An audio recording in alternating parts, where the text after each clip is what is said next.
Hello, chat. I'm trying to keep the energy high today because this is a big stream. There's going to be 7 trillion viewers coming in about 10 seconds right now. We got a shout out in chat for Vintage Meme Song. The joke is upon you, chat member. This is not a meme song. This is the whole fucking album. This is Square Dance 2009 by Kitsune Squared. 71 minutes of vintage chiptunes, including this, and also Rainbow Tylenol. But none of you have heard the actual album before. Having said that, I did skip the first 2 tracks to get to Avast Your Ass. And Rock Your Emotions, by the way, Natural Track 4, didn't even plan that. All the meme songs are stocked up on this one album.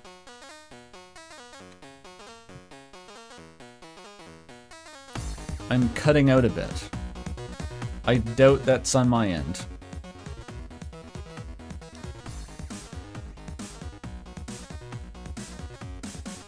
If anyone wishes to report any audio, yeah, it's fine. Okay, it's just one guy. One person. Don't want to assume gender of the of the chat member. Hey streamer, read this. Gotcha, you gotta donate $10 now. Okay, so the premise of this stream is to reply to several comments on my new video telling me that I forgot to analyze ice lore. The actual premise is to reply to as many comments as possible about whatever their comments are about. The way it works is I start with the Patreon upload. This video got so many fucking comments. So many comments. My videos always get way too many comments, but this is like the most comments ever, even by my channel standards. It's like stupid how many comments there are. Even the Patreon upload has like 200 comments. I think a lot of those are just going to be like one-liners, like hip hip hooray, hype and aura type shit, which is going to be easy. But we're going to do the Patreon first, and then we're going to check out the main video. I'll just be honest up front, if you're going to wait in chat here for like 7 hours for me to read a comment on the main video, and you left that comment like less than an hour after it was uploaded, it's probably no chance. Like, you're dead in the water. The video got 10,000 views in the first hour, and like half of those fucking views left comments, it feels like. So honestly, there was probably like a 1 hour window where I can actually read them. I may do a second stream next weekend. In fact, I think I usually do that. Like I do a comment response stream 2 weeks in a row. But for this week, we'll see how fucking far I get. Yeah, I sort by chronologically.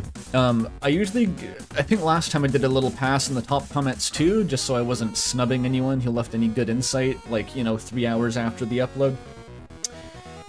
We'll get to that. We already have, okay, great, 400 viewers. Perfect. Fucking perfect. It's really going.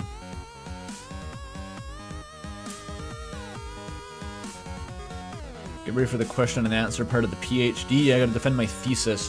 It's not the comments I got worried about, it's the fucking stream donations. Last time I did this, I got completely derailed just by, like, super chats. Barely read any comments. Please say this will be a VOD. Since when have my streams ever not been VODs? This is a YouTube stream. They get automatically turned into VODs. It's not like Twitch. You can watch every stream I've ever done in my entire life on the live tab on my YouTube channel. That's all just there.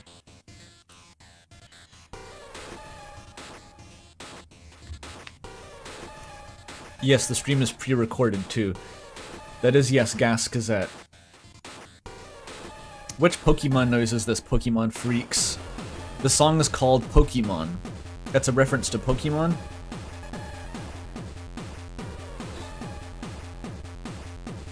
We're thinking Dugong? Of course someone knows.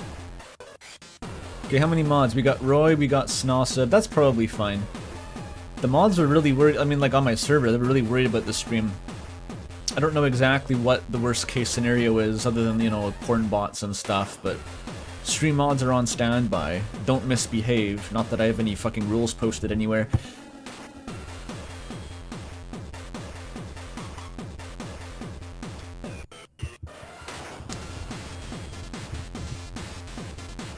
It sounds Gen 2, got the sommeliers swirling the Pokemon Bit Crushed sound bites under their noses to pick up the terroir. Yes, southern France.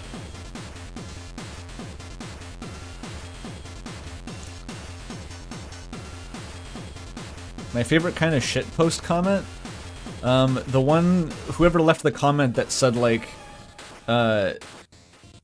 something about Gaster's Marxist, I am deranged.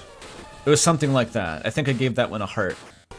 I haven't left hearts on really any comments, besides maybe that one. It was just a matter of fact, like, first sentence, period, I am deranged, period. It's like, alright.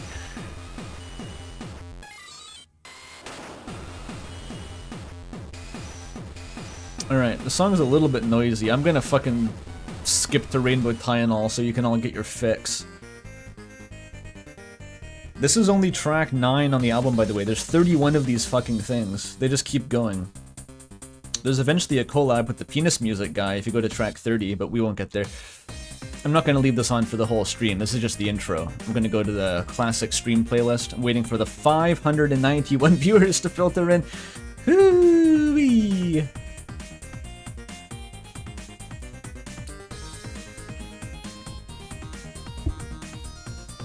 What's something you hate about Deltarune? Oh, that's a good question. No one usually asks me cool questions like that. What do I hate about Deltarune? The blood lore. Blood lore sucks ass. The way that it's like fucking jank. The save file system is like unnecessarily janky and counterintuitive and arcane and bullshit. And I don't think there's a reasonable answer to why you want to have like a bespoke game change function implemented to make your game work, Toby. Shouldn't need that, but I don't really care. I'm not the data mining type. $5. So the first of the donations from Autumn Wilverton. Thank you very much. Can't stick around, but I wish you luck with maintaining your stamina through it all 2,900. Why didn't you talk about snow/ice/cold comments? Thank you. I sure will. I added that to the pinned comment after I saw about 400 of those. I don't really know if it did anything to stop them.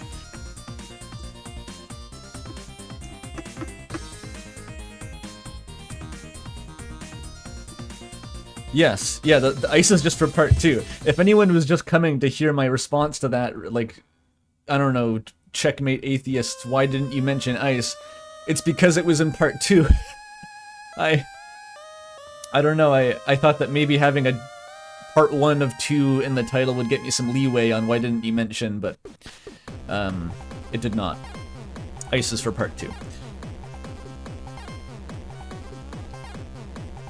Okay, we're approaching 700 viewers now. Mamma mia. Oh, there's the 1,000 arsebucks from Aku, thank you. To chat, God please be normal in ACDS during this. I don't know how many mods are in chat currently. Hey, don't ask people to behave or they'll decide to misbehave, I don't know. Streisand effect or something. I never knew Barbara Streisand. I'm sure she was fine. Do you think I'll make part 2 before chapter 5? Fuck no. I'm hoping for chapter 5 as soon as possible so I can just fully embrace having to do it afterward. I want to hear chapter 5 announced like tomorrow, please. So I can just say, okay, I know how much of the script I can write before this fucking thing nukes me. That's all I want. I'm honestly expecting a June release. I know it's probably gonna fuck me over and not be in June regardless, but like, I still have to bet on the June release. Okay, we got $2 from some dude Wilson, thank you. I was tempted to edit out ice from my comment. It wouldn't have helped. It's okay, I'm just gonna skim over anything with ice in it like a fucking speed skater after a while. Gonna look like, what's a hockey player? Wayne Gretzky out there, like Sidney Crosby. Is that a hockey player? Sidney, let me Google that. Sidney, hockey player, yeah. Or Zdeno Chara, my favorite hockey player. Because his name is Zdeno, obviously.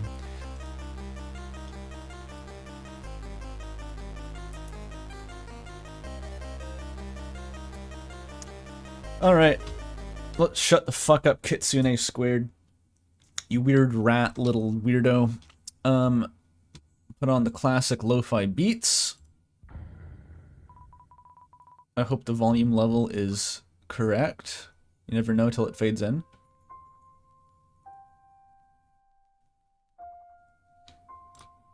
That might be okay.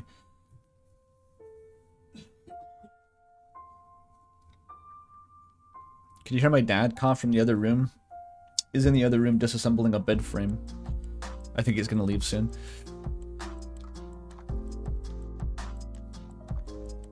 Jules heading out. Alright, see you, Jules.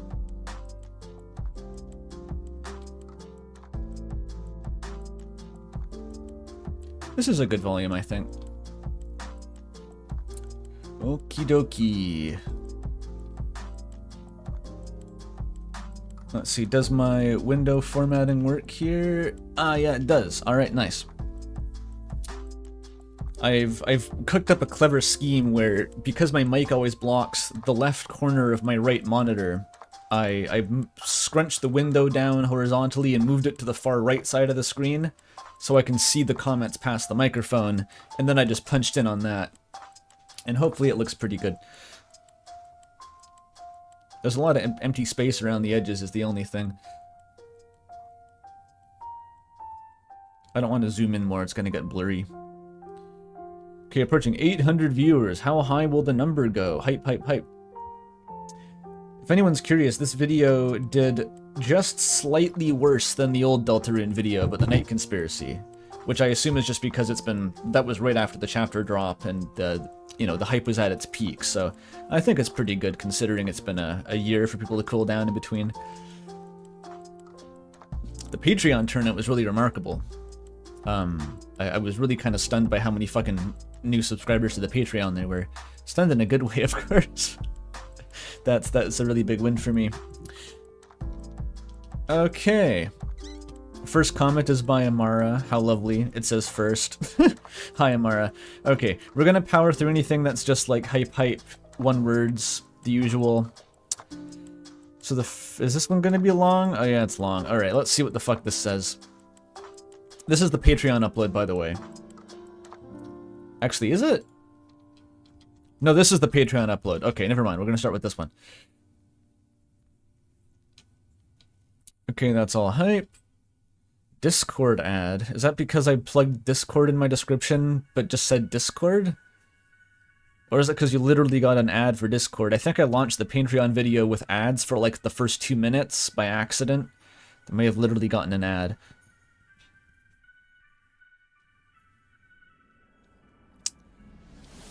Yeah, no, $1 for 50-minute video is a good deal. The hope is that a lot of people pay that $1, they keep paying it. And so it's more than $1. That's how I getcha. Okay, what we got? This person is sobbing.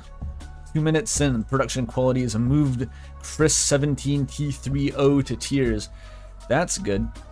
I did work rather hard on the video. That's why it took 6 months.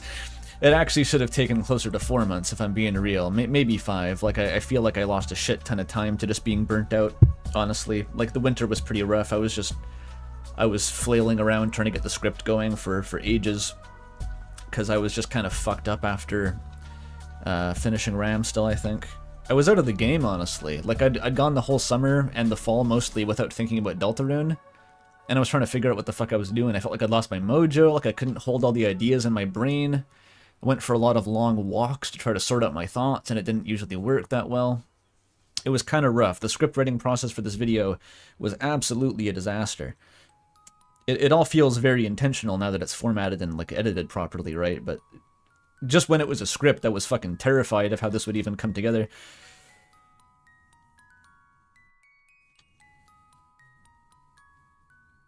Long walks are good, yeah. I got that stock footage, not stock footage, the B-roll of the ocean, the water. I just walked out to the beach and filmed it with my phone. Surprised how well it turned out, actually. I had to I didn't have a tripod, I just kind of leaned against a railing and tried to not move. That's the best I could do. I have a beach? I live on Vancouver Island, dude. It's all beach.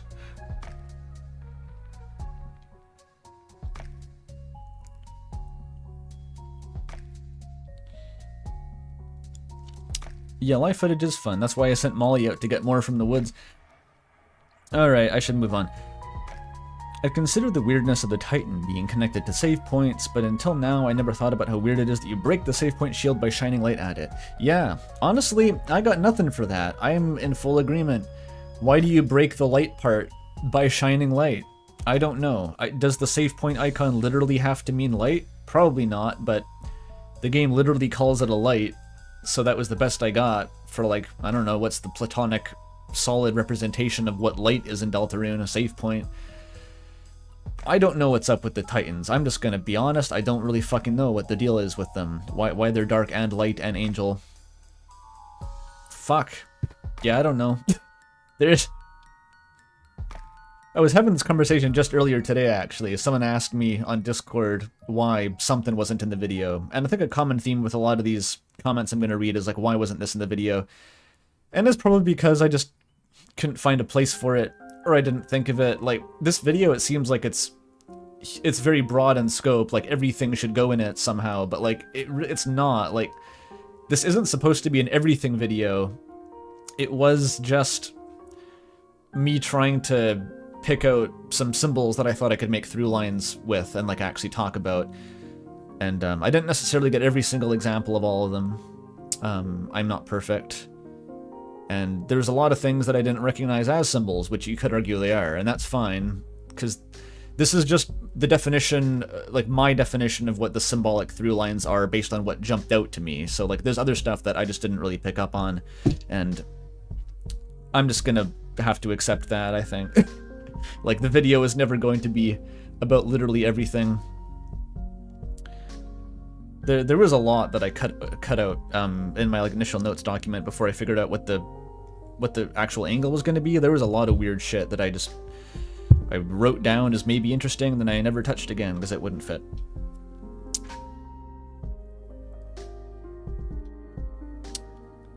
Doop-a-doop-a-doo. This made you laugh? What is this? Coincidences happen in real life because there is no God. I think Base streamer quotes himself on the last stream. It was very funny. Someone made a highlight of that, just uploaded it. It's sitting at like 12,000 views, I think, and everyone's looking at it and being like, who is this fucking asshole? It's like leaving my audience, my demographic, and they're all just like, who the fuck is this? Why isn't he answering the question? That's what you get when you quote someone on like a 1-minute rant in a 7-hour-long live stream. Oh well. Approaching... Are we gonna break 1,000 viewers?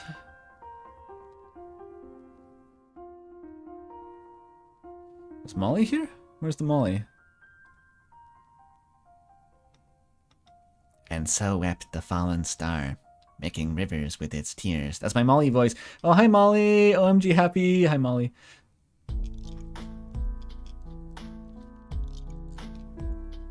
I wonder how many people who are in the intro are gonna show up today. I was, that was another thought that occurred to me on that walk on the beach, actually, was the intro with all the cameos. I was like, I know I gotta do that. And it was one of the last things I actually edited for the video, so I'm glad it came together properly. €2 from 32, thank you. 75% dark and 25% light. Are you talking Titan? Maybe, sure. The Andrew Real voice. Someone was saying that Molly was like Birdly. Molly was doing the Birdly voice. I don't hear it personally, but Molly seemed to find the comparison flattering. Interested in that cold water falls from the top of the sky, something something. All the fountains of the great deep burst open and the floodgates of the sky and heavens were opened. Are we already quoting the Bible? I think this is the Bible, right?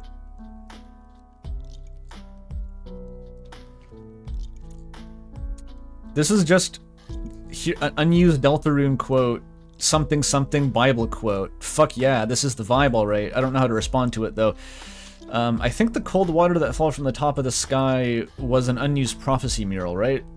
It was one of those unused guys, which again is talking about ice. I do, for the record, obviously, well not obviously, I don't want to be arrogant, but yes, I absolutely connect the concept of ice falling from, it's ice is snow, it's like rain comes from the sky, water, it grows a glass-like substance, which it's ice. When it freezes, it's kind of like ice. I got it. I thought about this. Have faith, okay? I thought about this. I don't know exactly what I'm going to say about it. Part 2 isn't written. Part 2 exists as a collection of ideas in my head, but it's going to be in there somewhere. And we got a bunch of donos. All right, we got 10 bucks from a waffle swag. Thank you for the $10. A waffle swag. Listening to this on my closing shift at work. Thank you for the endlessly re-listenable background noise. Love your shit. Thank you for loving my shit. I can't ask for anything more. And probably green with another 10 bucks. Thank you as well. Finally caught a stream, settling down with a nice cup of ice water, something you clearly wouldn't know anything about. Not even a little bit. I do have some cold water with me currently, as well as tea, in case, like, tea to make my throat feel better than the cold water to drink to make myself not hot from drinking tea, you know. It's an assembly line.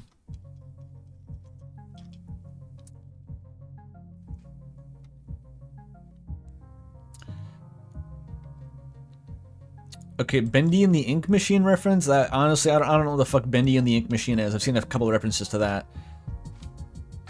All it takes is the word ice. There was no mention of a machine. It's not device theory. It's not ink machine theory. It's just ink.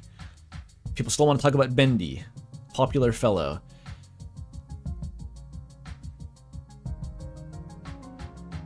We have a religious literary researcher in chat? That's cool. Deltarune has literally nothing to do with the Bible as far as I can tell. Maybe the idea of an angel and the night being a Satan allegory. Well, there's definitely references to wormwood in there. Like, there's not nothing to do with the Bible. Whether or not studying the Bible is a productive way to learn about Deltarune, I doubt that, aside from the cursory, like, there's probably a flood myth in there, and there's probably a wormwood reference, maybe. I'm not going to read the Bible to learn about Deltarune, is the bottom line, but there's definitely some parallels on the surface. Another $2 from some dude Wilson. Bendy has magic reality making ink in the lore. Well, that's cool. So does probably Deltarune. They're not special. And like maybe Epic Mickey. Did that game have? And like maybe Mario Sunshine. Maybe Scribblenauts. And Witch Hat Atelier. It's not special is the point. Expedition 33. Yeah. Keep going. Keep it coming.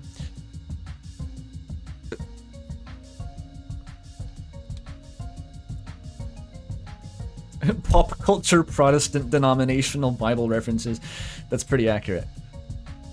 I got a comment, I don't know if we're going to see it, which was just yelling at me that like the religion in hometown is Catholic because they do some specific rite that isn't Protestant. Extremely funny. Honestly, I just picked randomly. I didn't even really research that because it does not matter in the slightest. I just like, yeah, it seems Protestant maybe, I don't know.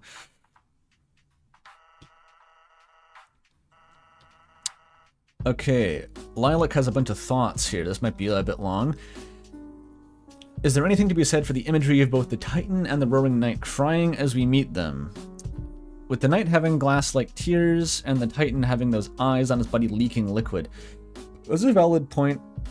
I think that's something I'm going to have to address going forward is like the identity of the Fallen Star, obviously.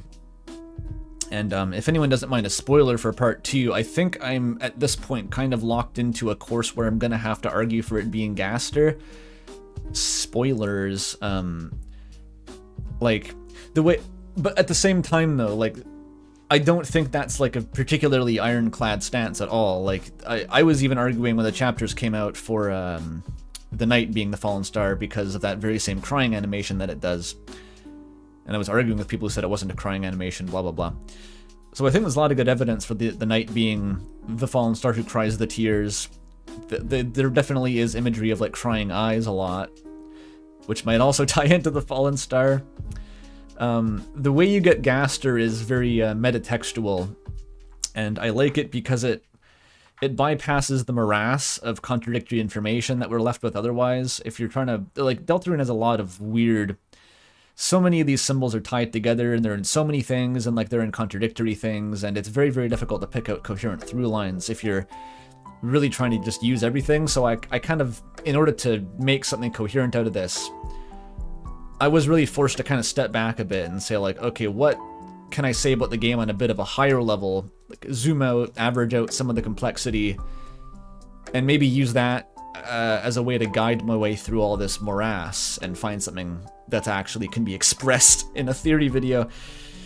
But in the doing of that, I of course know that I had to throw out a lot of, you know, little fiddly bits of evidence and information that won't make sense yet, and just kind of hope that somehow we get more information on that later that makes it fit in.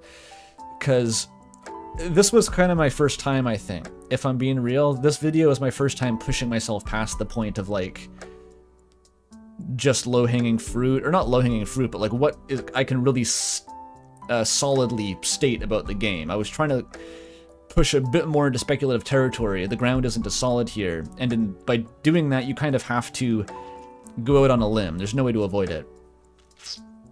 Okay, that was a big fucking tangent I just went on. But yeah, the point is that, like, there's a lot of weird fiddly points of evidence, like things, everything that cries in Deltarune is kind of a large group of things if you really go hunting around for crying imagery, and if you think about all of them at once in the context of, well, which one is the fallen star? One of them has to be, then you go insane. So that's about it. I kind of look to other things for guidance. Okay, we got 10 bucks from Vivi the Huntress. Thank you. Excellent video as always. I got my friends to play Deltarune when Chapter 3 and 4 came out, and now I'm doing a Gaster PowerPoint for Chapter 5 release because none of them know anything about him. That's excellent. You're doing the Lord's work if you're educating people on Gaster relevance. Is important, okay? He doesn't show up a lot, but it's the shit's not going to make sense without him. It's like trying to build a house with no foundation. Everything bottoms out at, oh, Gaster's there, by the way. He's the meta-narrative keystone. Okay, 5 bucks from Madame Mobius as well, thank you. Hey Andrew, really appreciate your video and just wanted to kick a few bucks your way. Hope it's a great stream. I hope that too. Okay, let's go. Speaking of the Fallen Star story, my first thought you brought up is that it could be Deltarune's religion. The Deltarune religion's version of a creation myth. Yeah, I'm actually in total agreement on that. That's not obvious, but it's at least my interpretation currently. So now I kind of like the idea that the star's tears simultaneously formed the world and the prophecy, something coexisting twins, one doesn't exist without the other.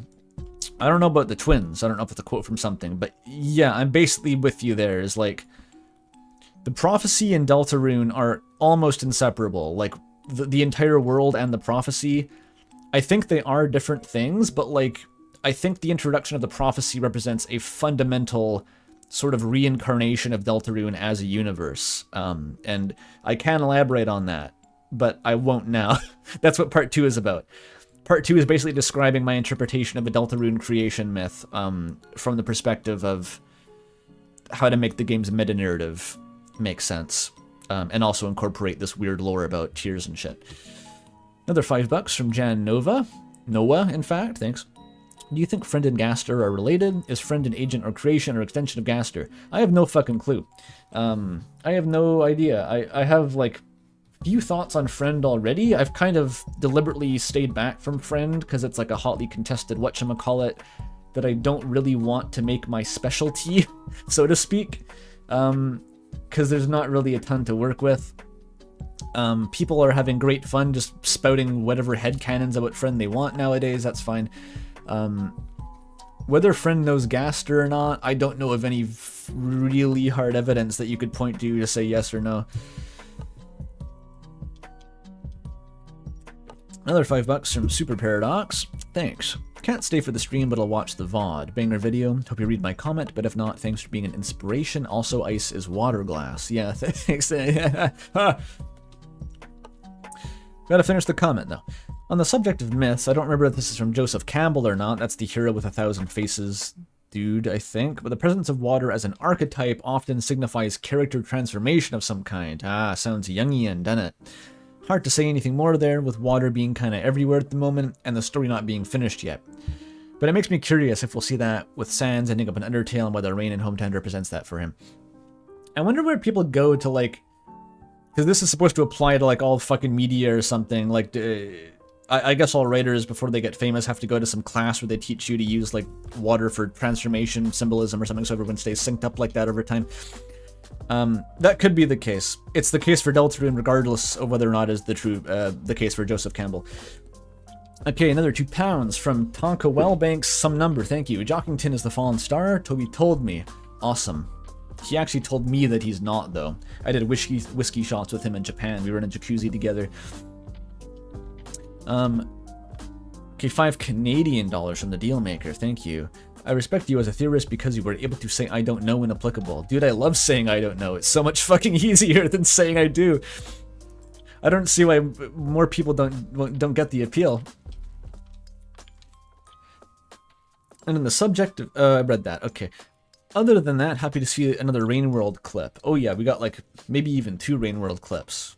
I had to talk about rain, right? And Heracles instead of Hercules, oh yeah, I'm a fucking nerd. I know the difference between the Greeks and the Romans. The harmony part for Raise Up Your Bat was fire, and TJ definitely attended Sunday school. TJ ran the fucking Bible Studies Club, dude.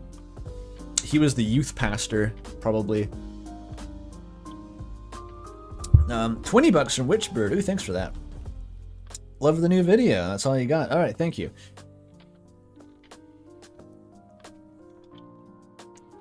I'm really trying to keep it moving here.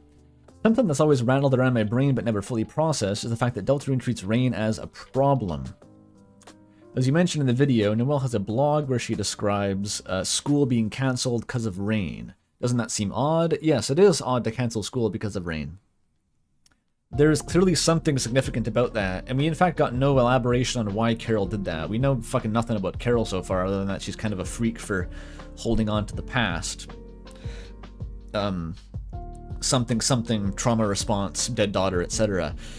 But yeah, that's still like a dangling mystery. I'm very curious about that.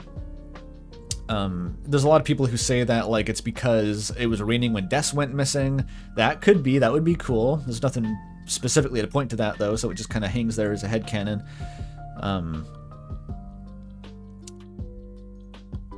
The new chapters, Toriel cancels choir practice because of the rain.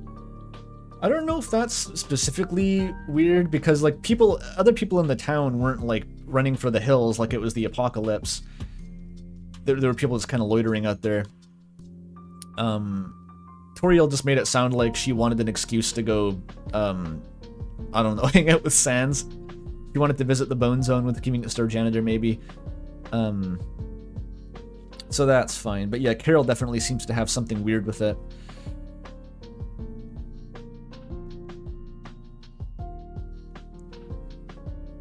Oh, they're all afraid of the one splashing kid. Yeah, yeah, that kid's actually like a cryptid. They have a body count. Toriel doesn't dry out as easily. None of these weirdos dry out. I was wondering, I've been playing the Echo game, obviously. I referenced it. They have all this furry lore in that setting about like full body hair dryers in all the bathrooms. When will Toby weigh in on this? How does Toriel dry out after a shower? Because that must take fucking hours unless you got like a car wash blow dryer to walk through. And you can't even say it's magic anymore because monsters don't do that shit. Like in Undertale, she probably gets out of the shower and just wreaths herself in flame and it's like a steam explosion. That would be cool. Oh, they roll around in sand like chinchillas. I guess that would do it. But that's not true because there's a gallon-sized container of pet shampoo in the Dreamer household shower.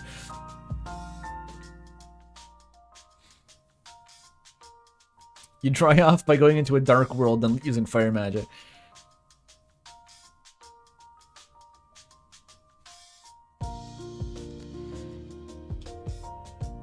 The kid splashing in the rain mentions tsunamis, asking if it's a weather. There's probably nothing, but there's one of the only people out while it's raining. I mean, that could be a reference to the roaring. There's already a million things that kind of conflate the roaring with a flood, a deluge, a wave, an inundation, the Bible, the Sumerian flood tablet, that kind of shit. So yeah, it's there. The imagery is there. Which, by the way, I was like rereading Courier New Fanfiction, as fucking always. When am I not, right? But since working on this new video script, and I went back to like his earliest, like Our Friends Do Not Like Fine, chapter 1 era fanfic, and it's referencing like the flood coming, and I'm like, how the fuck did he do it? How the fuck did he do it? It's perfect. All the ominous bullshit about the impending flood, totally vindicated by like chapter 4. It's incredible. Okay, 1 million donations just piled in. What the fuck? $5 from Vivi the Huntress. Thinking about Pluie minigame where you have to save cats from the rain by taking them to the shelter. What the hell does Toby mean by that? Okay, I fucked up by not talking about the Pluie minigame. That wasn't even me making a decision not to talk about it. I literally forgot it existed because I have a brain tumor that makes me forget anything about the mic room after I stop looking at it, like a headcanon Gaster kind of, where you stop looking at him and you forget that he exists. I forgot that it exists. But obviously it reinforces the whole like biblical Noah's Ark flood myth thing, which is already going on. That would have been a great, you know, little accoutrement to my narrative I had going. I want to appreciate you ask a question right now. I want to appreciate you. This is $5 from Melixers, by the way. Sorry. The question right now, but it has sort of a text limit. How do you feel about Des being the girl with dreams crossed on her heart? That wades into a whole field of speculation that I haven't really touched. I'm aware of it. The whole idea that there was a prior fun gang. There was like an earlier iteration of the prophesized heroes, which probably included, what, like Des, Azriel, and Sham or some shit, maybe? Or maybe even Ralsei, I don't know. People talk about that. I honestly don't think that's a bad idea. Like, it's cool, I think it could actually have merit. And then Des is the girl from the prophecy with the hope, and then Susie's replacing her and so on. That's very cool, but I just haven't thought about it very much. I leave that to others to speculate about mostly. $20 from John Apple Number. Thank you very much. On the topic of the fallen star, Ribik's bearable dialogue describes Des as a lost girl, and Azriel as a crying boy. Well, it doesn't describe them specifically. It describes the things in quotes, but yeah, we can assume it's Des and Azriel. First thing I thought of with the message from the book. Yeah, okay, I guess that would also theoretically tie in Azriel to the fallen star tears thing. If we're getting to the point where, like, Azriel speculation, I tend to be really cagey about speculating on Azriel being, like, some sort of deep reveal. I don't know exactly why. I mean, he was already, like, the endgame reveal in Undertale, so it would be kind of weird to do it again. I'm also just deeply traumatized from the fucking Piles of Azriel's Dust era, so maybe that's all. But yeah, I tend to kind of just automatically discount Azriel from doing anything particularly crazy. But I guess that is a link. Like, people, I know there's Azriel Knight believers. That's a thing. Okay, we got two. Oh my god, this is scrolling too fast. Come back donation. $2 from Awkward Game Dev. They used a clothes dryer, like Greg in Night in the Woods. He would totally have died.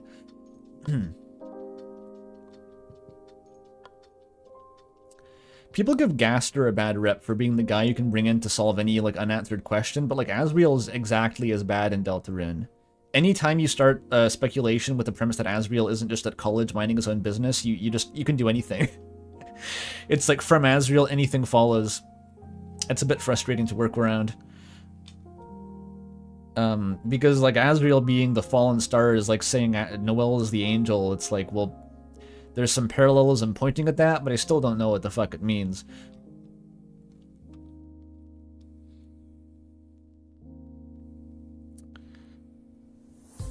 $2 from Jeris Green. Will you be exploring Gaster shower drying theory? Gaster doesn't dry. I canonized this in a really old fanfic I tried to write, where he doesn't have a canonical influence on the world around him, so if he gets his shoes wet in a puddle of water, for example, the water will just fall out of his shoe immediately after he removes his foot from the water, because otherwise his presence would be affecting the physical reality too much. It makes sense. How does he shower? He doesn't.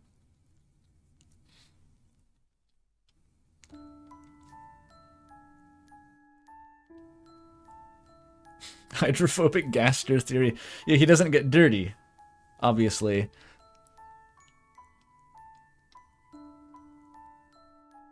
What's a pseudo-canonical stone gathers no moss? Something. Was I reading this? I read this. Okay. Bangin' Patreon cut, etc. Justin Sledge. I think I showed this. Did fucking Jules say it was Ed McMillan? That was really funny. He does have a similar beard. Trapped in the Ink. There's Snossib. Something I find pretty notable is that the soul as an object of light can be replicated or created along the weird route. And we're talking about like we're assuming that you sort of implant a soul in Noelle. I guess that's not an unreasonable speculation. It's just not really guaranteed, I suppose. It seems like breaking fate doesn't come from any particular action, but instead creating another source of light to tip the scales between light and dark. If the soul's a source of hope, then that makes the soul a dot that spawns inside Noelle something very interesting. So we're getting into the weird route now. I didn't really consider the weird route for much of this at all, to be honest. I was assuming that it would come up in part 2 when I tried to analyze ice properly. I don't really know what to do with that, because to analyze the weird route in terms of what the prophecy is and all that shit, you have to first decide, is the weird route breaking the prophecy, or is the weird route a different version of the prophecy? Is the weird route the real prophecy? There's an infinite number of splinter factions just differing on this one interpretation, right? So it's difficult to grapple with, is my short answer to that.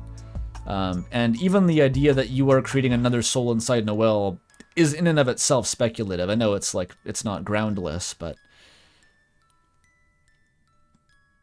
it's unclear to me what that would do, I guess, is the point.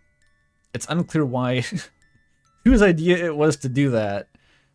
Because Chris didn't want to, obviously, and I don't know how to do that as the player, so there's some logic that the weird route Chris is operating on that no one in the room seems to fully understand, which is odd. We got $10 from Jairus Green, another donation, thank you. Thank you for addressing this burning question about wet dry gaster. Wet dry gaster has a negative emotional aura on the Super Mario 64 iceberg. And £10 from the Winterer, that's a lot more than dollars if anyone hasn't been to London in the last couple months. Holy shit. How does the darkness water symbolism tie into toilet theory? Okay, I haven't watched Toilet Theory.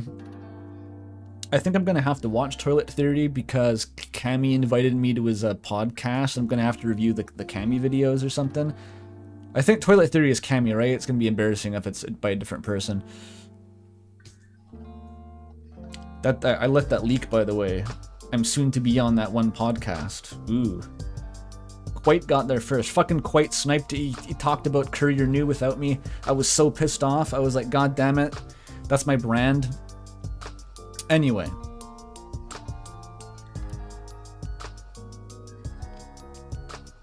But I can't answer that because I don't really know what Toilet Theory is about. Greenhouse Hilly Labs. Yippee, yippee. Yep. We love that. Actually, the impetus for including Greenhouse in the first place was like, they have that one track that's literally just Gaster's theme.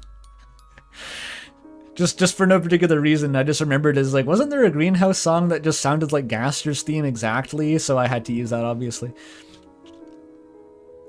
It was Muralis, I think. T. Muralis, I fucking forget. They've got weird names on that album. I'm immensely pleased with that Coincidences rant made its way into the video. Me too. Music's getting kind of loud, isn't it? Why is it getting loud? Stop it.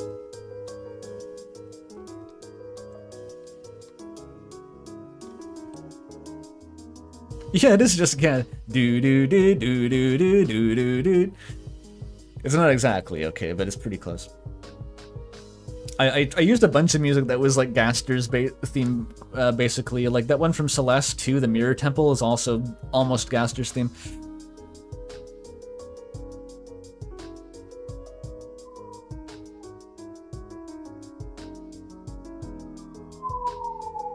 Siren. What is Haley Labs? You're gonna have to Google it, I'm afraid. If I start explaining, we're gonna be here all day. We're gonna be here all day regardless.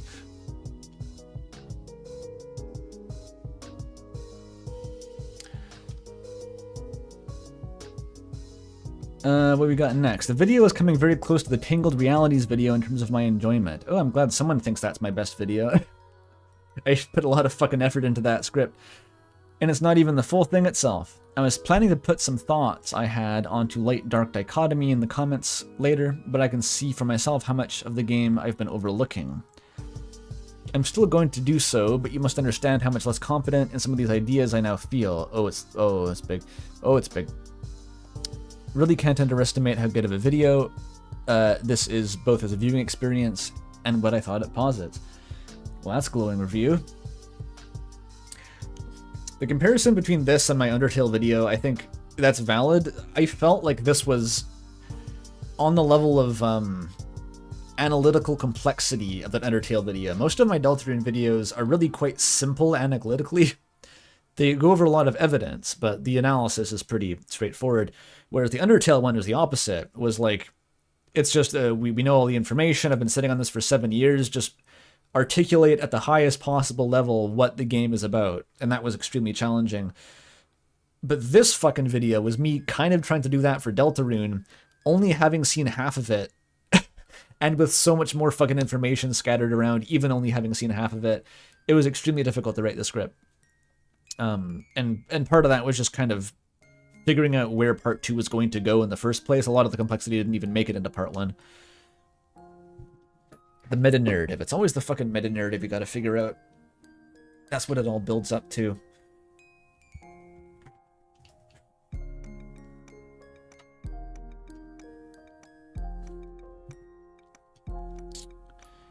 There's at least one thing I want to add my own thoughts to, specifically what else I think the game is trying to associate with darkness and light. It is something rather less elaborated on in terms of themes, but I think the game is attempting to press darkness and light as two parts of the creative process. I think you're on to something. I hear creative process, and I'm thinking, my eyebrows raise. You're going to be hearing that term a lot in part 2. Firstly, the layers of reality in Deltarune, it very explicitly calls its deeper parts dark and parts that are closer to our interaction with the game light. Lightners go into dark worlds where darkners live. One is real and true, the other is occasionally equated to playing pretend. Yes, exactly. Elementary device theory. Darkness is made in service of light. Darkness is where you go on an adventure, light is how you go back. Darkness is where the dreams and nightmares are located, light is how you seal and banish them away. I think this reading, if assumed to actually be there, puts light and dark in opposition as dreams and tangible reality, and in doing so ties it to the process of making art. From imagination to a more concrete set of points to a finished product made to be experienced by other people. This person really gets it. The idea of authorship and pens and stories is already something that seems rather important in Deltarune, which is the thing that makes me assume art creation itself will be tackled in the game. Yeah, okay, so you're really preempting a lot of the stuff I'm going to be talking about in part 2.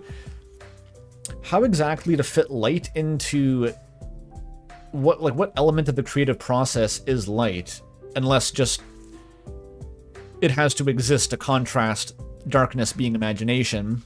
That could be all it is. That's interesting. The thing that makes me even more curious, though, is Gerson's talk about once everything is covered in darkness, you can then use the white pen to essentially start writing new stuff on the page. And to me, that feels like going even deeper into fiction. Like, once you've bottomed out darkness, you can somehow even continue further with light as your ink now. I don't know if I'm even going to be able to unpack that fully. That's like a really fascinating concept the game's leveled, because otherwise, I agree, like, light really does just seem as the reality to darkness's fiction. I think that's a pretty sound statement. That's pretty solid. Okay, let me tackle some donations quick. We got $5 from Draco X4. Thanks. My hot take about Friend is that it's not real character or entity, but instead a symbolic image that haunts the game like a floating eye from Omori. I mean, it doesn't really matter. Like, they're all symbolic. What am I trying to say? They're all pixels on a screen at the end of the day. Like, the thing in Omori, the something, it was a hallucination, but it was at the same time a very real element of the story. So I don't really think that's a meaningful distinction, to be honest. I don't really think it matters what level of fiction you're on in a game that's about levels of fiction. Especially because the fucking Pixel Chris is crawling out of the screen at the end of the sword route, right? Like, it's pretty clear on the topic that, like, nesting things deeper in fiction doesn't make them less real if they can climb out of the screen via suspension of disbelief still.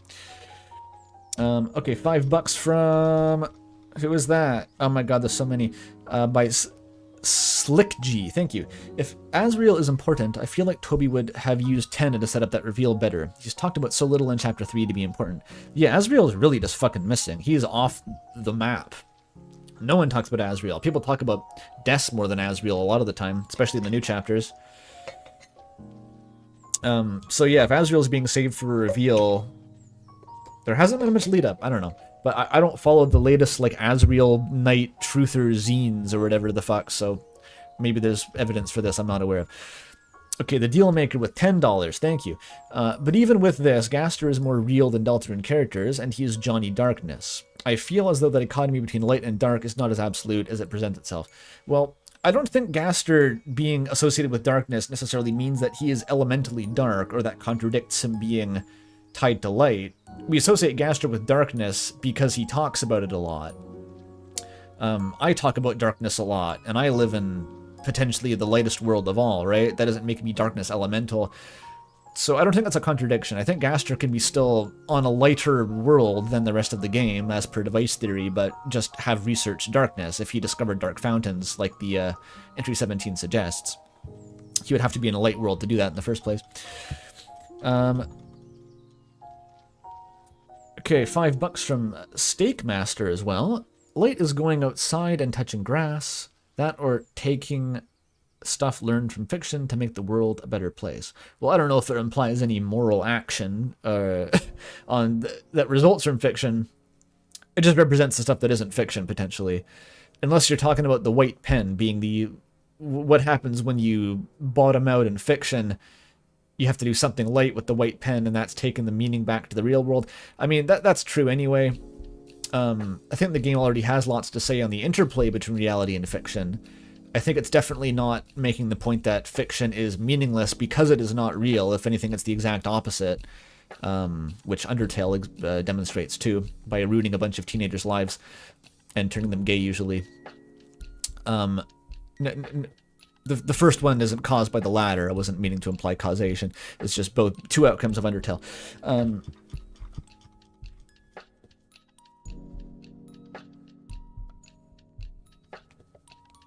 Okie dokie dokie. Where was I? I read the whole first paragraph. The part I'm shaky about, and then I'm even more shaky about after watching the video, is the way that lightness specifically represents art. Oh, lightness represents art. It seems to me like the obvious conclusion, as light is delegated to realness, i.e. high levels of reality, which connects to art as the last and final stage of making anything, really, is making it reality. Ideas from ink to a page, from images to painted canvas. Ooh, I love this. You're really on the same page as me. Again, like, trying to fit light into this is very tricky because light is already really bogged down in being reality. And maybe there's an angle you could go to where, like, physicalizing an idea, making it into tangible art, is bringing it into the light. It's removing the darkness in some sense.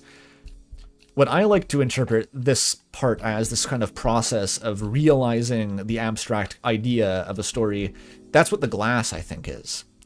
When you get to the point of, or the water freezing, if you will. Like if you have water and darkness as this kind of collective metaphor for ink, like the process of creation, the raw creativity and imagination fiction, crystallizing that literally either as ice or glass. I don't know why there has to be two of them, but fuck, whatever. To me, that kind of feels like when you condense it into a narrative. And I think what makes that work is that necessarily in the process of taking an imagined world, an imagined story, and writing it down, it inexorably becomes linear. There is no way to condense all of the abstract possibilities of imagination into a real object and maintain those possibilities. It has to collapse into a certain number of linear paths. The prophecy, it is literally forming an abstract sea of darkness into a prophecy, which is the only linear way the story can progress after writing it down. That's the difference. That's going to be probably the very end of fucking part 2. Like, I spoiled the whole video, but of course articulating that's going to be much harder in practice. But yeah, and whether or not light has a role to play in that, I'm not sure. Maybe it does, maybe it doesn't. We got another donation, $5 from Aaron, last name. I'm very excited to watch from the beginning. Ink Theory has reopened my theorist mind. That's very good. Just in time for chapter 5 to dump a bunch of shit into the now opened hole. $5 from Jerris Green again. Whoever called Gaster Johnny Darkness fucking rules. That's added to my Gaster nicknames list forever. Johnny Darkness. Yeah, it's not bad.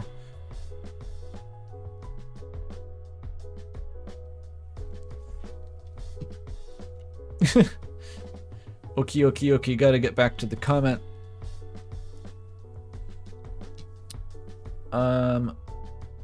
The part that's giving me trouble is the white pen of hope. Same! It's a pretty explicit reference to authorship motifs I've mentioned earlier, something one uses to make fate, write a story. Hope is unanimously a light thing, which, kind of the light thing, making the white pen also unanimously light, yes.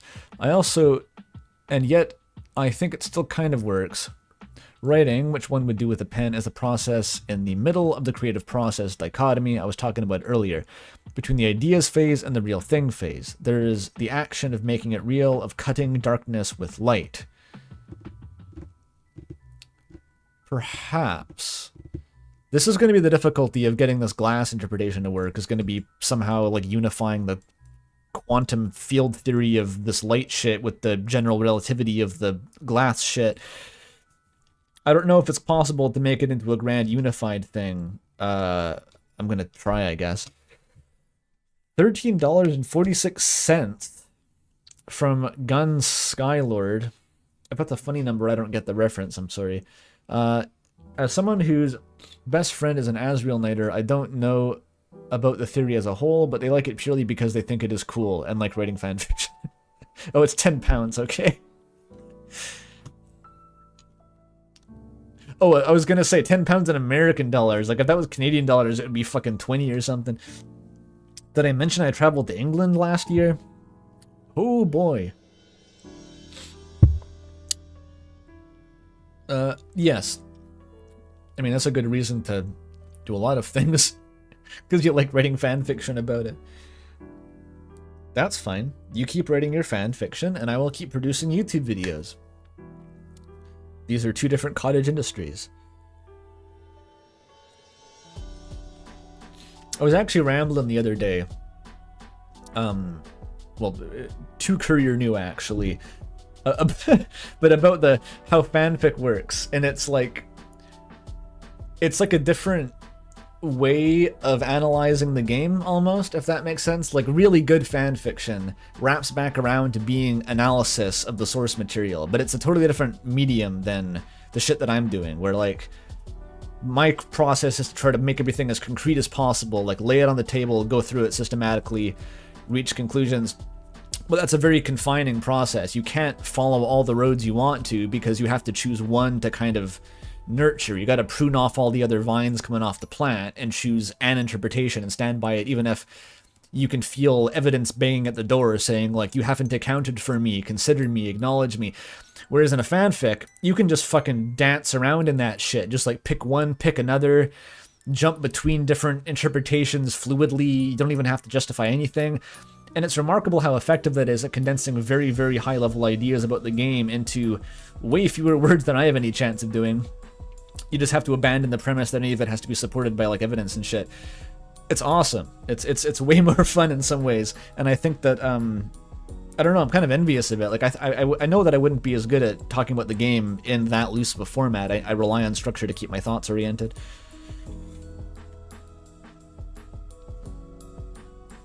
This is the forever comment. We're talking about cutting darkness with light. Anyway, what this idea lets one do, if one were to assume it to be true and not a hallucination that resulted from an overexposure to Deltarune theory videos in the last few weeks of my life, is to try to pin down the prophecy as not something of the dark or light, but something from dark to light. That's interesting. Taking the symbols as explained in the video, from star to water/darkness, from water/darkness into glass/fate.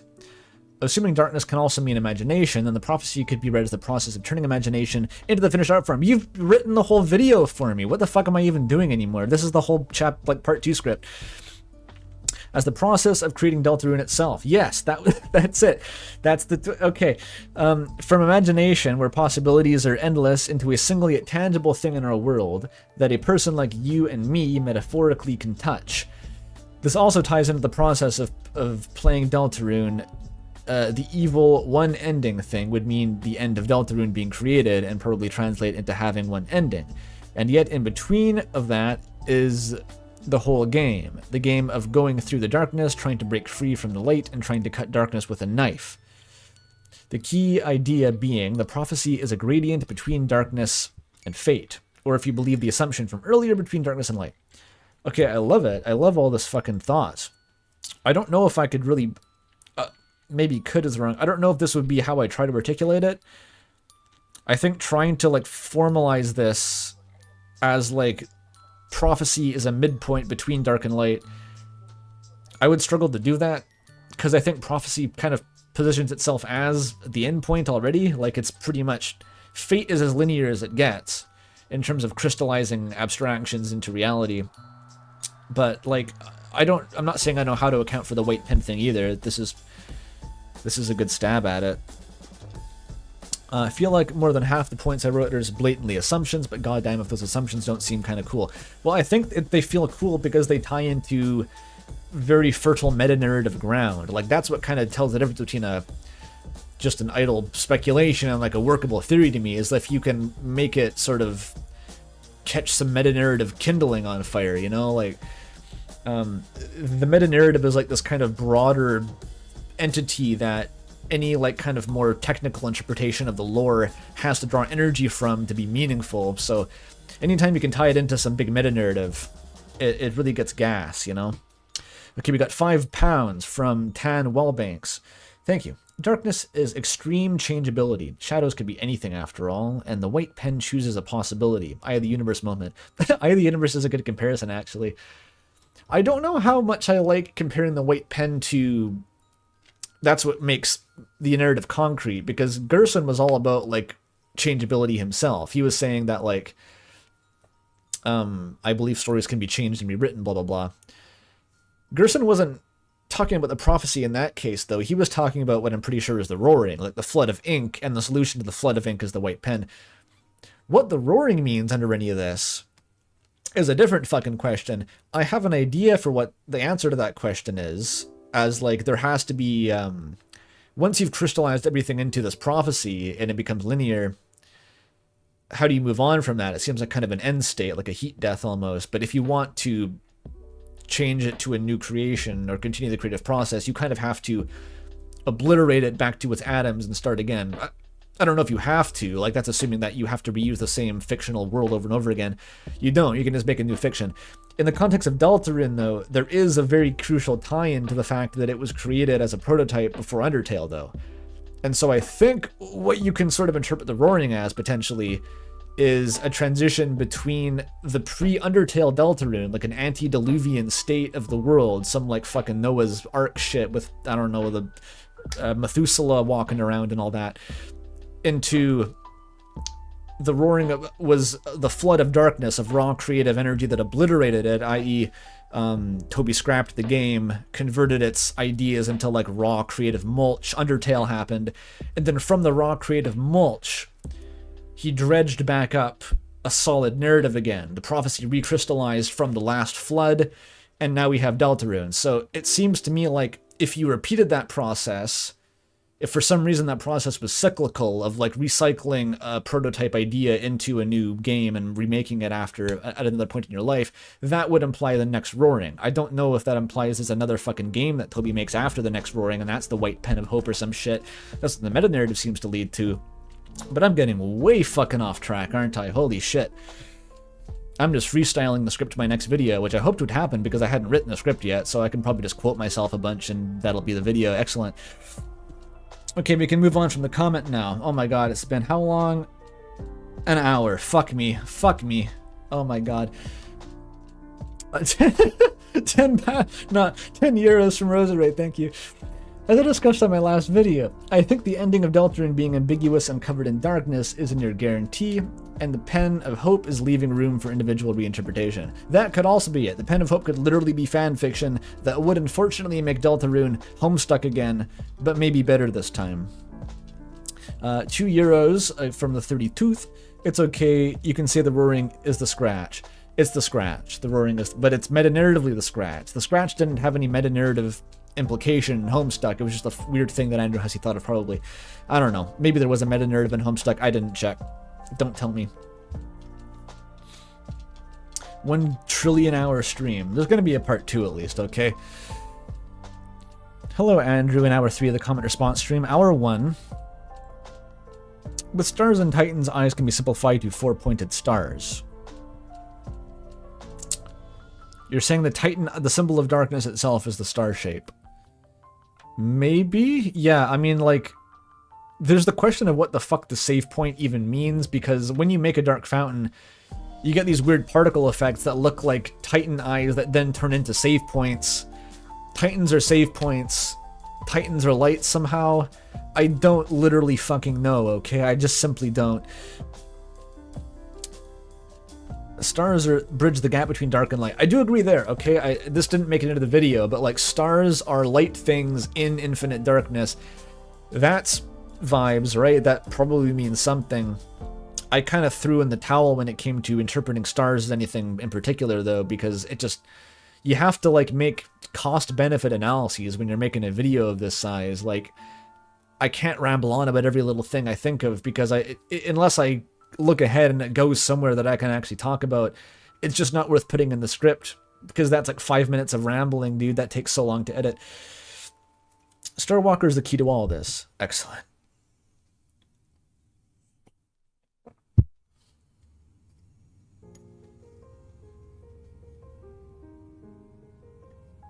$5 from Steak Master. Thank you.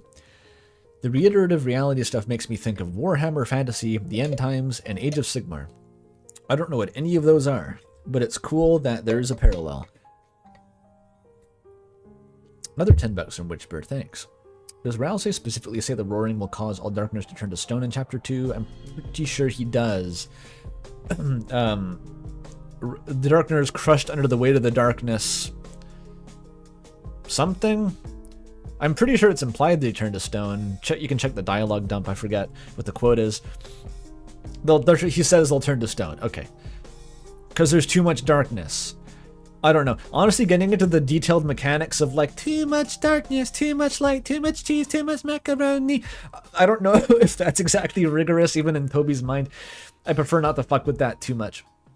It seems like if you try to like make Deltarune's cosmological rules into quantum physics, you'll be let down. I don't trust it.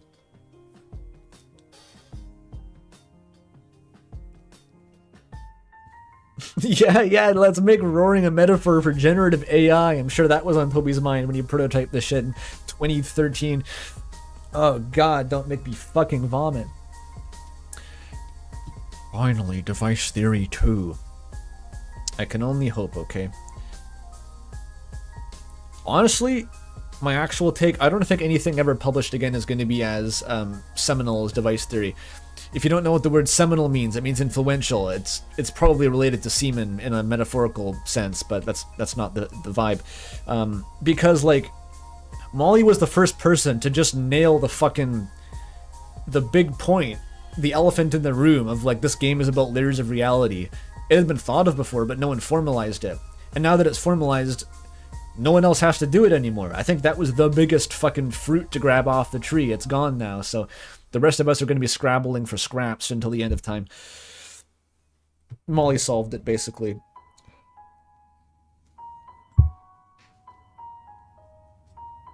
Yeah, the word semen comes from Latin semen, Latin semen, meaning seed. It's seed in Latin, okay? It means fertile. It means it propagates itself in many new forms via citations and influence. Like Genghis Khan, very seminal human, literally and figuratively.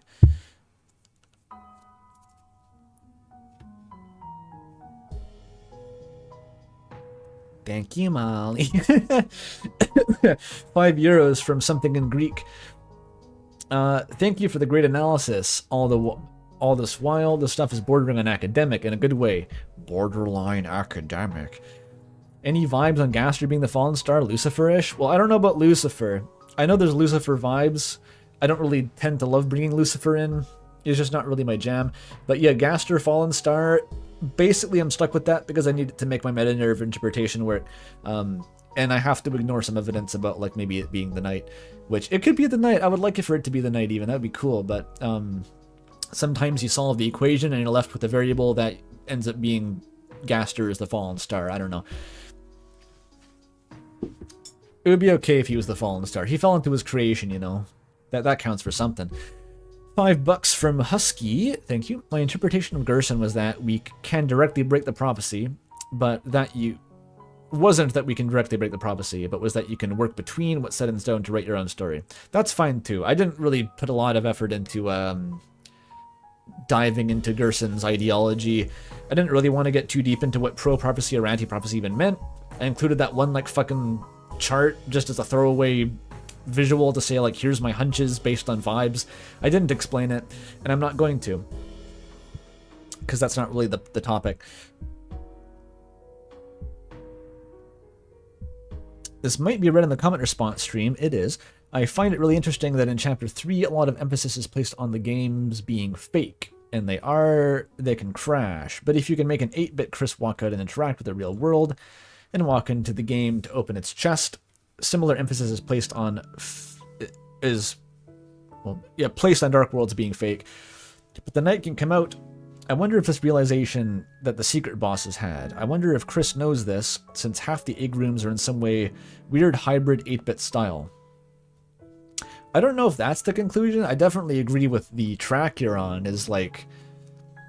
I said this earlier, is that like, the game is about stacks of fiction, but it's not making the point that the stacks are separate. It's, if anything, the opposite, is that like, the lines between layers of fiction and reality are very blurry because they still can influence each other pretty deep a lot. They can do it a lot. They influence each other even though they're on different realities, which was the whole thing I was rambling about in my Undertale video anyway. So yeah, I think the whole imagery of like the pixel Chris coming out of the screen is like, you're lying to yourself if you're trying to say that like, it doesn't matter because it's just fiction in some way. Like, what am I trying to say? Like, it's almost a joke, right? Because Undertale had the genocide route, and the whole thing with that is like, it was asking you, do you feel bad for doing things to fictional characters? And the answer is yes, you do feel bad. I don't think Undertale was ever asking, are you a good person or bad person? That makes no fucking sense. There's no moral weight to killing a fictional character. But I think it was asking, why do you feel bad about this? Because it knew that it was making you feel bad, usually. Most people felt bad doing that.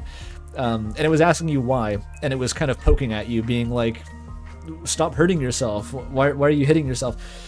So Deltarune is now doing that to Chris in a way. It has the Snowgrave route. It's the same deal. It makes you feel bad, but it's like, what if we put it one level deeper into fiction? That makes it better, right? And now Chris gets to say that, well, I don't have to, it's not real. Even in Chris's reality, it's still fiction, so they don't have to feel bad. And it's like, well, do you feel less bad because it's now 2 levels deeper into fiction instead of 1 level deeper? It's almost like a comedy at this point. It's like joking around. I love it. The punchline, of course, is that it doesn't matter. All the levels of reality collapse into your emotional response to them. Want to hear Werner Herzog's takes on Undertale? I have no idea what the guy's all about, but yeah, that would be cool. $5 from Vivi the Huntress. Thank you. All the stuff about fiction affecting reality and the creative process of the author or artist is very Alan Wake. Gaster is Alan Wake theory. It probably is. From everything I've heard about that game, that's exactly what it's about. I'm kind of too scared to play it at this point. I've spent so fucking long trying to understand one game talking about this. I don't want to wade into another. That sounds terrifying.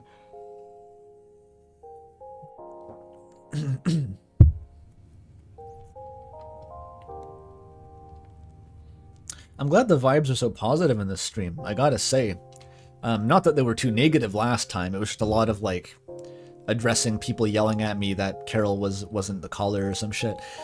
There's probably gonna be more of that eventually, but... But I'm glad I'm just given a platform here to rant about all my ideas. I can't always even articulate these to myself. I want to make it clear. I'm surprising myself with how eloquent I'm being in articulating some of these thoughts right now, because I've never actually expressed them before. The texture you used on the symbol papers is very cool. Yeah, Toffee Bun made those for me. I commissioned them. Very, very good work. They really made the aesthetic, I think. To me, it gives the impression of both uncertainty and falling into dark depths. Using something at least very much like the original of the image depth texture is also a very cool choice as a recurring background. Yeah, that was the idea too. It was also deliberate. I have to explain. The joke here is that the symbols were literally drawn on ink-soaked parchment with a white pen. Like, haha, very cool, right? Technically, it's charcoal rubbed parchment, but close enough. $10 from the Wire Kid, thank you. How much of Gaster's theme did you notice in chapters 3 and 4? I noticed that Gaster's theme was extremely prominent in Dark Sanctuary music, basically a day after the chapters came out. I literally haven't looked at it. I still haven't. It surprises everyone to know this, probably, but like I'm not really that interested in motific analysis unless I'm fucking bored out of my mind after 3 years between chapters. The Gaster video is a symptom of me having like exhausted other things that I wanted to talk about and being like, all right, I guess I'll yap about Gaster's theme for 50 minutes. Then it turned into my most popular video ever. Not that I'm not proud of that video. It was a really good video. It's just like, I don't think motific analysis is actually very useful. It's just kind of fun, so I haven't really been that curious about it in the new chapters. If you're wondering if I've just noticed anything by accident, no, actually, I have no idea if there's any new Gaster's theme in the new chapters. I haven't really noticed anything. Hi, Amara, you made it. Just the soul slurp is in pain. Fucking legendary comment. Yeah, like the whole conclusion of the Gaster video was that like Noelle was Gastery, and I could have told you that 50 other ways. Like you didn't need to get there via Gaster's theme. That was already something I had in the back of my mind. It was just a convenient segue. I needed something to be the conclusion of that video. Mostly I was vibing on wait. Oh, I think I got this for fun. I remember it as being inspired by part of device theory, but I'm pretty sure it was the opposite. I'm pretty sure that part of device theory was inspired by my video, but I mix up the timeline in my brain. I've talked to Molly about this and I still get it wrong. I think what I was inspired by was yapping with Molly on the Delta cast or something. That was probably it. It's Molly's fault somehow. $5 from Emerald Gemheart. Alan Wake and Control would be fun to listen about from your mind as a viewer, but it's entirely understandable and reasonable to say no too much. Also G. I've played Control. I didn't really like it that much, honestly. I know Alan Wake's a different game, though. My favorite part of Control was the Finnish janitor. He was funny. I'm so glad we have Cunningham to sustain ourselves. And yep, sustenance. All stars Gary Miller. I don't even know who that is. Most excited for the inevitable Blorbo diagram coming in part 2. I don't know if there's going to be a diagram in part 2. There was no diagram in part 1 even. I think if anything, I'm going to start leveraging visual symbolism of like Mendelbrot zooms in not chapter 2, part 2. I want it to be about like fractal storytelling. I want to like, you know, the thing in the background of my stream overlay. Wait for it to fade in. That's the Mendelbrot set. You've been looking at it the whole time. It was already here. Viasgor, okay, great video. Dark and light being interlinked like that makes a lot of sense. Without light, there is no darkness, and without darkness, there is no light. Or it wouldn't shine as bright. I mean, that was a Kingdom Hearts quote. I've been reading a Cormac McCarthy book recently. He yaps about that shit a lot. It's the Cormac McCarthy book that I called up Courier New and made him read a quote from, despite me not having read the book because I thought the quote was good. So now I'm reading the book because I feel like a dumbass having quoted Cormac McCarthy and not knowing where the fuck the quote comes from. But anyway, yes, he talks about light and dark a lot. It makes a lot of sense that those weren't just tied to heaven and hell separately. Yeah, the whole thing about heaven and hell being tied to light or dark, that kind of made it into the script as a fucking vestige of an earlier point I was trying to make. I was originally trying to make a section that would culminate in Heaven is Dark. That's the twist. But then I realized that wasn't even the fucking case, and like, I was already so scattered with how I was like trying to wrangle the script and rewrite it that I just kind of like, I just incorporated me realizing this wasn't the case into the script instead of starting from scratch, and that's kind of how the video ended up. Symptom of script writing being chaotic for this video. Oh, I skipped a bunch of your comment? Oops, thanks for the $5, but okay, let me go down and find that. Oh, I didn't expand it. Yeah, my bad. The soul is significantly more likely to be cooperating in good faith and have the capability to comprehend the reality we find ourselves interacting with. Which others? I forget what this timestamp contains. Gaster scheming from his haunt within the ductwork of Deltarune's cosmos, his plans are grand. Oh, in reference to the mad scientists harnessing bullshit from different realities. Yeah, they do that. I mean, yeah, the soul is probably a better power source than fucking elder gods. We are effectively an elder god, but we're an elder god who likes Deltarune, so that gives Gaster a leash basically to control us with. I was low-key expecting you to at some point call attention to the part where depth is literally in its name. Again, I forget what this is referring to. Within the world of Deltarune analysis... Well, I thought that was self-evident. I figured that you could tell that for yourself by looking at it.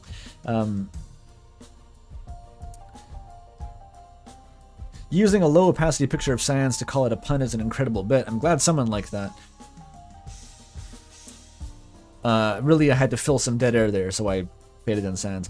It feels weird that you didn't mention the part about stained glass where it's frequently used to depict scenes from holy text. I mean, that was also, like, what I meant. It's stained glass because it's a church. Like, I think that was kind of tautological at that point. It kind of would have just been a waste to point that out explicitly. Is like, yeah, it's like, on one hand, it is being used because aesthetically, you expect prophecies to be in stained glass murals. That's a trope. But also, on a deeper level, glass has like metatextual meaning to the fundamental structure of Deltarune's universe, blah, blah, blah. I actually expected more people to be pushing back and saying, like, it's not that deep. The prophecy murals are just that because the church has stained glass prophecies. No one did that. Thank you all for not doing that. I'm glad you agree that it is that deep.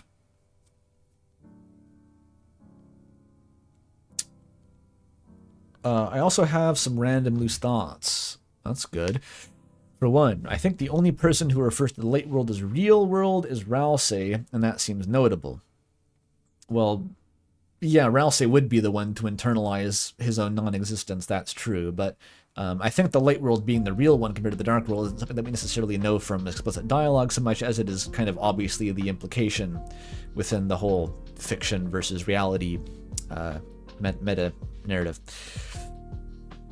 The depths are dark and the glass of the prophecy emerges from it.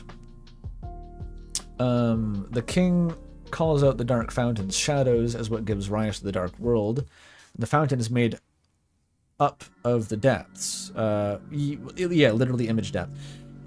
When a dark fountain is created, light first erupts and then is coated by the glass of the prophecy.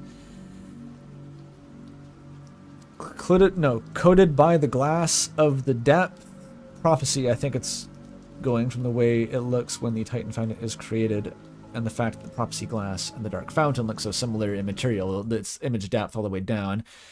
So dark worlds are shadows cast by light shining from the depths, but that light is erupting from beneath the light world. Okay, I've seen a lot of comments that kind of do this, where it's kind of like freestyling on just like symbolic associations. You can do that. I'm not saying it's wrong to do that. The problem is it's a bit too easy to do that. There's a bit too many degrees of freedom. When like, if you just want to like build this very kind of literal physical process from like the darkness goes on the inside and the light is on the outside and the glass goes here and it comes from this, like maybe that works. It's not really my vibe though, because that puts too much detail on the table that as meaningful. Like And even if you zoom out more than that, you have so much fucking detail to work with and sort through what's supposed to be meaningful and what's supposed to be not meaningful. And that's just zooming so far in that, like, I don't think it's helpful, basically. And I would go insane trying to think about the process of Dark Fountain and that level of, like, mechanical accuracy. The third set of loose thoughts. Ice and snow seems to be a significant concept as well. Noel and the Forbidden Path are obvious elements. Okay, well, this is the first comment actually telling me why didn't you talk about ice, so we kicked that off at least. Yeah, the answer is that it's going to be in part 2. Okay, donation. Weirdo's World number with $5. Thank you. Are you going to include trees in part 2? Notice they're a constant theme in Deltarune, but it doesn't look like it's on any of the parchments. I wasn't. Like, I guess they're a theme. There's a lot of trees. There's a lot of reasons to have trees in games. There's obviously the very relevant tree that the Forgotten Man hides behind. There's the Roots prophecy. They're probably not going to be included because I wouldn't know what to do with them. That's going to be a common theme. If something's not included, it's because I can't find a way to incorporate it into the sort of spaceship I'm trying to build. It doesn't mean it's not important. It just means it doesn't fit into the theory. The theory is not a theory of everything. It's a theory of what I'm trying to talk about. It's kind of tautological, but that's true. Okay, back up we go. Doopy doopy doo. You're thinking the conclusion might end up being Des is the angel. It's not. I actually have no fucking idea what the angel is, other than that maybe it's the same as the fallen star. If I can get away with not even mentioning the fucking angel, I'm going to be happy, because I don't know what the angel is. I was talking with Molly about the angel. Oops, my music is gone. I was talking with Molly a while ago on Discord about the angel, and she was basically saying, like, I think the angel is literally... It's like a chaff grenade has been detonated. Well, she didn't say chaff grenade, but it was like, there's so many contradictory points of evidence for who the angel is, above like anything else in the game, that it feels like Toby's just fucking with us. Like, actually literally tricky Tony. And I was like, in this case, in the case of the angel specifically and their identity, I feel like tricky Tony may be Tonying us, in the sense that, like, the angel is like just locked behind a speculation shield where, like, we cannot fucking figure it out because there's so much bullshit. But, like, it's the player, it's Gaster, it's Noel. I can make convincing arguments that any one of those are true. Maybe I could argue that it's Des. Why is there evidence that Noel is the angel if it's also the player and also it's Gaster? I can't deal with that, man. I don't know what to do with it. Yeah, Holy Trinity, sure, I know they post fucking memes about that in the lore pit, right? I don't know what to do with that either. I'm not a Trinitarian, okay? I'm not Catholic enough for this.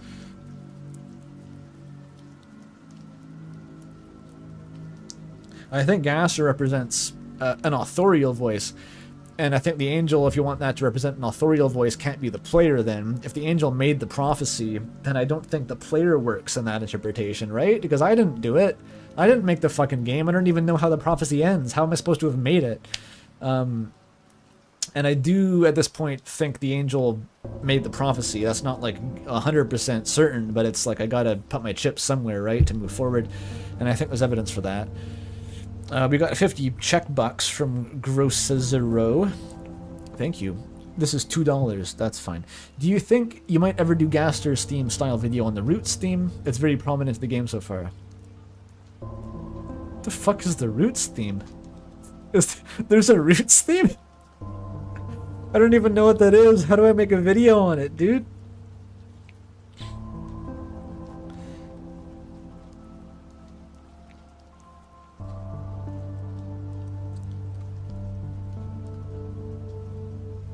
Molly is weighing in. Genuinely, if the angel isn't the player, what if we just never learn what it looks like? Like, it doesn't stop at just one prophecy that blocks our view of it. We just never ever see it. I hope the angel is just like the biggest middle finger to the fandom possible. Whatever Toby decides is the least satisfying possible conclusion. I get my diamonds from the most horrific situations imaginable. Like that, but for the angel.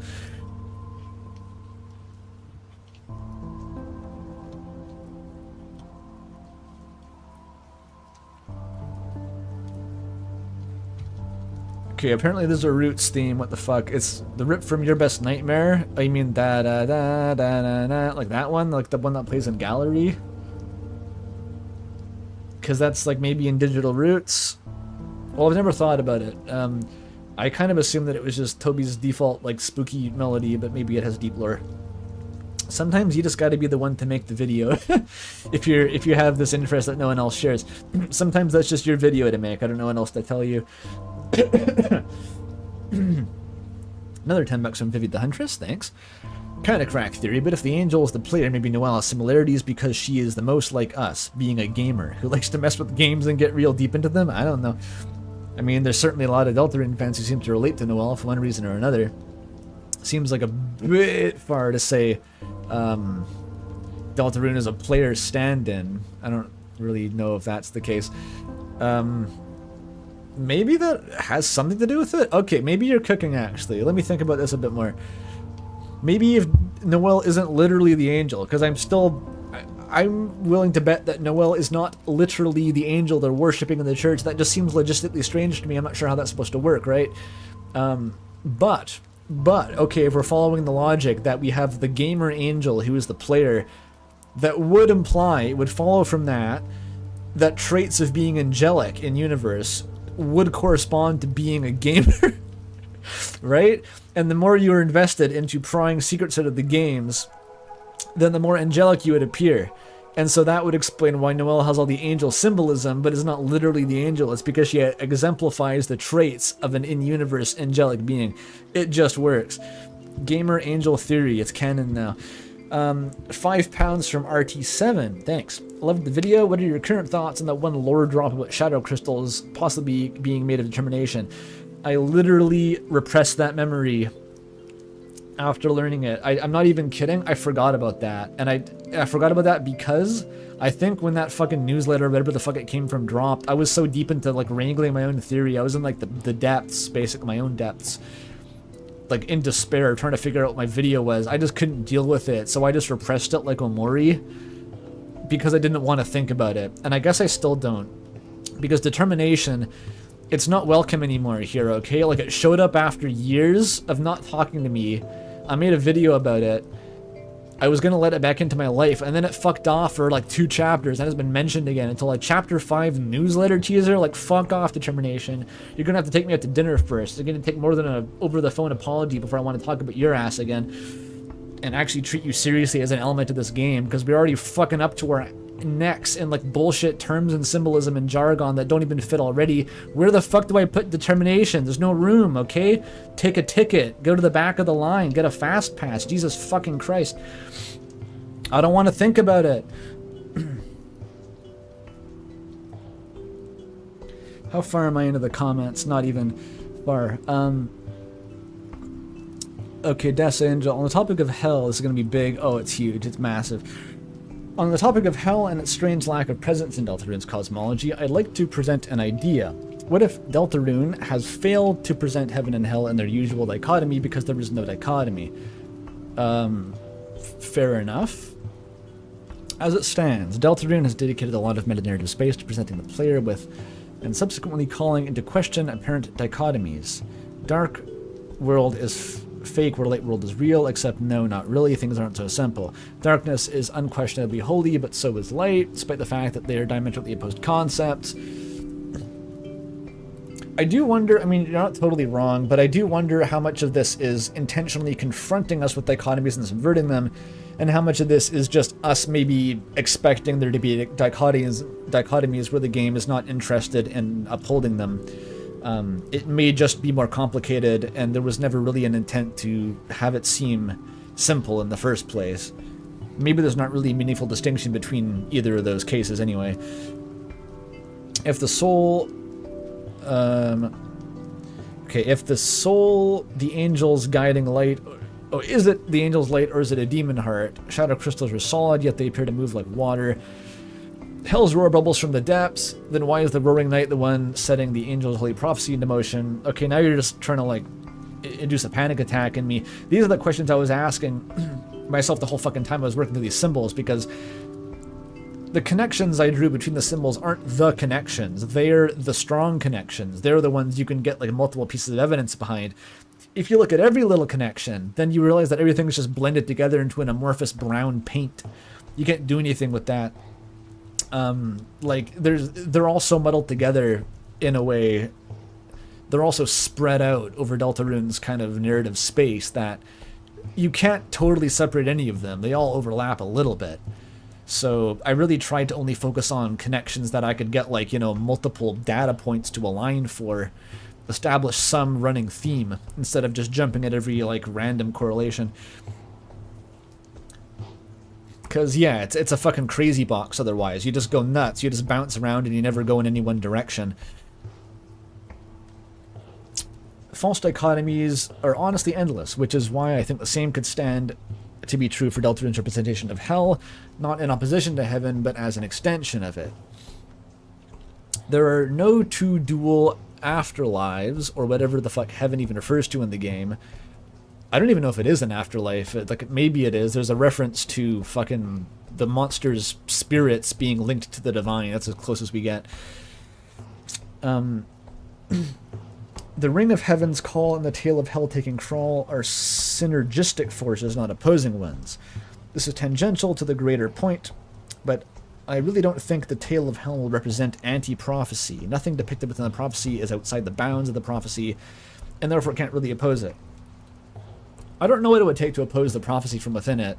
The point of the prophecy, from my meta-interpretation of it being just the game's plot, is that it's literally logically impossible to oppose it, because anything in the game that could oppose the prophecy is implicitly just another part of the game, therefore part of the prophecy. Like, the constraints that we're working within are not on the game, they're on real life. Like, Toby Fox can't make a game without a prophecy. Neither can Gaster, by the way. Say he was the one who made the game but also wants to break the prophecy, just kind of wink wink nudge nudge there. But what was I getting at? Yeah, I don't know exactly what it means to break the prophecy in Deltarune, but I'm still willing to bet that there's some representative faction that kind of stands for that, because Gerson seemed to imply that the prophecy wasn't completely set in stone. I know he didn't literally say you could break it, but yeah, like, I don't think hell is definitely for sure the opposite of prophecy, but it's just the most convenient opposite to use. And just because the game doesn't represent dichotomies completely separate, like sanitized from each other, doesn't mean that there are not dichotomies present. Like, light and dark still represent opposing concepts. Like, one is on one end of a spectrum from the other, reality and darkness. These opposing concepts exist. They're just like, they tend to get blurry in the middle still. So I'm still willing to, as like an interim working theory, say that hell is the opposite of the prophecy, because the prophecy is heaven's main deal. Like, if you wanted to call any fundamental thing divine in Deltarune, like, things are divine in Christianity by virtue of being linked to God. There's no God in Deltarune, there's maybe an angel. I think the closest you can get to establishing an absolute definition of divinity is saying that things are linked to the prophecy. And so if you wanted to establish an absolute definition of the unholy, it would be things that are not linked to the prophecy. They are somehow outside of it or opposed to it. So it just makes sense to me. Okay, second paragraph. I'm really glad I'm not alone in having made the connection between phones and divinity. I think that phones being called holy could be an extension of electricity itself being holy. Oh, the elec-holy elemental pair. I wasn't expecting that. Holy shit. Yeah, I didn't really know what to do with that, because, like, there's so little reference to electricity in the game. Like, I could have brought that in as, like, tied to heaven symbolism, but there's just not enough on the other end. Like, what is electric that we've seen? The fucking, the remote darkeners, the zapper in Chapter 3 uses an electrical attack. Like, that's kind of what you get, right? It's like the bottom of the barrel. Electronics are video games? You're right, that's true. You're not wrong, but the game has explored a lot more different types of fiction than video games. So constraining that specifically to be holy because it's, I don't know, related to darkness or some shit, that doesn't really track, because, like, what's electric about fucking checkers? Why not have wood be the holy element? Because you can make game pieces out of that. Like, it doesn't really make any more sense to me.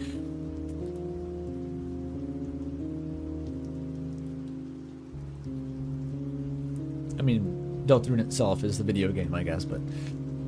We are listening to the one-shot soundtrack with rain ambiance. A classic. I'll link it in chat.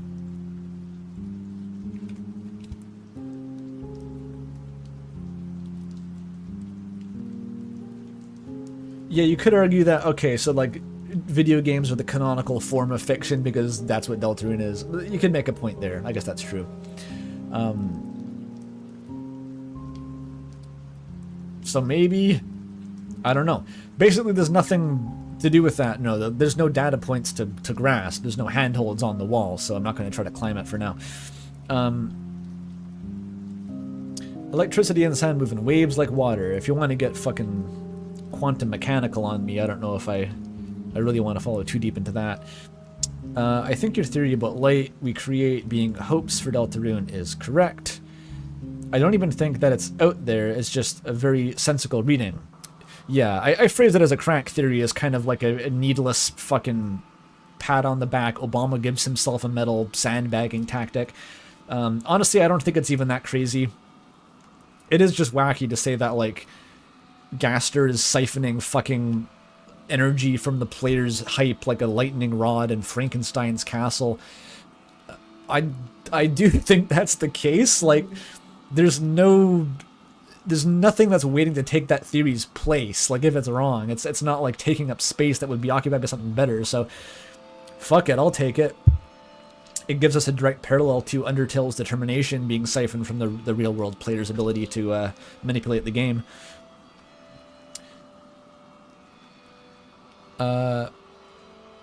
Point out the connection between dreams and darkness. Okay, here it is, here it is. So this is something that I legitimately just didn't think about.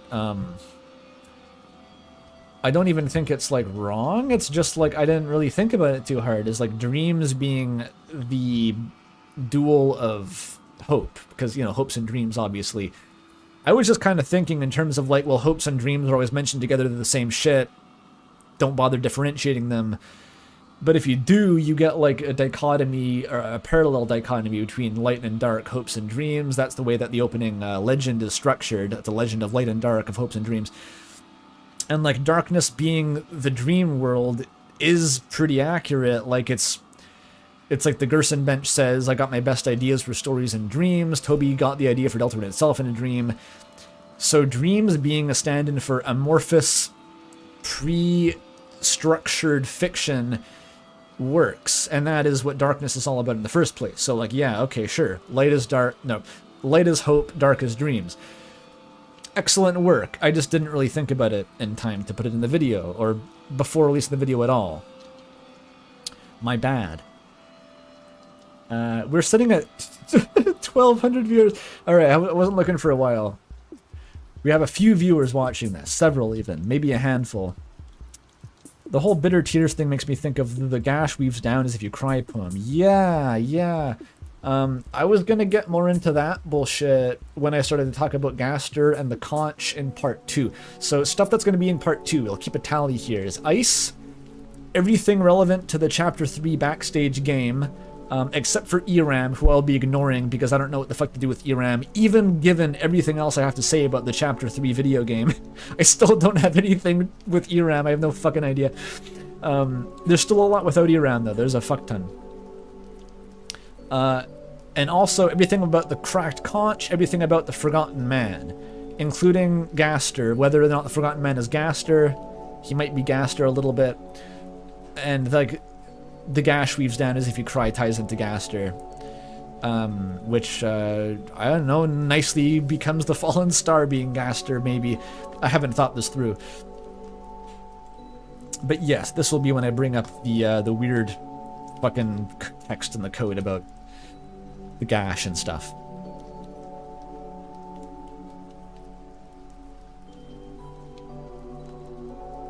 Everyone's got Eram takes, and I just know when I don't want to have a dog in a race, okay? It's a fucking, it's a mosh pit down there. Everyone's saying, like, oh, Eram is Ram. Eram is Mike, Eram is fucking screaming ape theory.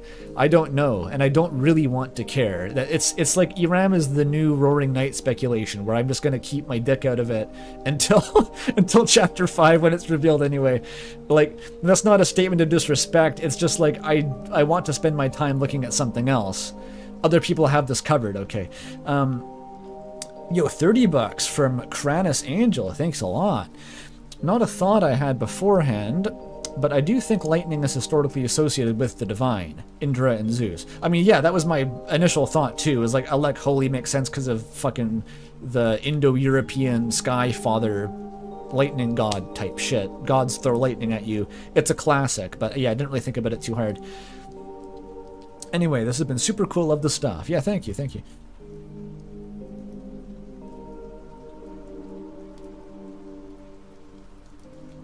Indo-European Skyfather is not even my term, by the way. That's a thing. Academics talk about this as an archetype for what gods turn into in Indo-Europe, I guess.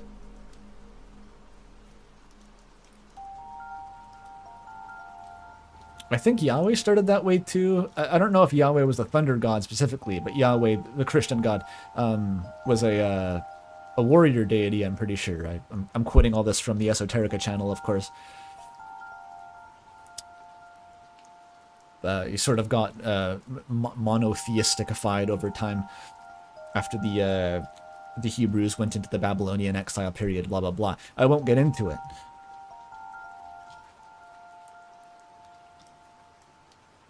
Associated with storms? Yeah, there was the whole fucking thing about the... Okay, I'm getting into it. But yeah, the Egyptians for a long time apparently thought that the Jewish god, Yahweh, was Set.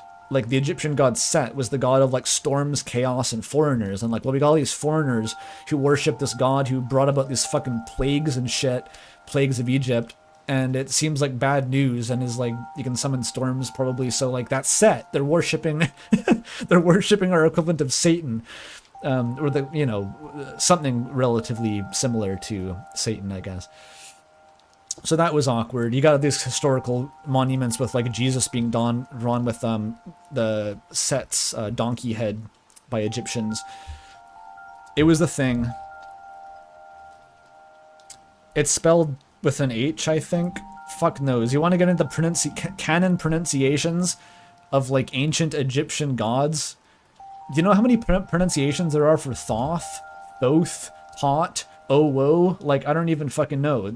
Literally no one knows. The canon pronunciations have to be reconstructed from guesses and, like, smoke at this point.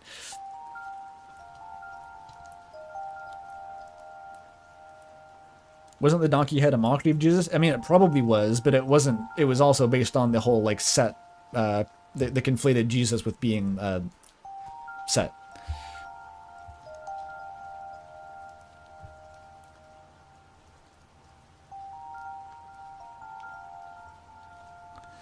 Where was I? Where are they owoing? If you spell Thoth in Greek, it's, well, yeah, someone's written it in chat for us there.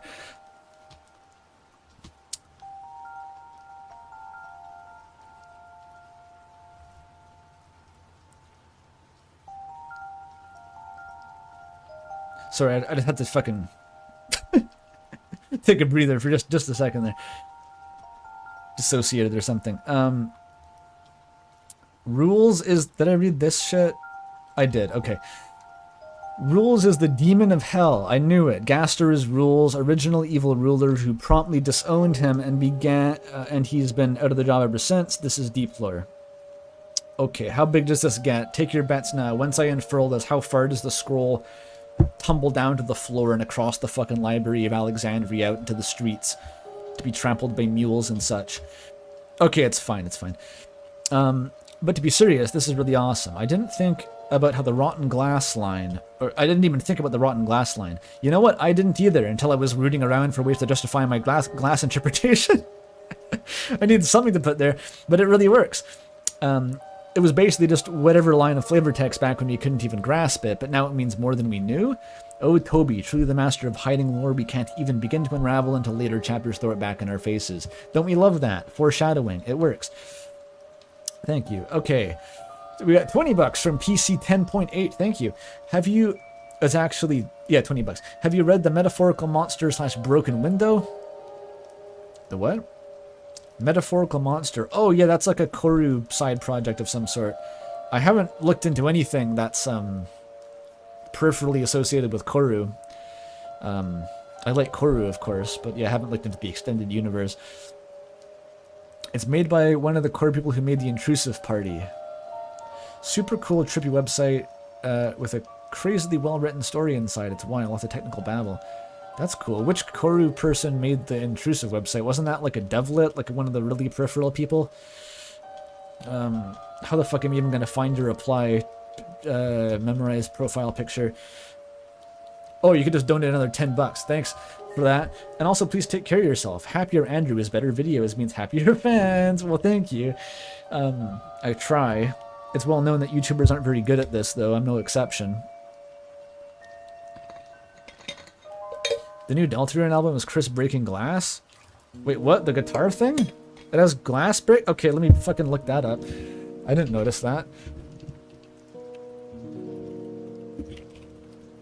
Deltarune guitar collection images.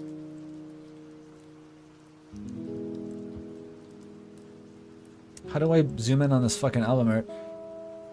I don't see Chris breaking glass. Is it a different album? The vinyl. Oh, the fucking vinyls. Okay. Deltarune Chapter 4 vinyl. Let me see. It has, yeah, it's a prophecy. It's got Chris looking at a prophecy. Is it on the fucking center of the disc somewhere? I don't know why I'm so fascinated by this. They break a lot of glass in Chapter 4, so it's not necessarily the deepest lore, but yeah. Cool. It's something to be said about, like, well, I don't know what there is to be said exactly, but, like, if you... They break so much the glass in Chapter 4, but they don't break the prophecy. Like, it's sort of just built into the logic that you can break the glass, but it doesn't really matter, so... That's kind of interesting, like... It's this powerful visual symbol for breaking through fate, but even that doesn't actually fucking do anything, so it kind of negates itself. We got 55 tries from Ordinary Pickle. And I try. Oh my god, do I try?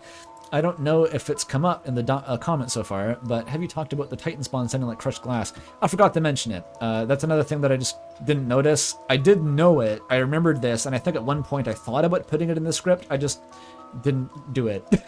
It's like when you think you've written someone an email, but you actually never sent it.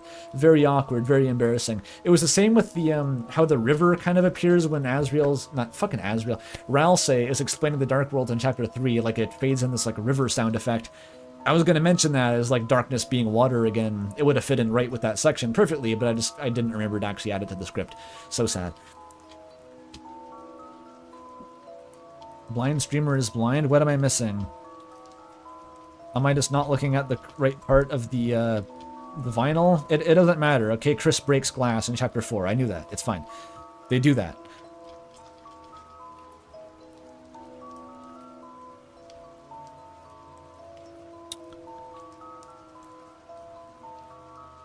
Yeah, okay. I had to rewatch the part where Cascade was playing because I got too distracted thinking about Cascade. Yeah, that's what I'm talking about. So the ending of that video was such a pain in the ass to figure out the music for, I swear to God. I wrote the whole bit about like Grandmaster Cunningham showing up trying to pick the music. That was just vent art because I was like so sick of trying to find the right music for that part. It took me hours. But anyway, I originally wanted everything after the Toho Jazz to be an edit of Cascade. I thought that would be sick. It's going to be sick. And I tried for like a whole fucking evening to make it work. Firefox tab crashed. Has to happen at least once per stream. Refreshing. We're good. What was I saying? Yeah, so I tried for a whole evening to just do a big Cascade edit over the entire conclusion. I couldn't make it work. It was too hard, so I had to pad it out with that one more Hiddy Labs song, and then I got a little bit in at the end, and it still worked pretty well, so I'm happy with it. It was the Penumbra Phantasm quote. I had to get that in there, right? So all you fucking tourists can realize that Penumbra Phantasm does come from Homestuck. It is a Homestuck song. It's not unused.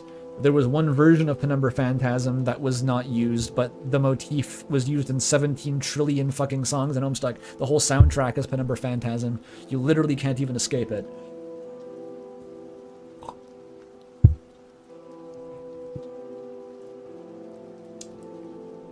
What was I talking about?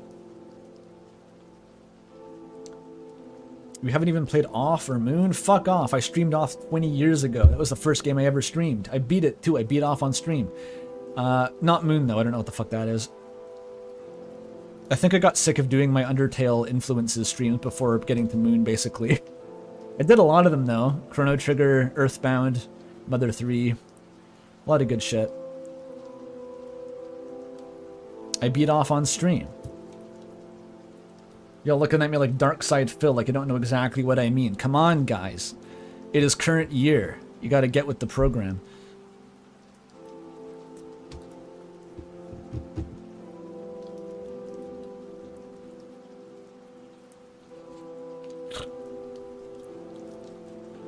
A tier list for the inspirations? I don't fucking know, dude.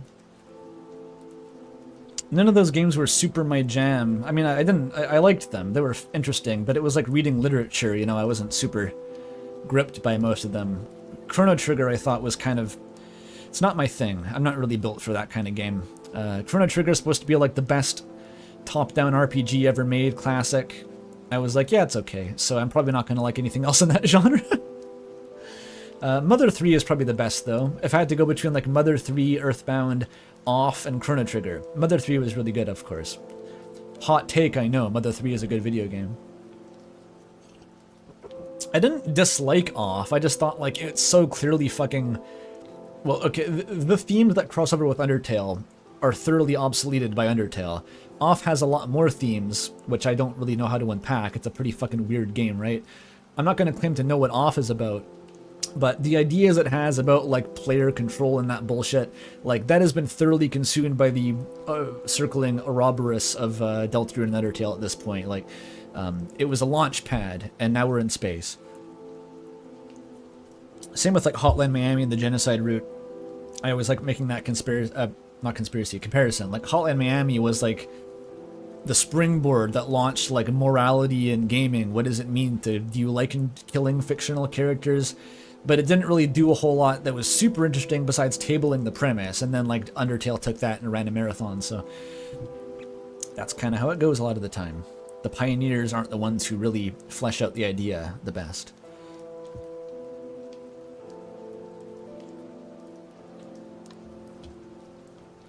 Gee, I'm glad Yeek was around for Toby to learn from.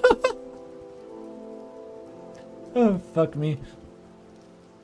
I'm glad that the Ribbit mod existed so that Rubato could take its ideas. Oh, what's the first Yeek-like game going to be? I don't want to know. It's okay. It's a reductive way to look at those games? I mean, sure, but I gotta reduce it somehow to be able to talk about them efficiently. I'm looking at them from the overlap with shit that I already know how to talk about. They can be whatever they want to whoever played them at the time, that's whatever the fuck, but I'm coming in from a historical perspective and saying, okay, what can I get out of this? And I get out is that they pioneered ideas that other games later did better. That's fine. $20, ooh, from Victor of the River, thank you. I asked this in a super chat before, or did I miss a donation? Okay, I'll go back and look after. What does the lack of narration in the segments where Chris rips out the soul out of the body say about the relationship between our connection to Deltarune and the soul's connection to Chris? Oh, I've never thought about that. I thought about narrator lore like a whole lot for a few months, years ago, and then I vowed to never think about it again because I couldn't find anything useful. Does it say anything? I don't know. I honestly don't know. Maybe it does. But it could easily just be an aesthetic choice, a tonal choice. Having narration as the soul would... That's true. I mean, even in the Dreamer house, or not the Holiday household, you can't like click on stuff, can you? I've literally never thought about this. So maybe that's the best answer I can give, is I've literally never thought about it.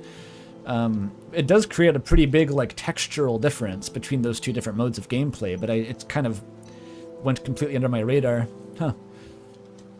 Okay, let me check if you had a previous dono, the Victor of the Rivers.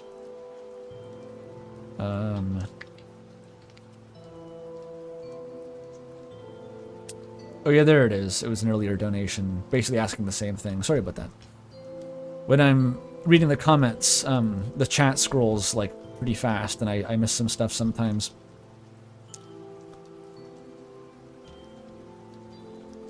I should probably just keep my the stream tab open to the donation history. That's probably a good idea. Okay. Okay, what was I reading this? I read... Okay, I scrolled down for some fucking reason.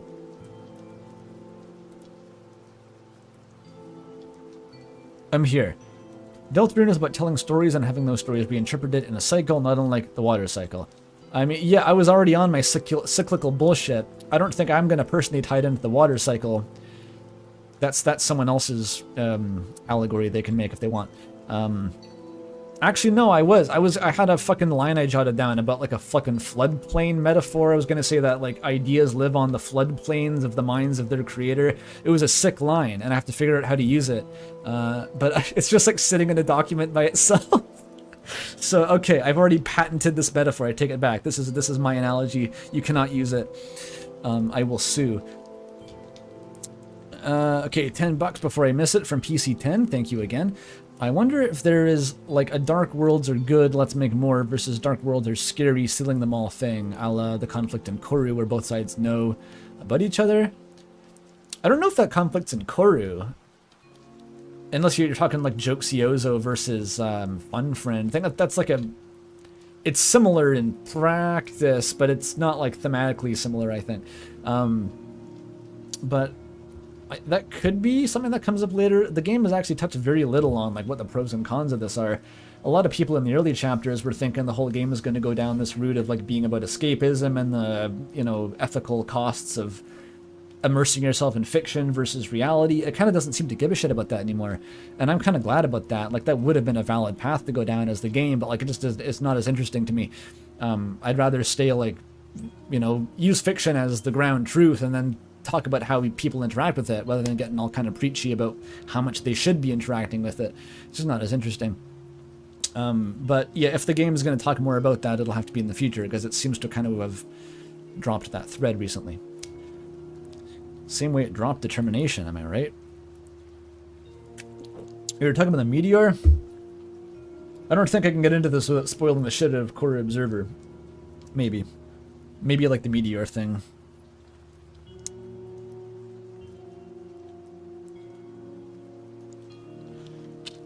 Okay, I'm going to take Andrew's meta-crackpot theory intensity here and drive it harder. I think glass represents the membrane between levels of fiction. Okay, the first one of these, yeah. I also didn't even think of this. Fair enough. I can't think of everything. The literal fucking conceit of glass being the glass on your computer monitor. Yeah, cool. I honestly, I don't know how well it ties in to my existing interpretation of glass being the linearization of the story. I guess it could represent that. Like, by the time you've put it in a glass box, a computer monitor, it is now linear and forever crystallized in place.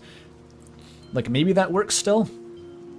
But in terms of, like, recursively going into fiction, I don't know how much it helps us there, because, like, there's not really a sense of the Dark Worlds in Deltarune having their own independent prophecies or their own independent crystallization process, which is kind of weird. Like, I never really thought about this, actually. Like, the Dark Worlds in Deltarune, they're still raw darkness. They're a live unfolding roleplay. Like, it is actually a world that you can do whatever you want in. Implicitly, like, the broader prophecy that cages the entirety of Deltarune still dictates there's finite possibilities, right? But, like, within this meta-narrative interpretation, where darkness is unformed creativity and glass is when you've crystallized it into a linear narrative, the Dark Worlds themselves are still that unformed state, where, like, it's an interactive, entire, immersive-ass world where you can make your own adventure and do things in. That tracks to me, right? it's not just a story you're reading through, it's an adventure that you are exploring. And that is what raw darkness, it's a fantastical concept. We can't experience that in the real world. We can't, I mean, like Dungeons and Dragons is your closest parallel, right? Where you have this ongoing role play. But like, we can't literally make a fantasy world that has all the options open to us. We have to condense it into a fixed series of events that we read through as a story. But yeah, like, what was I saying? So there's not really an analog to going into a dark world and having glass be that membrane anymore, because again, they're not all computer screens. It still does work as like a general aesthetic thing where like it's a nice little cherry on top where like the glass of your computer is what encloses the prophecy, the Deltarune being literally engraven in stone as computer code exists within a glass box as its medium. Like, that's cool. I just don't know how much you can generalize it to be like all layers of fiction follow this glass membrane kind of pattern. We got more donations while I was rambling. Another from the Vivi the Huntress, thank you, $10. Light and dark are duality. Like hopes and dreams, Ralphie says that light and dark worlds live in harmony, and the roaring undoes that. The credit song is Never-Ending Night, like a never-ending dream. I agree with all that. I also don't know how to tie it in with all the shit that I'm talking about, though, is the problem. The roaring is a bit of a... It sticks out a bit. I'm trying to hammer it down as best I can to fit into my interpretation, because the interpretation has acquired enough of a life of its own that I'm now shackled to it in this kind of tragic way, where I now know what it means to have a vested interest in an interpretation and have to weigh the pros and cons of introducing contradictory evidence. But it's not that serious at the end of the day, okay? Like, I'm trying to incorporate all the evidence I can, but I know that no matter what interpretation I try to work with here, I'm going to have to throw some shit out. It's never going to be perfect, and I'll admit to that, but I can't fix it. Why am I even talking about this? You were just mentioning some, like, pretty basic stuff about how the roaring is, like, the imbalance of light and dark. Okay, we got another $10 while I was rambling, but the last $10, this is how these streams go, by Zanzalukas, thank you. Aren't titans and their solidified pillars like a glass of prophecy? Water and shadow solidifying into glass or stone? Same with darkness slowly within two. No, turn to stone. Maybe? I don't really know what to do with the fucking stone, to be honest. I don't really exactly know. Introducing stone is like yet another fucking alias for glass. I don't know if that's a bit heavy duty. Ideally, I will just not mention stone and not have to think about stone, because I don't know if the Titans turning the stone necessarily has anything to say about the prophecy forming. I don't know if that needs to be the same thing or if I want it to. Maybe. Chapter 5 could establish more parallels between those. Okay, now lots of donations. $2 from It's Me. Any chance you'd play Lick Outside? Pretty please? I don't know, a lot of people are playing that game. I'm not usually into... I don't even know what kind of game it is. I haven't really been tempted to play it, is the short answer. Another $10 from Witchbird, thank you. Agree with being glad the game doesn't seem to be about dangers of escapism. It's a valid enough thing to make fiction about, but it seemed kind of not Toby compared to what else he's done. Yeah, he's got bigger fish to fry. Okay, leave that to fucking Expedition 33 or whatever.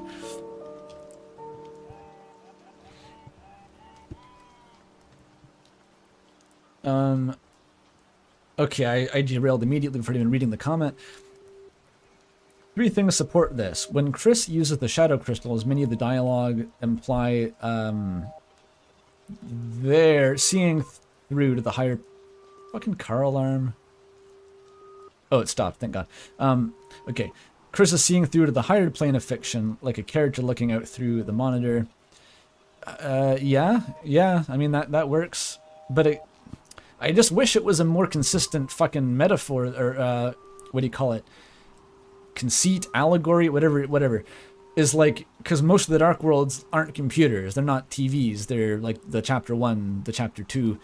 I guess Chapter 2 is a little bit computer screens and stuff, but Chapter 4 definitely isn't. So like, it muddies the water a lot to have like this screen metaphor work when you're like, you're not in a screen. It would be nice if it was actually consistent like that. There's more donations. £5 from Derpy Mule. Thank you. Honestly impressive how you managed to pass right by my comment. I ditched it. Oh my, what the fuck is, how did I miss that? Okay, I'll get to it right after. I have no explanation for that. No, there's 3 more donations. Okay, $10 from Top Turtles. Sorry I'm late. Did he already tell us his favorite Kill 6 Billion Demons character? Okay, I gotta be real. I've only actually read like maybe not even half of that comic because I read a bunch of it and then I downloaded a bunch to read on an airplane. I went to England and I read it on the airplane there. But that didn't include the liturgy. And I realized after hours of this that like I was kind of losing interest in the comic without the fucking marginalia included. So then I'm gonna have to go back and reread it all now, so I've been putting it off. The favorite character. How do I even fucking choose? They're all like rad and cool. Every character in that fucking comic is as cool as possible.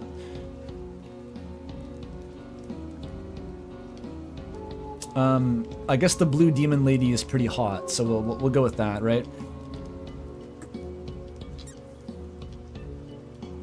That's my cop-out answer. Okay, we have 15 shekels from Yaheg, thank you. Spoilers for my stone comment, but an explicit parallel is drawn and that prophecy is written in glass, fragile as opposed to stone, tough. It's not that's an implicit parallel, but I see what you're saying. I don't know what it would mean to extend this fucking allegory further with like we now have stone as an even more solid version of something that's already solid. I don't really know. I don't know if I necessarily want to bolt this module onto the spaceship, as I was sort of saying earlier. Sorry about the car alarm, $2 to say that. Alright, I forgive you. That is shekels. The weird rune is shekels, by the way. Okay. Everyone stop donating for a sec. I need to take a piss. I need to, okay? Stop donating, please. I don't want to have to miss any while I'm taking a piss. BRB. Fuck, you did it! You did it immediately. Why? Okay, Titans might represent... Five pounds, thanks for that, by the way. The Titans might represent so much overwhelming darkness, so much possibility. They become author burnout, stagnation, stone. Author burnout. Too much ink. Too much darkness, I don't fucking know what... Because the roaring... I'm kind of bought in on the roaring being some weird mechanism for, like, a project essentially reverting to the primordial ether whence it came in the mind of the author. Like, it's an unmaking of the linear narrative, where it all becomes covered in darkness again, it becomes soup, which is relevant to this very, very specific and unique process that occurred with Deltarune itself when it kind of got subducted under the Undertale plate. Why did I say it like that? When it got scrapped and Undertale got made instead. So we had all these Deltarune ideas floating around till we tried to make this game. He gave up. And then he kind of repurposed some of them maybe into Undertale, and then he made that game instead. And meanwhile, Deltarune is just like moldering at the bottom of the fucking ocean. And then after Undertale, he's like, well, dredge it back up and make something new out of it. That's very, that feels like such a specific thing that is exactly what the roaring describes. So I kind of like that too much to let it go. But I don't know how that ties into the Titans also being too much darkness. I don't fucking know. And also thank you for £1. Notable nil. But I really am going to take a piss now. Goodbye.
Oh, I went to get a wee snack. I'm gonna put some pizza pops on. I didn't realize how hungry I was. I swear I don't snort cocaine before these streams, but it kind of feels like I don't need to sometimes. But yeah, I noticed that I was starving when I got up to piss. It's gonna be a while before the pizza pops are done. Those things take like an hour to cook, I swear to God. I'm eating a cookie now. I might have to go get cheese and crackers in the meantime. I think I might need to do that.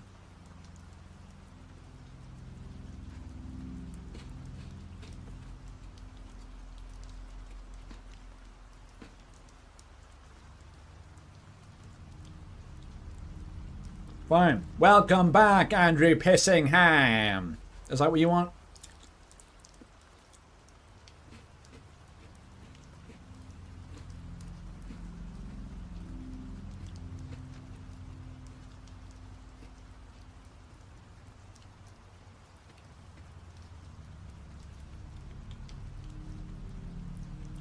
For donations. Okay, let me go get my cheese and crackers, and then I'll read donations while I eat the cheese and crackers. That sounds great, right? We'll do that. I'll be back in a couple of minutes.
Hey, I'm back. If any of you want a concrete insight into the difference that your donations on Patreon and otherwise make in my life, I am now able to afford to buy cheese again. Since the new video Patreon thing.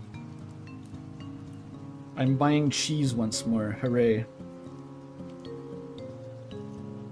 The cheese baron. Am I lactose intolerant? No, it's just expensive.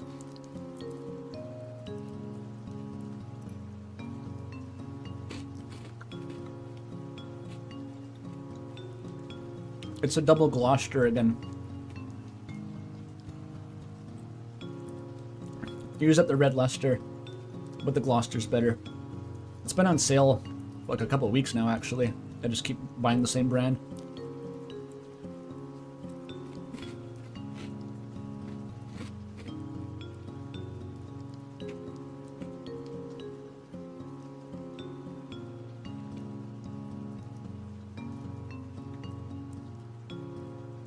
You can ask for cheese samples at a deli?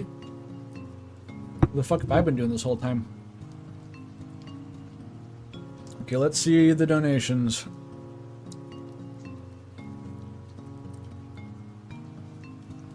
There's a lot. Okay. Alright, $2 from Horchata.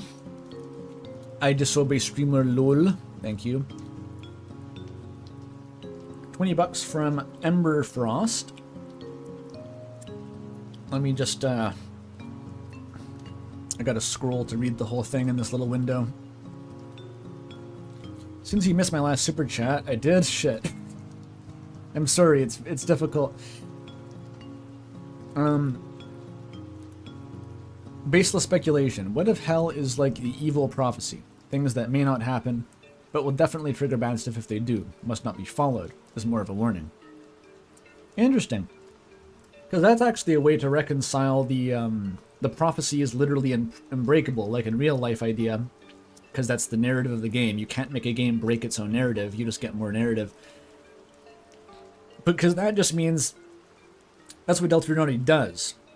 There isn't one narrative, but there's two. Like, you can't do a route that is something other than the weird route or the normal route, but you do have at least a choice between two routes. So yeah, that would actually kind of fix the issue, is like, hell isn't breaking the prophecy, it is just an alternate prophecy. Because you can have multiple ones if you want, that's fine. But you just can't have true freedom ever. Pretty good. So I don't know if hell means the weird route specifically, but it's a reading. Let me eat a cracker. Please don't donate faster than I can eat crackers.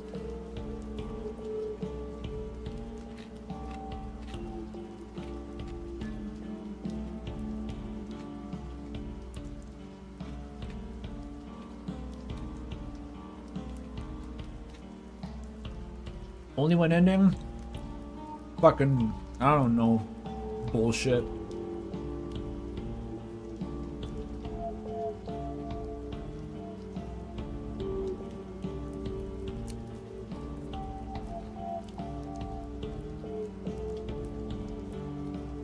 Okay, more donuts. $5 from Mr. 4. Thank you.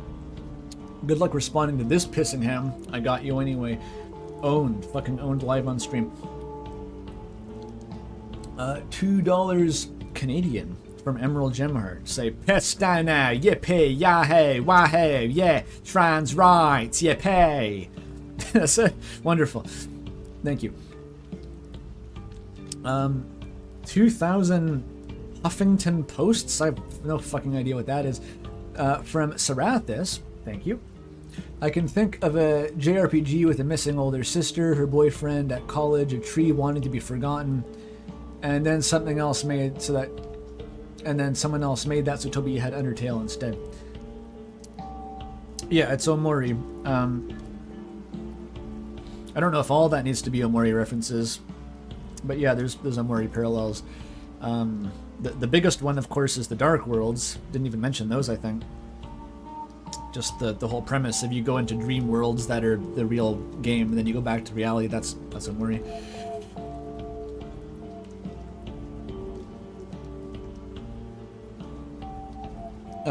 We got more. £2 from Tanwall Banks to just say, if glass becomes rotten, rotten glass must be piss.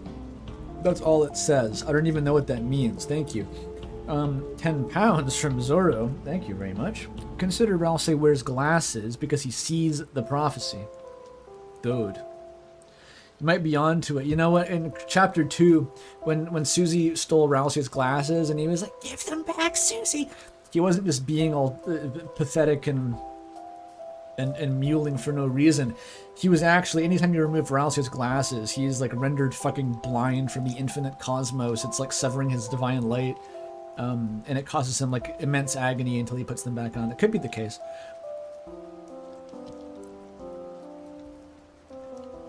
$10 from Sync. I don't even know how many of these are. Scroll bars off screen. What do you think about glass being used because it acts like a lens showing you a certain perspective? The prophecy is described as having a perspective that never changes. Buy cheese with this, by the way. I will. It's a lens which shows you perspective. Well, the shadow crystals definitely do that. And I don't know... The question you have to ask is how many properties of glass can we leverage? If you form an interpretation of how glass is being used symbolically or meta-narratively, it has all these physical properties. It's a thing. You can touch glass. It exists.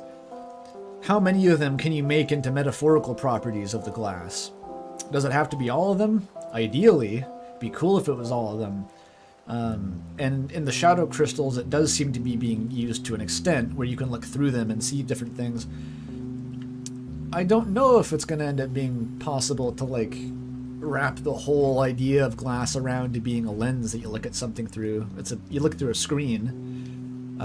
But if we're talking glasses about linearity and crystallization of imagination, maybe it works a little bit.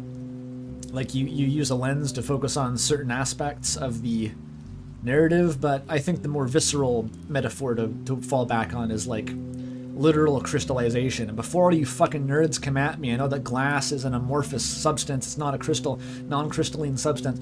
It doesn't fucking matter. Glass is a crystal, or ice is a crystal, and that's kind of like glass. So basically it's like a fluid thing that is solidifying and becoming fixed in place. That's kind of the physical intuition that I like to follow. And I think the lensy bit may be superfluous in my reading potentially. Oh, I reached the end. Okay, and Calicorp's with another 10 pounds. Thank you, Calicorp's. Love me cheese, love me crackers, simple as. Okay, it took me so long to read those that the timer telling me to put the pizza pops in the oven has in fact gone off. So let me go put those in the oven.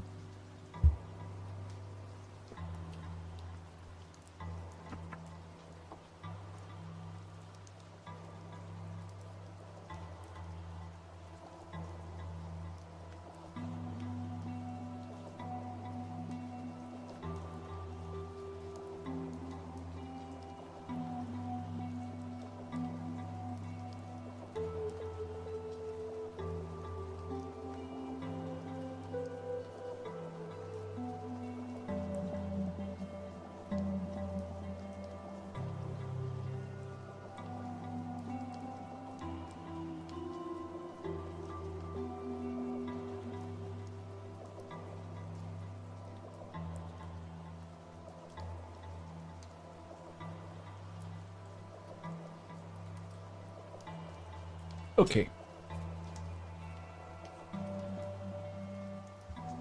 That's been another donation. Okay. Mr. Mario with the $10. Wow. Sorry if it's off topic, but what if monsters bleed but aren't made of blood? No! Anything off topic would have been fine. That's just the one topic. That's the one topic. I can't do it. I spent the entire last comment response stream just ranting about blood. Just nothing but blood all the time. Just rewatch that, okay? I don't have anything new to say about it. I don't even have any new funny rants.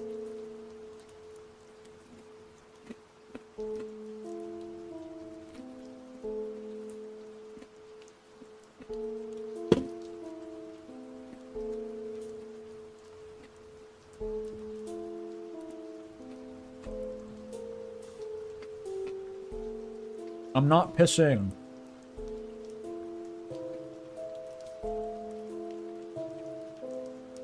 I'm eating cheese and crackers.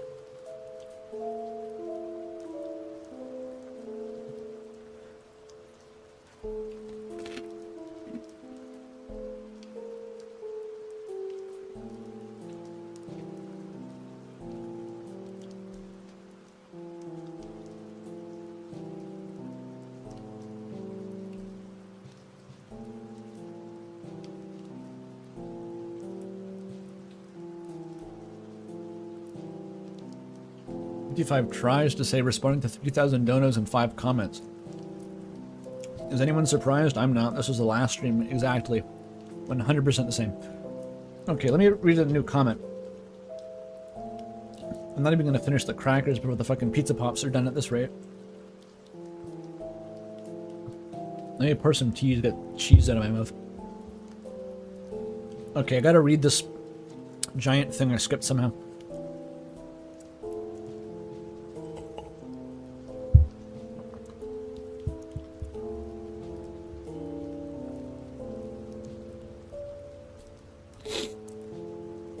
Okay, the passage in the book feels a lot like a folktale of a creator god, especially if the glass mentioned is actually the prophecy itself. If you want to tie in device theory, of course we want to tie in device theory, this positions Gaster as the fallen star, creating a formless mass of water darkness code, out of which grew a story, that being Deltarune. I would tweak that slightly. I think Gaster is positioned as an intermediate between the strictly in-universe author figure of Gerson and the strictly out-of-universe author of Toby Fox. That's going to be a central part of part 2 of this, is like, there's a stack of 3 author metaphors, from Gerson up to Gaster up to Toby Fox. And Gaster's kind of in between. And I don't know how to tie that into the formlessness. I think to be the fallen star, you have to, in some way, be responsible for the prophecy. That's kind of my view on things. Whether intentionally or not, I think what Gaster may have done is created the Dark World somehow. Some sort of broader version of a Dark World, which is Deltarune. Maybe he even started a roaring in a past universe, and that's what led to the state of the current world. Maybe even the old version of Gaster is the Forgotten Man. I'm just rambling now. Blah, blah, blah. But the prophecy was something that arose by necessity, because, like, it's something to do, like, you can't, no matter how hard you try, you can't make a story that doesn't have linearity in it. So, I don't know. I've got my work cut out for me about how to articulate how all that actually links up to Gaster. I haven't really thought it through perfectly.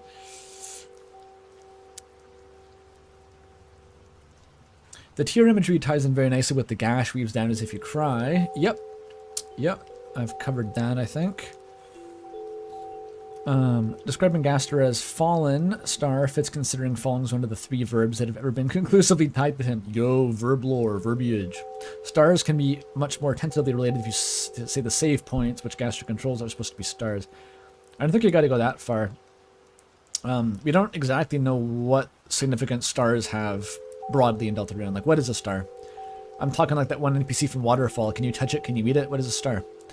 The night is very visibly tied to stars. Asriel was tied to stars, especially in fucking Undertale. In Undertale, the stars were a motif, actually. They were used to represent the hopes of the monsters who wanted to escape the underground. It's the ending line of One by One, the jewel box heavens turned onward into the relentless future, or something like that. But yeah, in Deltarune, we're kind of light on details at the moment, so that's kind of why I backed out of really poking at them much in this video. Missing a donut, scrolling up, stop, come back. $10 from Zoltan Leafblade, thank you.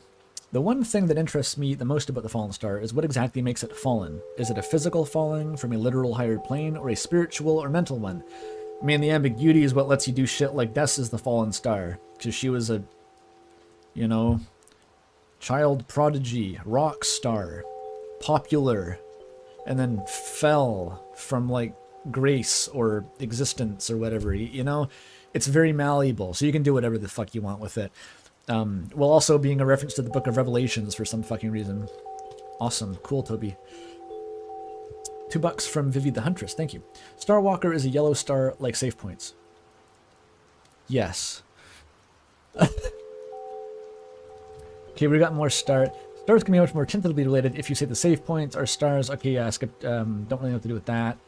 And if you want to do some real crackhead associative analysis, the 666 connection is also linked to Lucifer, the fallen angel, and the morning star. I think this is less crackhead than the save points, honestly. I mean, the save points are star-shaped.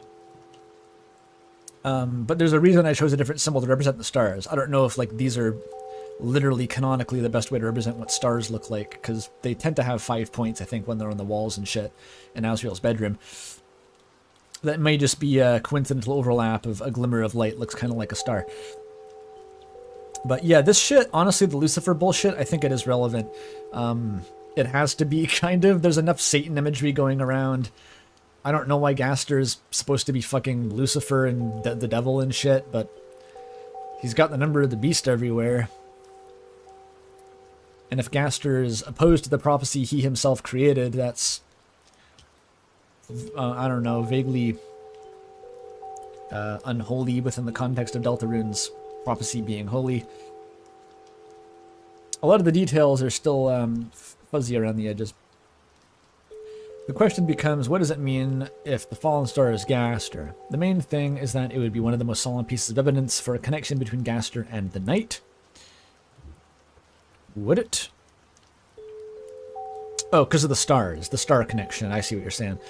If Gaster is the source of the night's power, and more speculatively the reason for its madness, assuming the night is mad, that reinforces the old idea that Gaster drove the Shadow Crystal holders mad. It does. It would do that. Perhaps using the night to do so.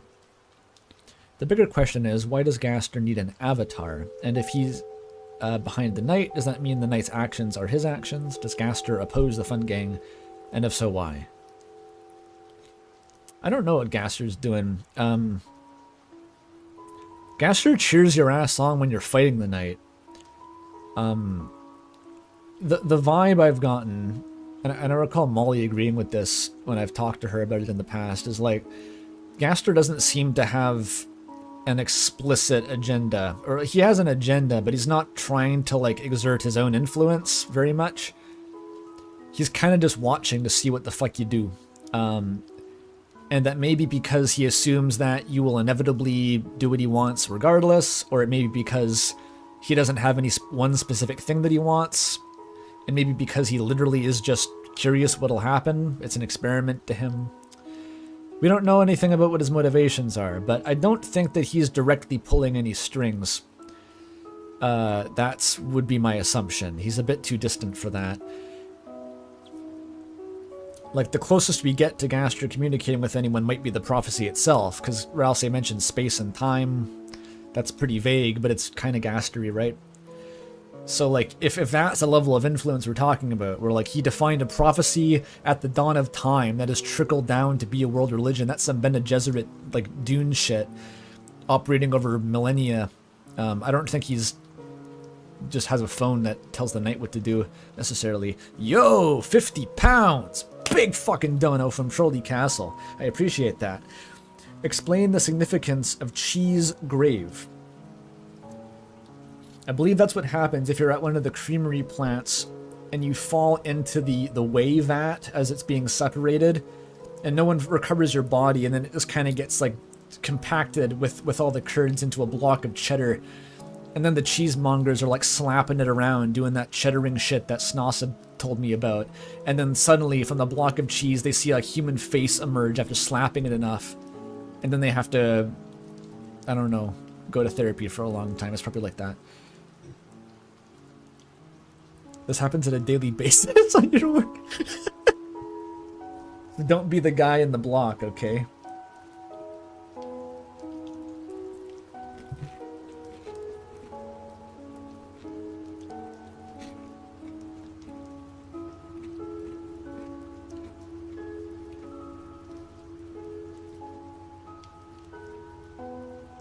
Making cheese, sorry.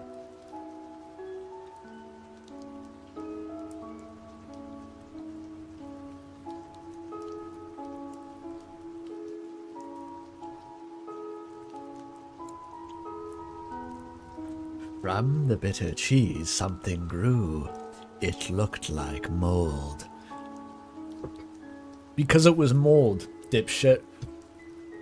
Anyway.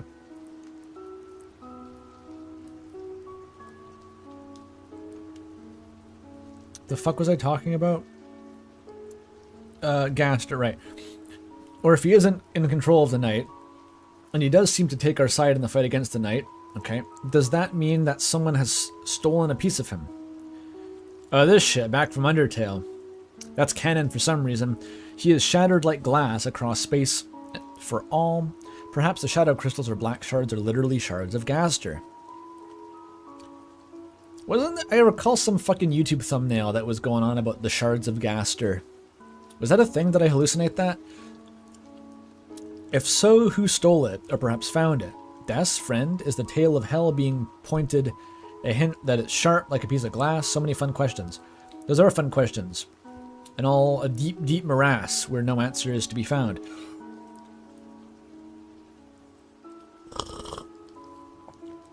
Player Carter has a video on the shards of Gaster. There we are. Excellent.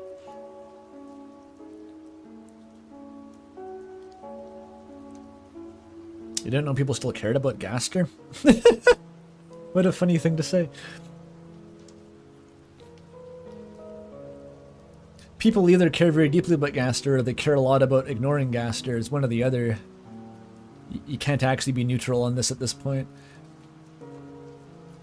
Only a Sith would deal in absolutes. I think it's also worth looking at the fact that the tears that may or may not have become the prophecy are bitter. If the tears are Gaster's, then what exactly is he bitter about? Excellent question. What is the bitter for, other than a reference to the Book of Revelations, which it is? Why are they bitter? There's no other reference to bitter shit in Deltarune. Is rainwater known to be bitter? Is that just a normal thing, even in a addition to Wormwood? It's kind of just water, right? Okay, tears are salty. Tears are much saltier than they are bitter, okay? They're not well hopped. Salt is not like bitterness. It is actually one of the 4 things that are explicitly defined to not be bitterness.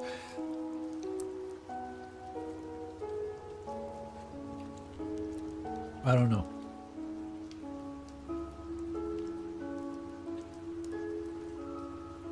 Did I say Book of Revelation? I don't... One single revelation. Okay, well there basically is one. Is that the world's gonna end and y'all gotta be on the right side before you get sent to hell. That's the revelation. The rest is details. Sorry to spoil the end for you. Pfft.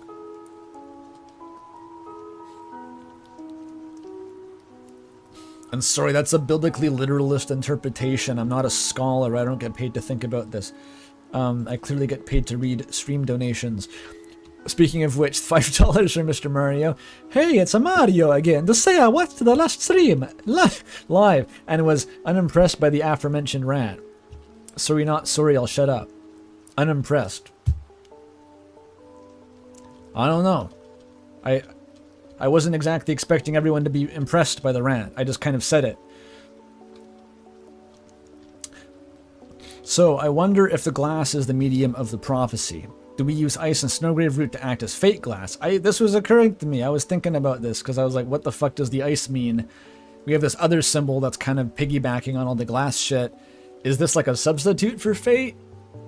That could be it. Or is it just another fucking alias for the same thing? How water is the same shit as darkness because it's ink, and glass is the same shit as ice because they're both clear and emerged from water. I don't know.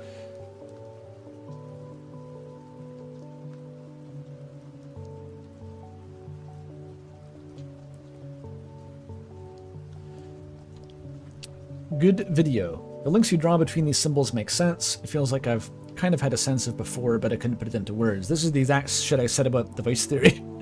This is what I love doing. Okay, none of this is supposed to be groundbreaking. People in the lore pit have discussed every possible thing I could say 100 times over by now, but it's packaging it in a way that's accessible. So having it mapped out like this really clarifies a lot of the random links I've noticed between these symbolic entities. I'd be tempted to place... How big does it get? Okay, it's okay. I'd be tempted to place the prophecy as a unifying force between all the symbols, but I don't know how much that makes sense for the hope-light duality. It is generally shown in opposition to fate while the religious and fallen star categories are presented. I don't know if there needs to be a central one. The point of having symbols is to mean different shit. Like, needing a central one implies that they're all leading back to the exact same fundamental idea somehow, which kind of defeats the point of having several symbols in a way, doesn't it? I don't really think that would help too much, but before it scrolls away, you gotta read the no-no. We got $5 from Basilius Basil, thank you. How much intertextuality does Deltarune have with Undertale? We literally have the same characters and logic from Undertale applied to Deltarune, Gerson Boom, with Gaster in between. Are you asking or are you telling me? If you're gonna ask how much intertextuality does it have, I'm gonna have to say a lot. If you want me to unpack all the intertextuality between Deltarune and Undertale, we're going to be here for a while. There's a lot of it. Everything we talk about is informed implicitly by the ideas that Deltarune had, Undertale had, and continue to kind of echo because it's all from Toby Fox's brain. But yeah, separating them definitely isn't productive if that's all you wanted to hear. I need another cracker.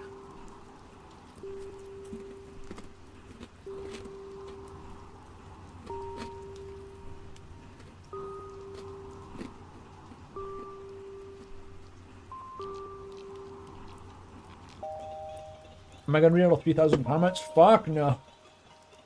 Not even close.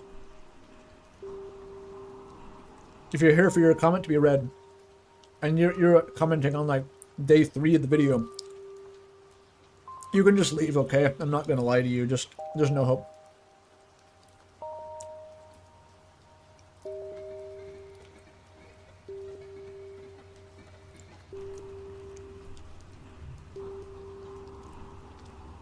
Did anyone actually go watch Device Theory of the Intermission?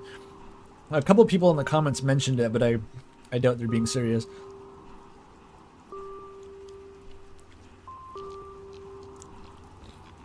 I think I already did read your comment, Amara, because I started reading this first before realizing it wasn't the Patreon video.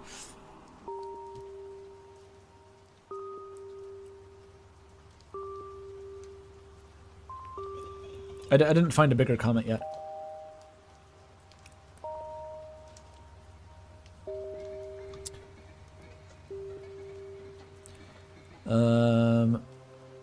I feel like I'm not the first person to think about this, and you allude to it.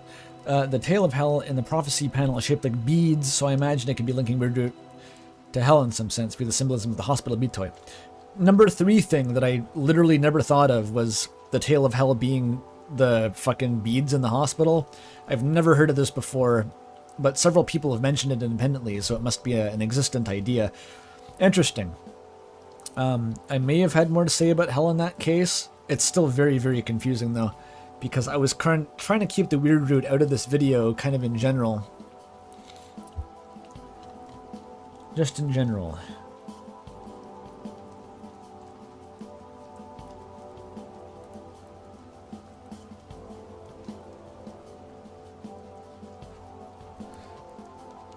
Okay, my friend noticed that as a musician who disappeared, Des is a fallen rock star. Yep, there's the double meaning. As soon as the mist started up, I knew he'd use the phenomenal lead into Phantom. The bangers keep coming. That was actually not planned. Well, it happened for the reason you said it. It naturally leads into that song, but I was just fishing around for background music, and I was like, okay, the mist theme works. And then I realized, oh shit, it segues into the Phantom theme. I have to make that work somehow. So I shoehorned it in.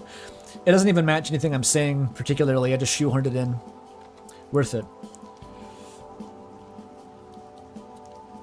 This is just telling me to rebalance the audio on the Bloodborne clip. I don't know. It's fine. I'm curious if you have any thoughts on the relation of snow and ice to water or rain. Yes, I do. It's Isis in part 2 again. This is an Isis in part 2 comment. Snowflakes being star-shaped. Oh my god. I don't even want to go there.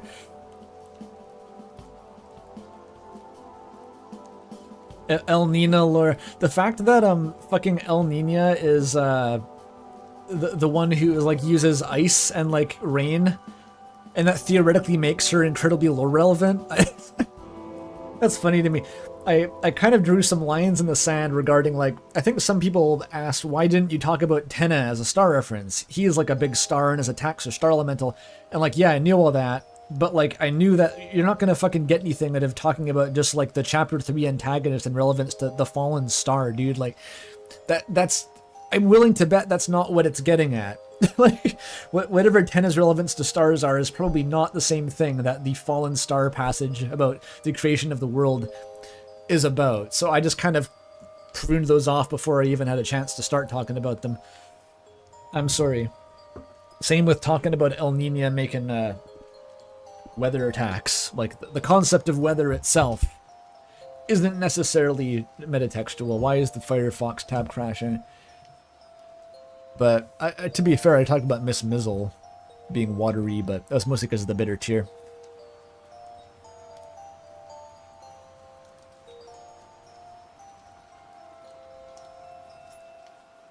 Oh, pizza pops are done. BRB.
Okay, as we learned previously, trying to eat pizza pops on stream is hazardous.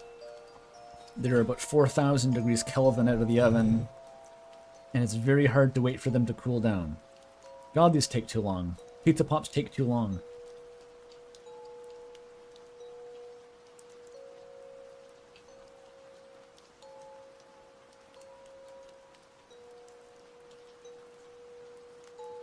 The place where it's snoo in Chapter 5. Having all that unused Noel bullshit come up in Chapter 5 would be cool, because it's going to be awkward if all that stuff is left on the cutting room floor page forever. Like, I'm unabashedly referencing those Noel lines. Why is all of Noel's, like, lore-relevant dialogue unused? Like, what's the point?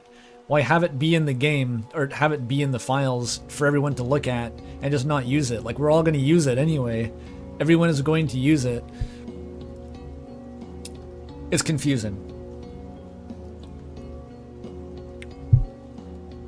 It's like taking the point off the tail of hell and just like putting the pointed version in the fucking files. Like, no one's gonna find it there. What's the idea here?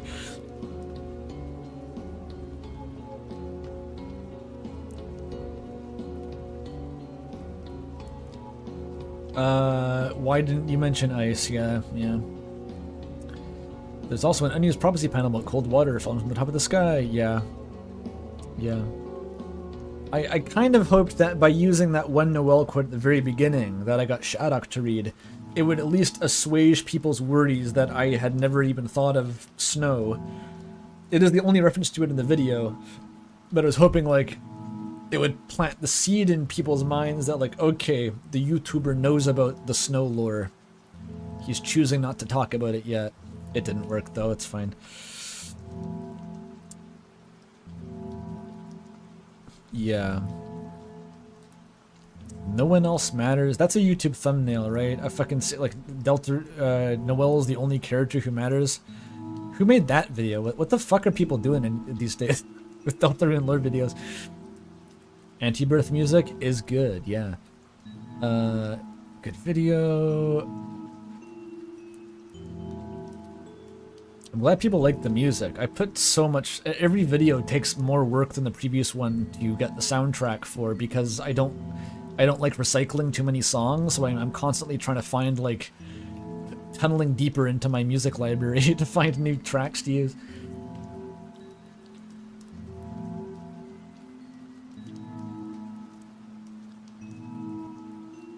It was a quote from Toby. Huh. Deltarune has no characters.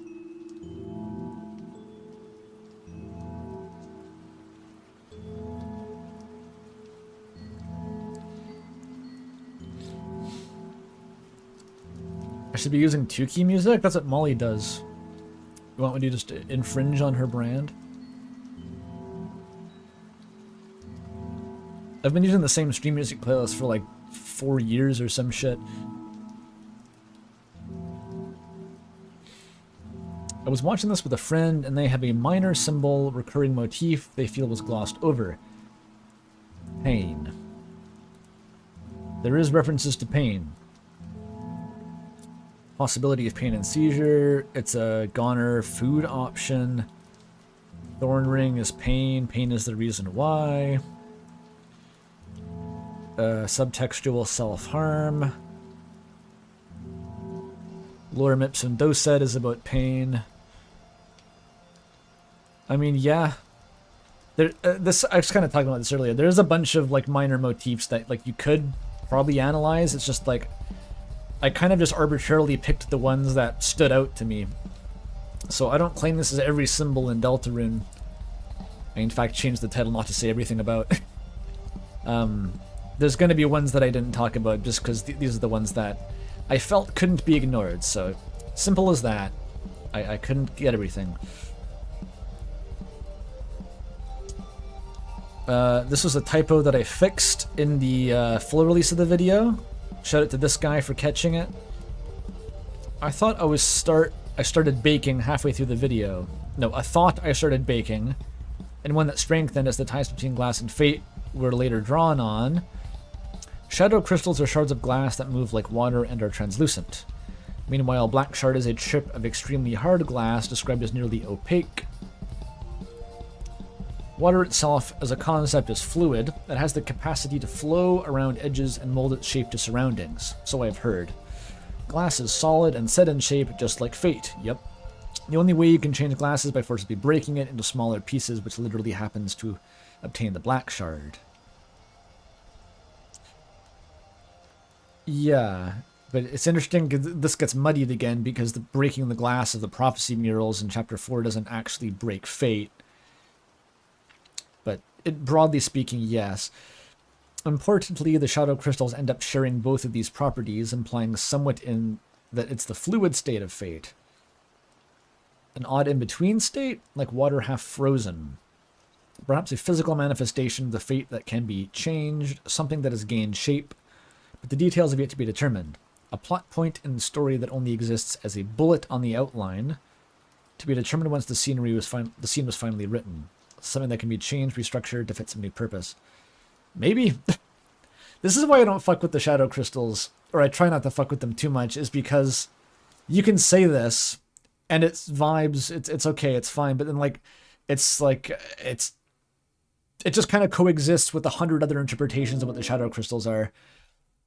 It kind of refuses to be predictive or to lead anywhere. Or not predictive is the wrong word. This isn't fucking quantum physics, but it's too easy to form plausible sounding interpretations of what they are because they're so fucking vague, dude.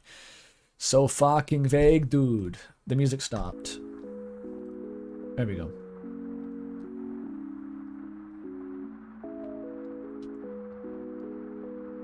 And that's why I just nope out of discussing them whenever possible. We may in fact learn more when Sham decides to actually tell us something for fucking once in chapter 5. Jesus. That guy.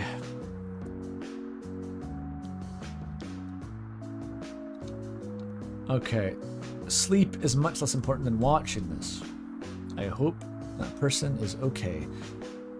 I always assumed that glass formed from the fallen star was the night, since the book was talking about The book talking about it is in the same room where the organics tell you about what we can only assume is the event that led to Dessa's disappearance.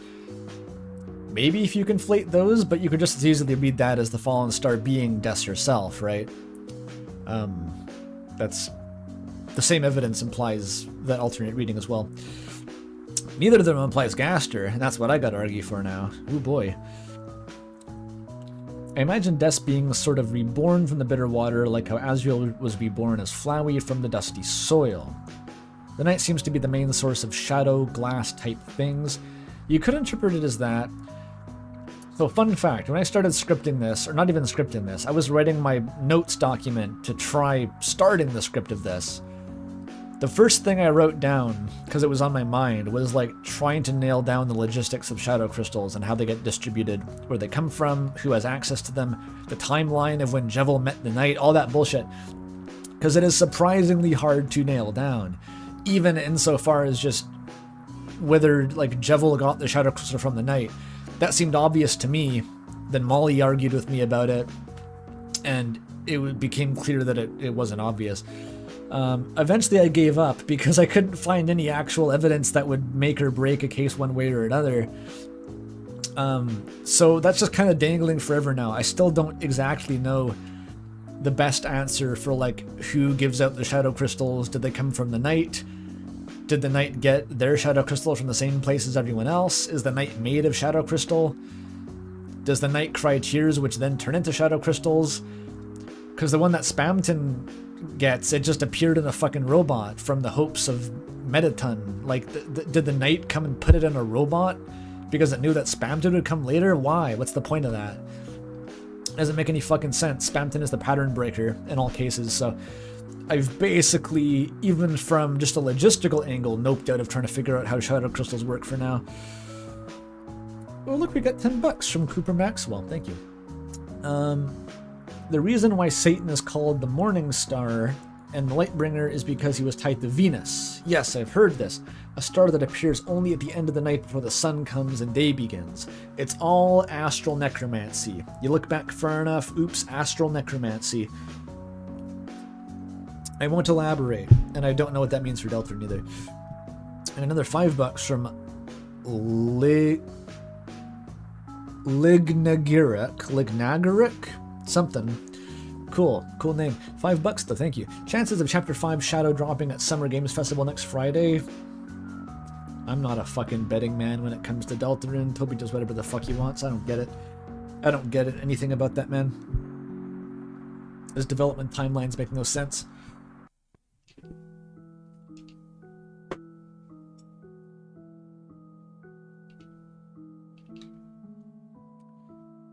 Can I eat the pizza pop now? Is it going to be too hot? Is it going to burn me?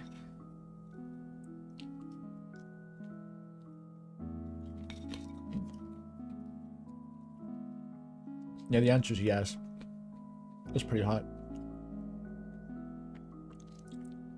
2 months of localization and testing. That's normal. Toby Fox is like 6 months. Toby Fox localization and testing is like, he has to get, actually I probably won't say that out loud. It's like the sort of gestation term of a human infant, I'll say. He's got to let that thing grow from a fetus. I don't even know what the process is. It takes longer than making the entire rest of the game, localization and testing.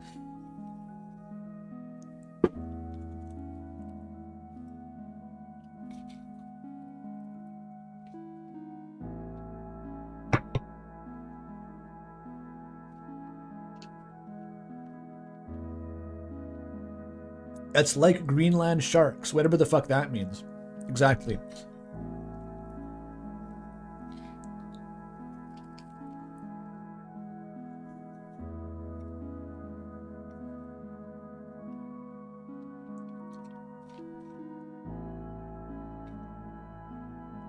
Alternate universe where the Latin America localization shitstorm actually resulted in Toby Fox localizing the game to Spanish, then it now takes 1.3 years to test and localize. Chapter 5 is delayed until 2028 because Toby has to go and live in Mexico for 2 years and become fluent in Spanish.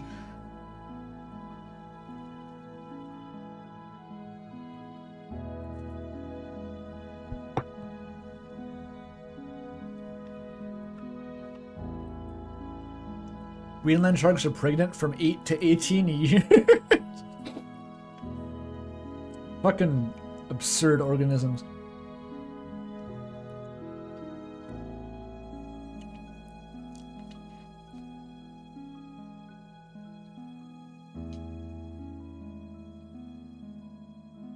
He'll only be fluent in Mexican Spanish.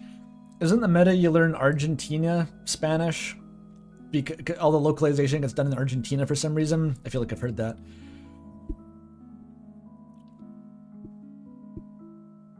It's to guarantee that you annoy both the Mexicans and the Spaniards at the same time.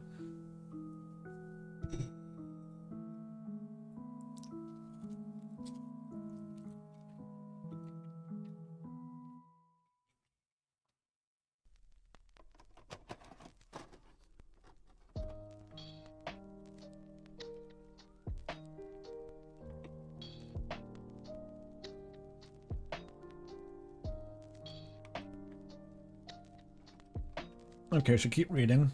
I am eating the pizza pop.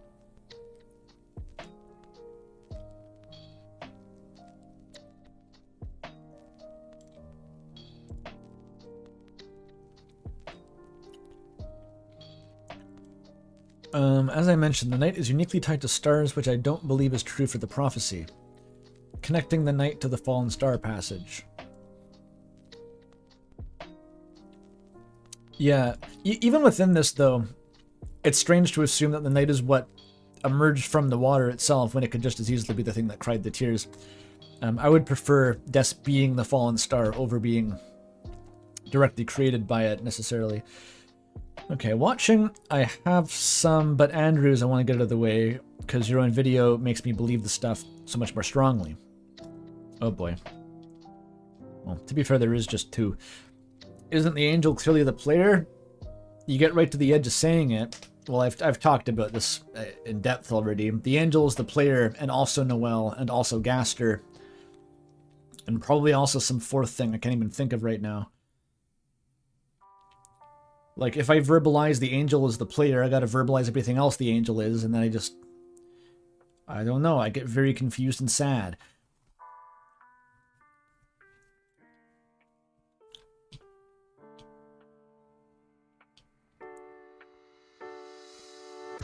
The singular entity in control of fate. We're not in control of fate, though. That's like a huge piece of counter-evidence against Player Angel. Is who the fuck does Toby think I am if I wrote the prophecy to his game? That's him. He did it. Toby Fox is the angel. At least just stand in Gaster, you know?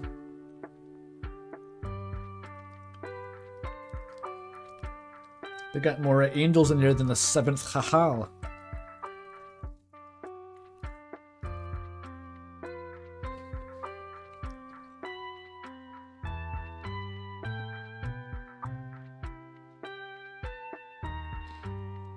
We are a similar entity in the light world to Deltarune as a game's dark world. Yeah, I mean, okay, I'm just repeating myself. This is the Player Angel case. It just exists in parallel with, like, other cases for, like, fucking other equally plausible things. And they all contradict each other. So I'm not touching that. But Andrew, what about the depths? Oh, the depths! You want to talk about the depths? Okay, so in the video, I don't know if anyone caught this, no one called me out, I think. I say, the depths, for a lot of soon-to-be-discussed reasons, is strongly associated with darkness. And then I never fucking talk about it again. Lamau. That's my bad, that is a scripting error, but what I realized is that the depths is like, I know it was a big thing, okay? Chapter 2 era, the depths, huge, massive. I never really got super into following along what the canonical theories around the depths were.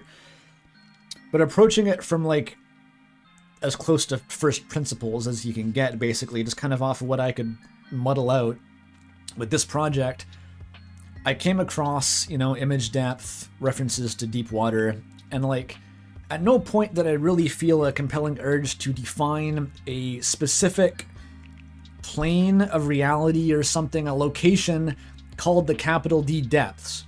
That did not jump out as me as a natural conclusion. The closest you get is image depth, which doesn't even have an S on the end, it is simply depth, because it's a picture of water. I think the concept of there being a really dark a place really deep in darkness where something special happens and calling that the depths is a fairly natural thing that arises from thinking about Deltarune. That's fair enough. But then again, Chapter 4 kind of torpedoes that, because I think in Chapter 2 a lot of us were assuming that you could keep making dark worlds within dark worlds indefinitely, like device theory supposes that. And now we know it just makes the fucking Titan. So you go down 2 layers deep and then suddenly you get just a weird guy crawling out and you have to fight him, so that doesn't really work anymore. The closest thing we have to a darker world is the Tenna video game, weirdly enough. That's kind of like a workaround. But anyway, it just didn't feel natural. Like, I wasn't able to reinvent the depths from my own thought process, so I just didn't really include it. I was like, well, if it's not going to fit naturally into what I'm cooking here, then I'm not going to go out of my way to pay homage to something that I've never really even looked into. So that's why I didn't talk about the depths as like a capital D location that exists, as opposed to just all the water symbolism that already exists and ties into darkness in a more broad sense.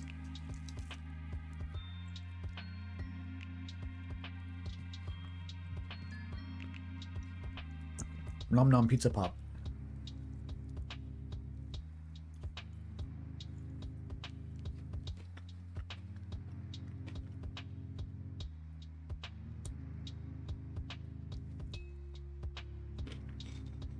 Well, thank you for dumping flattery onto me, Chillin.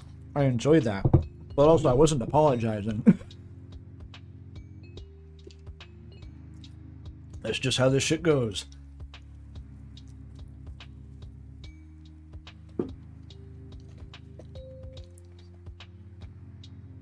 Om nom.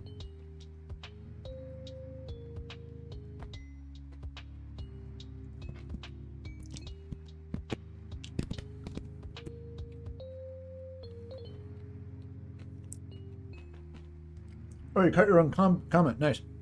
Sorry, I'm chewing.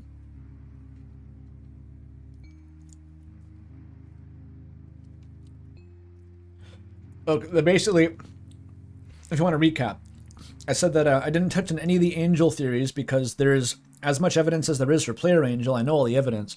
There is equally as much evidence for fucking Noelle being the angel, for Gaster being the angel, for Toby Fox being the angel. The angel is like untouchable for me because like there's just so much contradictory information. Like more than maybe anything else in the entire game, the angel is just like a morass of contradictory vectors that pull you in different directions. It's pointless to speculate on it, just you hurt yourself. So I left it out. And the depths, I was saying, like, I know it's a thing, but like I never really vibed with it in chapter 2 era, and I wasn't like, it didn't come up naturally as like something I could reinvent myself from, you know, just working with the information at hand. So I felt no obligation to include it because it's a fanon concept in the first place. It's a speculative concept. It's not like a thing I have to talk about because it's in the game. I didn't feel it fit naturally, so I just kind of ignored it.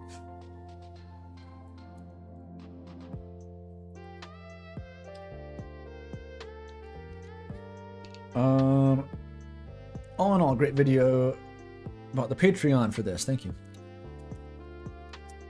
I have some more thoughts about Gaster being connected to the Fallen Star because of Lucifer. Okay, I'm glad everyone's into Gaster Fallen Star because I'm gonna have to make a case for that in part 2 regardless. Thanks for feeding me all this Lucifer shit. Gonna get some good mileage out of that.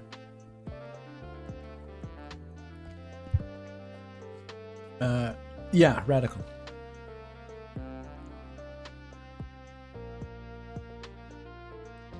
Cutie mentioned it was. Ink being the dark water that makes up the ever-elusive water motif we've been seeing across Deltarune as a representation of making fiction is honestly so effective and simple, I'm surprised I haven't seen it before. Me too! I was spitballing actually in Discord of just about like, I'm thinking of calling this video Ink Theory. It's kind of corny, but I'm sure someone's used that already. And then I think some people I was talking with, they just went and like started looking up YouTube searches and they couldn't find any video called Ink Theory, and I was like, what the fuck do you mean there's no Ink Theory? There must be an Ink Theory. But apparently no one else has done an Ink Theory. So I was like, all right, I'll grab the domain name while I have the chance, I guess. It's just free real estate sitting there. It seemed pretty obvious to me. I assume that someone would have thought of it by now.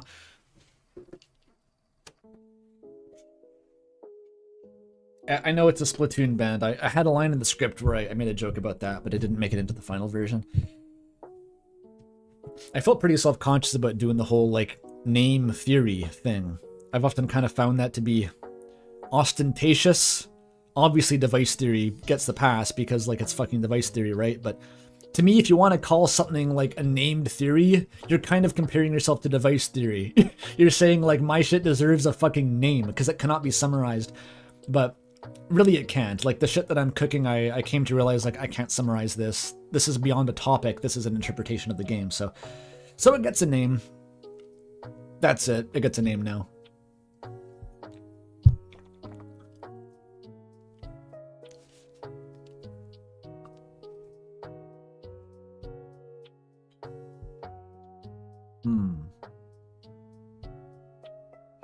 What was I talking about? Oh, big. It goes big. Thanks for $2. Mutt Xylan. Toilet theory deconstructs the depths idea well. More advocacy for toilet theory. Love to see it. I'll watch it eventually. I sound like medieval Catholics talking about forks. Didn't think Catholics were allowed to fork. The priests... That was stupid. What is a fork? What the fuck is a Catholic fork?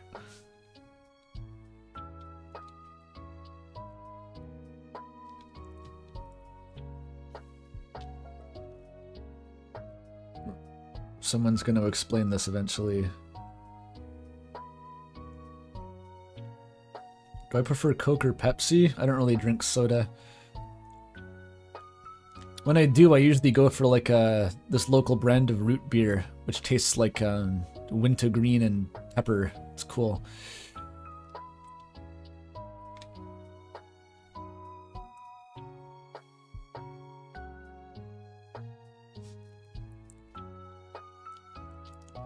Forks were banned because they resembled hand, a creation of God.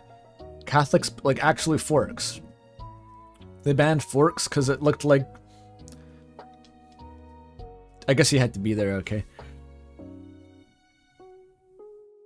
You had to be there.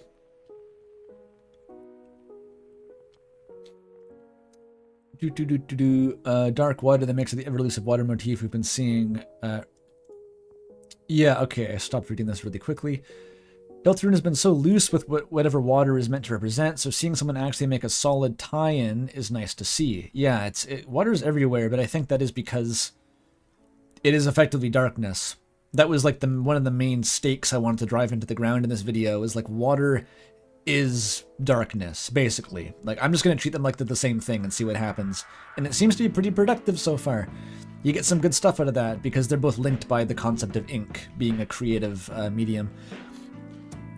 Hopeful to see what comes of that analysis, or if it gets obliterated by Chapter 5.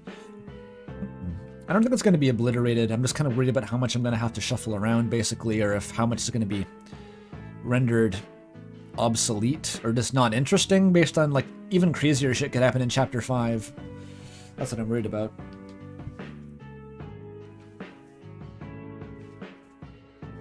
Your thematic tie into glass being symbiotic with the prophecy makes the shadow crystals being a way to break the prophecy have a lot more weight. If you want. I wasn't going to say that myself. Maybe. You could probably work an interpretation that makes that argument. Although the flavor text of Chris holding the shadow crystal up to the prophecy seems to contest that. Yeah, perhaps the pure crystal would be different. I don't know. Again, I'm sort of dubious of the idea that you can actually definitively break the prophecy via any means, because the prophecy exists as a constraint on the real-life author of the game, Toby Fox, so it would be impressive if he could break that. Something that we made with scraps of washed-up glass left over of those who have tried or deeply seeked to break the prophecy. Maybe that's what it is. Anytime you try to define a common trait between the shadow crystals, I feel like something always breaks the pattern, though.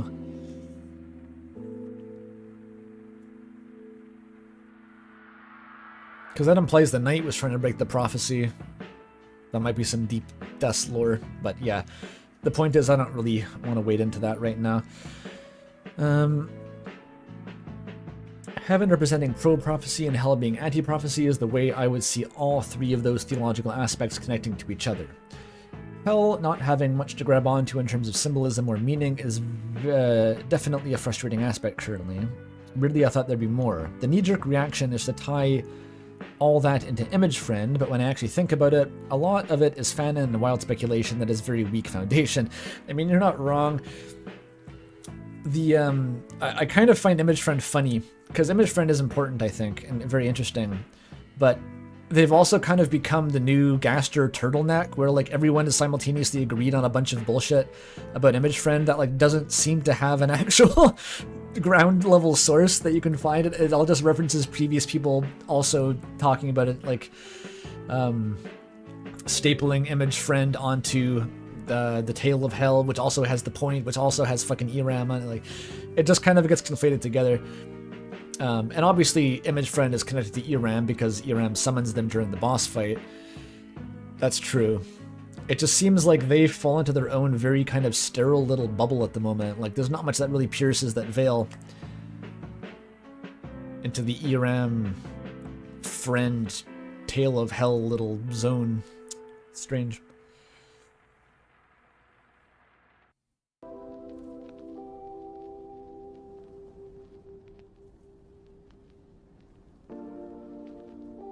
I do like all the illustrations of Friend being a weird cat. I'm not saying I don't like them. They're cool. They're fun.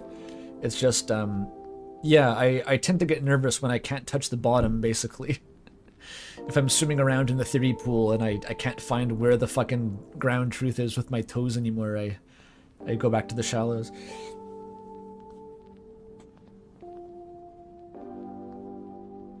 I hate Friend, says Chet.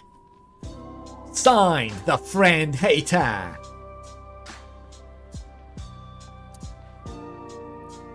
What is it? Okay, we found Image Friend. And I think about it, a lot of it is speculation, yeah.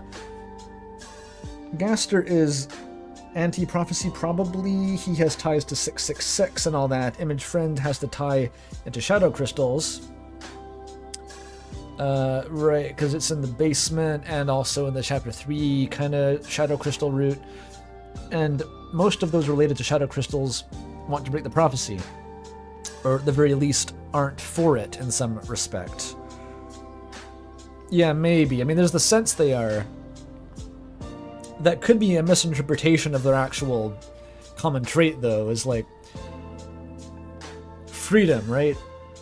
The concept of freedom seems to tie them together, which I guess would be breaking the prophecy.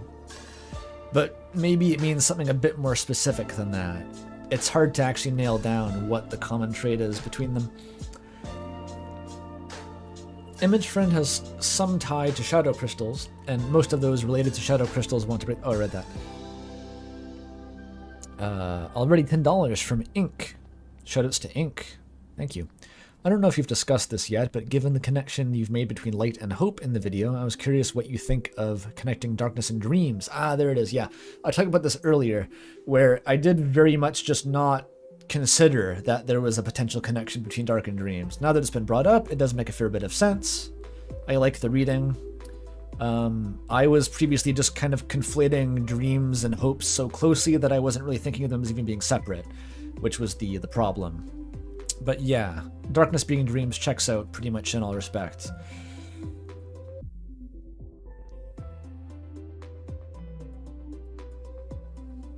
If you want to take that back to Undertale, it gets a bit sketchier, because I don't know what the fuck exactly they were supposed to mean in the context of like Asriel's boss fight and people quote like flavor text from Undertale and shit.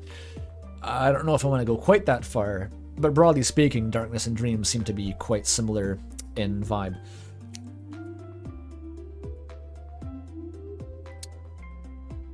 Soul being light and hope being powered by the player's game hype from Gaster's teasing is a very funny and meta way of viewing how the player interacts and sees Deltarune. Yeah, unsure how solid that mini-theory is, but it's a new way of interpreting our light that I haven't seen before, while also trying to connect the connection of hope and light. I don't fully agree. I honestly have no good answer for what light in the soul is, both from a meta perspective and in game one, so it's interesting. Kind of what I was saying earlier, like there's nothing waiting in the wings to supplant that theory. It doesn't exclude anything that is really that crucial. So I'm fine with it. It also ties in, this is kind of an oft forgotten part of device theory, I think, where I remember Molly positing that the force that lets you go between the layers of reality, the equivalent of determination that lets you make the dark worlds, was essentially standing in for suspension of disbelief. Because that's what lets you in the real world traverse layers of reality with your, internal self or whatever, which is very cool. And that's kind of a synonym for what I'm talking about, though. Like, you don't have to call it launch hype. If you want to call it suspension of disbelief, I think it actually basically does tie back into what device theory was saying, where like the power of, well, it's determination, also light. I don't fucking ignore determination for now. But the power of the higher levels of reality inserting itself into lower levels of reality is the power of suspension of disbelief, which is what allows the membrane to be pierced in a sense. But you can also use that power, like after it's pierced the barrier between realities, you can then leverage that as like a fucked up power source to do crazy shit, just like Undertale. Hashtag just like Undertale. My new tactic, anytime I make a controversial statement, find a way to imply that device theory agrees with me so it seems reasonable. £5 from Tolly Castle, thank you. Everyone knows that Susie's chair is clearly the true, irredeemable evil villain of Deltarune, and that Ralsei's scene means nothing else. It's a frightening chair. Gonna be real, yeah. Maybe the angry chair from that one Alice in Chains album. Hope I got that reference right. Another $5 from Ligny Rock. The lukewarm take is that friend means nothing more than the meaning it currently holds, that being a representation of darkness taking shape. Character limit. Is that a current interpretation? I don't know if I've actually seen that articulated before. I don't know what the lukewarm take on friend is. There is no lukewarm take, because friend is too weird. You have to go out on a limb to even guess what friend is.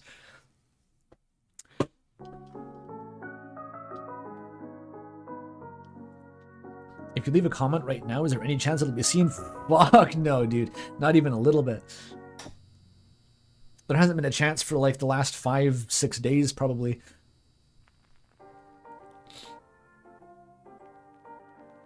I'm still in the Patreon video. This is so fucked up. It's nice seeing a more loose analysis from you. Yeah, you get it. This was a loose analysis. This is way looser than I've tried to go before with Deltarune. And that's why it was so fucking hard. It broke my brain trying to write the script. Trying to decide what not to put in the script is the hard part. What to leave out, what things to prune, what to actually focus in on and make the canonical take. Because fuck, it started off in a pretty amorphous state.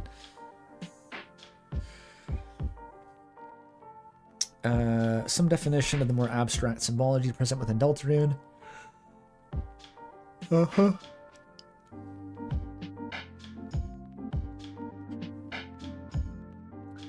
Yes, yeah, that's exactly the goal, is to kind of nail down stuff that is really amorphous without fully crystallizing it yet.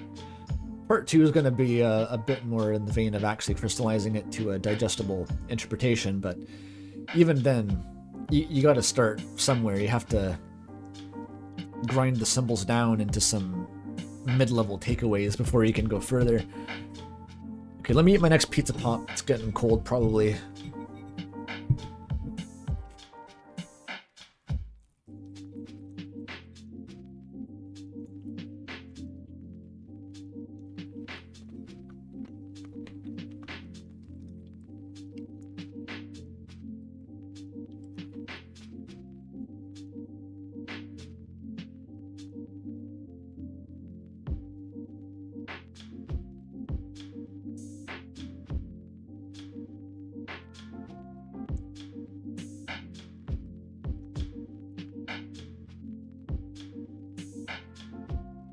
Om nom nom.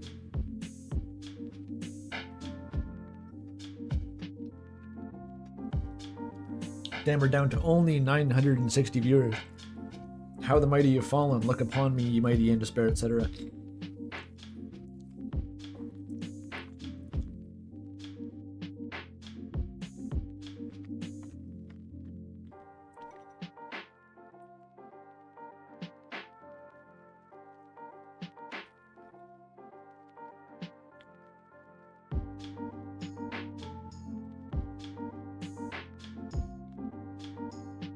not a pizza roll.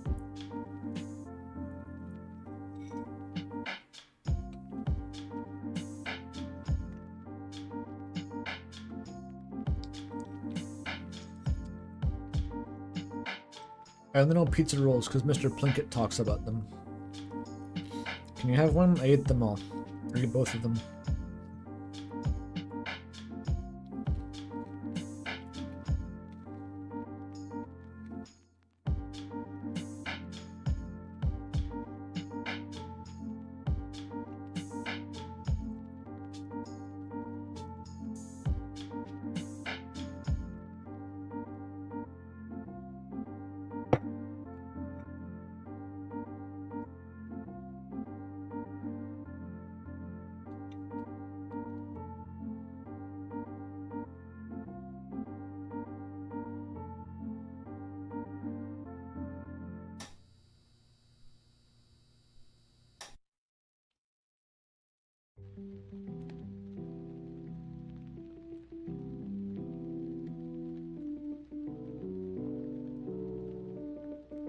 Okay.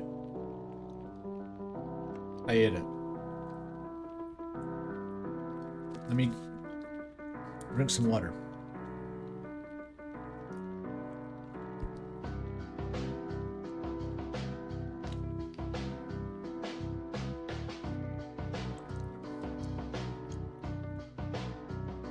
Oh yeah, is this It Means Everything?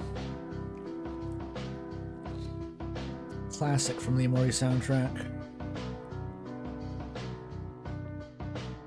Would. Do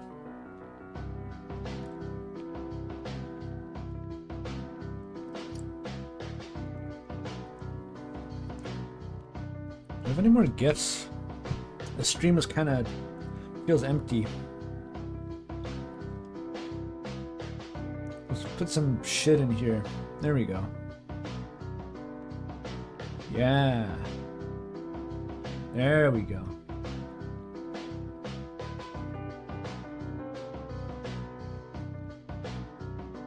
And especially this one.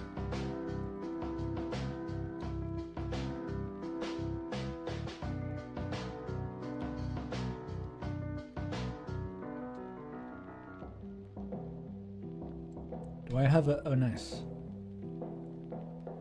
Alright, we're good now.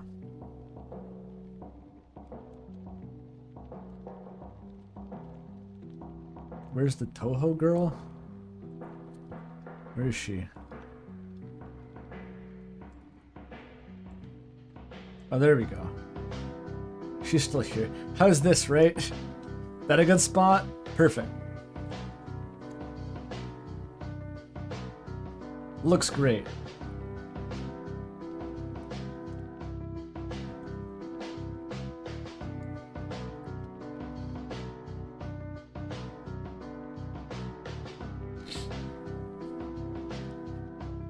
This will restore the following viewer count, surely.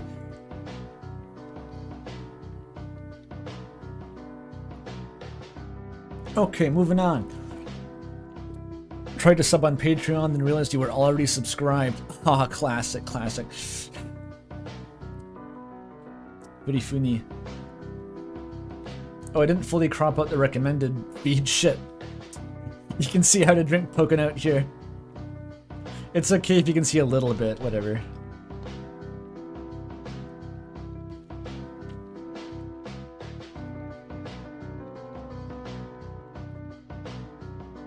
I do watch Number File. I've been watching a lot of Number File recently. No particular reason. I actually went to the bookstore a couple days ago because I was looking for that aforementioned Cormac McCarthy book so I could be literate. And while I was there, I had the thought, like, damn, there was this one book by, like, John Conway and some other guys that I saw in a random YouTube video, which is a super cool math video about Hackenbush. I wonder if they have it. And then I went on this adventure trying to find this fucking obscure math book. They didn't have it. I got one of the attendants to go look for it. He said they didn't have it. He said no one had it. It's apparently really obscure. Worth a shot, though.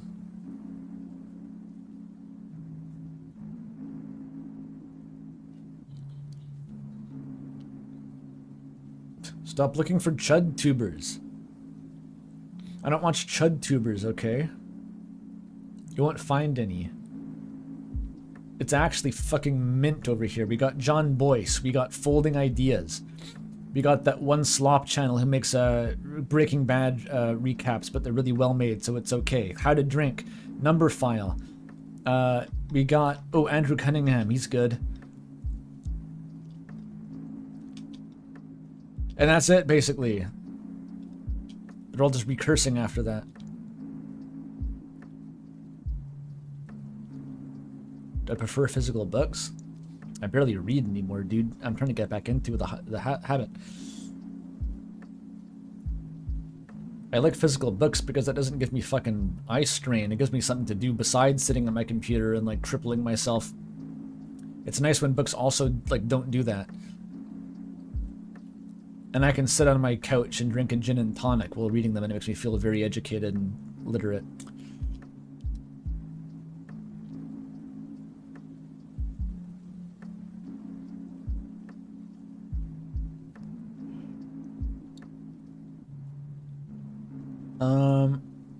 Okay. This is a great video for untangling the soup of symbols. It feels like everyone's given up trying to decode. Something that's especially stumped me is how cyclical all the dark depths, light, heaven, hell is. Yeah, I was talking about this earlier. If you follow all the connections, it does end up essentially being an Ouroboros. Like, everything references everything. So it's kind of about setting the filter on your telescope right so that it doesn't get blown out. You know, you can look at the actual defined astral bodies without the sun blowing everything out. Requiring a certain, like, threshold of emphasis to be put onto a connection before actually trying to follow up on it. The Titans are darkness incarnate. Darker than dark equals fiction, but also has an association with meta-awareness. Oh, it's big via Wingdingaster. But Titans also have angel wings, and the save point star, which is light. But to be defeated by the soul carrying the same light. Yeah, Titans are confusing. Is that what that's saying? Titans are very confusing. The black and whiteness implied by heaven and hell dark light duality makes it so tempting to try to map each of the symbols you discussed onto opposing sides, or to go with the darker yet darker and assign each symbol a layer of fiction. Yeah, but it's literally impossible to do that. It's difficult for sure. I wonder, in an alternate reality where I did identify the lack of conclusive evidence for heaven being dark earlier, and has never had that in the script, if I would instead have a bunch of comments that were asking whether they, like, they're all speculating that heaven is dark and hell is light instead. Gotta wonder that sometimes, because maybe by including this kind of superfluous tangent in the video, I actually saved myself a lot of people asking the same question. You never know. Usually I include it in the video, then people ask anyway. That specifically is why I have trouble theory crafting around anything Black Shard or Fallen Star related, as all of these symbols that seemingly have a bunch of connections on closer look just feel like they lead in several contradicting directions. Yeah, they kind of do. Not all of them. I wouldn't say the Black Shard is really one of those specifically, or the Fallen Star has a lot of connections, but it's like kind of very tangible ones, like the Fallen Star is connected to water and glass because of this very specific process that was described by which it creates both. It's specifically heaven and hell are really bad for bleeding into each other. Heaven, hell, dark, light.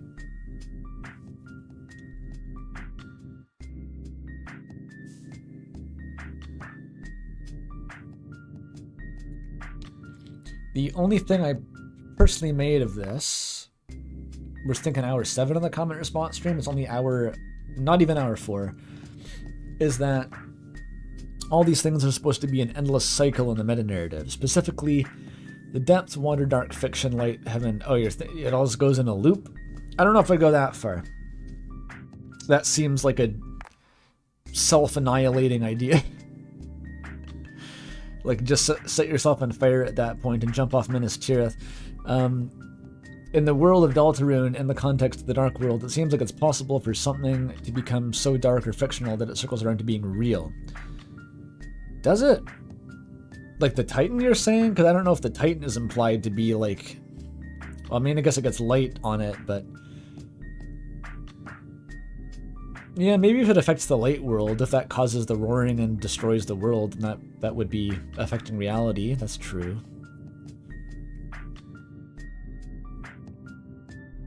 Stories about stories and copies of copies, descending worlds that blurrier and blurrier, but always contain some central truth.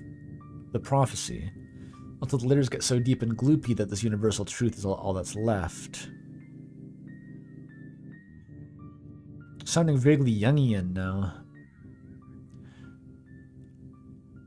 I wouldn't really pluck much of this out of the game itself. The idea that no matter how fictional a world gets, it'll always reproduce some core things that therefore exist, but both impossibly above and below. Hence, the light world's fiction, like Dragon Blazers and Lord of the Hammer, is based on the prophecy, which itself only shows up in full in a dark world. Yeah, I don't like reading into it so literally as this, because this just makes it so confusing that you can't really think about the game anymore. It's not a useful interpretation, I'd say, unless you just want to throw up your hands and say it's all cycles, Dark Souls, something, hashtag cycles. Because yeah, I don't know how to make that even into a meta narrative angle. It's vague thematic bullshit, and there's few actual theories you can get out of that. Oh yeah, that's what I just kind of said that, but I'm not necessarily sure that's where this vid is going. But it's my personal thoughts. Not many people are tackling symbolism this comprehensively, so this was a great watch. Well, thank you. Yeah, you can't let it get that out of control, basically. Like, if you want to actually form a coherent interpretation of the game, you have to find ways of sort of safeguarding against it exploding into fucking infinite connections within connections like that. Because that gets you nowhere. It gets you everywhere and nowhere.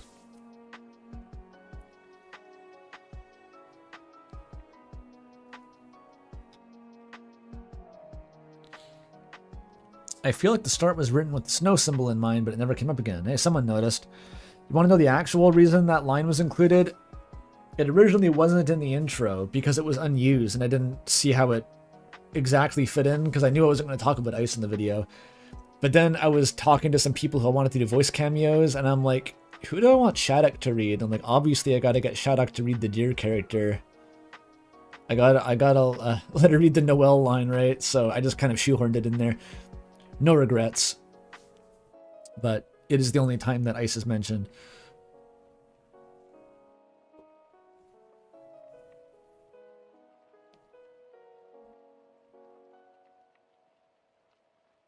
Do do do do do do.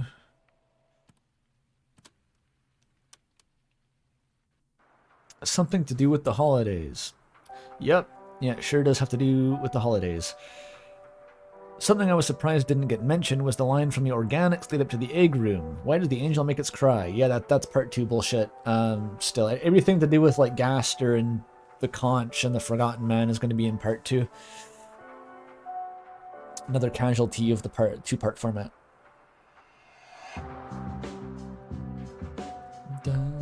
Have I watched the Backrooms movie? No, I haven't done that. I hope it's good. I saw fucking the Amazing Digital Circus finale being advertised at a local movie theater. That tripped me the fuck out. Seeing the Amazing Digital Circus just walking around in public. There's no reason that's objectively strange. It just really spooked me.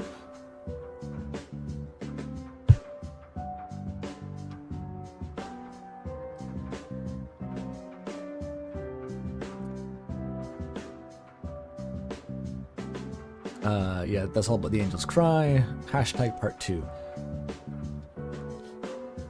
The very particular perspective the table is presented in the video is a cultist simulator reference. It is not. I didn't realize that you could reference cultist simulator by tilting a desk a certain way.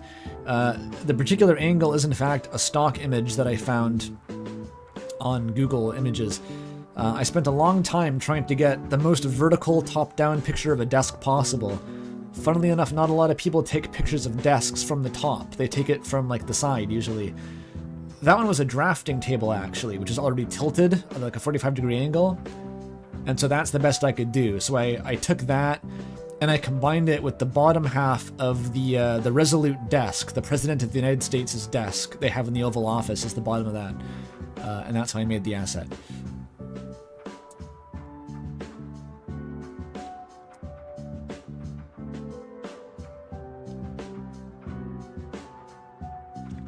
The literal drop, then Q Foreigner and Zeal. Yeah, it's the threefold drop, you know. It's the drop from the enemy, it's the drop of water, and it's the drop of the song. Damn, this guy's good at writing scripts. Haha. Do you think water and glass are an elemental pair? I don't want to talk about elemental pairs, okay? I think that elemental pairs are kind of a lower caliber of fucking symbolism than we're talking about here. They're absolutely irrelevant, but like, I don't think you're gonna see like water and darkness show up as an elemental pair, because that's like an incredibly underutilized system that Toby remembers every like 2 weeks and decides to implement one attack that uses elements or something.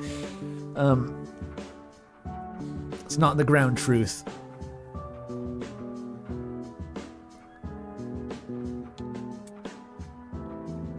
Heaven and Hell Ramblings warning. How long is it? Oh, it's long. What are we gonna get? Heaven and Hell were unfortunately kind of not my favorite. You could tell they were like the second child who I wasn't as interested in taking care of as like compared to the water symbolism. I literally tacked on the Heaven and Hell section after I'd written most of the rest of the video because I thought like people are gonna ask if I don't include these.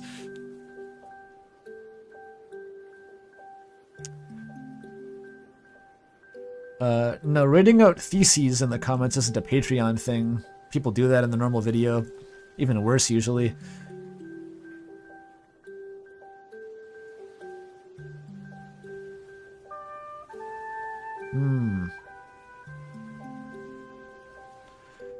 Starting off with Light World. It's the reality for the characters in the place where they live out their real life, worship the angel, and make the dark. A lightener is required to make the dark fountain, letting a dark world take form like a story taking shape from ink on a page. Correct. This is where I immediately go off the rails and assume the dark world is hell, as in a hell of my own making. That does seem like it's going off the rails. I wonder why you do that. As Deltarune's religion does not give us any, does not give sins any weight, I suppose both heaven and hell are not ascension and punishment respectively, but reference points enforced by the prophecy.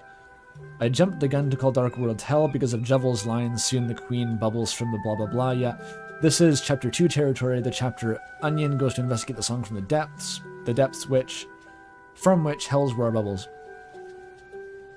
I hope that fucking Jevel line isn't just some chapter 1 jank. That would piss me off so bad. Because this has been like leading a fucking small army of theory people for years.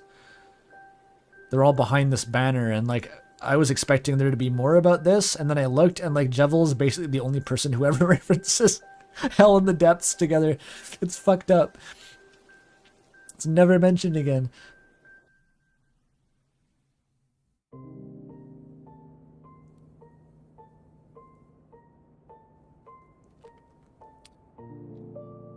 Onion Side doesn't come back. They ended up in a dark world. Maybe. I think going to the bottom of the lake is still very much in the cards for Deltarune. Don't ask me how it's going to happen logistically. A lot of people were pointing out shit about like the Atlantis Stadium is where you play music in chapter 3. And then they talk about deaths. You go to Atlantis, and I'm like, yeah, that does seem kind of meaningful. But I don't know how that looks in the light world, dude. This isn't Omori. You can't just climb down an infinitely long well and walk around underwater. How does it work? I don't know.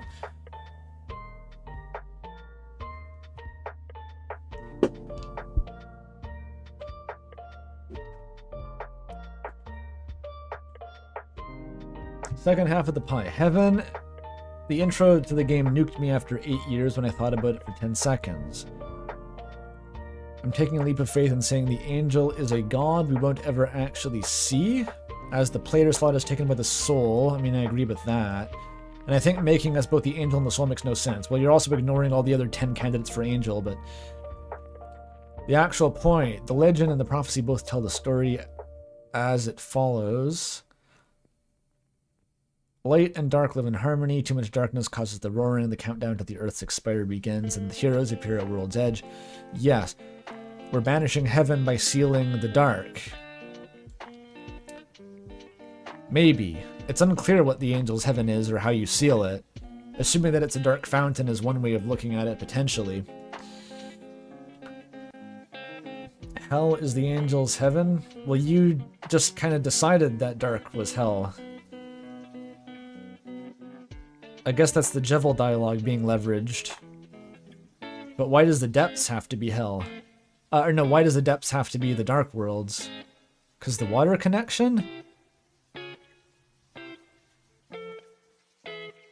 Image depths is used for the dark, but also the prophecy's glass.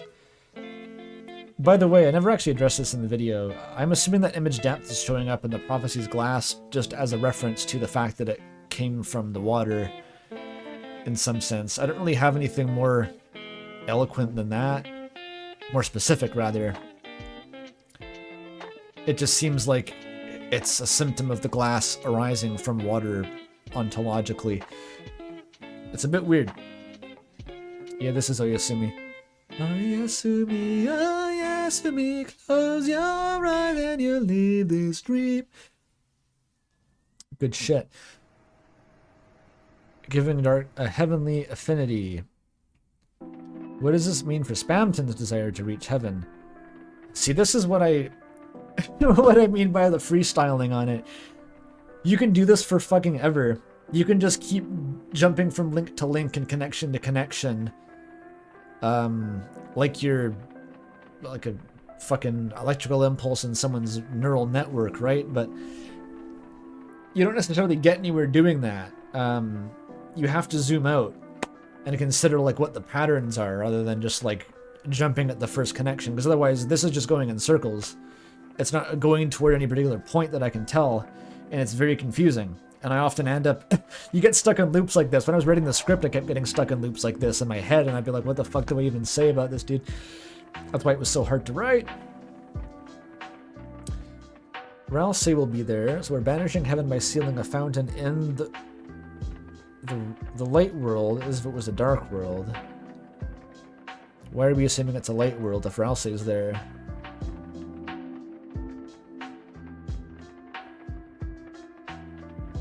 After the roaring, the light world is a dark world? That may be true. That's not even mentioning the actual tragedy after the banishing, which I believe is sealing the light world. This is reminding me more of the old comment response streams where it's just a whole fucking novel of speculation that doesn't really make much of an argument for itself beyond just kind of stating ideas, because I can't really interact with this.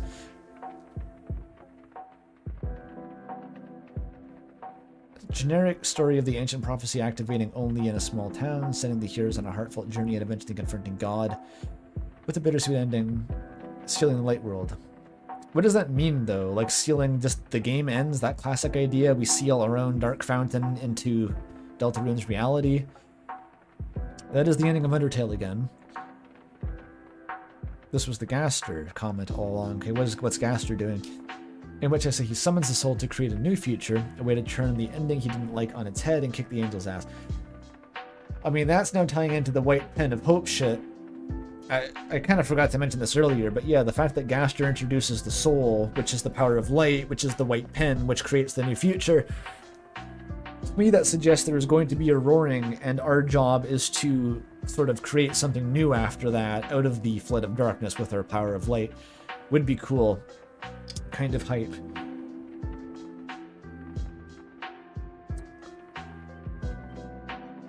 Okay, what is the angel, though? Like, the angel's never actually assigned any particular meaning in this. Banishing the angel is very comfortable and set in stone. Heaven from the tables must be followed, and turning it into a pointed tail. Yeah, we're still kind of freestyling here. I'm gonna be honest, this isn't going anywhere. This isn't going anywhere. What does this mean in the meta-narrative context? Fuck if I know. That's exactly the issue. Is that this is just kind of going around and making connections, then like, where's the meta-narrative? The meta-narrative is the point. That's like the ground truth, basically, as far as I'm concerned, is like you validate your interpretation by checking if it makes the meta narrative interesting. And so yeah, it's just kind of a bunch of shit. Okay. The wallpaper in the hospital rooms are full of seahorses, which might mean something. It might indeed mean something. It might indeed. Awesome. Okay, the pathological style opening. A couple people have said that the opening reminds them of Pathologic. That's very funny, because I've never played Pathologic. I've also never watched anyone play Pathologic. I do not know how that game opens. I was just kind of operating on vague intuition. I don't even know what imagery I was trying to draw on. I just wanted to have like a fucking... like a council of voices kind of fading in from the darkness. That was the idea I had. And then I just decided to set that in the the Canadian House of Parliament for some reason. Because it was a big room that would work with the perspective I wanted.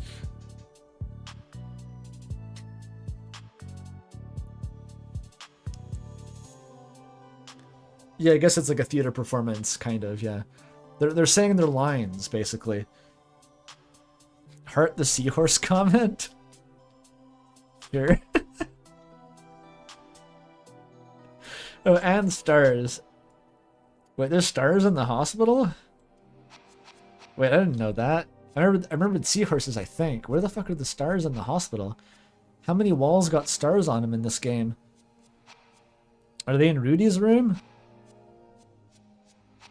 Yeah, seahorses being the M-Frag reference.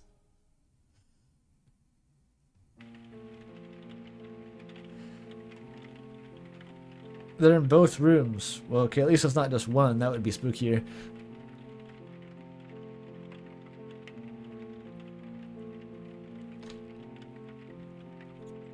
Okay, something came to mind when you mentioned the importance of phones to the symbology of Deltarune, is the fact that the cell phone is the same both in the light world and the dark world. Yeah, I never really thought about that, actually. Has anyone ever thought about that? The fact that the phone that Chris has implicitly just is still a phone in the dark world? I never thought about that. Kind of weird, right?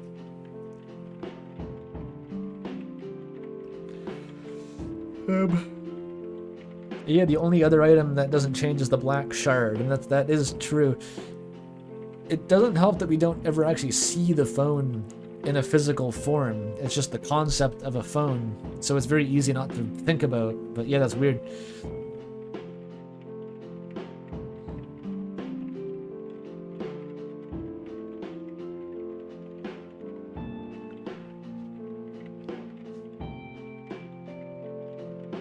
We see the phone in chapter 4. Oh yeah, you're right. Yeah, you're right. I forgot there was a little rectangle. Huh. So I guess we don't know if it's a crazy darkener phone in the dark world.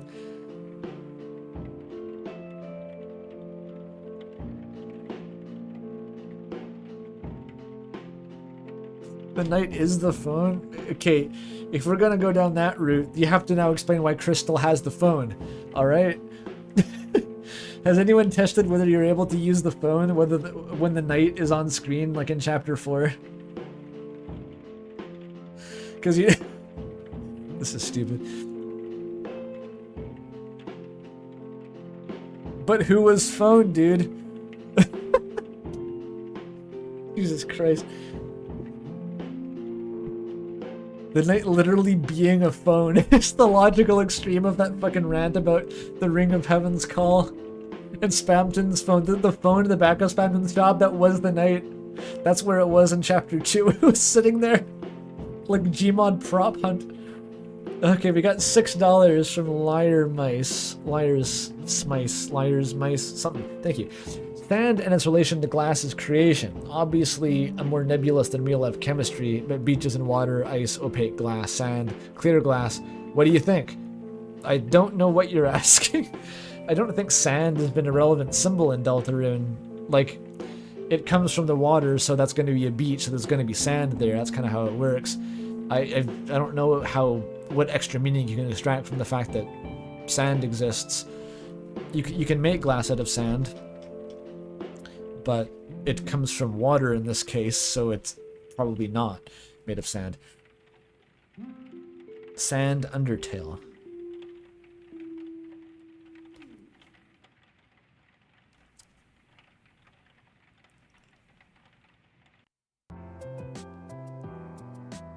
Okay. Phenomenal analysis, Andrew. Phenomenal. Before I ask anything, I thought you might find this interesting. Did you know the Japanese translation of Deltarune might associate... I always love when a sentence opens with the Japanese translation. Might associate tears and rain with hell. How does this work? There's a line from Caddy that is specifically translated as Big Sister's performance is a dark curse raining down from planet Hell. So that's the translation of an anti-blessing from planet Hell. And the new Deltarune playing card deck depicts a bunch of eyes raining down, tears from the sky on its... Wait, what? Fucking...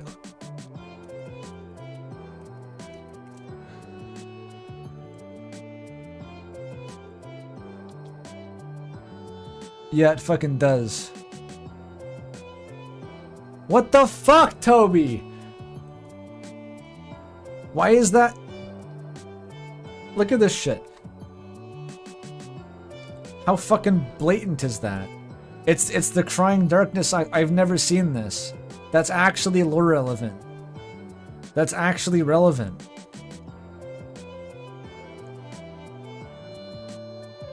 That's fucked up, because we never had this specific eye motif being associated with rain before.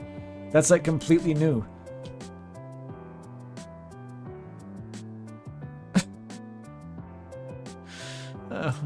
Does that change anything? Darkness has always been water. So all it's really doing is tying that one eye symbol to like the fallen star, I guess. Fuck knows. Toby said merch isn't canon, but that doesn't usually help. Thank you for the $10. Nightmare Archive. Eram lore? Okay, sudden left turn into Eram. Okay, Eram is Chris, horn headband on the door. The door is Chris's head, holder of the shadow mantle. Shadow mantle is a shadow self, young persona. Chris wanted to be a monster. There's Chris, that is the monster childhood corruption theme. And people ask me why I don't have opinions on this. Is there any more concise case in point than whatever the fuck that donation just was as to why I don't really like speculating on ERAM that much? Did you just hear what I had to read out loud? That's it. That's what you get. My super laser picks. When you want to find out what ERAM is. You get the Jungian shadow selves, dude.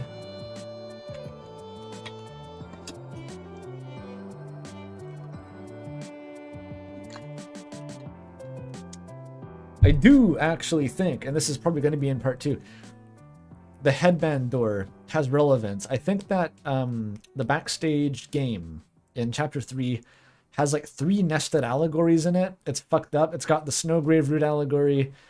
It's got its existence, I think, ties into the Forgotten Man's deal. That's hard to explain though. And also I think, well, 4, I guess. There's ERAM is clearly allegorical for fucking something, but I don't know what it is. The 4th one, I think, could potentially be about Chris's past. And I think that's what the horn headband may be. It's like kind of this symbolic pantomime of what I'm guessing is related to Dessa's disappearance, because you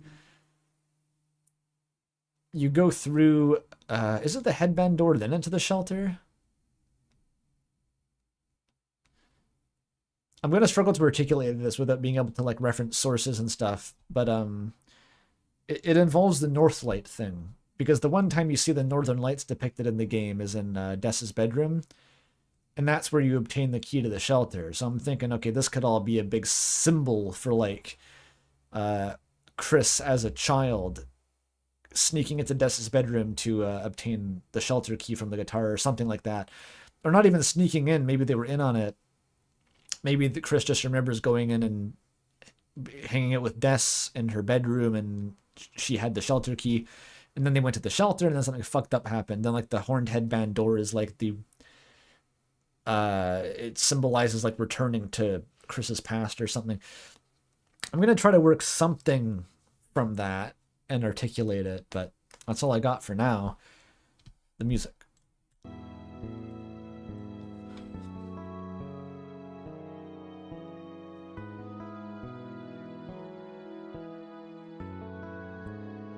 You go through the door to get the key. Oh, right, so the door is like the door to Dessa's bedroom, I guess.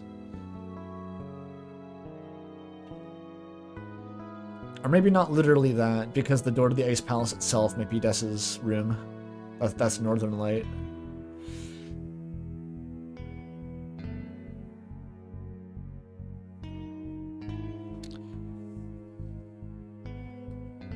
Why would the shelter be locked? Why would it ever have not been locked, I wonder?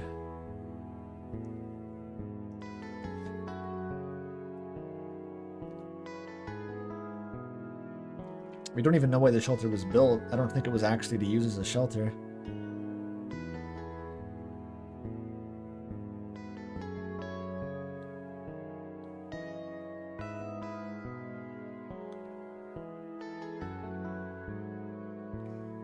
North Light plays after you go into the horn door. Well, either way works. I'm not actually super concerned about which door is which. I just think that the headband... I stared at that for a long fucking time, actually. Just trying to figure out what the fuck that headband door was doing there, because that's weird. And the best I could come up with was like, we're entering like a sort of tableau of something that happened in the past that's being reflected imperfectly now. Don't talk to me about the antlion. $5 from Slick G, thank you. If I talk about that headband... if you talk about the headband door, make sure to bring up that the Deltarune on it has an extra up triangle. It does? Ah, fuck. Yeah, sure. Yeah, I'll fit it in somehow. Oh, it's the keyhole? Maybe it's a keyhole. That would be okay.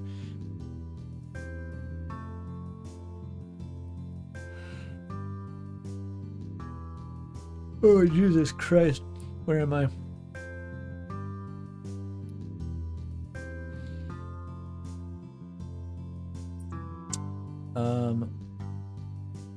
When you brought up the connection of Ring of Heaven's Call with phones, I was surprised you didn't mention the other obvious interpretation of this prophecy, which is that the dark fountains are established to literally be able to ring in Chapter 4. Is that obvious? No one else in the universe has ever mentioned that. People use obvious very creatively sometimes. Upon entering the third sanctuary, there is a repeating bell-ringing noise which Susie will immediately note. Rousey explains it by saying the second fountain is calling us. Oh. Yeah, I've never noticed that. So it rings. I guess it wait, what the fuck? When does Rousey say that?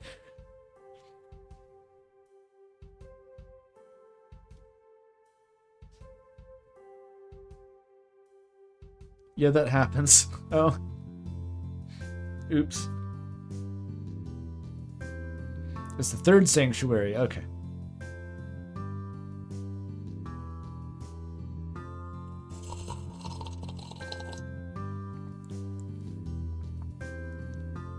No one seems to talk about this, but isn't it really weird that the knight's fountains ring and the heroes calls the hero to seal them? Yeah, what the fuck does that mean? Did I delete that because it just didn't make any sense? When the fountain gets big enough, it forms a shell and a guardian. A guardian titan to prevent it sealing? Well, there is no fountain anymore. It seals itself. Like, you don't ever actually go and seal the fountain the knight makes. The titan is the fountain. So which one is it fountain? Which one is it fountains? Do you want to be sealed or do you not want to be sealed? I don't think the fountain wants to be sealed. I don't know what the fuck to do with that.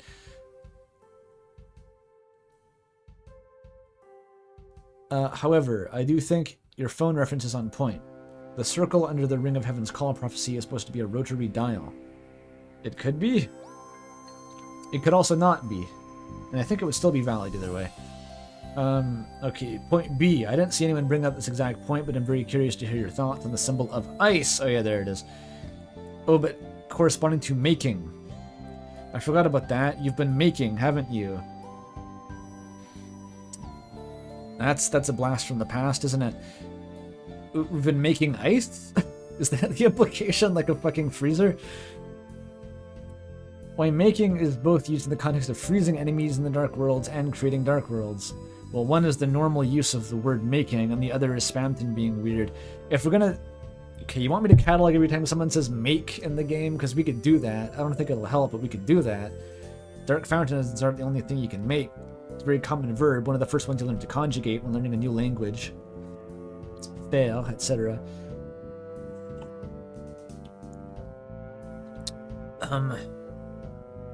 Furthermore, why am I choking on tea? Fuck. Would the ice symbol correspond to hell, since the Mantle game states the forbidden path begins with ice magic?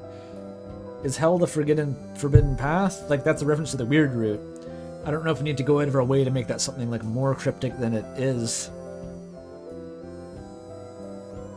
Like, we know there is a thing that is the weird root, and it is a forbidden path, probably, and it starts with ice magic. What you're doing now is conflating that with hell, that's an assumption at this point. I don't know if those are even related. However, you rightfully point out how Noel, who is along with the other holidays, the most established association of a character with the ice symbol, is heavily associated with the angel's heaven, not with hell. Yes. So, yeah, I don't know if you can tie the Snowgrave route to hell. I don't know if that's really how it works. And so are the Dark Fountains. So what's going on? I don't know, but I'm pretty sure the clue is not following up on the verb making. Even if Spamton used it weird that one time, I'm not going there. You can't pay me enough.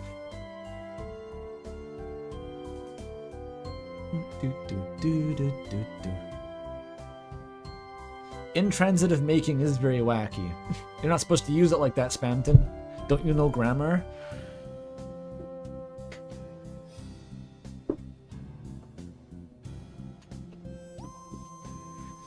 What the fuck? Who says you took and made, took and made? Dialogue dump, dialogue dump. I've never seen that.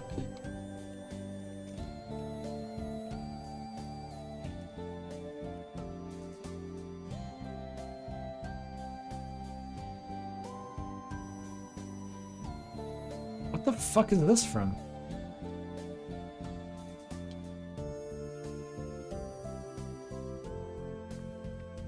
Oh, is if you keep spamming interactions with one of the organics?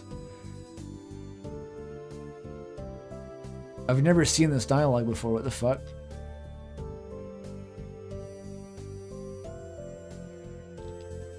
I have no idea how you got this dialogue. Liar, your hands are shining. You took and made. This is talking to the one about the thing behind the waterfall, I think? Or is this the guy who asks if you want to go back to the previous sanctuary? This must be some like obscure state you have to be in when talking to that guy.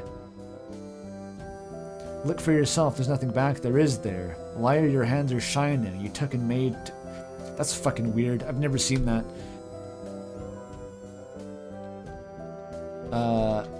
Is it don't know. If you have the egg room, it's about the egg? That's about the egg? How is there still shit I don't know about this game? That's fucked up. You took and made. I don't even have to guess what that means. I have guesses about who the Forgotten Man is, but I have no idea what the fuck the eggs are supposed to be. I still have no idea.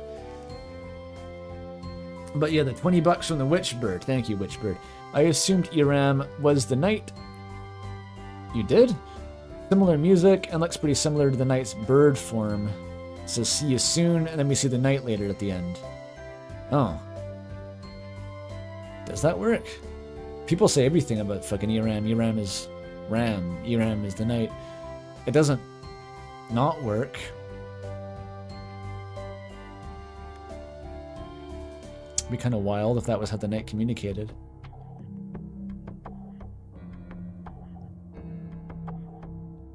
Does that mean Ram is in cahoots with the knight?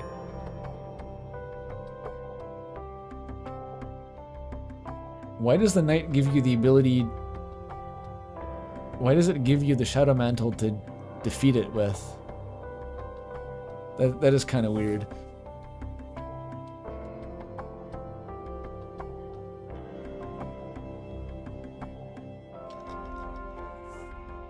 I can't completely get derailed by this.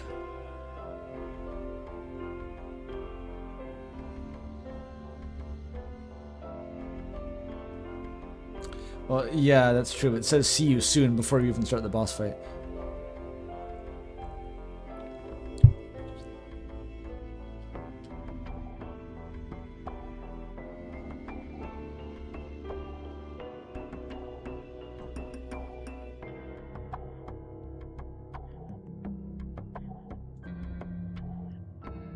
Deltarune is the type of game where if you learn something new, it makes you sick.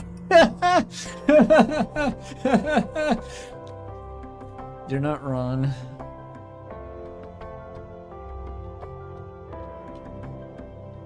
Bro has been making. Yep. I'm gonna move on from that, because yeah, I am starting to feel sick.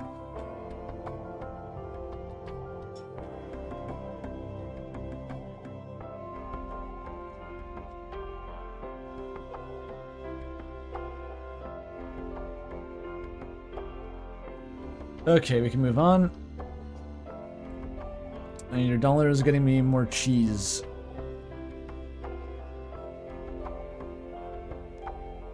How big? Oh, it's reasonable. The more I've been thinking about the contents of Chapter 4, specifically the Church, Death, and the Prophecy, the more I keep seeing an Azrael-shaped void in the negative space. Ah, the classic negative Azrael. The things we've been told about him connect to what's going on now. Azrael would be aware of the prophecy. He sang in the very choir. We hear it, tell it. He was close to Des. Probably the only person as close to her as Noelle. I can't just see him forgetting what happened and moving on to college.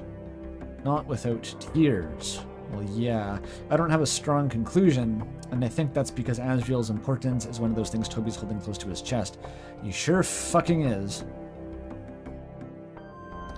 But to me, the pieces we have would feel disappointing if he just arrived in hometown during Chapter 5 as a fully uninvolved but deeply caring sibling, blah blah blah.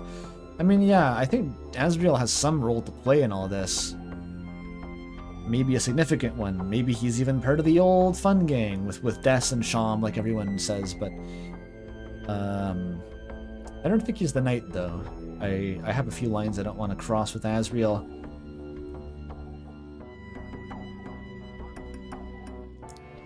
He should show up in Kiss Burger pants, mostly.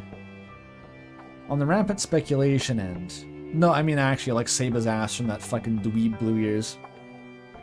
Just push Blue Ears and directly into the lake and take pizza pants away over your shoulder, Prince Charming ass. On the rampant speculation end, I have been interpreting Ralsei as Azrael's copy of the prophecy. Copy of the prophecy. Not... What does that mean? It's why they look similar, why Ralsei knows the prophecy. You mean copy within the I don't know why Azrael has a copy of the prophecy and why that's a homunculus. I don't think that actually means anything. Huh, oh well. Oh, like his Bible. Oh, you mean his... Oh yeah, like a physical copy. They just have it in a book, I guess. There's never really a reference to the prophecy just like being in a book. I guess they're... I mean, Caddy was reading out of it, theoretically, but... It's weird how little emphasis there is on the prophecy actually being, like, written anywhere. It's funny.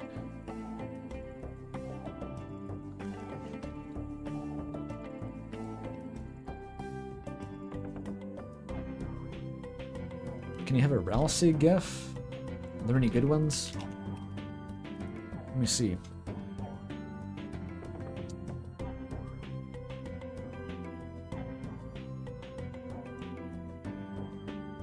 This is a fucking crusty Fortnite dance one. This is so apt. Let me save it.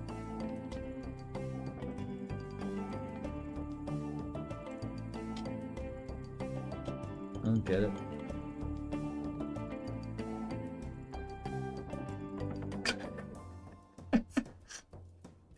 That's what you wanted, right? Can I even chroma key this?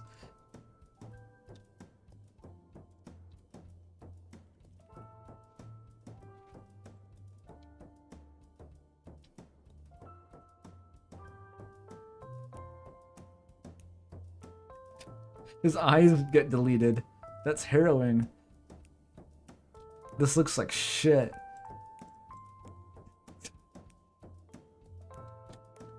Jesus Christ.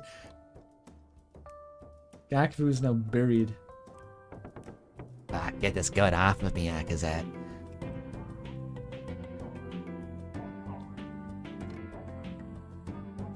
Move, Gakfu. There we go.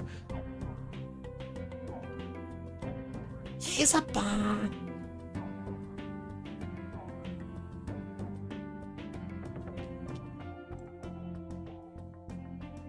This fucking haunted Ralsei homunculus.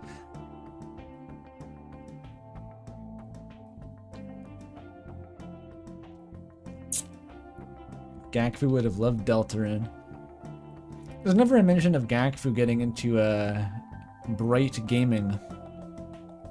I wonder if she'd like it, or maybe after full immersion being the standard, everything else is just like trying to read cave paintings. It's a shame we never hear this discussed.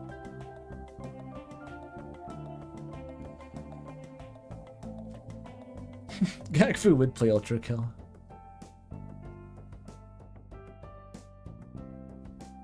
She's like Shrek 4D. What, the fucking thing at the London Eye, which is still fucking there? It's been there for 10 years. It's an institution of the British monarchy at this point, the Shrek 4D experience. Right next to the aquarium.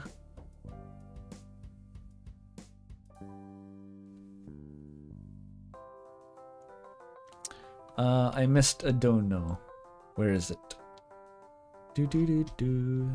Do do do do do do. Oh yeah, there it is. Vivi the Huntress again. Can I read it, please, YouTube? Fucking this UI. Des and Azriel made Sham. They appear on Azriel's computer. Des has yarn and buttons in her room.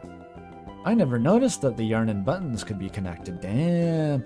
And Sham's Light World form is in the old classroom. Yeah, the fact that would explain it being on Azriel's computer, because otherwise, yeah, why the fuck? That's good. I've never heard the connection to Des's room before. That's good. Okay, that gives it legs. Ooh. Because then that would make Sham one of them hope-infused darkeners. The powerful ones.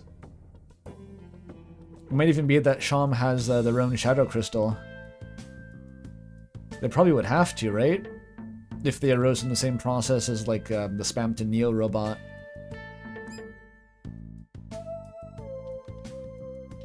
Doom, boom.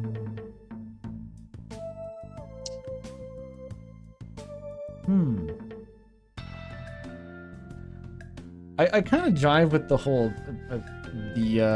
what I'm pretty sure is a popular theory about, like, there being a previous iteration of the Fun Gang with, I think Des Azriel and Sham. I haven't really looked into it or thought about it myself. But whenever I hear it, I was like, it kind of makes sense. It kind of works, I think. It would explain a lot. There's that loose thread with, like, Susie not fully fitting the prophecy. And why the girl is so vague. It makes all that kind of work. It explains why Sham is so fucked up. It explains potentially what Azriel's role in the story is. Like, it could be good shit. Just need a little bit more to kind of clamp it in there. Just a little bit more solid evidence, and I can work with that probably.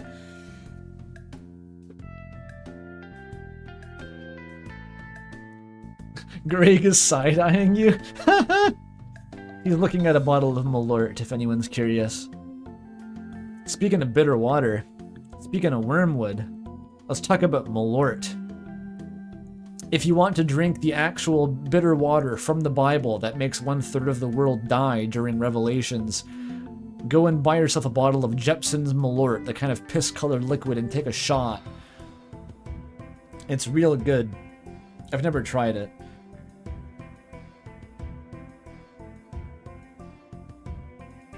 I did say Malort, yeah. I didn't buy it, I haven't tried it. I would try it. I'm curious. I know it's terrible. I'm more curious to try Fernet, actually, because that's supposed to be horrible and bitter, but people actually do like it, such as the population of Argentina for some reason, so I think I might have a chance at actually enjoying Fernet. It's just like, do I want to drop like 30 or whatever dollars on a bottle of shit that I might just take one sip out of and decide it's disgusting and never touch again? It's always a gamble. There's a local restaurant actually that had like an aperitif section, and you could order just a glass of Fernet. And I almost did it. The thing is, it was $10 by itself, so I'm like, well, I might as well just buy the bottle. Damn it! I always have to do the fucking mental math. I'm a frugal bastard. But seriously, $10 for a glass of fucking shit out of a bottle, ripoff. It's not even a cocktail. You didn't do anything to it. You didn't prepare it. You just poured it out of a bottle into a glass. $10. Fuck off. Not even into Coke.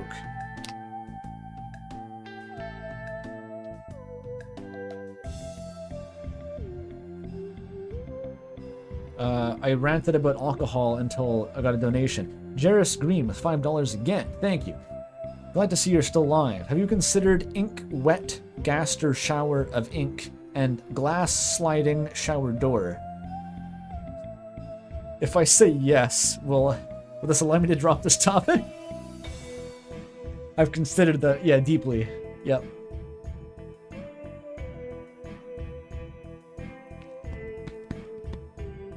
What are my thoughts on rum chata? Is that horchata with rum in it? I've never had horchata. It's probably pretty good. I'd put rum in horchata.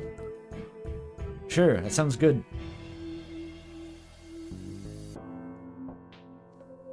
Big if true.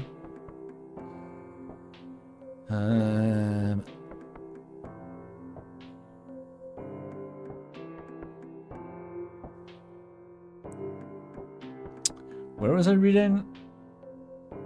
I finished the Asriel one, right? Yeah. How many new Patreon subscribers did you get when you posted this? That is a good question. I don't know why I got so many, but I think I literally... So before this, I didn't actually check what my Patreon was doing before this. I'm assuming it was like 600 or 700 a month. It got a bit over 700 at its peak from the last video. But this time it went up to 1,700. And maybe it's dropped down a bunch already because of the people, jumping ship after paying their $1 to see the video. But it's probably not going to go down below 1,000 or so. So it's extremely... How do I... It's gone up by a big number. That's a lot.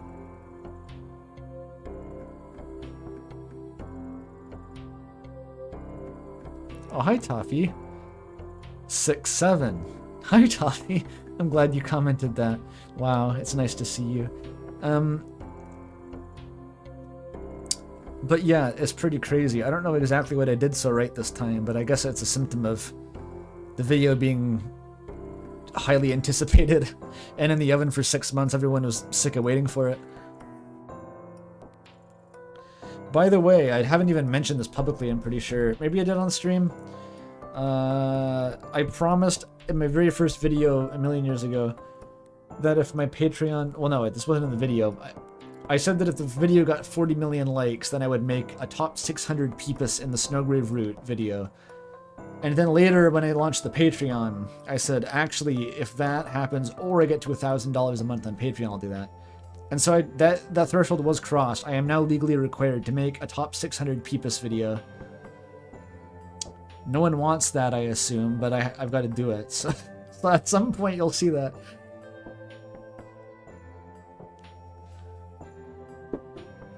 Germa's live? Fuck him. You're all just gonna watch the highlights anyway. I know none of you actually watch Germa live streams.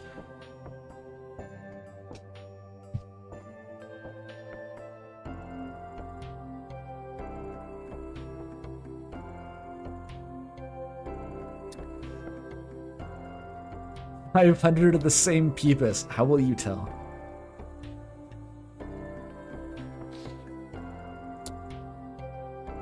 Patreon is a bargain. I guess it is. I heard some people want $3 for a minimum Patreon pledge. I heard Patreon says, don't make the minimum pledge $1, you make more money. Nah, I'm fucking simple. You pay $1. Just give me $1. Great video. Thank you for feeding my hyperfixation. Yup. I do that. My question this time around is, at what point of the script writing process, fuck, did you realize you wanted to make a theory out of it? Make a theory, like a named theory. Was one of the main ideas that shaped the project, or was it the logical conclusion based on the analysis you went through? Can I even remember at this point? I think it sort of arose amorphously. This script went through more kind of revision and self-reference than anything else I've worked on before, so it's hard to remember. But yeah, I think I nailed down relatively early on what I wanted to build toward being this kind of meta-narrative thing regarding... First, you establish that glass is fate. That's kind of the high-level point of the whole video, is establishing glass is fate, and kind of how that ties into the Fallen Star. And then I wanted to use that and bring in a whole bunch more evidence to kind of make this sort of cosmological theory of Deltarune, and which would then tie into the meta-narrative. So that's kind of what I figured. That was the light at the end of the tunnel that I glimpsed that then prompted me to actually follow this line of thought to its conclusion, was that I could do this part too. So yeah, like I wouldn't have really made this probably if I couldn't find that end goal relatively early on. Also, $2 from Jerry's Green again for sorry, also ready for Andrew versus Germa boxing.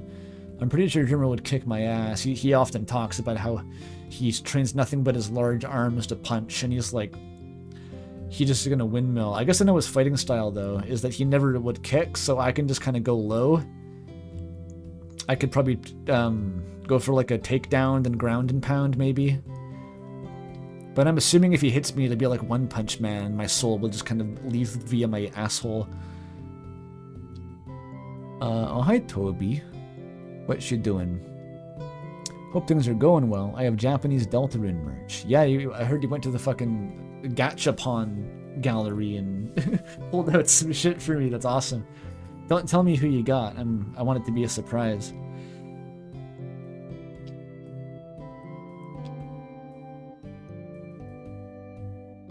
Put the grounding and pounding Germa video on Patreon.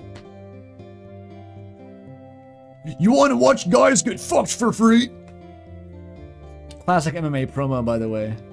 Best promo ever. I fuck guys for free.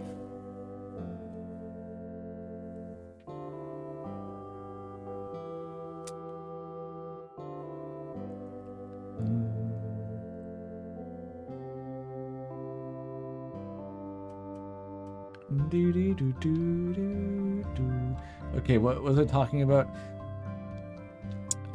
This one. The Fallen Star to Water to Glass pipeline lines up with a considerable number of plot elements and parallels.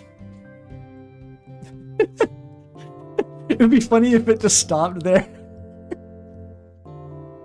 That's like Mario the Man versus Mario the Legend. It lines up with a considerable number of plot elements and parallels. Why is that so funny to me? Awesome. Perchance. Okay, how big does it... Oh, it's not that big. Noel creating and freezing enemies on ice in the weird route, and therefore creating a new prophecy or fate via the introduction of glass like ice. Yep, that's a thing. The night being a candidate for the Fallen Star and making rivers which grow into glass, the fountains... The rivers are fountains, and the fountains drive the plot forward. That's a bit more abstract. I kind of see the angle. I don't like anything that sort of implies that the prophecy needs to be driven forward as a thing. Just on principle. The point of a prophecy is that it happens. You don't need to make it happen. You, in fact, cannot make it not happen. You can do literally fucking whatever and the prophecy is still going to happen. So, like, you don't need to crank the engine necessarily. I guess that's my issue with that. Ghastly being a candidate for the fallen star, falling into his own creation into the depths, signified by water, and then creating prophecy. Did he fall into the depths? Maybe? Again, this is kind of the old school depths fanon literature that I don't really know how it works. But there's nothing really in the text to indicate that it was the depths he fell into, but probably a dark fountain at least. And then creating the prophecy signified by glass. I mean, that vaguely, basically it works. There's 3 different potential showcases for this fallen star: water and darkness, glass, prophecy, pipeline. Yeah, like it ties into several things. A considerable number.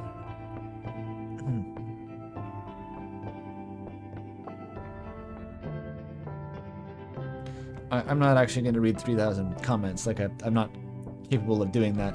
I'll give it 2 parts, and I'll go until I can't go anymore.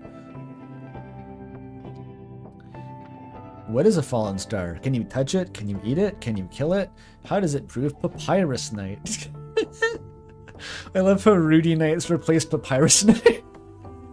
It's like the serpent never dies, it only changes forms. There is a seagull on the neighboring building just looking at me, by the way. It's very majestic. It's posing in the sunlight. Its feathers are pristine. What a beautiful specimen.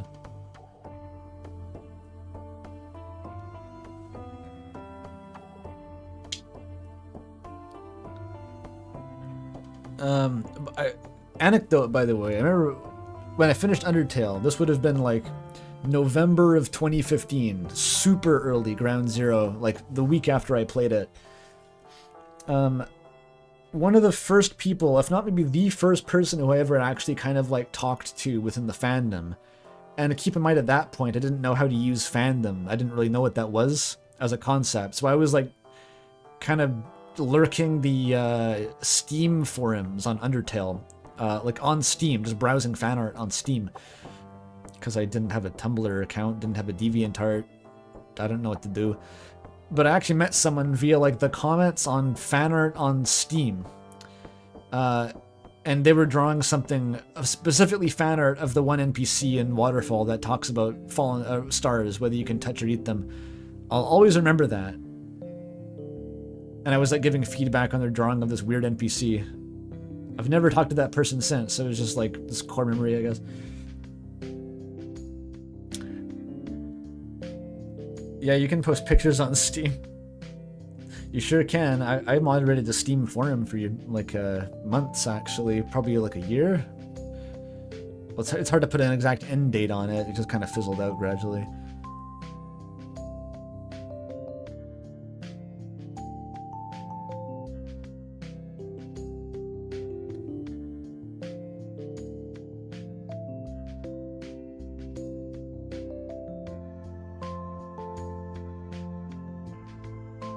They're reading Homestuck on Versus Wolves? Cool. Versus Wolves is the Super iPad Wolf thing, I think. I haven't actually watched it. I don't really know what that is, but I think I vaguely recognize it. Homestuck's fun. Super iPad Wolf ever talk about Homestuck? I don't think he has. That'll be interesting. Okay, yeah, the Amara comment is here. I think I have to read this in the fucking Bruno voice. Hell symbolism is lacking. Fuck it. Here's what Circle of Inferno I think every major Deltarune character would go to. Chris, Circle 7, Round 2. Violence against themselves. Transformed into trees that can only speak when bleeding. Susie, Circle 7, Round 1. Violence against neighbours. Immersed in river of boiling blood and fire. Rousey, Circle 8, Bulgia 2, Flatterers. Submersed in hot shit to mirror the shit they spew during their lives. This one is my favourite. Noelle, she's so heaven angel coded I couldn't think of anything else. So she can be Beatrice who leads Dante through purgatory to heaven. Badley, Circle 8, Bulgia 6, Hypocrites, forced to walk in heavy lead robes. would have been pride instead, but the 7 deadly sins don't line up with the hell circles like you'd think they would. Toriel, circle 2, lust, thrown around by a non-stop windstorm. Asgore, circle 8, Bulgia 3, demoniacs, placed face down in a hole with only their feet sticking out and on fire. Sans, sloth. Technically, Acadia is not Inferno, and instead is in Purgatorio, but I couldn't think of a better one for him. There's also small instances of Dante being slothful or led astray from the path of God at the very beginning of Divine Comedy, so main character syndrome something something, journey through different worlds for salvation. Alfie's vestibule of hell for the uncommitted opportunists, eternal pursuit symbolic of their own cowardice and self-interest. Undyne, circle 5, wrath, fighting for eternity in the swampy river Styx. Lancer, circle 1, limbo for virtuous pagans.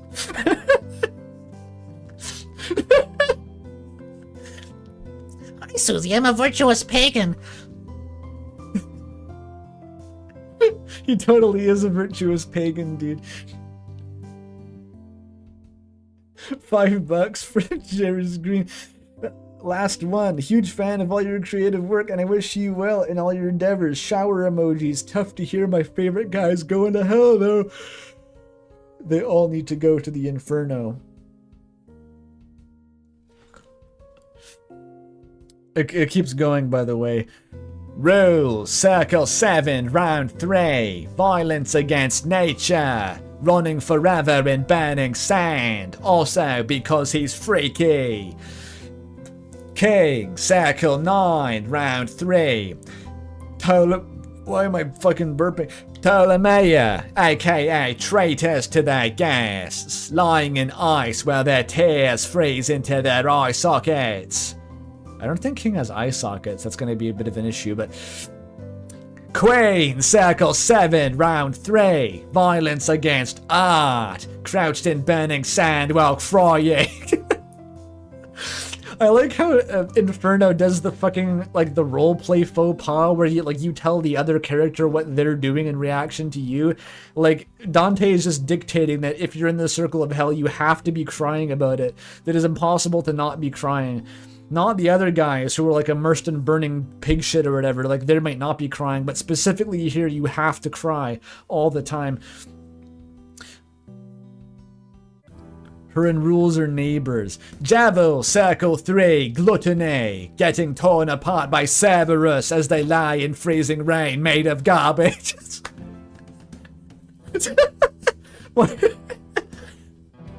Alright.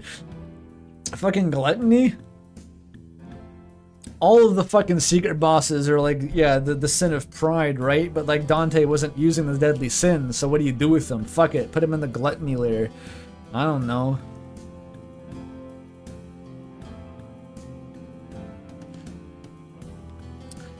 Spamton, circle 4, grade, forced to fight in blind fury and smash giant boulders with others who are avaricious. Tenor, circle 8, Bulgia 10, imposters. This Bulgia is fucked, they just run around biting and tearing each other to pieces with a bunch of diseases. He's got them chompers though. Carol, circle 8, Bulgia 5, grafters, aka corrupt politicians, stuck in boiling tar pits with only their mouths sticking out and get torn apart by demons. I do. Why is like this feels like Bastard from Korra was reading this. It's so extra, dude. Fucking hell, Dante. Have some restraint. Jesus.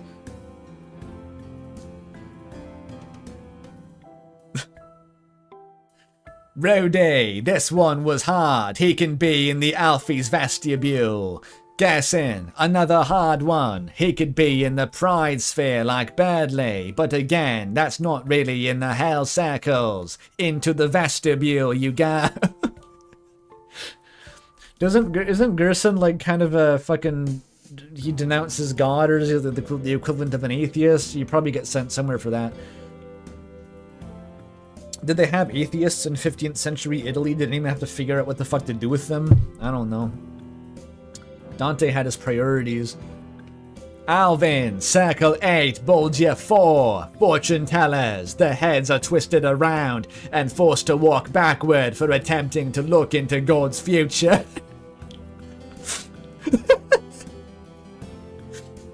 That's awesome. This is like sectarian dispute now. It's like he is a priest, but yeah, he believes in a sect where there's predetermined future, and therefore he gets to go to Bolgia 4. Unfortunate. The Roaring Night, Circle 8, Bolgia 9, Sowers of Discord, mutilated by large demon with a burning super death sword for eternity. Awesome. Thank you, Amara. Holy shit. A lot of them seem relatively tame. Wouldn't that be a virtuous pagan? Fuck no! That's way worse if you're a Christian but you do it slightly wrong than if you're just a pagan. Way worse. It's like being a communist who doesn't know how to quote Marx properly and like misrepresents the manifesto. That's way worse than if you're just a normal capitalist.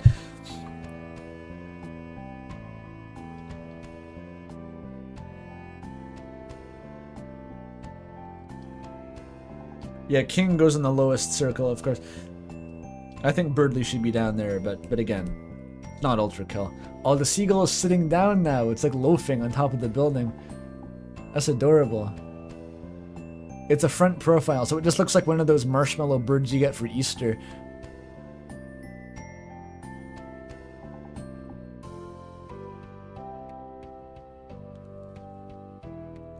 Yeah, it's Judas frozen in the ice.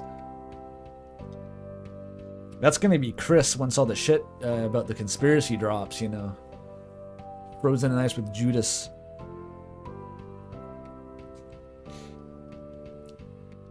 The fucking what am I? You know the thing about the Inferno. Why is the scaling with the punishment so fucking arbitrary? It's like, did Dante ever do a survey about like who the fuck is gonna say, yeah, put me in the burning river of pig shit instead of just like freezing me in a block of ice? Sounds way nicer. No one is gonna, like, Dante, you're weird, okay? You have weird priorities. Everyone's gonna line up to get frozen in the block of ice. They're not gonna go in the river of boiling pig shit.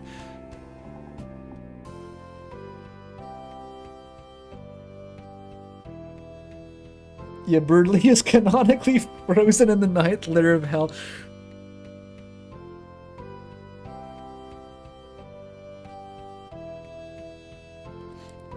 No, I don't even mean the crimes being disproportionate. Fucking obviously they are. This is like Christian hell. That's not the point. The thing that's disproportionate is like the layer of hell relative to how bad the punishment is. Because getting frozen in the block of ice is the layer 9. That's like Satan. That's like literal Satan is frozen in a block of ice. That's the worst thing Dante could think of. Just get frozen in it. What's even so bad? Like, you'll be cold.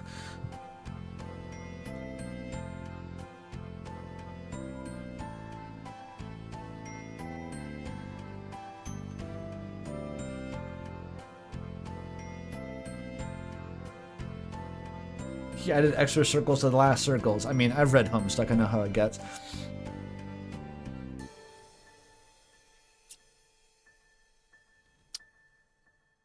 It's because everyone froze to death in medieval times. Everyone was freezing all the time. I know that hail used to be a big deal. Like, in the Bible, apparently, hail is constantly used as like an apocalyptic force. It was like the most terrifying kind of weather. It created famines. It fucked up your crops. Not really an equivalent to that anymore. Like, hail can be destructive, but back in the day, it was essentially seen as apocalyptic. More so than thunder, even. It's like, fucking hail. Don't get on God's bad side. He's gonna drop ice on you.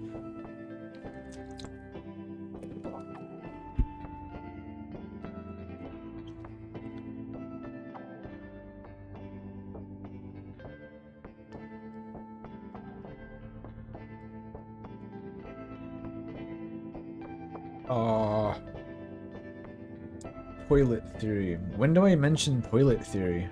I don't think I mentioned that. Talk about the flood of ink. This seems to push us into downright biblical territory. An obliterating flood of dark. Is this what toilet theory is about?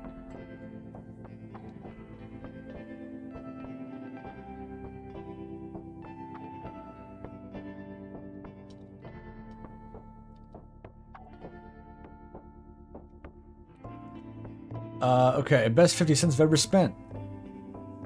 How'd you get him in the 50 cents? Fucking scammer. Watched this last night and my mind came up with rain is light, depths are dark. I don't think rain has much to do with light. I mean, rain, I didn't really talk about this in the video, but like rain logically bridges the gap between stars and water, as in like it falls from the sky to the earth, so like stars to water, fallen star. That works, but I don't light's kind of distant from that. I think that might be a way to conceptualize how water is both light and dark. I never actually argued in the video that water was light and dark. I think he got lost somewhere. Water is very exclusively dark. Heaven is both light and dark. The rain, water from the sky, links Deltarune and Undertale through sands. I mean, it does. Technically, that sounds like word salad, but it's true. Perhaps breaching the world beyond them. Is there a world beyond them? The possibility of a lighter than light, which given how dark world's level of fiction beneath Deltarune, could level of reality above it. I was using the later than light to refer to like reality, like the player of the game. That's the later than light world.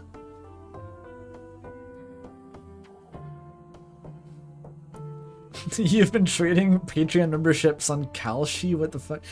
There's a black market now. They get more expensive on the secondary market though. That doesn't make sense.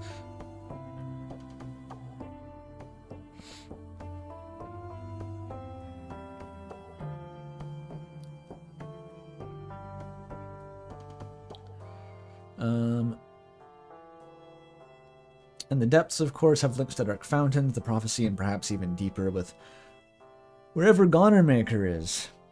You have to go deeper than the depths. It could all just be deep. Maybe water is so important because of its cyclical nature, able to flow between different states of reality. I didn't really imply that ever in the video. Could even be that water hardening into glass or ice represents it reaching the deepest level of reality.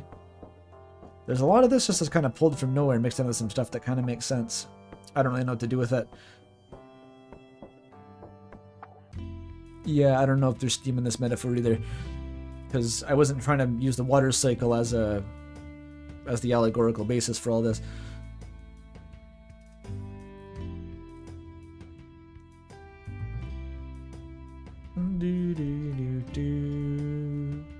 Look behind the blue curtains. That is a turn of phrase. Molly Stars mentioned. Molly Stars reference. We're inking it. There's a part in here where you mention Susie book. You mentioned Susie not having hope and not being able to close dark fountains. I said that Susie didn't bioluminesce like a deep sea eel, I believe is the quote. Susie does not physically produce light with her soul. That assumption may not be correct. Susie is present every single time a dark fountain is closed in Chapter 4. When the Titan is banished, she's given an equal place next to the soul. She is there every time.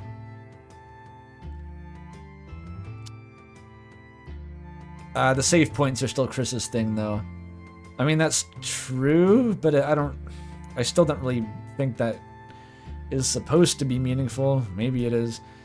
Because Chris has no problem, like, doing other weird shit without Susie around.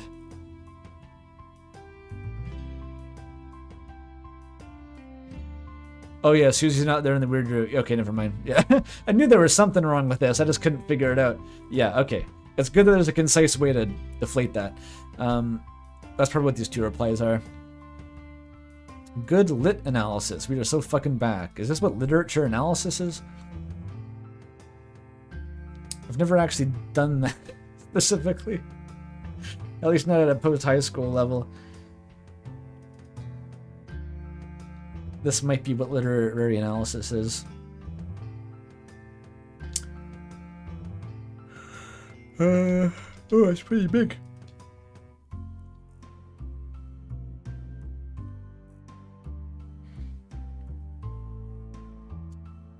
This too is literary analysis.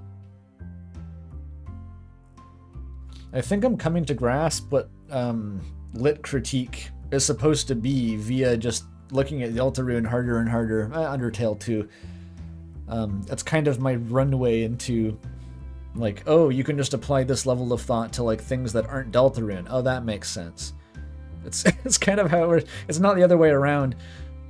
It's very much you start with Deltarune, the tools you need to analyze Deltarune, and then generalize them.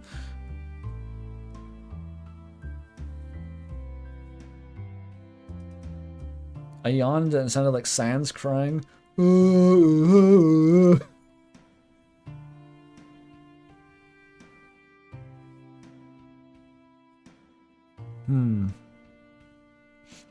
I don't think Chapter 5 will debunk the ink theory. Well, for when you haven't heard the ink theory, but also because, just like theories that survived the Chapter 3 and 4 theory slaughter, I assume, this theory focuses not only on the story, but the long-standing mechanics and the GUI in every chapter since the launch of the survey program. Basically, yeah, that's the same reason device theory survived, just because it's super high level. Oh, the seagull's now walking around making noise. Can you hear it? It's just screaming up there.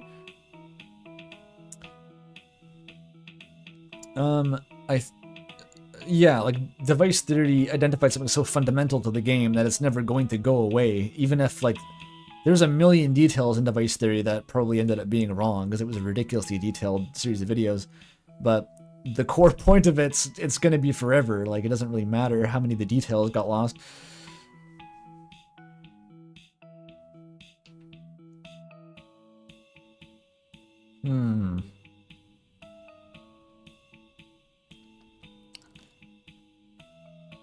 Darkness and Water, the survey program.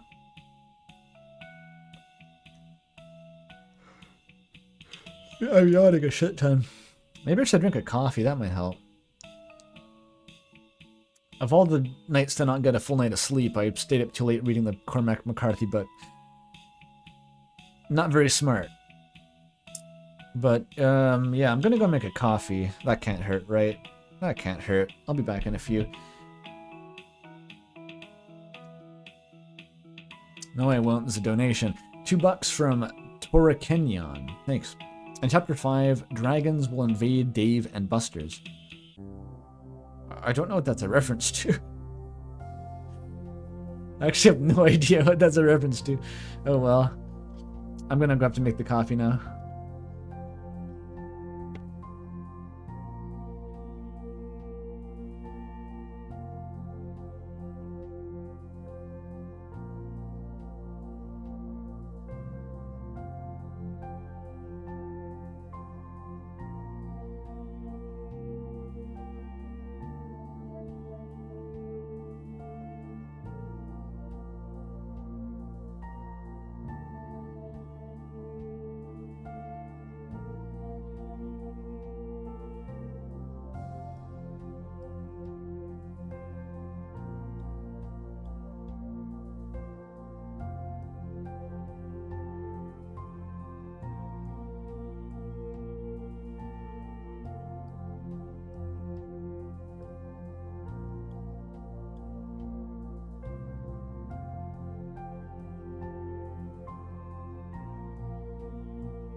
Very good news, chat. I have coffee now.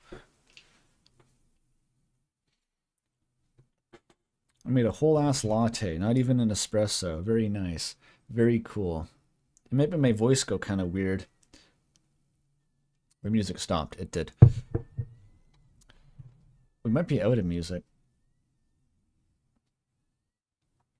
100-hour stream. Wonder if you should do some Haley Labs for a while. Usually it's not as good as background music. It's kind of aggressive. Maybe like Pure Staircase or some shit. I don't know if that would work. We could do Toho Jazz. I could try the Doot. I recall it not being great. I've tried some of this for background music, obviously. Of course I've tried it. It's a lot of noise. Doesn't really vibe as well.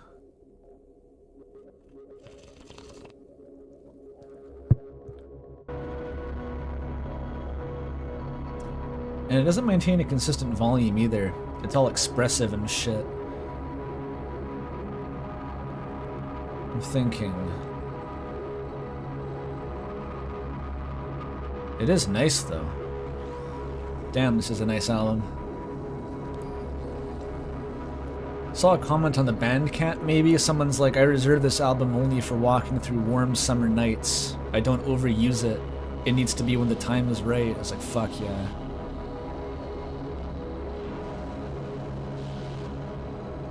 Microwave music, don't diss it, okay? It's a slow burn.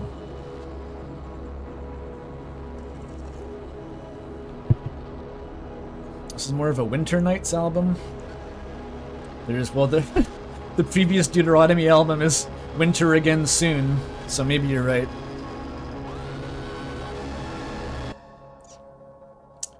I think some of the later songs are a bit more summery, like, what's the one, the guitar one? Late to Pillow?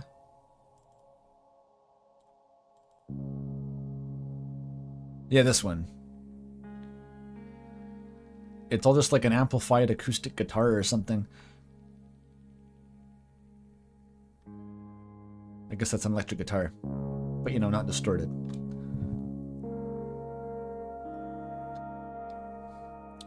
This one is called Pure Staircase. I didn't know what the name meant for a long time, but then I saw on like the physical album release, there's a picture of the staircase, and it is, in fact, it's really funny that once I saw it. It's a staircase on the side of a building that just goes up to a little platform and then down again on the other side. There's nothing on the platform. It's a pure staircase. It just goes up and down again. I love it. It's really cute, actually. It's probably a metaphor for like, Buddhism or something like that. Bad Academia is good. I mean, I know. I've listened to every album. It's a good one. It's a bit ambient sometimes. The bird it flew away. It's not there. So I'm just taking a bit of a break, I guess, here to drink the coffee.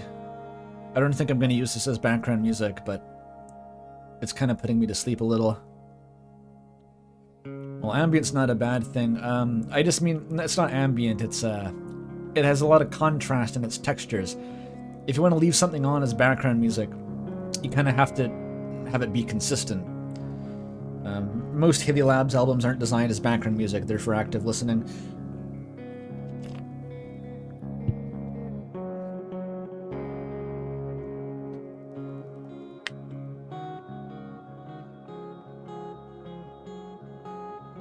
Minecraft would be nice.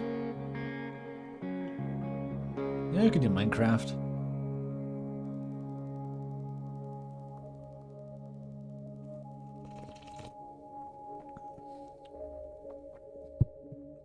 Nerves ending as background music for driving.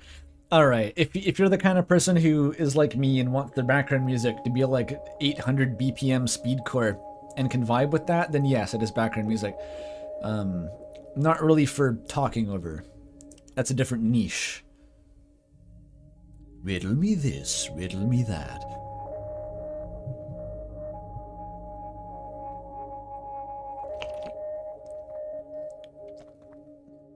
I'm just drinking coffee for now, okay? So, like, I'm not worried about the soundtrack right now. Let's just listen to the album.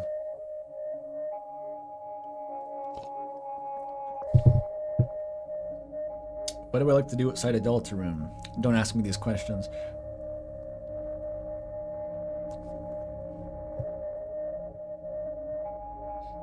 They keep releasing more Minecraft songs? Wow. Does Lena Raine still work on the soundtrack?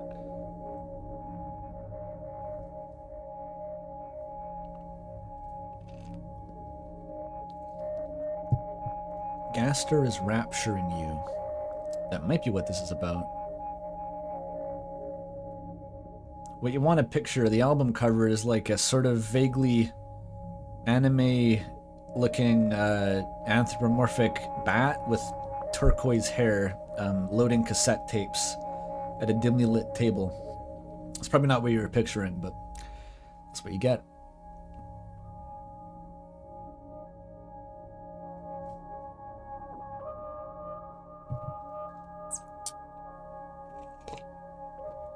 You want me to play Voices of the Void? If I wanted to kill infinite time, I would do that. I've actually was very recently considering playing Voices of the Void, but not on stream. Just for fun, because it's been updated beyond the point I even recognize the game anymore since I last played it.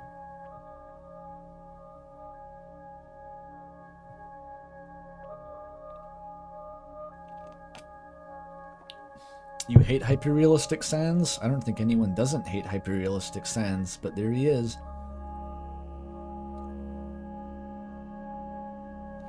Which Cormac McCarthy book? I guess I should have mentioned it. It's The Passenger. It's the one that the quote from the video is from. Pretty much explicitly the reason I'm reading it.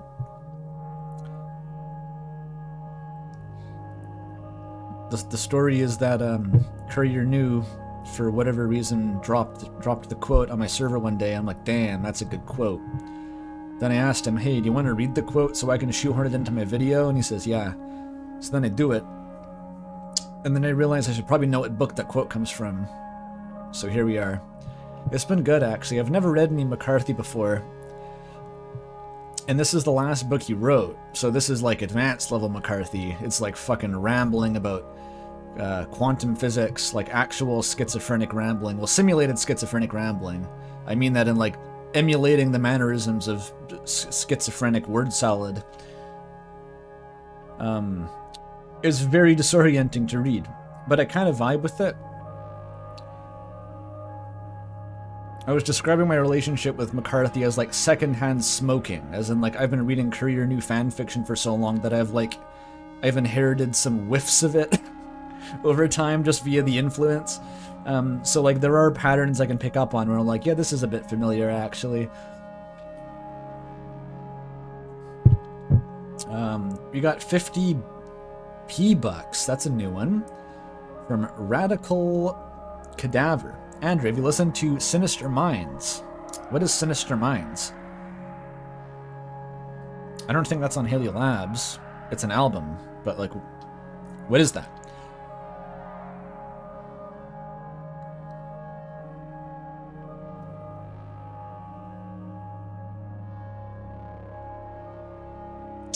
Where are people... There's no newsletter, I'm pretty sure. Why is chat being weird about whether there's a newsletter or not? Album inspired by Michael Jackson? You won't guess what it's based off. You're gonna need to sell me on it a bit, okay? I'm not a Michael Jackson fan. You've got to tie this into my interests, alright? That's how this works. Wait, there was a new newsletter? Like, just today while I was streaming? Oh, fucking of course. Or maybe they're making that up. They're probably making that up. Yeah, they're making shit up. Who is Courier New?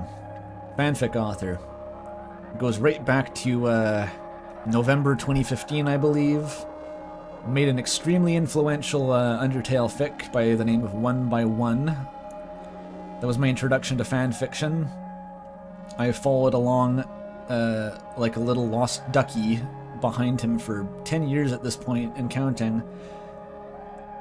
Basically just reading whatever he writes. He's kind of my favorite.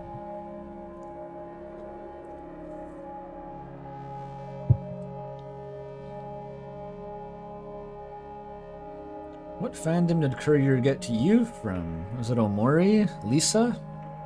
Could have been Lisa. That was a pretty early one. Here's the reason I read. I didn't read. I played Omori. It was Omori. Yeah, I had the.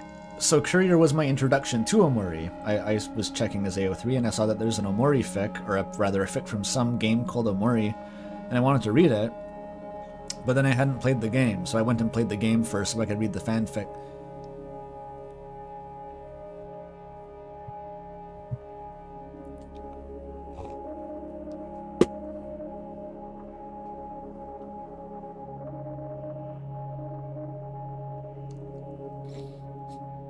Oh, it was the cluster? Yeah, the cluster was rough. The, well, not rough as in bad, it was depressing, obviously. Cleaning out the rooms was a lot more typical fare.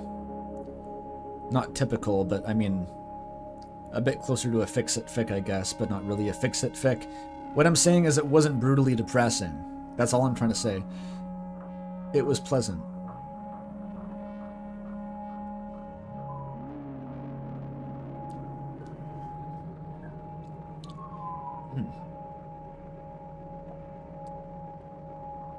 I'm nearly finished the coffee.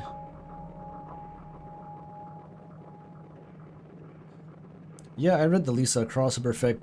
I have no fucking idea what Lisa the Pointless is. Never even seen it before. But the crossover fic is still very appreciable. It's basically just Ralsei talking to two weird dudes, which is great. This Cormac McCarthy book, The Passenger, the whole book is just the protagonist talking to weird dudes. You don't have any context for who they are. Like, he knows them, but you don't fucking know them, and he's just talking to weirdos. That's the whole book. And it's good. You can make a book like that. You don't really need to know who the people are. They just gotta say interesting things. And it ends with Ralsei splattered in human blood, so it's like, it's a top tier just for that, honestly. Do I fuck with Fear and Hunger? Nah, I never looked at it.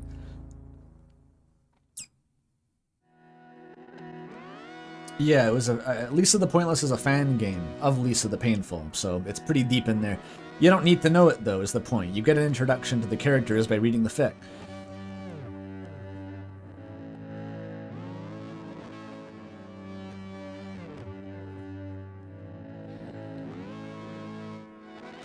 Cosmology in Fear and Hunger. Yeah, I bet there's a lot of stuff in Fear and Hunger. Mostly when the game was new, I just heard about it having floppy dicks in it. It's kind of a bad first impression. Unless you're specifically looking for floppy dicks, I guess, but there's probably better ways to get them if that's your only goal.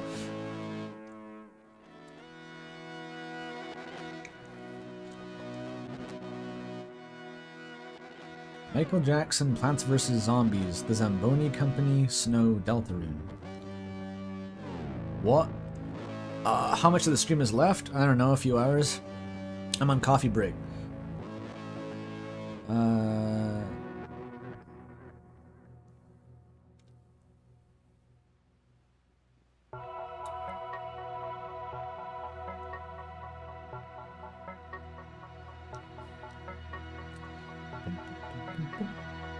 See, now the album's getting hype. This is a banger. Starboarding. Oh wait, this is halfway through the song. Never mind. Never mind, forget that.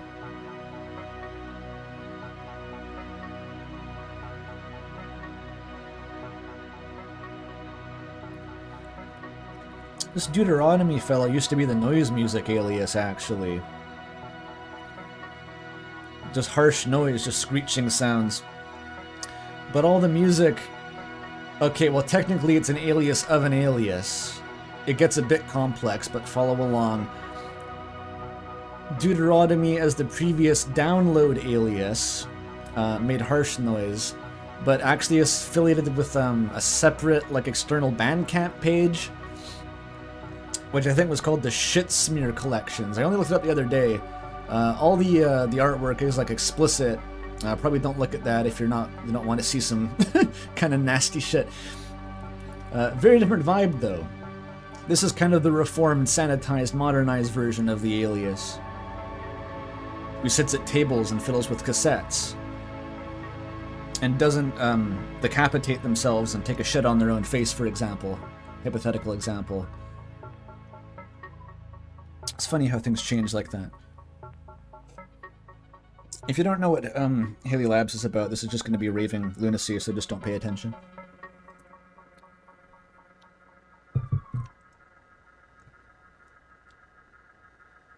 Yeah, I know some people like that.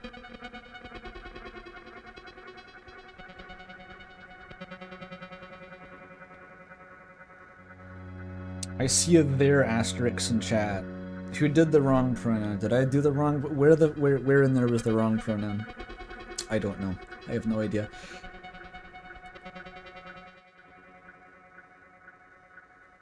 The world truly is endless. Fentanyl if she locked in. The fentanyl comparison always comes back around. Oh, someone else was... Oh, Deuteronomy used to use a different pronoun. I had no idea. Are we talking about... Maybe it's... It gets confusing. There's lots of stacks of different identities being used here.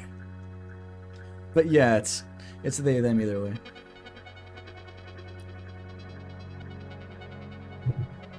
Are you a real fan if you haven't memorized the pronouns of every alias on the wiki? Are you a real fan if you don't know that the Queenston use you, yours, but not even the wiki page that says that uses those pronouns?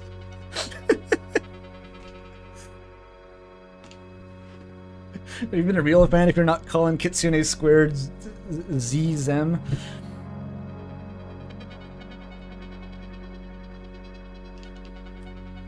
Okay, whatever, I'm just kind of ranting now. The coffee's done though, so we may continue.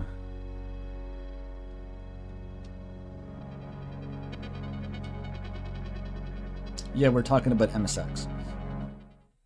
Okay.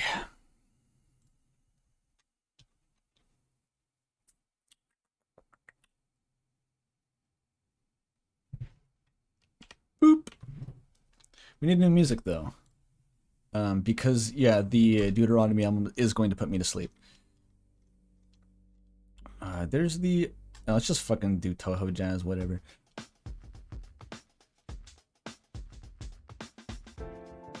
This shit always gets the stream copyright claimed, but it doesn't matter. It doesn't do anything. I'm not monetizing this anyway, you just give me money directly. Ho ho ho ho!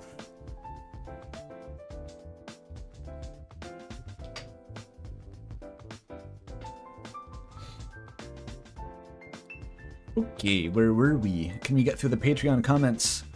Come hell or high water, I swear to God.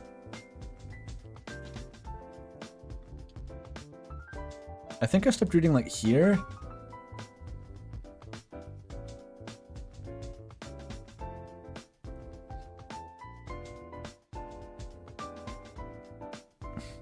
Oh wait, we got an old fan. Oh, an old head in chat.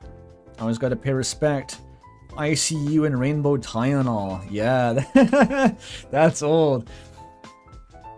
I'm a fan as of a year ago. I worked backward, started with Greenhouse, just went backward into the Discog.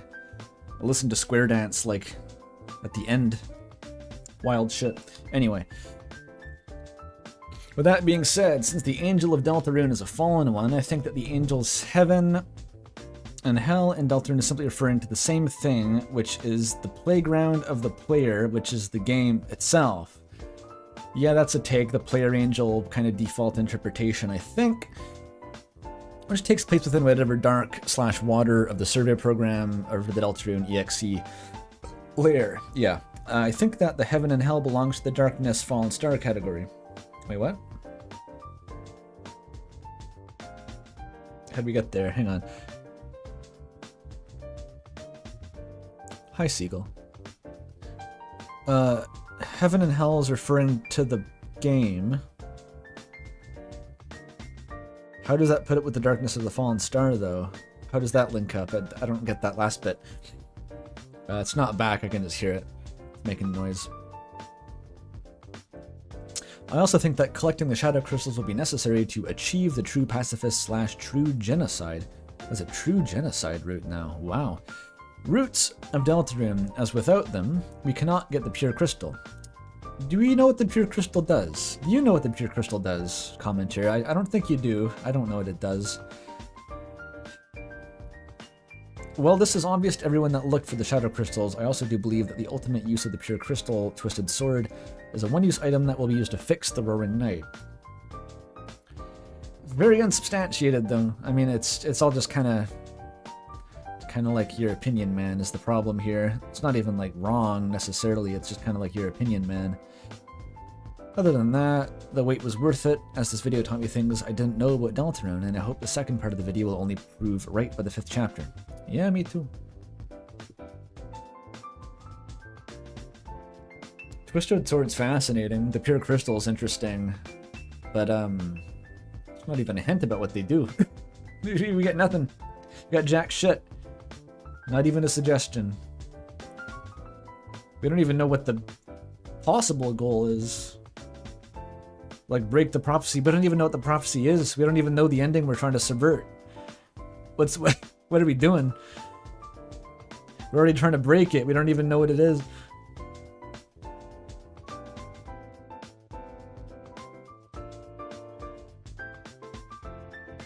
I've been going for your whole work shift? You only work for 5-hour shifts? I mean, no shade, but I usually stream for longer than this is the point. We're not done yet. What's the name of the anthropomorphic bat? Deuteronomy, as in the one part of the Bible.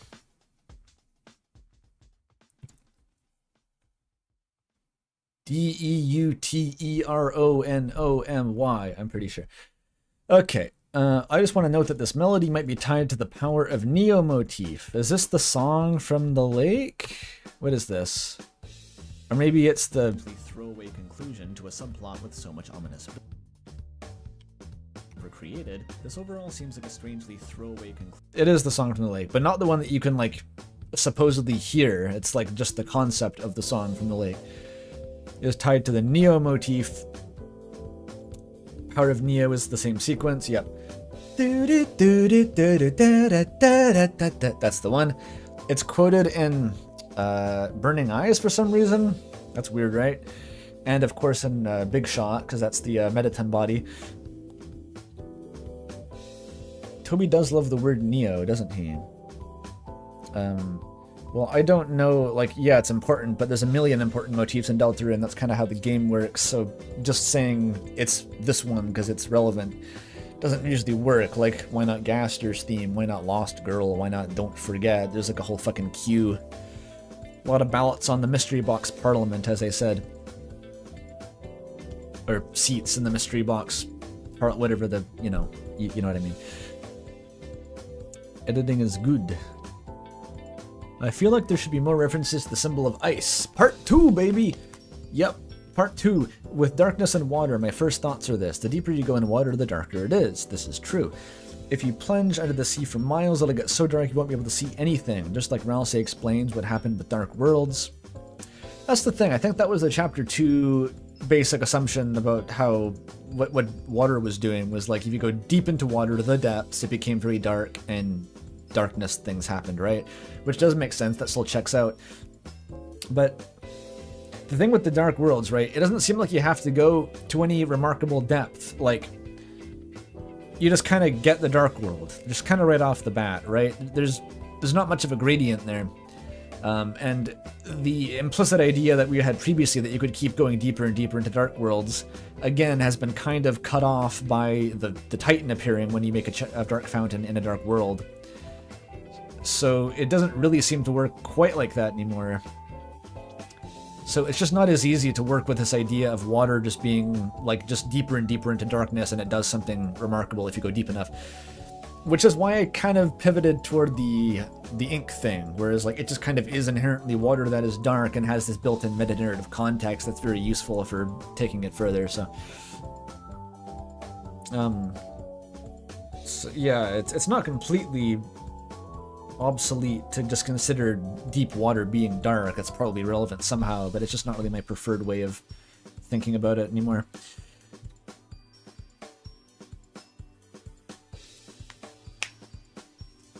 Like, if we get in chapter 5, we have this fucking stint where we go into the lake and suddenly deep water becomes very relevant. Like, I could see any of that happening. That could be a thing. It could very well be a thing. It's just like, I feel like it might be a bit preemptive. Or maybe in chapter 2 at least, we were being a bit preemptive by just kind of tying everything to really deep water. Because water itself just seems to be dark, even if it's not really deep. I don't know. I'm not really articulating myself very well at this point. Moving on. Susie is referred to as the class Hellion by Birdley in his first fight in chapter 2. Hellion comes from the combination of Hallion, meaning scamp, and hell. Is that what it means? I've never actually looked up what that word means. This is a potential, if very loose, tie between Susie and hell. Yeah, like, I guess. Did Toby know that when he wrote the word down? I don't know. Susie being the big anti-prophecy character. Yeah, it might just be Birdie using a smart-sounding word.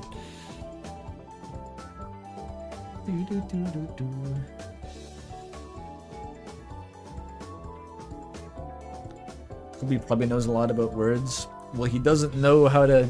The orange big bar. That's a quote, right? The orange big bar. I need to look this up. He put him and his strange son into power. Yeah, he doesn't know everything about words.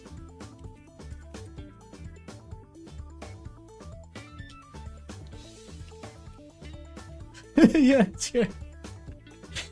Watch the orange big bar on the left. I love how elegantly janky that is. That's like the minimum amount of incorrect English you need to put into a sentence to make it obviously janky. It's like wonderful.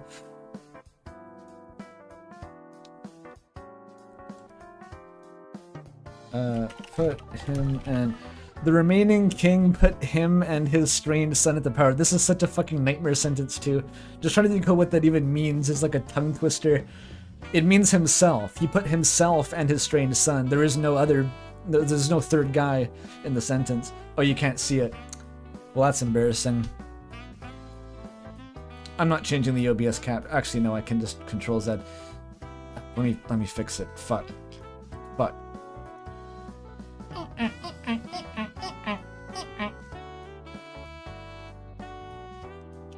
There. Let me get the orange big bar. The orange big bar on the left. See, real, kinda.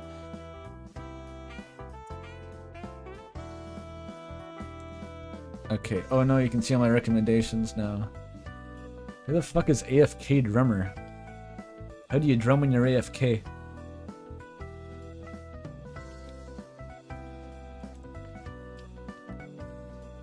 There we go.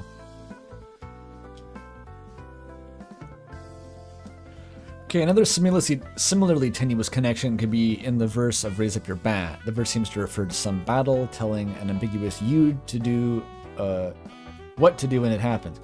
Specifically, the two lines in the verse start with when. Those lines are when the demon heart is crying, connection to demons, from demons to hell, as well as the soul.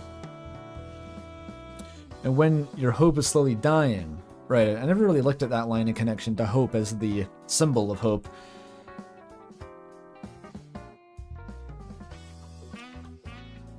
Whatever battle will cause a demon heart to cry will also take away your hope. There's a connection between those things. I never really thought about using that part of the lyrics as like a mini prophecy. Again, the densest lore in the whole game is in Raise Your Bat, so... Kill surprise, there's even more to mine out. There's a connection between those things. When that then begs the question of whether the blood gushing bright implies something about blood being important and connected to hell, and hope and light, and something about monster blood lore. Yeah, if it touches on blood lore, I'm not biting. I'm sorry, I can't do this anymore. I don't know what to do with blood. The demon heart? I honestly don't fucking know. People say the demon heart's like the weird eyeball thing in the knight's ribcage. That's like based on literally nothing, but like maybe, I don't know. There's nothing else that could be the demon heart besides the soul.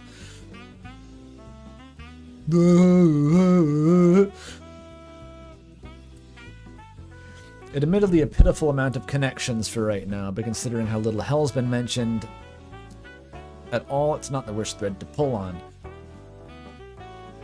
Yeah, hell is a rough one.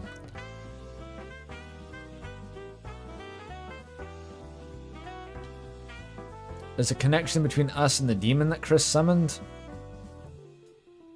Were you looking for a source for the demon? Because that's it's Susie dialogue in chapter 4. If you pay attention in church, I know that because I had to spend ages finding a Let's Play who actually read that dialogue.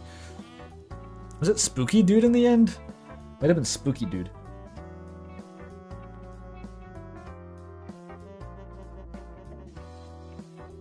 Show the Sans crying video? You can look it up yourself, and I'm not going to steal the Sans crying video's content.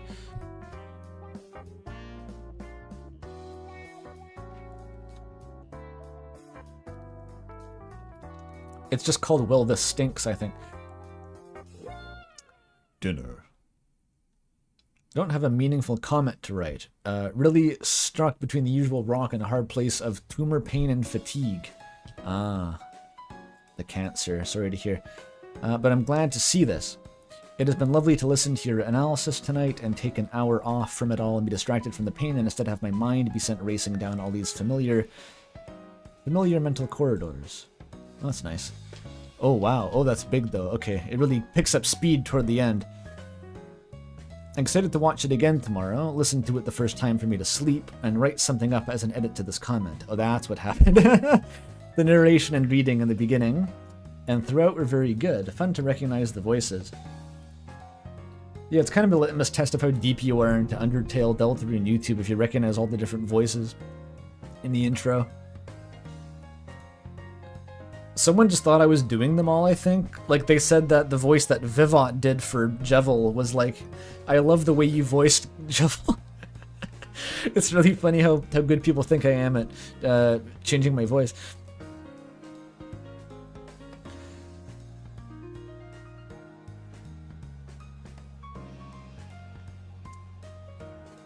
Haven't rewatched it yet, so can't comment theory-wise, but okay, useless theory that many others will have thought of previously, but I'm itching too much not to get more debate on from those reading the comments. Oh, goody. There's something incredibly important about the eyes. The kind bleeding in congealed darkness in the cliffs, the ones inscribed into the Titan's body, and the ones printed onto the carpets, walls, and under the sconces in the sanctuaries of the Church Dark Worlds. And apparently on the box art of the Deltarune official playing cards sold by fangamer.com, which are trying fucking Tears of Rain. Fuck that. What is that supposed to be? Jesus Christ. Yeah, okay, eye symbolism clearly relevant. I may have underestimated the eye symbolism, okay? You know they aren't necessarily on the outside of Deltarune as far as symbolism goes. They're one of the foremost symbols, but something really gets me about them. Less related to the symbology, but there's the obvious... Oh fuck, why am I still yawning? There's the obvious and original, in this land only eyes blinded by darkness may see the way. Yeah, that thing at the very beginning of the game that never comes up again. Well, no, I guess that comes up again. That kind of ties into how Ralsei explains how Dark Worlds work. You need to block out your sight to be able to see the Dark Worlds. Well, with each chapter boss having no eyes, with King with the spade marking and Queen's visor, Tenna's screen, and the Titan's face. Yeah, I guess none of them do have eyes, you're right. Whether the save point shield or Yonic Maw. Ooh. Yonic Maw theory. Don't Google that.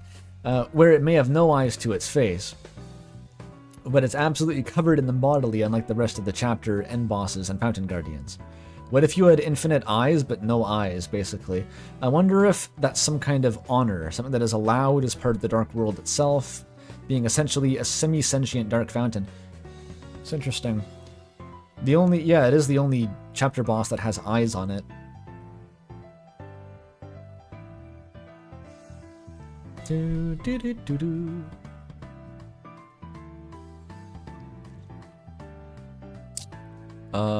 Yeah, there they are. Semi-sentient dark fountains. I'm unsure, but those eye markings are all over the place to the point where it's driven me crazy for 8 years now. I'm so interested in eye symbols and what it means. There's reverence shown toward those specific eye symbols printed onto the carpets and elsewhere. Why they're so important is just that lack of sight implies darkness itself and makes for a good icon, or is it something else? My poor brain is too slow for this. Yeah, I don't exactly know. The reason I used the eye as the symbol for darkness was sort of because of that. It's sort of the idea of your eyes being clouded seems to be what the game uses as its direct symbol for what darkness is. When it needs to, like, make an icon out of it, it's that, like, crossed out eye. But why are they crying is the thing, because that then ties it into the fucking fallen star. And I don't think we need any more connections to the fallen fucking star. There's enough of those. Yeah. Onion. Nice. It onion. The real thing for me, building on that, is that something I've seen posted... Sorry.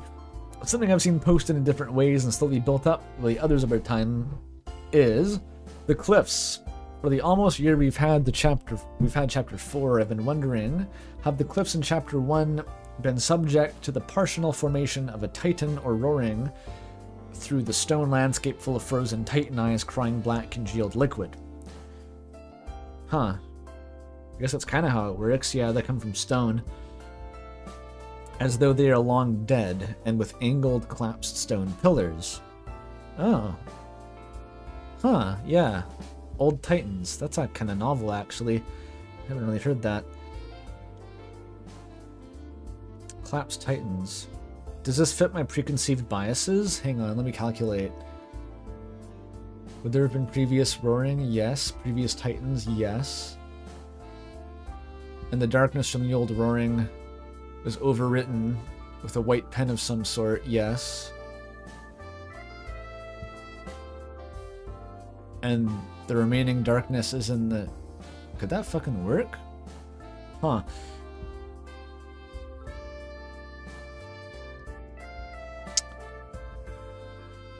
Anyway.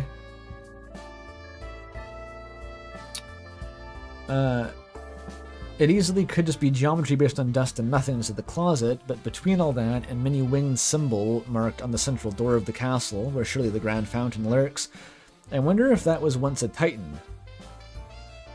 Kinda, yeah, the titan being the winged guy. I should have thought of this already, I think. Damn.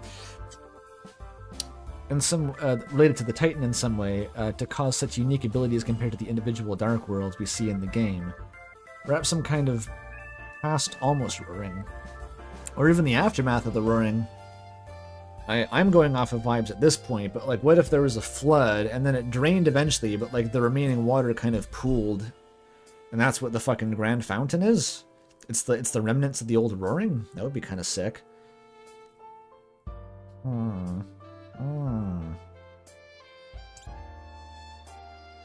Commenter's kind of killing it with only 2 thumbs up. Yeah, it's true. This is the Patreon video though, so it got like only 1,000 views overall.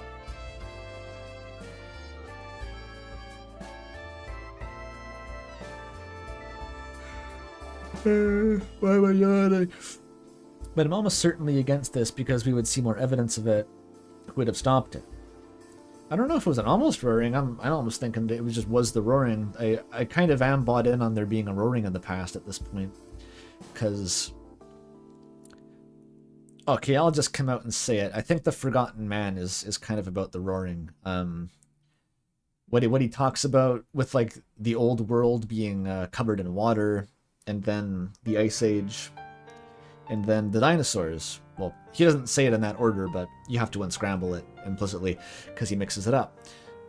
If you put them in that order, you have now a story about like an old world being covered in darkness, and then from that darkness, the ice, i.e. the glass, emerging and forming a new prophecy, and that's the new Deltarune. Which exactly, that wouldn't be that much on its own, but it perfectly mirrors, conveniently in the same chapter, we have this whole Tenna game, which is like one-to-one the same process, where there was an older version of that game, which was based on freedom. It was a more raw form. well, according to RAM anyway. The actual game isn't really all that hype, but it seems like the old game was kind of more like Undertale, which I don't even know how to unpack that fully, but we have this older version of the game, which was then obliterated by Tenna and constrained to its own linearity. The new version is a big old adventure from A to B, a blasted line from A to B is what RAM says, as opposed to the old one, which is freeform. And so Tenna has basically done the thing. Tenna is like his own little microcosmos version of the fallen star, who covered the world in water, then reformed it with a prophecy, basically. And I think that's why the Forgotten Man tells you about this in the same chapter as that. It's because it's just a big parallel between, like, Tenna's video game world mirrors Deltarune itself, and that, like, it is the second iteration of the world. The previous one didn't have a prophecy. It was unformed. It was never actually finalized as a game, because it never left Toby Fox's brain. And it even ties into how Tenna built the theater on top of the, what Shudda talks about being like the old form of the Dark World, which was, even that is Undertale-like, right? There's some weird through line with like Undertale being the old version of Deltarune, which is kind of fucked up, and kind of hard to grapple with, but maybe not deal-breaking, right? But you have this older game that was known for like freedom of choice, which it's not exactly what I was getting at with, like, in my mind, to truly be free of a prophecy, you have to have no game at all. It has to be just raw ideas that aren't actually written down anywhere. But Undertale was a bit more like freedom anyway. It was known for having, like, branching choices you could make, whereas Deltarune is subverting that. But yeah, but Shudda's talking about how Tenna built the theater on top of that, and now everyone works as actors playing their roles. It's all very constrained now. It's, again, for the third fucking time, a transition from a past state of raw darkness and freedom to a present state of constrained linearity. Even the fucking line where Shudda's being all kind of horny about the missiles and saying they have fine figures that are constrained as water coolers, even that ties into the narrative that everything has gone, like, the water has been constrained inside fucking glass bottles. I swear to God, I'm going to use that line in part 2, because that's exactly what I'm talking about. The raw fiction of the water and darkness has been constrained in the new world of linearity. This Toho song sounds like the fucking Expedition 33 tutorial music, doesn't it?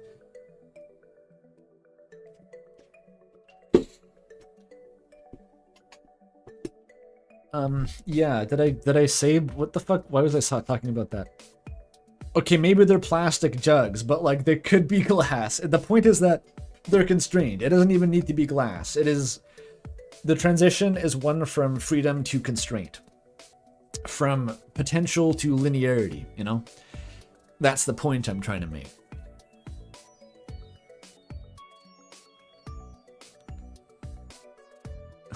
The word truth written in plastic. Tenna is a Gaster parallel. I guess he fucking is. I don't know what exactly Gaster did to, I don't know. I don't know exactly what Gaster did. It's the title of my autobiography. I don't know exactly what Gaster did, but he's up to something. That fucker. Is that what Breath of the Wild was about? I don't fucking know. I know it's a post-apocalypse, but just the way the Forgotten Man seems to be a survivor from the old world. The cracked conch ties into this, by the way. The washed up glass. And how the cracked conch is, like, weirdly Gaster elemental. Like, it has aesthetic similarities to Gaster that seem, like, really kind of blatant and intentional for no fucking reason. And they go to the way to say it's surrounded by glass. And I think that's getting... You kind of need the Forgotten Man to be Gaster for this to work. This is getting a bit like how string theory needs 11 dimensions, but trust the process, right? If you allow the Forgotten Man to be Gaster a little bit, then you can kind of get, like, the cracked conch is symbolic of the Forgotten Man. It's like sort of a castaway from the old world. It survived the deluge and washed up unchanged and is now kind of adrift from time and space. Forgotten, in a way. And that's why the Forgotten Man Island looks all like it's a different style of game and everything. Like it's all weird and retro. It's like I have a weird hunch that that's literally what the old Deltarune RPG looked like the prototype that Toby was making for Undertale. Like maybe literally used that style of text boxes and shit, and had the Game Boy Color palette like Dweller's Empty Path. And so we have this cracked conch that sits there and it's covered in glass. And like the glass is from like this fucking cataclysm that changes the world from the previous state to the next state. The coming of the prophecy, it's like just glass residue is washed up around it to kind of mark that it passed through this transition, it witnessed it, and now there's like residue of this change that it carries with it. Fucking crazy shit, man. But what else is the cracked conch supposed to be for? What else is it for? I'm getting a bit too worked up. We got $5. Snap me out of it. Torakenyon. Thank you. Mizzles are blue Gatorade. Dark fountains are every Gatorade flavor mixed together, hence the dark color. Gatorade gives you the energy, the danger. Yes.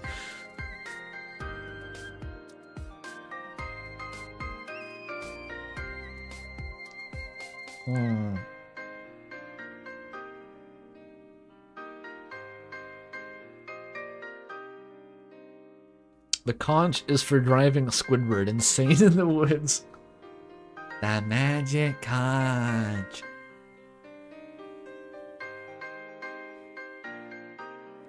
Okay. I finished the comment. Yeah, that was a nice comment. Wonderful. Okay. Keep moving.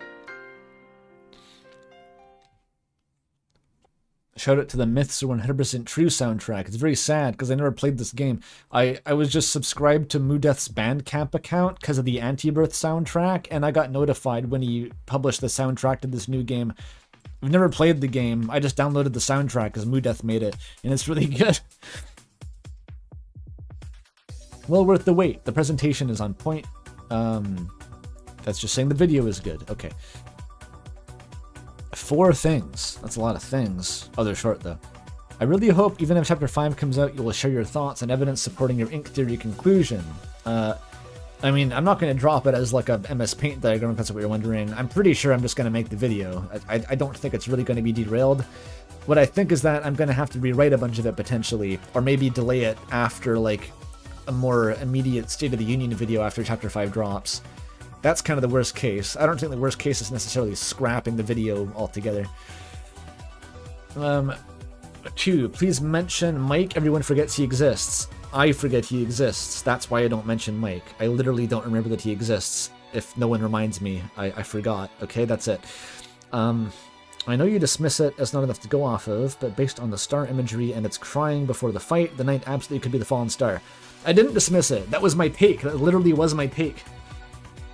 I guess I dismissed the star imagery, but like until I cooked up this whole bullshit with like Gaster, I was just assuming that the fallen star was the knight because of that crying animation. Yeah, exactly. True. Valid. 4 is brains. I don't know what that means. Wonderful.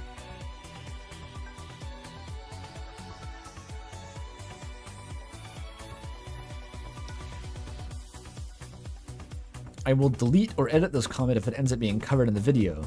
How soon were you making this? One really common visual symbol in Deltarune I see overlooked is arrows. Oh. Oh. Like directional pointy things. Yeah, like those. They're everywhere in the architecture of the Dark Worlds. Is this a symptom of it being a video game? I'm kind of thinking, getting some vibes that this may be a symptom of arrows being useful to indicate directions. I don't really know about that. Yeah, I also didn't mention ice because that's from part 2. Unfortunate. Okay, I'm not going to be talking about arrows in part 2. I think that's not really my jam. The Forgotten Man adjacent symbology is missing. That's part 2, dude! I should have just put a list at the end, just like everything I'm going to do in part 2. I should have just done that. That would have fixed this. But also, it would have killed my fucking engagement metrics, so like, never punished, right? Let's read this person's takes on the Forgotten Man. There's a lot of takes.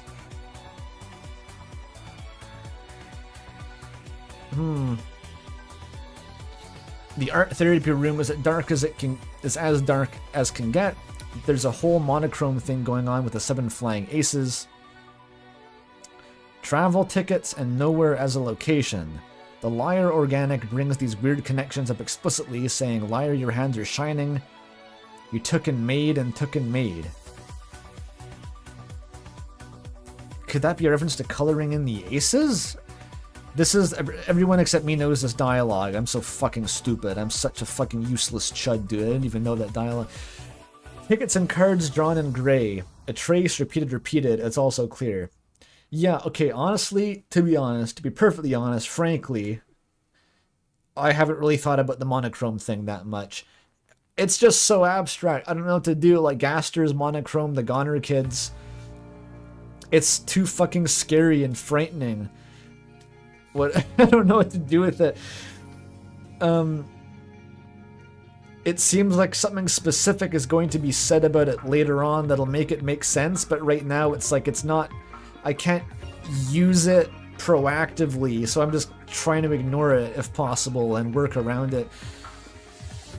Because I don't know what the fuck a goner is. I still don't know what a goner is or what it means. Like, maybe it's someone who is from the old world that survived into the new world, but I don't even know if that makes sense. What is an Undertale goner? How does Undertale work relative to this? Why are there goners in Undertale? I think Gaster being a character who was retconned out of Undertale has always been a very compelling idea, but also, like, I don't know how that ties into even any of this new interpretation that I'm putting together for Deltarune. No matter what, Gaster is going to be mysterious. He's going to continue being mysterious until the bitter end.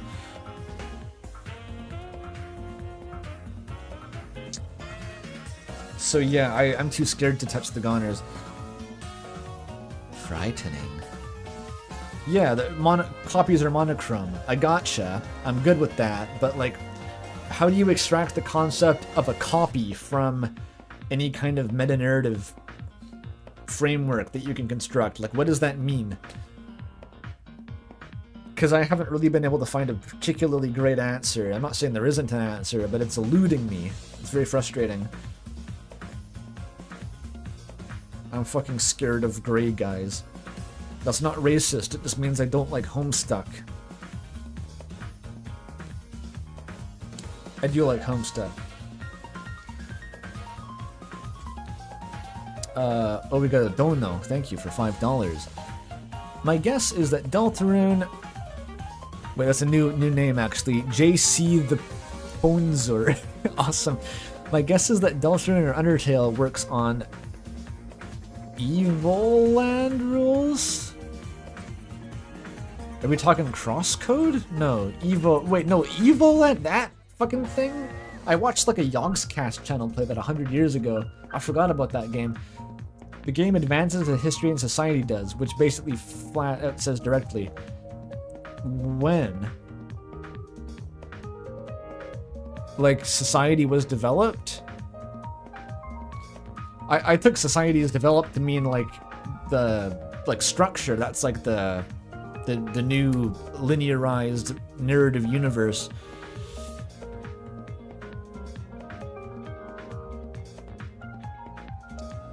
I can't make myself believe that Evoland is really useful as a springboard here. Sick reference though.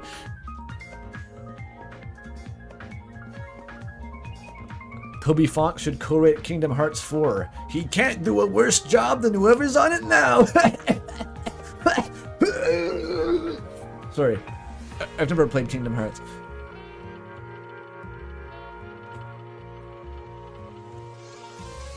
Toby Fox should co-write Kirby. He's already doing it, dude. You know Sakurai. He's in the jacuzzi with Sakurai.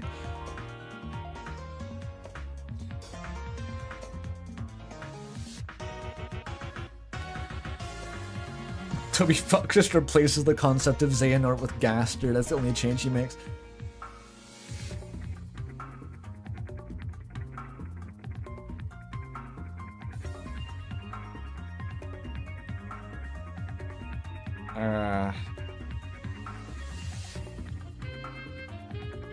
Where was I?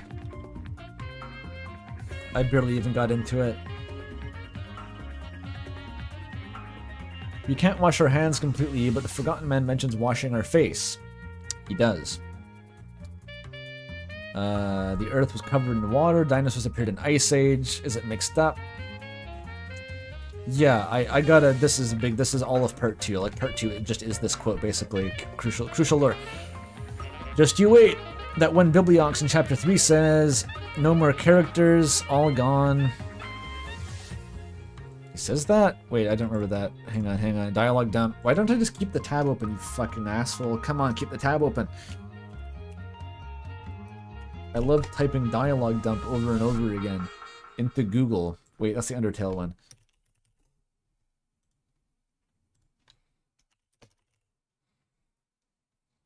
Oh yeah, he says that. No more characters, all gone. How do I forget this shit? Is that relevant? You want to find them? They already went nowhere. Oh, is this after the sword route? Is this oh, because this got patched, didn't it? This actually got patched. It used to be that if you did the sword route, you couldn't do the egg anymore, right? Or if you waited too long, maybe?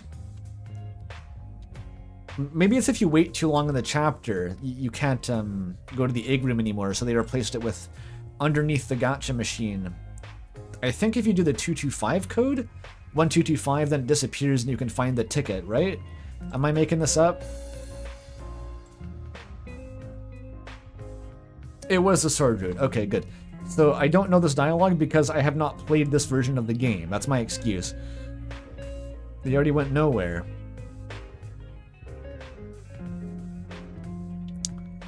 The ticket is under the ball machine. Yeah. Yeah, it turns off all the consoles.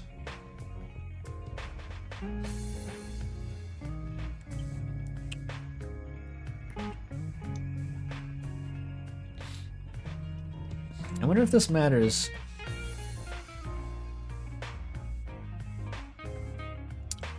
Going nowhere is an interesting way of phrasing it.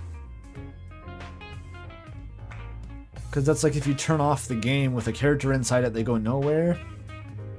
Does that apply to the Forgotten Man? I don't know. Because you can turn off Deltarune. The characters don't go to fucking limbo. Maybe they do. You can't see it though. They come back. I don't know, it's mysterious, but I don't know how much you can milk from that. Gaster has an issue with us having eggs according to the console achievements. That is true. Hard to articulate what exactly that means, but yes, there is an issue with the eggs. Repeated tracing of what Chris draws is brought up twice, ending as a monochrome smear, which to me parallels the conch, repeating the same jumble of information. The conch with the sound of the ocean, I got a take. That's actually part of the script I've written in part 2.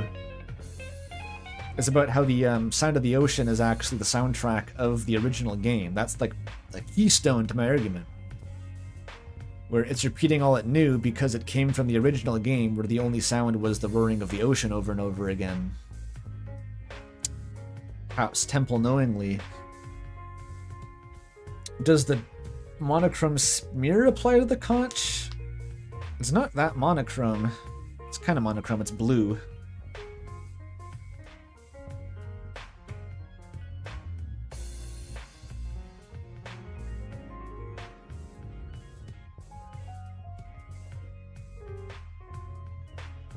The sound of the ocean in a conch is the blood in your head, which I feel matters.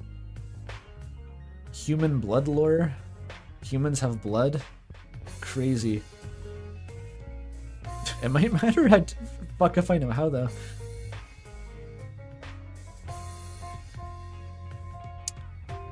The monochrome splotch. What is the monochrome splotch? I was assuming it just was the Forgotten Man. Forgotten Man's in the room with you there. It's kind of awkward, right? But that's still kind of fucking mysterious. But Forgotten Man is still mysterious. That what I'm trying to operate on here, the process I'm trying to follow is take things that you can't make sense of, but like find one thing that does make sense and kind of extract it so you don't have to think about the rest of it, right?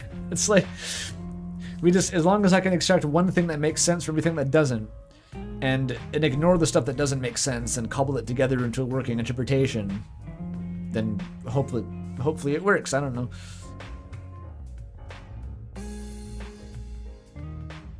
You thought that Chris killed a man?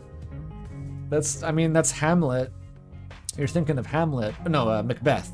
That's washing her hands, you can't get the blood off. Classic Shakespearean imagery. I don't know if you want to jump to Chris killing people. Doesn't really seem necessary.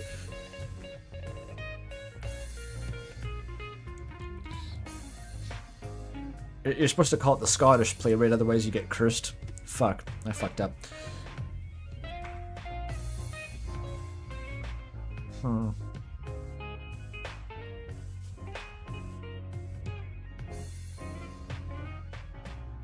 Hard to draw definite conclusions, so it makes sense it's not included. Yeah, basically. Yeah, if I couldn't make it into something relatively coherent, then I just kind of left it out of the video in general. Bendy and the Ink Theory reference. I love Andrew's way of approaching analysis like a mathematical puzzle. If there's an equivalence between water and dark, and between glass and prophecy, then star, water, glass. Kind of. I mean, not really though. Like if you treat it like actually like math, then you assume that everything is just very hard and fast, and you can kind of do whatever with it. The hard part is not treating it like math, and kind of like everything is analog and fuzzy. You kind of have to feel like what the most significant factors are, and not treat everything like it actually is true. So it's not really like math, unfortunately. It would be easier otherwise. Combined with the knowledge that the angel seems to likely have created the prophecy, we get angel to dark to prophecy. Where does the dark come from, though? Where did the dark come from in there? I guess I implied in the video that the angel was of the dark variety, but then I kind of walked back on it. Well, I'm glad I made some strong point. Whatever that ended up being for you.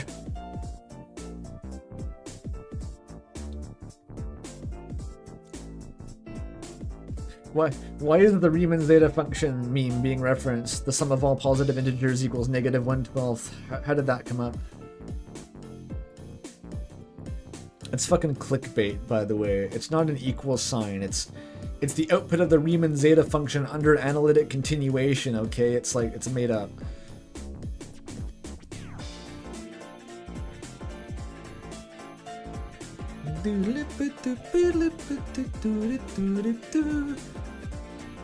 This person got leaked the video? Damn. Problematic. I don't check like Reddit to see if people are leaking my videos. I just accept that it's out of my control. It's fine. It's fine. You might be my favorite Deltarune content creator.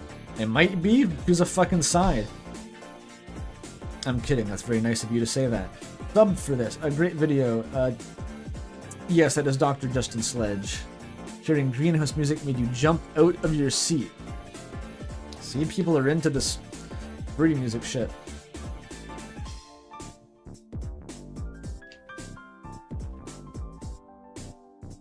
The back of the chapter 4 vinyl has the knight surrounded with crying eyes. What the fuck? Are these artists even like consulting with Toby Fox, or are they just like fucking freestyling this? They're just doing shit, just whatever. Like the back of the chapter 5 vinyl is gonna have the friend chimera with ERAM on its tail and shit. And like Noel antlers for some reason. It's just gonna be deer antlers on it with no explanation. Awesome. The knight is crying. Let me look at the vinyl. Fuck it. Whatever. Toby merch isn't Canon Fox. I have to defy his will and look at the merch. Chapter 4 soundtrack vinyl Deltarune. Images. How do I see the center of the disc on the back? Is that it? There's a bunch of photos of it. Oh yeah, there it is. Okay, it's debatable what we're seeing. That's a fucked up Chris, by the way. Yeah, Chris's body is shattering like glass. Why am I not showing this on stream? There we go, sorry. You can just look at the picture yourself. There's nothing very interesting being cut off on the right side. This is crazy looking. The knight... I don't know if that's crying. That looks less like crying than the thing it just does in chapter 3 anyway. That's more drooling. It's doing the weird kind of like horny knight fan art Tumblr drooling thing. I've looked at a lot of knight art on Tumblr, okay? It's a thing. And it's not quite as exciting as I thought. There are the eyes in the background, yeah, but they're kind of just like, there. Okay, it's not as crazy as I thought it would be. False alarm.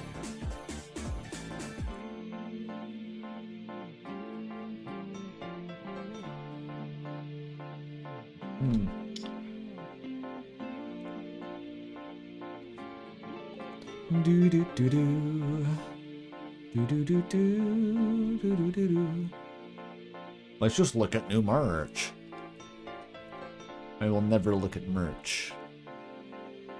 Unless Toby buys it for me in Japan, apparently.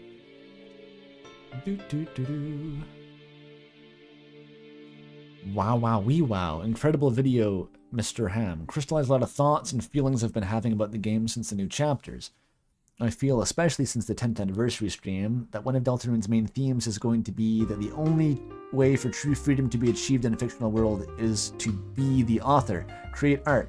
And that's true. Pretty true. Even the author's got to put it down on paper eventually, though. It always ends up out of their hands once it's fully crystallized. A lot of the video, and especially the water and darkness to glass and prophecy stuff, added a lot of high-quality fuel to that. Guten shit.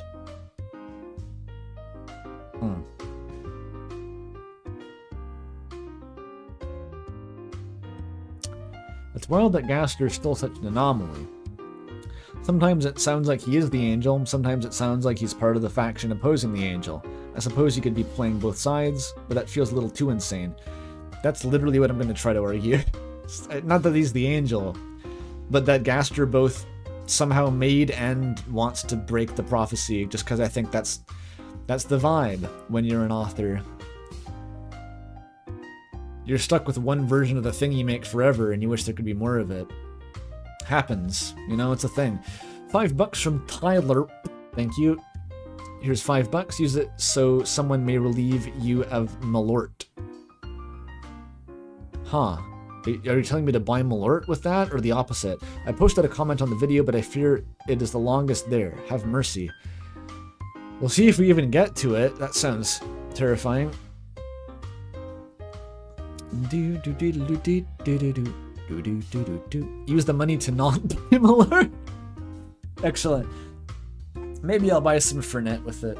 That'll be slightly more productive, right? At least give myself a chance to enjoy the thing that I bought, instead of just torturing myself with like pencil shaving flavored liqueur.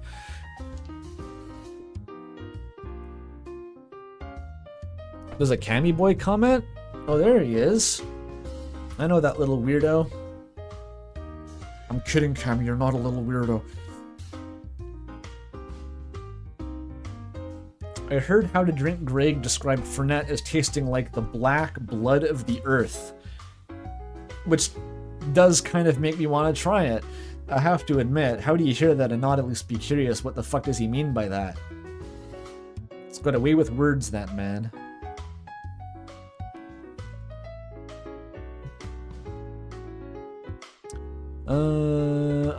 I like your reading of the soul's light being the player's power. It makes a lot of sense that the power to cut through the darkness might literally be your ability to at any moment go, Yeah, this ain't real, it's just a Game Boy. Okay, I never actually thought about that.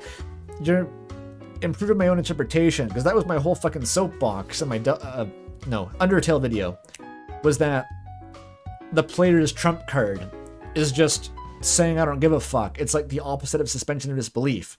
It is disbelief, you know, that kind of shit. Where you just stop caring about the fiction and then it just becomes nothing. It's a thing. You can do it. We've all done it.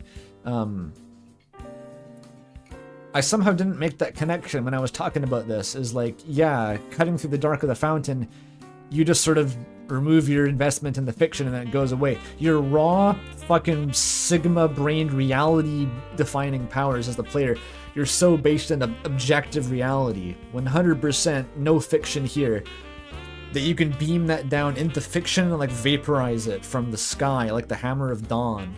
Kind of sick. Like, I'm real enough for the both of us. Right?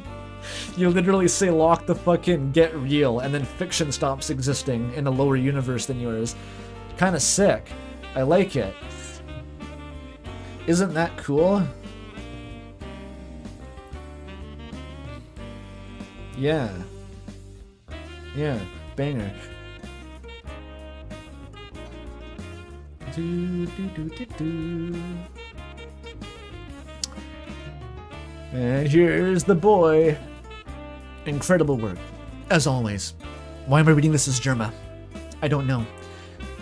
I know I'm already going to watch that a billion times looking at the rest of your videos. Fuck yeah, give me that. I'm pretty sure the Gaster video got to 1 million views just because of the first, like, 100,000 people watched it 10 times each. They just kept watching it. I'm pretty sure that's what happened. I'm excited to see where part 2 goes. I've also played around with the idea that glass that came from the Fallen Star could be the prophecy itself instead of the shadow crystals. Oh yeah. But I've never followed that trail for too long because I'm so convinced that the Fallen Star is Des. Yeah, thing is, if you're stuck on like Fallen Star has to be Des, you do kind of get roadblocked from reaching the bullshit that I was cooking.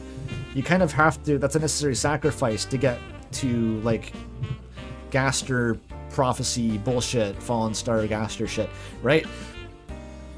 So, I don't know. It was kind of hard for me to wrap my head around that too, but I think it's worth it. I think the outcomes you get if you let the Fallen Star be not Des is actually quite exciting and fun to play with. You could hear this out of context and think I was talking about like fucking string theory or something probably. I don't know what string theorists talk about, but like, I just have a feeling this is the vibe, right? It's like, well, if you abandon the Schrödinger interpretation, you can consider this new vector of approach, which is actually quite promising. Like, that's pretty much the kind of shit that physicists sounds like, right? When they get yapping with each other, I bet it is.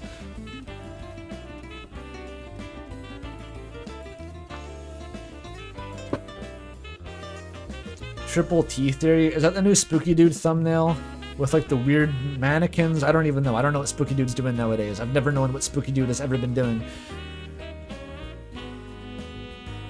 I saw on the fucking Haley Labs Patreon server, someone posted some like ancient, like even older than Arn's Winter Quest Toby Fox ROM hack that they dug up from the hell. I don't know what the fuck they found this. It was like in a dumpster behind an Arby's or something.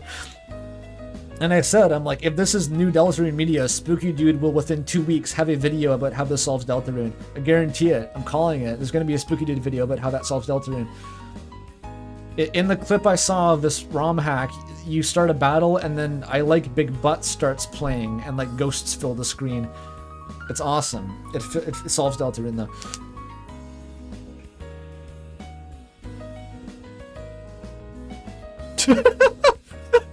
Triple T video is kind of ass, but it spends 40 minutes saying that Death is the night. Even though it's just about vibes. Fucking amazing review. It's kind of ass, but 2/3 of the theory is Death Knight propaganda. Alright, sure.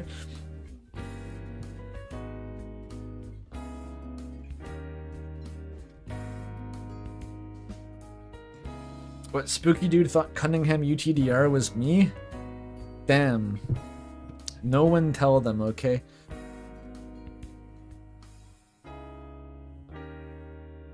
Oh, yeah. Okay, Kenny Boy comment. Continue.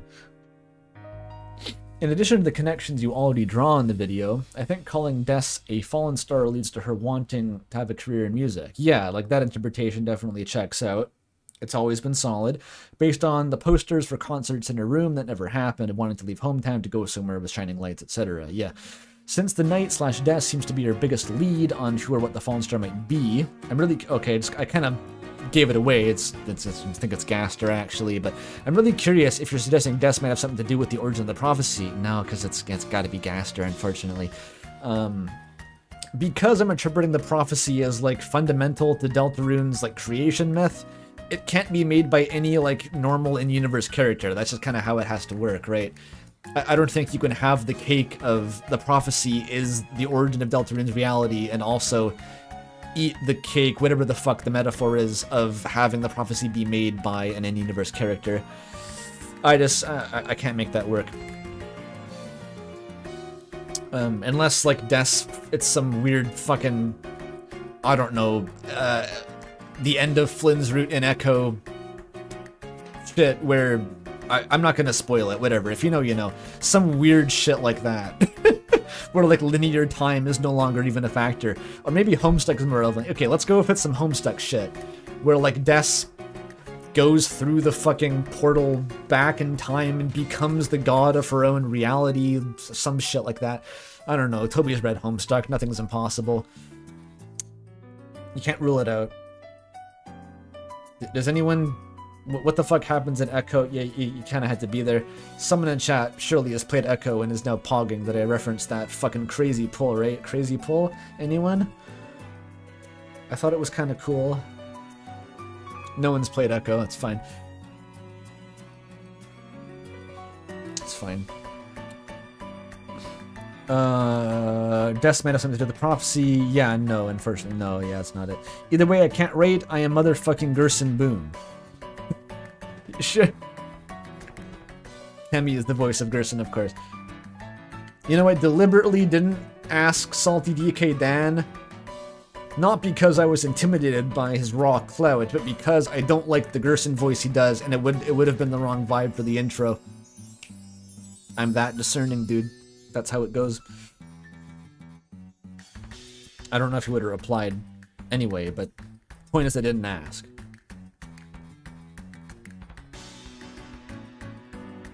It's not like I don't like the voice. It wouldn't have been right for the intro. It was too much. It would have shattered the vibes.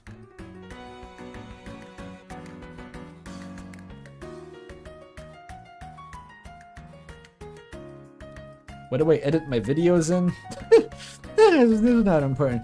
I think what should be recommended to those looking to break into the video editing field is probably DaVinci Resolve at this point. I'm considering moving to DaVinci Resolve just on principle. It seems to be pretty good. And apparently it can be more efficient than a lot of Adobe shit too.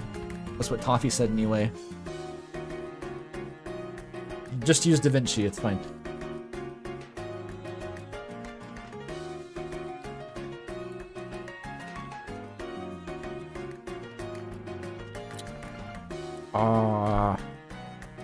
I played Deltarune so I could watch the video?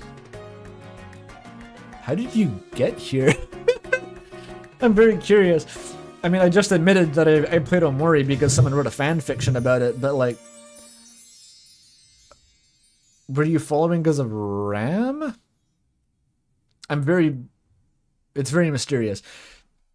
I wish I knew your story. DaVinci isn't scary, video editors are scary. They're not really that scary. Honestly, video editors are kind of... I find they're not that bad in comparison to, like, I don't know, a game engine's always going to be worse, right? I always think of video editing as, like, just using simple tools in very painstaking and creative ways.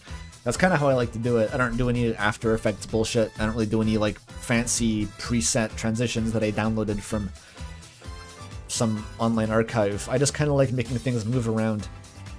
That's enough. It nourishes my soul. And isolating a lot of PNGs in GIMP. That's the workflow. Half of the time I spend editing the videos is just like manually cutting out PNGs in GIMP to make them transparent. That's it. That's all I do.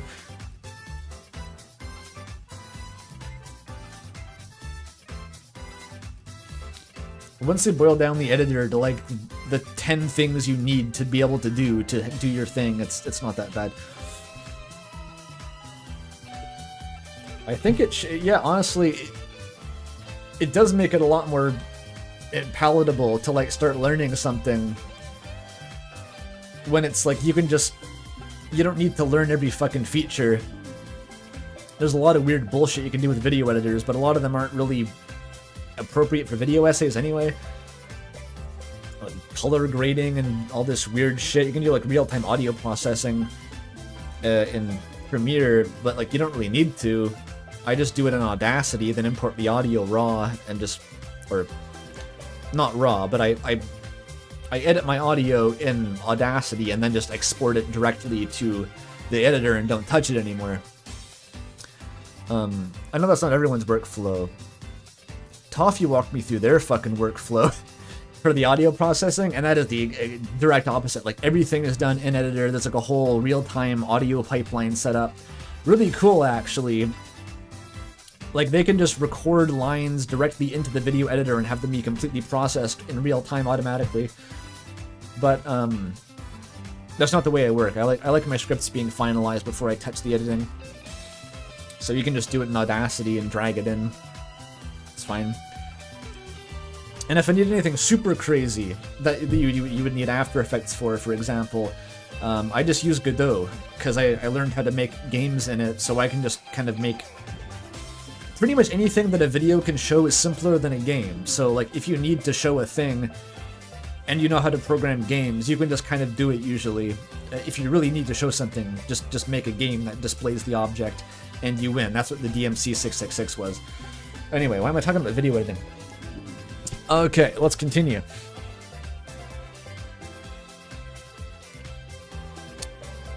How many viewers are we down to? Less than 700. Washed. Streamer is washed.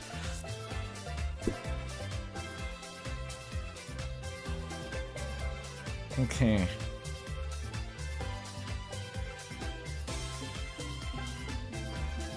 Oh, the sun's coming through my window. But I gotta close my blinds, it's shining in my eyes.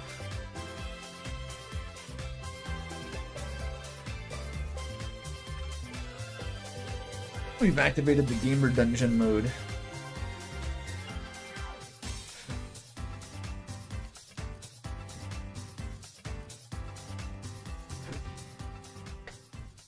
The sun is not rising. There's a very particular angle in the late afternoon where it like reflects off of a thing and goes right through my window into my eye. It's quite annoying.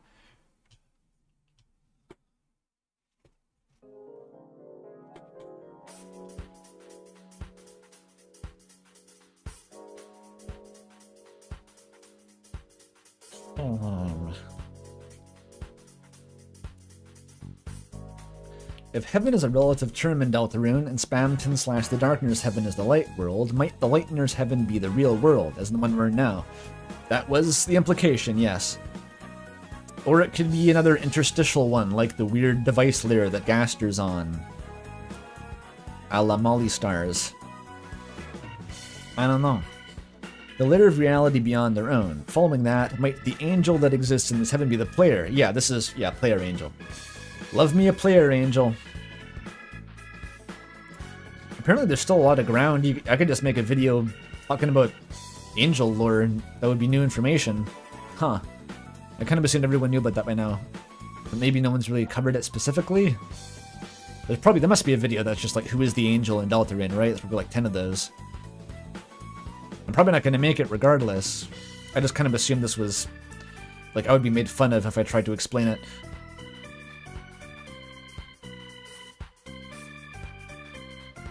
I may be coming off as quite condescending now. I don't mean to. Not sure how that squares all the Noelle Angel stuff. But we'll see where it goes. The weird route, yeah. I legitimately don't know what's supposed to be common knowledge or not. I don't know.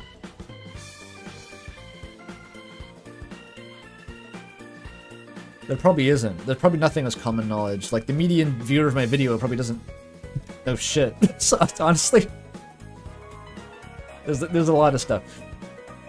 You get like this kind of psychosis if you look at the lore pit There were people, I posted this like out of context screenshot of like the final, just when like all the symbols linked together. I show it for like 5 seconds in the video, just like the full, all the arrows pointing between all the symbols.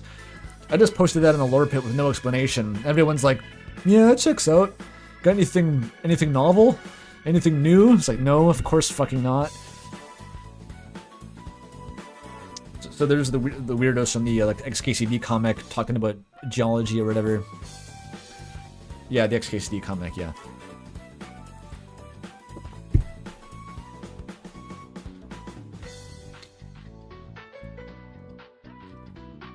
If I post something in my server's the lore pit and then like someone thinks it's controversial, I know I've fucked up. Do you know how fucking weird you gotta be to be seen as like out there in the lore pit? Jesus.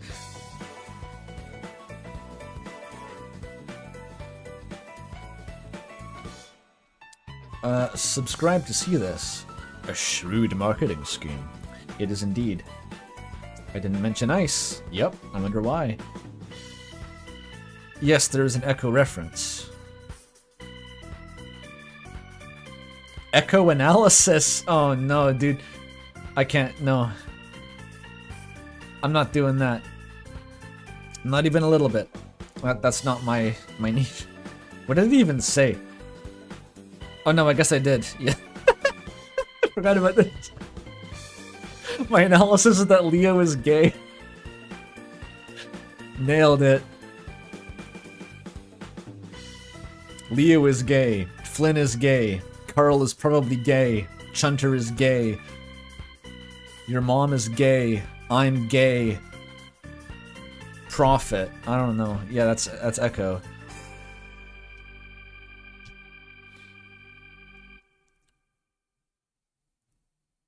Chunter is the worst name. Yeah, it's bad.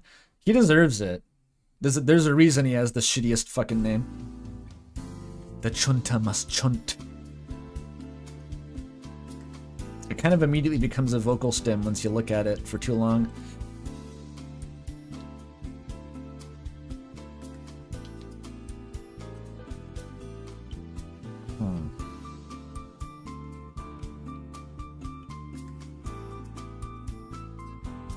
Oh, this was the comment. I mentioned this.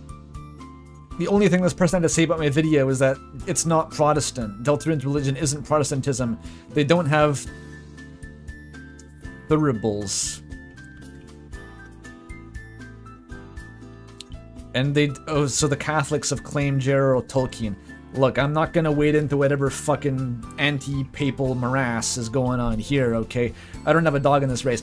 As I said, I basically just picked which one sounded plausible and added it to the script, didn't think about it again, because it doesn't matter.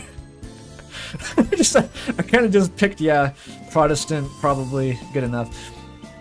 But by the way, if you're going to litigate this, if you want to litigate this, a bunch of people I've talked to have said it is very clearly Protestant because of their own other reasons. So, like, I don't know, gay nerds fighting, but like Christian nerds fighting. Let them fight.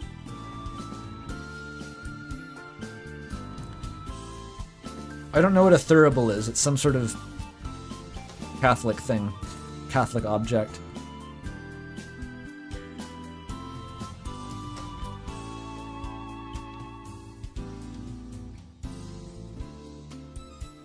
Episcopalian is halfway between Protestant and Catholic. I don't fucking know, dude. I'm not even gonna pretend to care. Fantastic video as always. I'm super interested to see where part 2 goes. How big? Okay. I love the idea that our hope is that hope that's powering the soul. That's a great way to bring in more meta aspects into it. How the driving force isn't just determination, but a real-world hopes for the game. Well, determination already was a real-world power. Hope is just kind of another facet of that. It's another way of looking at it. Because it kind of does the same shit. A little bit. It still does save points mostly, right? Like Gaster does the save points, but like maybe Gaster can do that because of the power of light. I don't fucking know. It mostly makes the fountains disappear, which is cool by itself.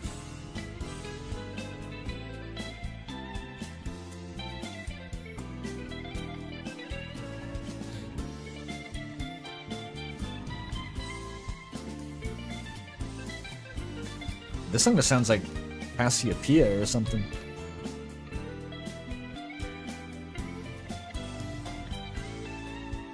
Okay, it's a cool twist on how Undertale did it, something that only could have worked for his second original game, since we were all hyped for it, versus with Undertale, the vast majority of people found out when it was already out.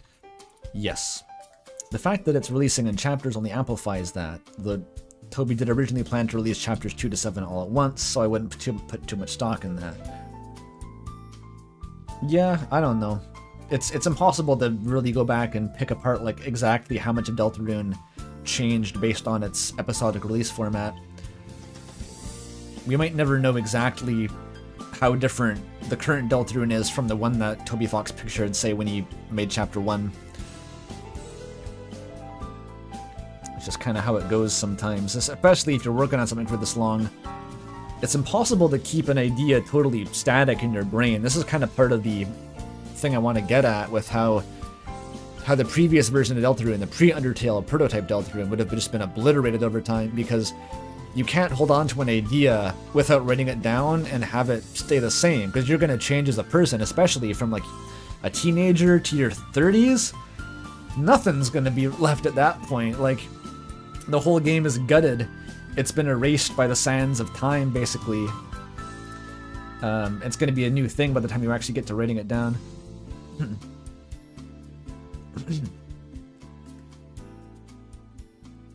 The sands of time.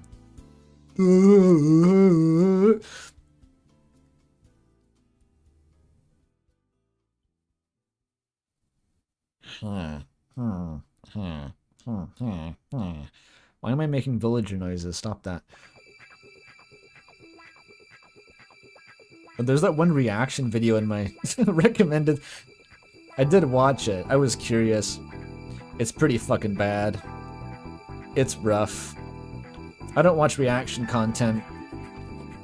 I've probably seen like a couple, but like I don't imagine that's what good reaction content is. I imagine good reaction content, usually you want the person to like say words and have opinions about the thing. That's like a good starting point, I imagine. The ones I get don't really do that. They just kind of sit there usually. How depressing.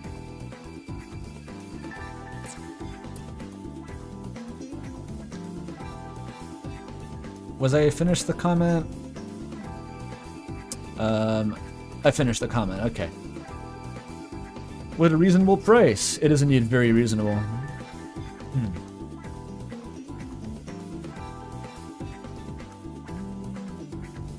My reply under the Digital Circus tweet saying I see this in a whole new light had me dying. I'm glad you're informing me of this, because that's not my tweet. Sounds funny as fuck. Probably had to be there to see the context, though. I don't have a Twitter account.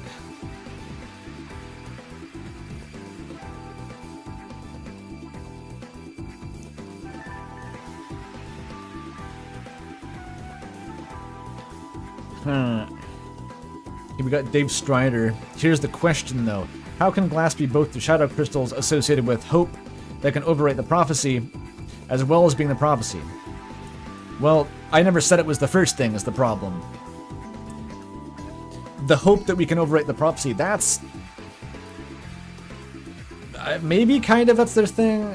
They come from the secret bosses, which are unified by freedom. But, like, we don't know if that's literally why they're there. Do they literally have to elementally represent overriding the prophecy? Maybe they do that even if that's true, because, I don't know, there's a weird form of glass that is the anti-prophecy. I don't know. You can just kind of bullshit whatever sounds right. You can just say shit about shadow crystals, because we don't know what the fuck they do. Even the things we think we know, like maybe they break the prophecy, that's speculative, and even what that means in practice, breaking the prophecy, even that is unclear. It can mean many things. So I don't think that's really a contradiction. The difference is thus. This person has a suggestion, though. The shadow crystals are shards made by shattering glass, a symbol of fate being broken. Breaking off a part of the knight's black knife is the same as chipping away at the prophecy, making a tiny step toward changing it. Does the black shard have to be the same as that, though? The black shard isn't the shadow crystal, it's different. Because again, breaking the glass doesn't break the prophecy. There's a lot of broken glass in chapter 4, which doesn't actually do shit to the prophecy at all, so I don't know how gung-ho you want to be about just saying anytime you're breaking glass is like metatextual praxis of prophecy breaking. I have no idea what metatextual praxis means. Pretend I didn't say that.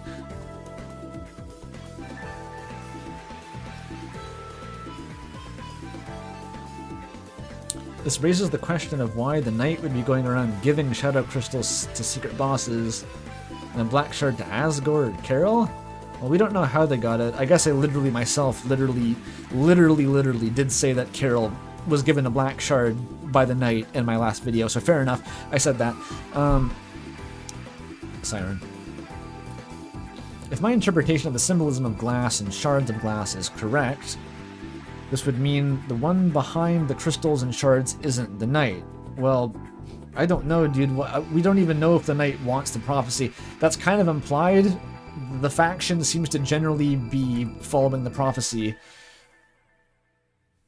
But what do the secret bosses have to do with that? Like, why is the Knight faction, assuming it's making the secret bosses, why is it doing that? I still don't even know. We still know so little about what the fuck the Knight conspiracy is even trying to accomplish. Like, we don't need to be resolving contradictions because we don't fucking know anything. My interpretation of the symbolism, so you're using this to leverage the fact that the Shadow Crystal Shard producing object thing isn't the Knight. Spamton found his crystal in the body embodying Mediton's dream. I mean, that's true anyway. Like, I wouldn't even say the Knight is necessarily the thing that's throwing out shadow crystals like candy, because, yeah, Spamton's just appeared in a robot, so the Knight isn't, like, the definitive source of them, I think. Even though other things imply that it might be and probably is, it's very confusing.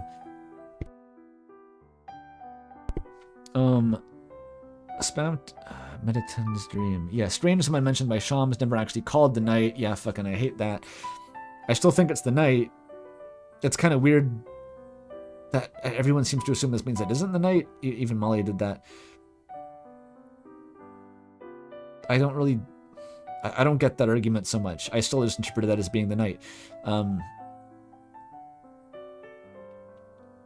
Why are we deep in the Shadow Crystal morass suddenly? I wasn't even talking about shadow crystals. This person just raised a whole fucking argument about shadow crystals. It's barely even in the video. I don't even talk about them in the video.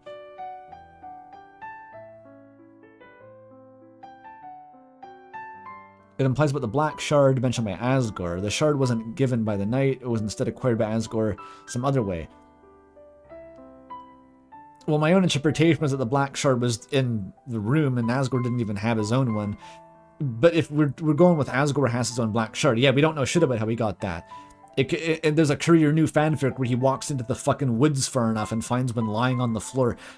I don't know, like, it could be fucking anything.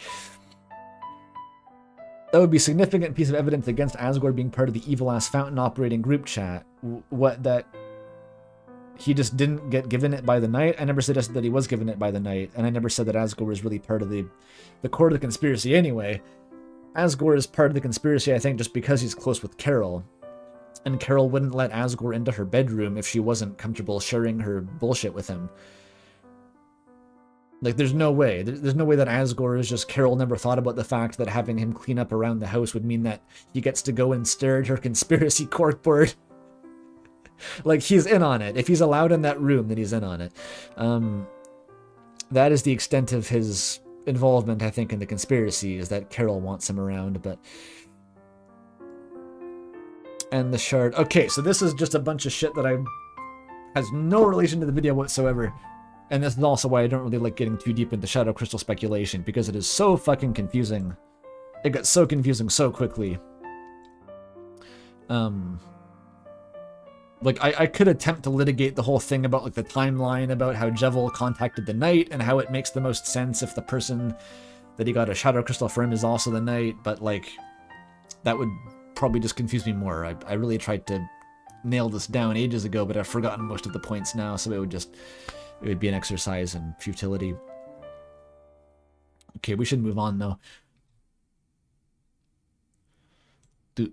Great video. Can't wait for Tricky Tony to finally confirm in Chapter 5 that Onion Son had slept in and forgot to meet us in Chapter 4. The song from the sea was really someone auditioning for their band where they met Onion Chan and they kiss. Yes. Elemental pairs. Yeah, puppet cat. Yeah. The hint toward friend's existence. Because Spamton?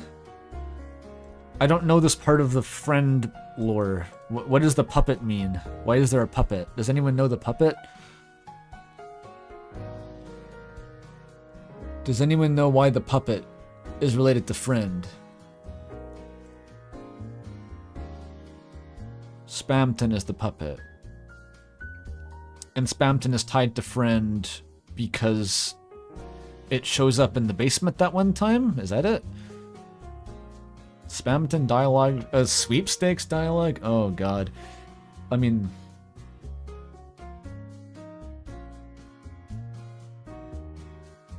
Well, I know that cat and puppet are an elemental pair. I'm just wondering how you get to friend from that.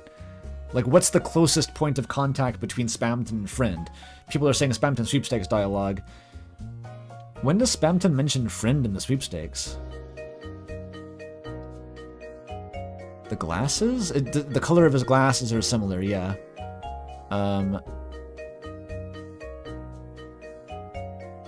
If you click on the chair too many times in the Spamton sweepstakes, then friend appears. This is Mike friend stuff? That's what I was thinking. Like, you're supposed to connect Mike to friend. Not Spamton. Maybe you're supposed to connect Spamton too, but... I don't fucking know, dude.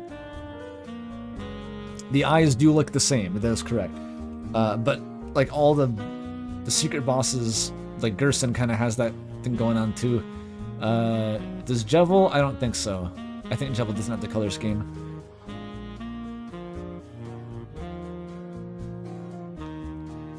Okay, I should continue. The Dark Star pair foreshadows links between the two shown here. Well, yeah, Dark Star is interesting because that's the Knight's element. That one's cool. Did anyone catch that the weird Elden Ring monster was Astel Stars of Darkness? Epic reference, right? That was cool, right? The other pair we know of is Holy Elect, which could be device theory evidence, or it could be linking the angel to the player or light to the player, which I wish you would go into some more detail about what the logic for any of this is, because, like, I'm not really... This isn't my home turf. Which could be the Deltarune launch hype theory you came up with. Elect could be a link to Gaster since he made the core. Okay, that's... You're reaching, buddy. I know when you're reaching. If Deltarune tries to make the core from Undertale relevant, I have no clue how or why. Yeah, that's not gonna fly. You don't pass the trial. Fucking geothermal elemental.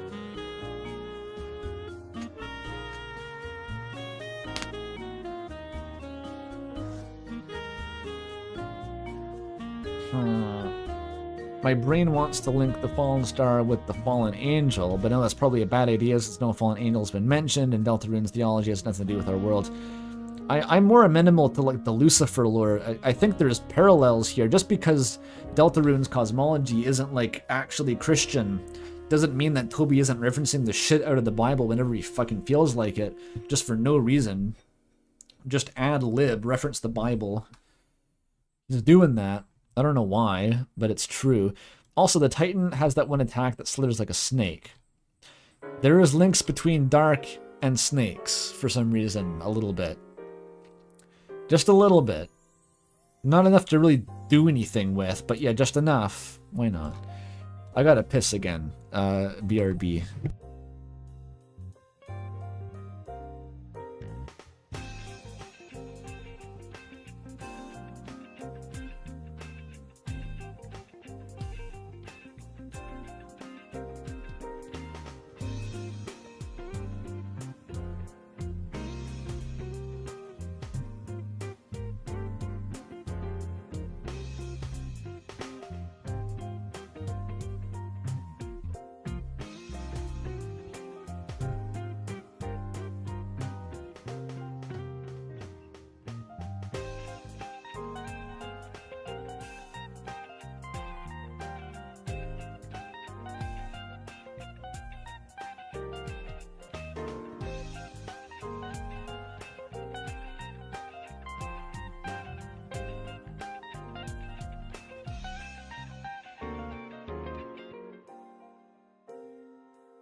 You know what I just realized?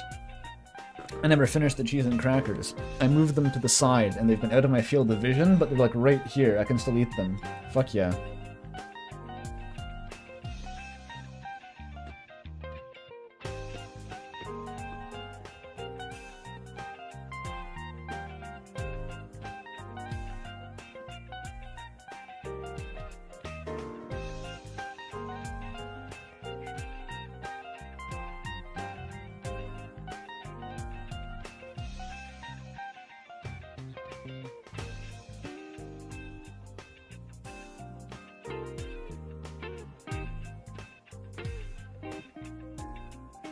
Yummy.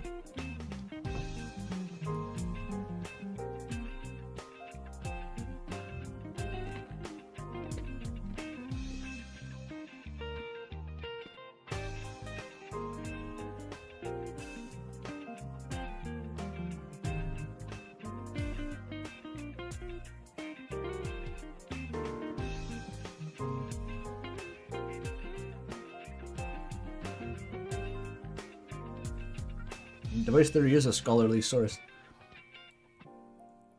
I don't know enough about academics to actually reference an appropriate analog, like a foundational text of physics. Unless you want to talk like the general relativity theory or something.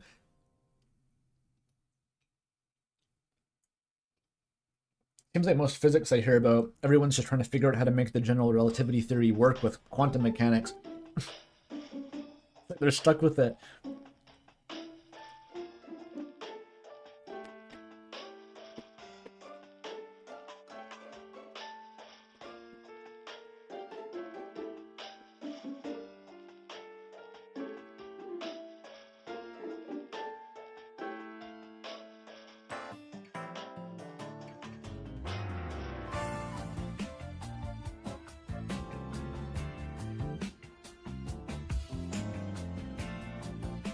Yeah, what do you mean? You can't sleep upside down in space. There's no up. There's no upside.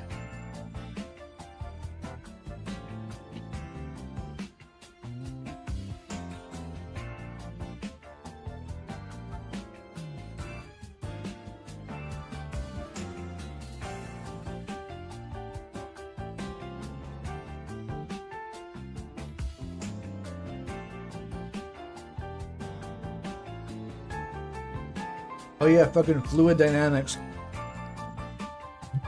Those dipshits trying to figure out how turbulent flow works. Good luck, buckos.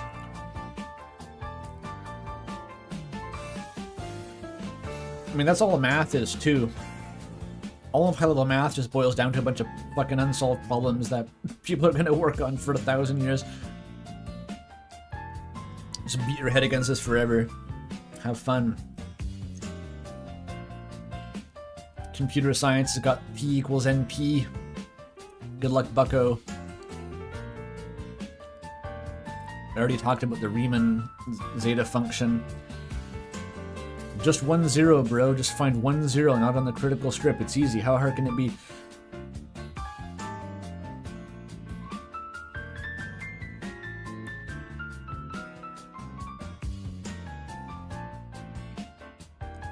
I don't even know what knot theory is about.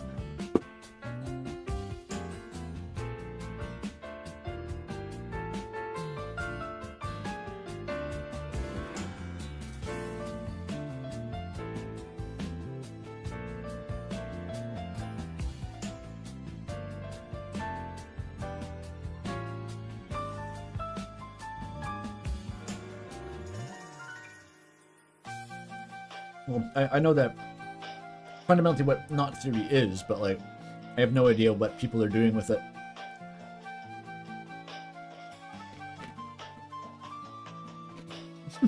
Oh, I like the kink thing. You go to kink before sailing? Come on. All the salty sea dogs out there making bowline hitches and shit.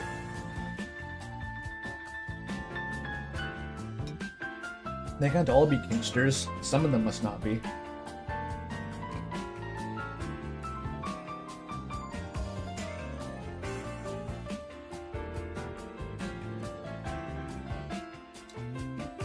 Knot theory isn't Deltarune, Amara. It's just math. It's just a theory about knots. Yeah, it's unrelated to string theory. Don't get it twisted. Don't get it twisted. Fuck, that was by accident. That's so good. I didn't even mean to do it.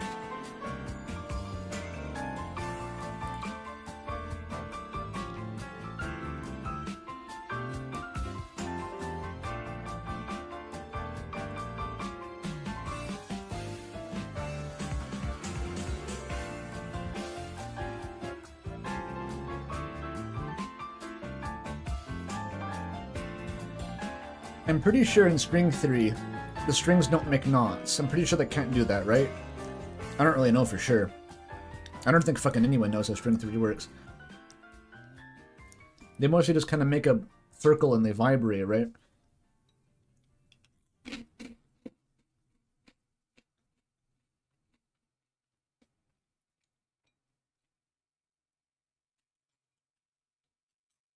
Yeah, they're just sine waves that go in a circle. Okay. I have an excess cracker. I'm gonna eat the cracker.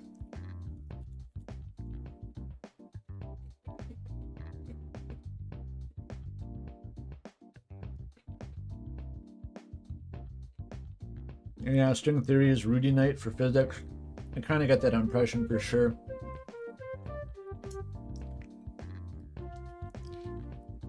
Like it's sketch as fuck, but has really good PR.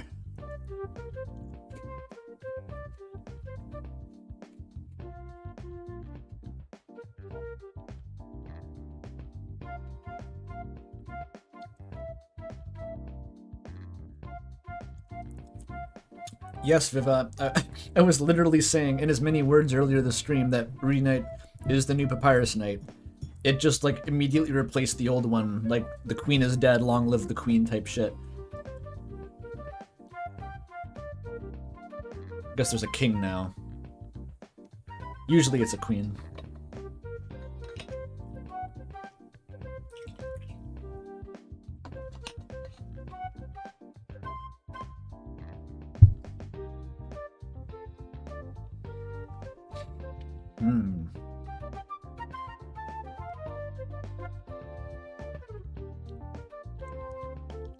Hey Vivat, someone thought that your voice line in the video was just me doing a weird voice. I thought that was really funny.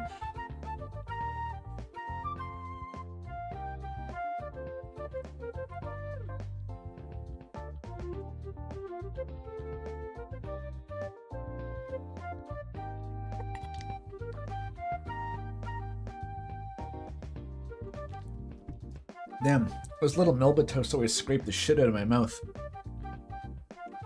I just have weird lacerations that I don't even notice until hours later. Do love a Melba toast though. Pretty top tier cracker if you want to actually taste the cheese you're eating.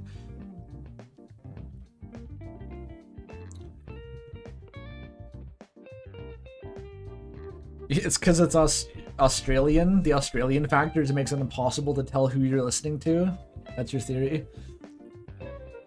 Could be.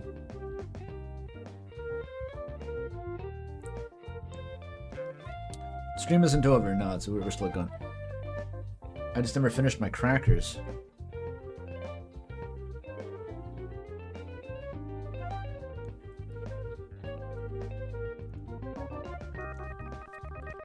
Alright, let's continue. Still haven't finished the fucking Patreon video. We're so close. Gotta make at least some headway onto the main video in part 1. I'm gonna do a second stream of this next weekend, probably same time. There's no stream tomorrow in case anyone's wondering. Got a roommate moving in actually. It's gonna be a bit of a day. Back to the roommate shit.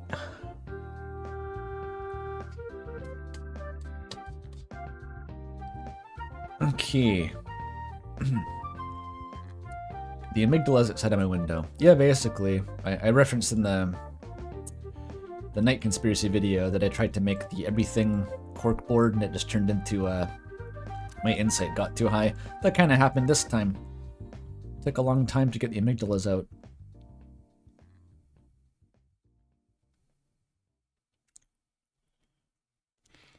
Thoughts. A conch is a phone used to receive the call of the depths. Yeah, that is a thought. How much, in reality, dreams, another concept I think would be part of this constellation, are your expectations reflected back at you by the darkness of sleep. Oh, we're drawing a parallel between dreams and conches reflecting your blood noise back into your ear. All right. Dreams are the conjugate of hope in this context, both as a realization of hope and so as hopes are a form of expectation. And the destruction of hope in the form of a nightmare. We're freestyling again. It's happening. Where hope comes from light. Oh my god. Dreams come from darkness. I mean, yeah, this is pretty solid. Glass colors the light that passes through it, either in the manner of stained glass or by splitting it like a prism. This is a property of glass. Colored with care, though in invoking that line, I'm not sure what the light is a copy of. It's not a copy. You just said it was colored by the glass. That you just look, dude. I don't know if this is really helping. By contrast, ink darkens that on which it is placed, yet it is also a display of care to the degree that it is mixed with areas that aren't darkened. Writing. Yep, you do that. Otherwise, it covers everything and turns into a monochromatic smear. Well, it turns black. More than monochromatic, I'd say. I don't know where this is going. Plenty have already noted the connection of ice to water. Yeah, ice. And snow to stars. Oh, because snowflakes look like snars? Snarlingers. I think only one person's mentioned snow and stars together, both geometrically and as small dots. Yeah, they are dots, and they do fill space, I guess. But I was wondering if ink ends up being important, then presumably it's only important in the context of having a not black something to write on. Something like a page. If it ends up... and the snow, especially in its third form of snow on the ground, happens to be white and flat, making for a convenient canvas. Well, I think the idea is that the dark is ink on the light world, like the page is the light world, then you paint on it with the dark shit. If the world's completely dark, then maybe you could paint on it with the light shit. I don't think we need snow to make this work. Write your thesis in the snow. I wrote my thesis in the new fallen snow using my own pace. It was a proof of the Riemann hypothesis, but it melted. I forgot the next day too. Bummer. It's based.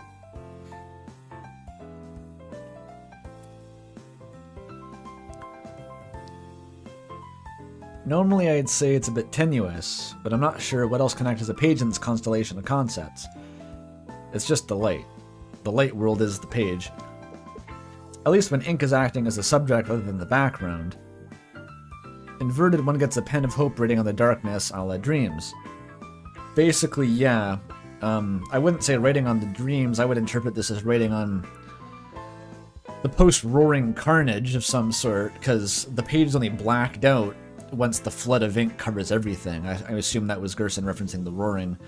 I don't know what it means to write on the roaring with the pen of hope. I don't really know what that looks like. Could be cool, though. That might be what Gaster's getting at with the new future. If the prophecy is indeed leading inexorably to the roaring, that may be the only way to go past that.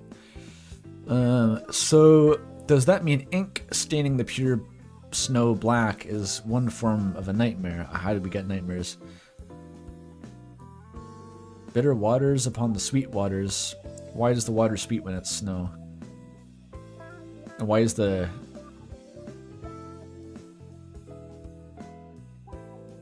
Okay, why is there sweet waters? The microcosm via the firmament and contrasts the usual arrangement of sweet waters above the bitter. I don't know what this is talking about. I'm just gonna be real. The sweet waters are above or below the bitter waters. I don't know what any of that is actually referencing in game. It's just freestyling. It's just fucking freestyling. There's nothing I can do with this. Light and dark may be so intertwined in the constellation of concepts because, like a coin with two sides, the coin is more fundamental than either of its faces. Well, I said exactly this, but for water and darkness, not for light and dark. I feel like this isn't the first person who's talked about light and dark being fundamentally stuck together. Like, I don't think they are. They're kind of separate. They're opposites. They're still opposites. They can be opposites. Water and darkness are the things that are two sides of the coin. The coin being ink. The spectrum is more fundamental than either of its ends. I don't know, dude. Okay, I gotta abandon this here. I'm not getting much.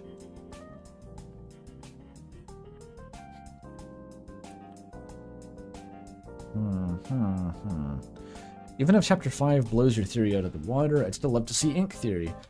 I mean, not really how it works. People kind of misinterpreted maybe what I meant by that bit. Where like, I guess I did say that it theoretically could destroy the project, but if it gets to the point where I'm no longer making a theory about Deltarune as it exists, I'm not making the theory. I would take no joy in that. It's simply not going to happen, but I'm pretty sure that whatever Chapter 5 does isn't going to completely remove anything I was going to say. I have to find what's remaining that I was going to say that's still true. That's the task. Especially after watching this video, I want to know where you're going with this. It doesn't have to be correct, to be noteworthy, to be worthwhile. I mean, until you know the answer, that's true. If you already know the answer, I don't think that's true. There's no way in fuck that I'm interpreting Deltarune in a way that I know is wrong. That's not how I roll. If nothing else, you could upload it for patrons or just the script for it. And personally, I'd be very interested in seeing how people analyze the partially completed stories anyway. I mean, if you want a partial summary of what part 2 is, assuming I never make it, the stream is that, because I've been rambling about my ideas the entire time. You just have to watch 7 hours. But I have gone over basically all the main points that I wanted to make in part 2, if you have the patience to listen through this thing and put them together, so yeah. Oh, this is the same guy who was talking about Protestantism. Yeah, this guy only exists to make statements on, like, theology. Fascinating. The Ark of the Covenant, which guided the Israelites on their long journey in search of the Promised Land. Oh, they're saying there's another Ark? Not Noah's Ark, but I mean, the Ark is guiding you the way through the waves. I don't think there's any waves in the desert of Israel. It's kind of like, it's not just the word Ark, it's the fact that there's literally a flood. I think that's kind of a little bit Noah's Ark coded. I'm a theologian, I could be wrong, but usually when there's an Ark and there's an obliterating flood of water, you usually want to think Noah and not the Ark of the Covenant. And this, I forgot about this one too. This is so good. It's just disagreeing with my assertion that there's no God. That's it. Thanks for telling me, I guess, that you disagree. They just disagree. That's crazy. Cool. I'm glad I now know this information. Okay, Jesus, man. The biggest thing I can add that I didn't see here, other than conspicuously missing analysis of water and glass versus ice, yep, is the repeated mention of Chris's hand washing. Rudy mentioned a hand washing marathon, Toriel not wanting to talk about Chris being in the bathroom forever with the faucet on, but also not being confused about it, and the ominous hand washing and art therapy. Yeah, honestly, I haven't thought about that, because there was always this really big point of confusion about, like, why does Toriel say Chris always does this? Because that almost implies that Chris had the soul ripping out routine going on before the game started, which always begged the question, why the fuck was Chris removing their soul with no player in it to get rid of? Why are they doing that? I don't know if that's not the case now, but the art therapy does imply that Chris may have just been literally washing their hands a lot for some reason. Some sort of compulsive behavior. That would be kind of crazy if that was like precedent for why Chris can now spend time in the bathroom to do shit with the soul, if they weren't even doing that before. That would almost work. It's kind of wild.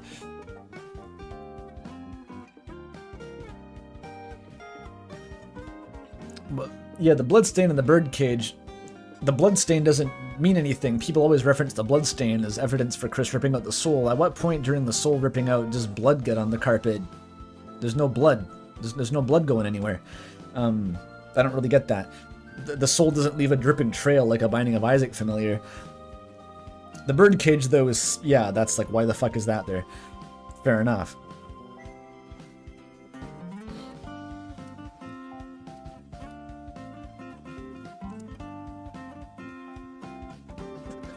The soul is a period metaphor. That's a fucking new one. That's a new one. Oh boy. Maybe we can add that as an addendum to Yonic Maw theory. That's gonna look great as an out of context clip. Ooh boy. Okay, in the last case, their hands are stained with graphite, which is reminiscent of Chris's pencil rather than ink. I wouldn't be surprised if Andrew was saving that particular discussion for part 2. Well, honestly, I wasn't really thinking in terms of delineating pencils versus ink. A couple people did seize on that as, like, relevant potentially. I never thought about it, because Chris does only use pencil. It isn't literally a pen. I figured they were close enough that I didn't really have to go into that, but if the game is indeed delineating between ink and graphite as having specific cosmological properties, then it's got me there, I guess. But Susie at least makes the generalization herself that Chris has the pen. Even though that's not literally true, it's a pencil.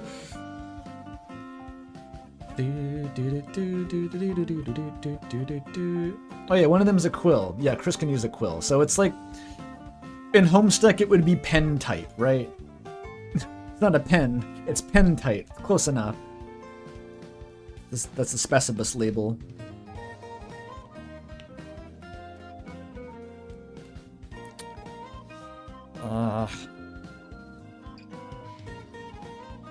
And of course, way back in Undertale, River Person mentions the old song from the sea, because of course they do. Yeah, River Person is a whole can of worms that I haven't really been thinking about too actively, but yeah, that's some of the earliest foreshadowing for Deltarune and Gaster, especially the man who speaks in hands, the man who came from another world. That just sounds like Sans at this point. Fuck me. And yeah, the old song from the sea, of course. I do not respond to every comment. I simply try very hard. Okay. So in essence, the prophecy is a fantasy or story, as it too was made of darkness. But it has been hardened and solidified into a sharp and rigid shape. Yeah, you get it. That's basically what I'm going for. That's all I'm trying to imply. That's it. That's it. There's ink theory in one sentence, 2 sentences. Good enough. Do do do do do do do do do do do do.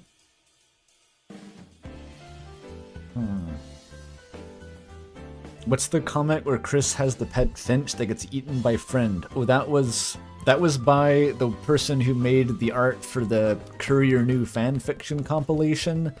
Bobby something? The fuck was it called? I liked it. It was like a few days ago. It had some funny name. Cue Ball, wasn't it? Cue Ball. I think it was Cue Ball. God damn it, Bobby.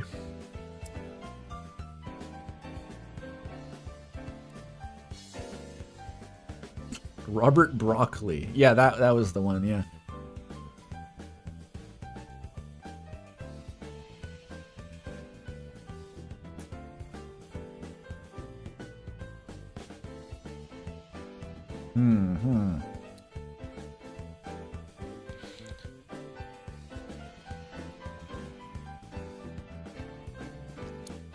Okay, darkness is water, water creates glass. Glass is fate. Ralsei introduces the prophecy in chapter 1 as a legend whispered among shadows.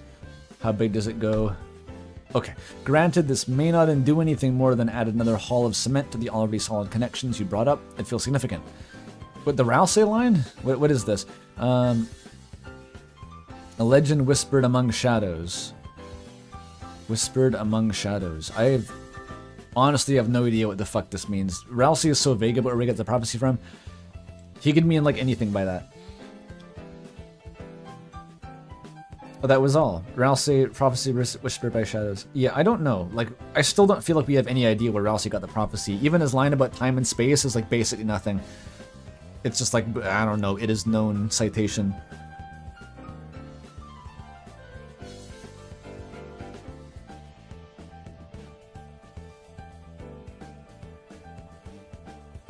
Why are we talking Toby Dick?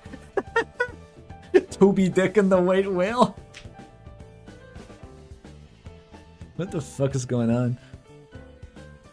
The white light of the whale from the depths of the... Oh yeah.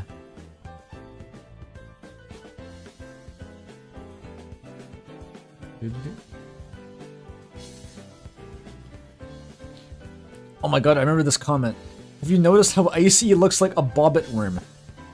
This is the weirdest comment I've ever seen. This is wild. I did not notice that, actually. I didn't notice that Icy looks like a bobbit worm. When he's stuck on the roof of the pizza shop. Wait, Icy's on the roof of the pizza shop? Flexing his arms? What, you mean like the big guy, the warrior? The mandibles of a bobbit worm. Does anyone in chat know what a bobbit worm is? I know what it is. It's a gross undersea worm. Just an actual worm. I don't get what to do with this. They're found on the ocean floor. So... Is this the warrior? Yeah, they're gross undersea burrowing worms.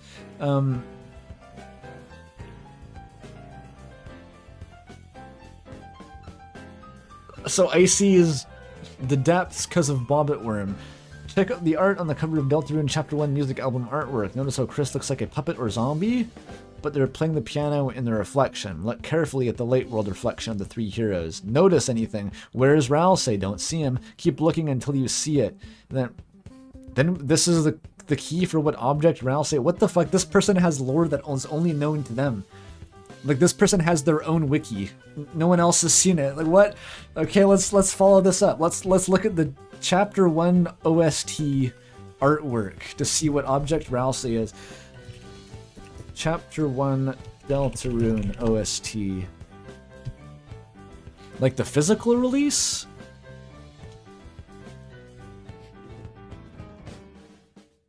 Not the piano album.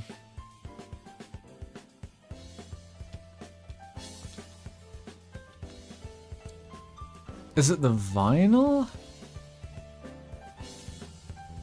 Chapter 1 music album.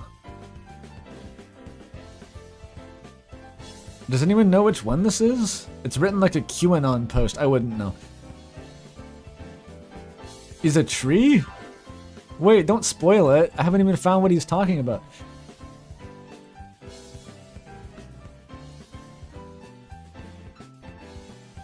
Okay, that's not even, the vinyl doesn't have any reflection.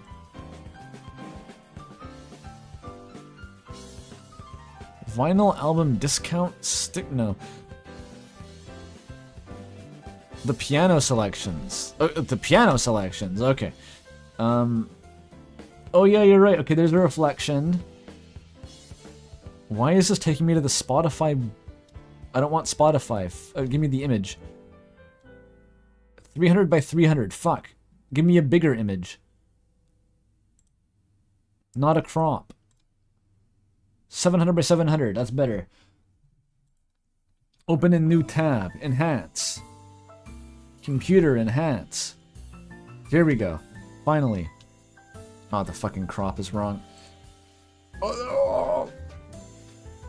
There we go. Okay, investigate. Ralsei is... What is it? Is it a dandelion? What even is in the background? I'm turning my head upside down.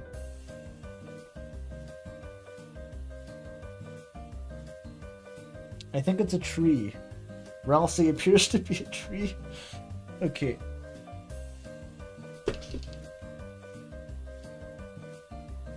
I don't think I'm gonna... I'm not gonna put too many stocks into Bobbit Worm theory, I'm afraid. Let's leave that for now.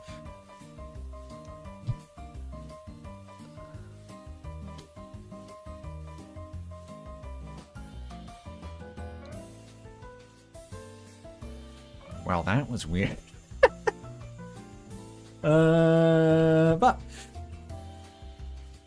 okay, Esoterica reference, TJ Hess, oh my god. See, this is why I do these obscure references, because once people see that, they need to comment. There's no way they don't comment on that shit. They see TJ Hess and Deltarune, and they're like, what the fuck is that?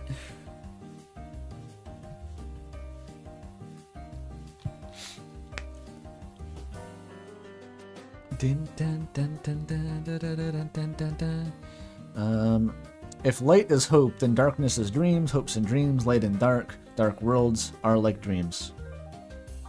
Nothing's wrong with this. They speak the truth. Making many conjectures here, but let's say the fallen star is the source of Deltarune's narrative. And that the fallen star is also not Death / the Night. Yeah. Even though she's most associated with them, yeah. And obviously she can't be its source. Fallen Star is the source of the narrative. Yeah, okay, this is my logic exactly. I think the most compelling candidate here is either Friend or Gaster. Whatever Friend is could be the Fallen Star. Yeah, I mean, this Friend could be fucking anything, you're not wrong. Gaster could be the Fallen Star because they literally fell. I think Gaster makes the most sense as the Fallen Star, but maybe that's just because Friend is so material. I mean, yeah, that's basically my words exactly. No notes.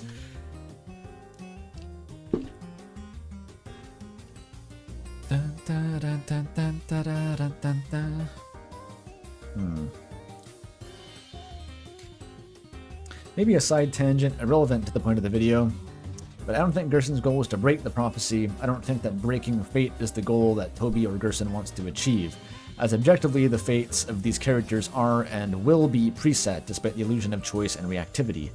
Yes, in Undertale, Toby toyed with this limitation by stretching it as far as it can, while Deltarune seems to be... Oh man, it's big.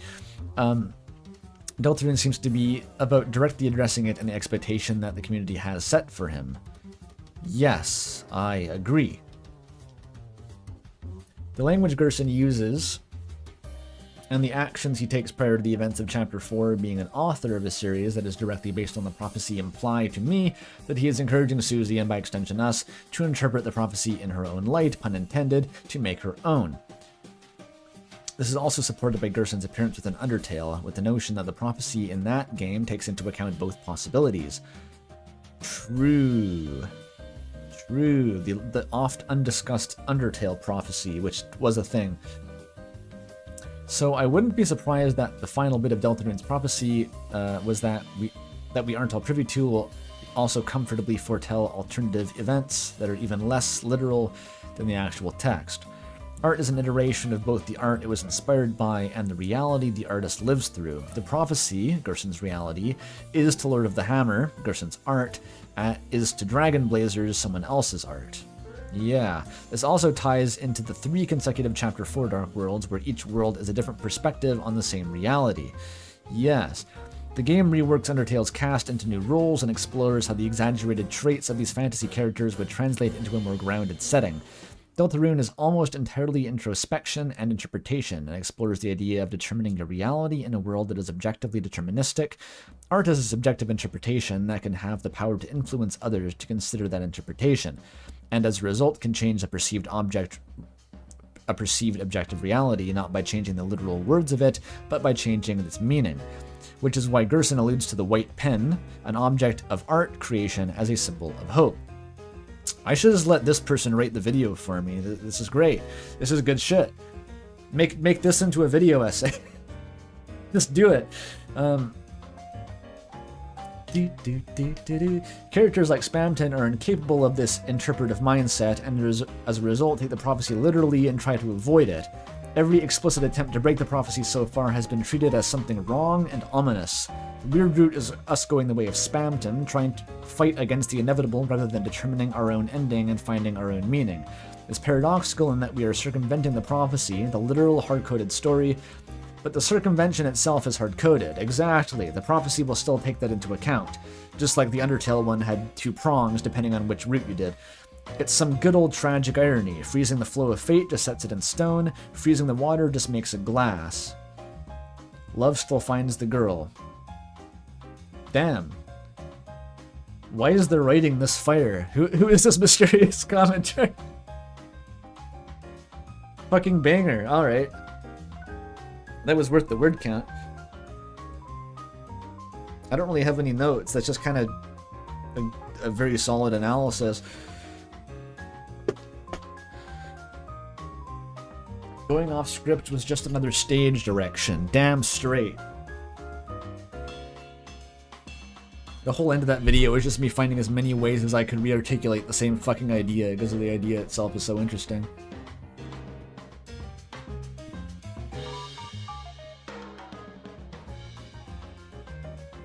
Yeah.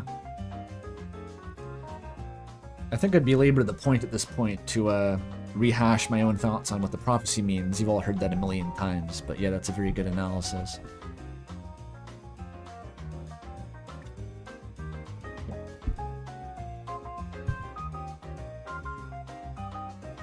I'm gonna go ahead and say the easiest way to cut the Gordian knot of Deltarune's themes without diving fully into endless recursion is to say that Deltarune is thematically about a false reality sustained by tradition. Okay, a very different analysis. This is the night in the woods of Deltarune. The contradictory lines of light and dark, the consistent motifs of the depths, and simultaneous menace of rain and the roar beneath the waves, simultaneous resilience and fragility of the prophecy, all prods at the idea of a false light, a powerful but infinite power source that could sustain its own miniature universe. The what? How did we get here? How did we get here within like 2 sentences? A powerful but finite power source that could sustain its own universe. This is the plot of One Shot, I think? What, the depths, simultaneous menace of rain and the roar beneath the waves, simultaneous resilience, it all prods at the idea. I don't know how it prods at that. You're gonna have to elaborate. I don't know how he made this jump.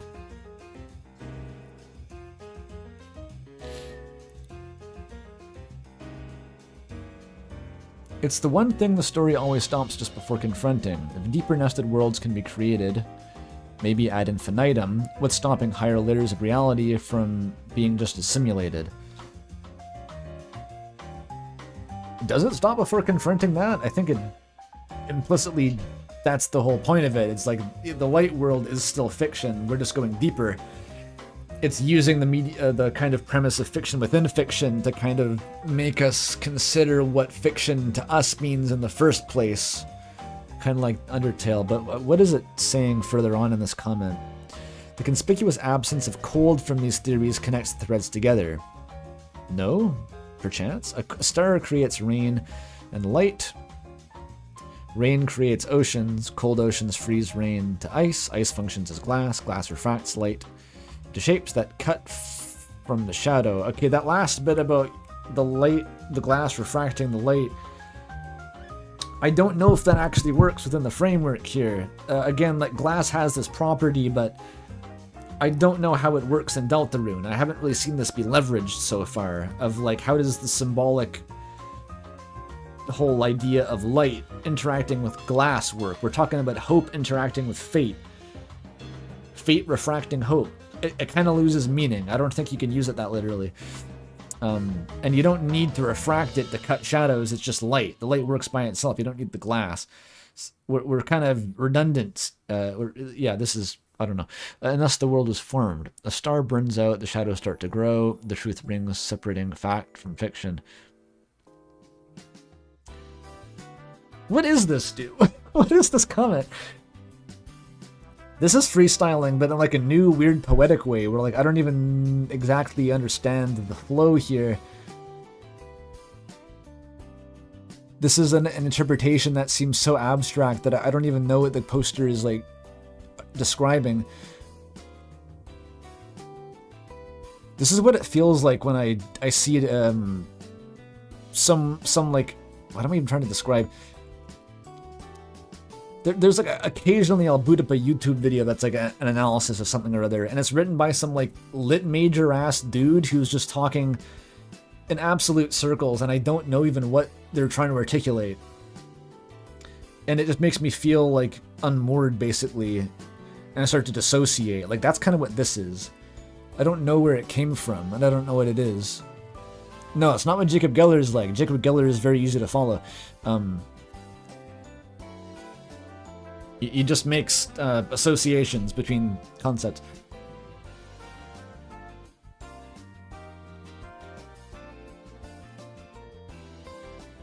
A false light world? But they're not talking about a light world, they're talking about a false light, like it's its own concept, a power source. That's not even light world, that's something else.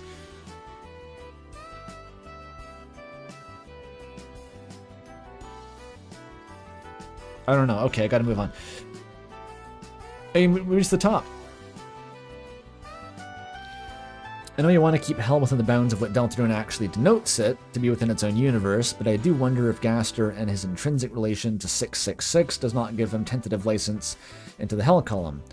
Well, it does. I mean, I do mention that in the video, like, we gotta put him in the hell column because he's Number of the Beast guy, for whatever reason. I'm reminded of Vivant Veritas's video about Gaster and narrative sin. I think I watched that. Do I remember it? I don't think I remember the details, and that seems to align perfectly with hell as a concept being juxtaposed against the prophecy and the organics dialogue. I wish I remembered exactly what that video was about. I don't remember what the sin was. Vivat, can you summarize what the sin was? I forget what the sin was. Gaster seems to be of the anti-prophecy agenda anyway, as you mentioned, with the creation of the new future. Yeah, that is basically it. Like, Gaster goes in the anti-prophecy pile because A, new future, and B, he seems open to you beating the night, maybe. That's kind of vague, but especially the new future is the main thing. The sin was breaking fate and going against the holy path of the prophecy, going off the beaten path. Yeah, okay, so that's basically in line with, like, I arrived at the same place, just kind of taking heaven and associating that with the prophecy, which implied that the opposite of heaven was hell, which meant going against the prophecy. It makes sense. Solid enough. There was a cool line from that last Courier Deltarune fic. Sick line. Should I look up the line, or do I try to remember it from scratch and butcher it? It was like, some objects cannot be broken, not because of the durability of the substance, because of the unthinkable ramifications of what would happen if they were broken. Something, it was referring to the stained glass windows within the church, but like the prophecy by extension. Which, I don't know exactly how that ties in here, but it's, I guess the topic of sin brought it up. Like, breaking the prophecy is inherently violent and sinful and can't be considered.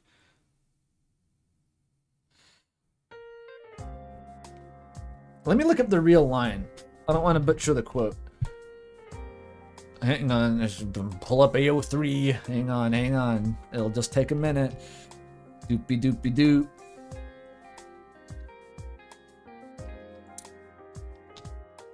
This is a sick fic, by the way. Glass Alphabet by Courier New. It's awesome. I think it was Calibrate Dissolution, Eavesdrop. No, Flood, Glass. This must be it. Yeah, here it is. Oh, Sans is blocking it. Whatever. Power and fragility. There came a time in your childhood when you crept from the corners of your house and learned to be someone else, creating trouble in permissible ways. Here, too, you developed an intuition for boundaries and limited your mischief to those who cared for you. Your brother's tears quickly ended, the nightmares you brought to your neighbor's sister would fade, and even the bruises you inflicted upon yourself were easily forgiven. But damage to objects would be frowned upon. For this reason, among others, you were reluctant to enter the church with its glittering candle stands and its stained windows. You felt stifled within walls unseen, a cage visible only by the light it interrupted. If you moved too freely and one of these walls broke, what then? There are some materials which cannot be unmade regardless of their actual resilience, solely because the consequences of breaking them are unthinkable. Dude, that's sick, dude. It goes so hard.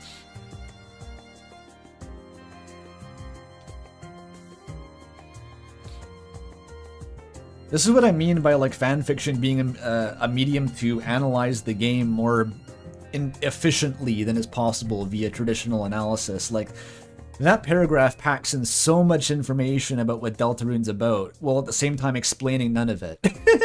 It's amazing. What's that from? It's from a fanfiction called The Glass Alphabet by Courier New.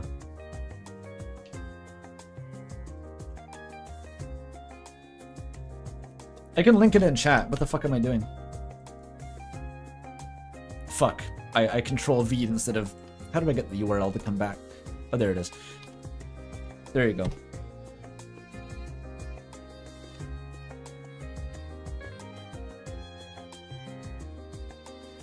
Trigger New is a font. It's also a fanfiction author.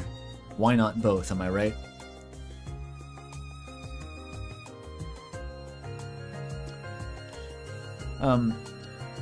Again, I don't know how to literally tie that in, because as far as I know, you can't read the prophecy anyway. But whatever. I just wanted to read the fanfic. I think the tale that must not be followed versus the tale that must be followed ties well back to the disappearance, I've never heard that one actually, and why everything is happening. Crack theory time. What if the children followed the pointed tale that must not be followed, and their punishment for mucking with the prophecy, they, or at least Des, turned into tools of the prophecy, Des becoming the knight? Maybe Carol and the conspiracy gang are now trying to accelerate and follow the prophecy as best they can in hopes that it will maybe undo the punishment. Yeah, that's definitely spitballing. That's very kind of like Greek mythology core. That's kind of always what happens. You fuck with the gods and they kind of turn you into ironic symbols of your own hubris, blah blah blah. I don't know if that's what Deltarune's going for, but how mythopoetic of you regardless. Okay, finally we can actually we can start reading the comments from the real video. Woo! That was the Patreon video. Woo! Fuck! Fuck! They depict you as the soy jack and themselves as the Chad.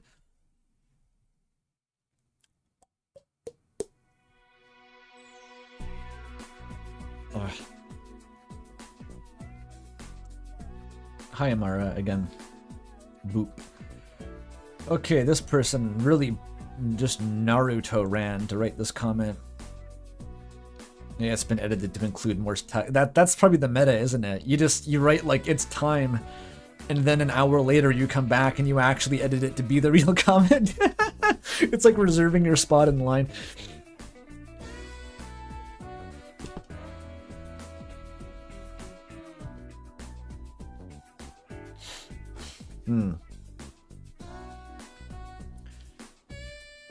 This video is the best birthday gift I've received. Absolute peak. I will say that it was much better paced than the Night Conspiracy you made. Yeah, that one was just too fast. Even rewatching that video, I'm like, why am I talking so fast? At the time, it just felt normal. I think I was just like that fucking weird by the Deltarune release. Like, this was weeks after the release too.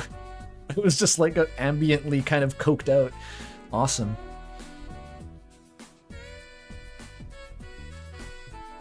I don't know if anyone noticed this, I don't know why you would, but I also mixed the audio in this one a little bit quieter. Like my voice, I usually really just make it as loud as I fucking can before it starts to sound like horrible. But and usually I have to like listen to my own videos with the volume slightly turned down to be comfortable, but this one I sort of mixed it to just sound okay at full volume. I don't know if that matters to anyone but me, but it was a conscious decision I made. Oh, you did notice, yeah.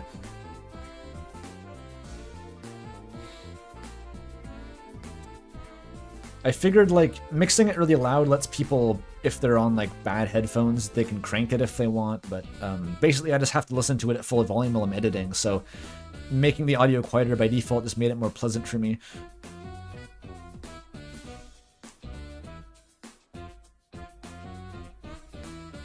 I guess it was also because some parts of the video were more somber, and it just kind of felt wrong to have the audio cranked all the time, so that's probably part of it.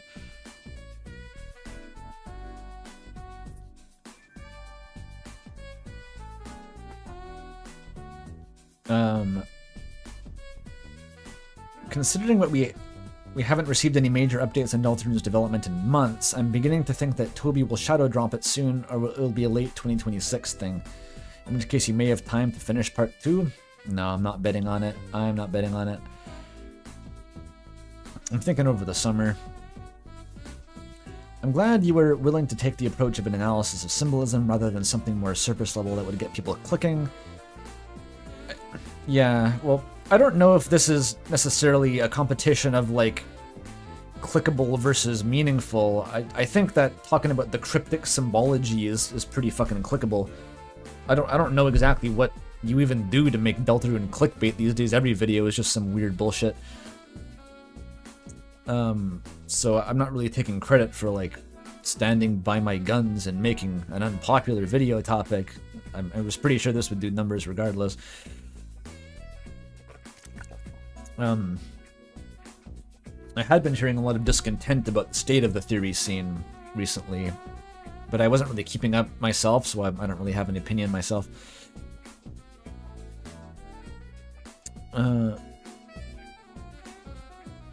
Yeah.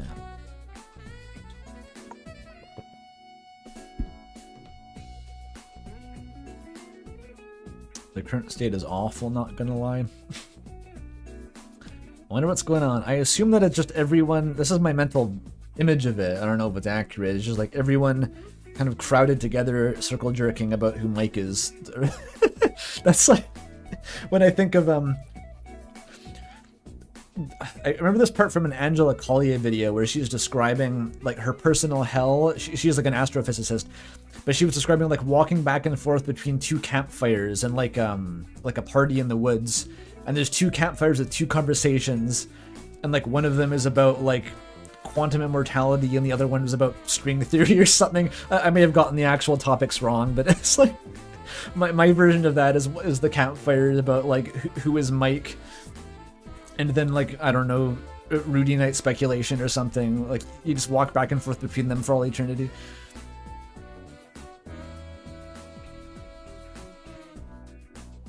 Mike friend Greengaster. Oh yeah, Greengaster, that was a thing. Classic Greengaster. I'm seeing fan art of Gaster with, like, a green tie. It's gotten dire. I'm not even saying that Greengaster is a bad theory. The idea of Gaster having green elements, green type properties that predates even chapter 3, I think. I think I remember seeing this mentioned on, like, the Molly Star's device theory. Did she do a comment response stream? It was a Molly Star stream. So it's not like a weird idea necessarily. It's just like, I don't know why it's taken off so fucking much all of a sudden.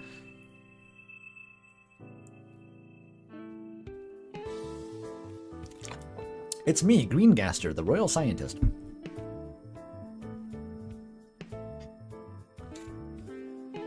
He's so green, though. Okay. Comments. Comments.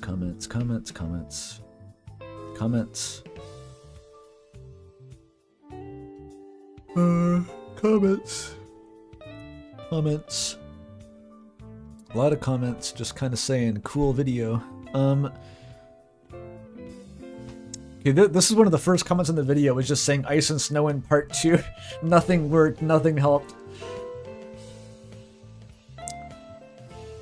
Ink in Deltarune represents pain. All these comments are going to be made before the video was even... They didn't even watch the video yet. They would not have had time to do that. All these comments are just people spamming on their keyboards. Oh well. Let's just keep going. Yeah. Okay, this is a real one. Oh, it's very real. Extraordinarily real. Ugh. Okay.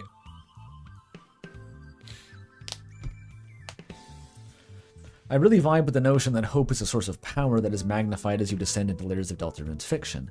Something notable that doesn't comport to you... Comport? I don't actually know that word.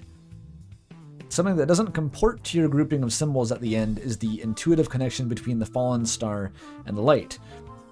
Yeah, there is an intuitive connection between stars and light. I admit.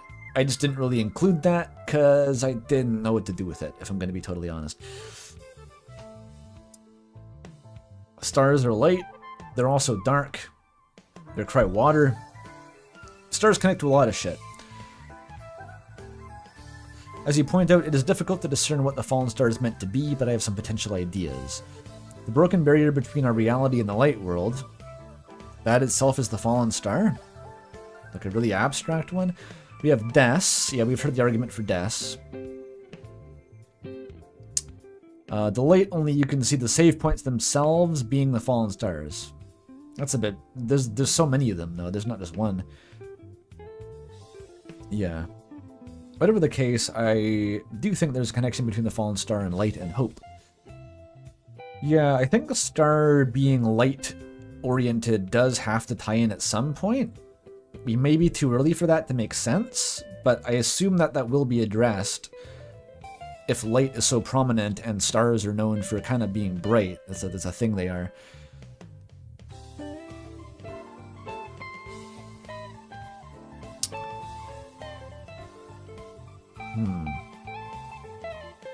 Whatever the case, I do think there's a connection between the fallen star and light and hope. Stepping back and taking a more narrative analysis, the fallen star passage directly ties into the chapter 4 egg.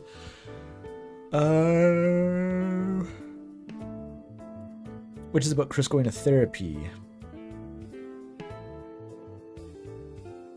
Does it tie in because of its contents or because of its placement? I'm assuming the placement in the level.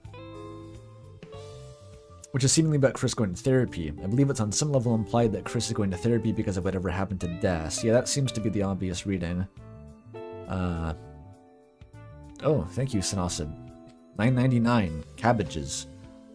Cabbages indeed. I forget why you wrote that. I feel like this was a bit that I'm supposed to know. And like, maybe I was there when it was discussed actually, but I just forgot. Oh well. Oh well. Stars are known for being bright. Yeah.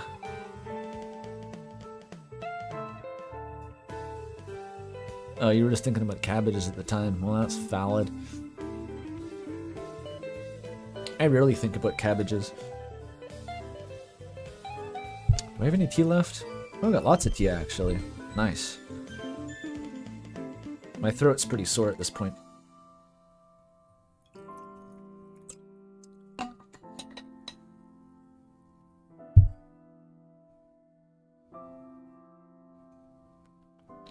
I put cabbage into fried rice. It's pretty good there. I haven't tried to do much else with it.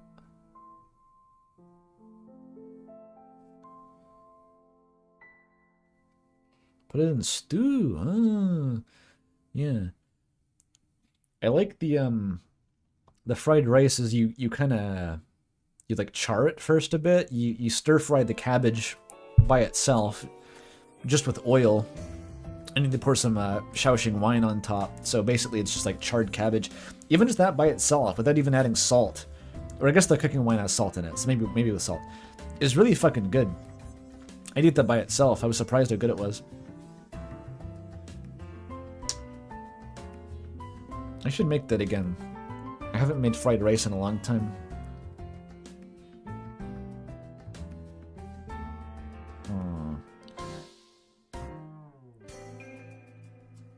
Putting all that together, my slight crack theory prediction is that the fallen star simultaneously represents all three cases. The origin of the depths / the dark world. Oh, are we talking like an Undertale prophecy, like the angel being either salvation or freedom through death, like a double entendre, triple entendre, maybe?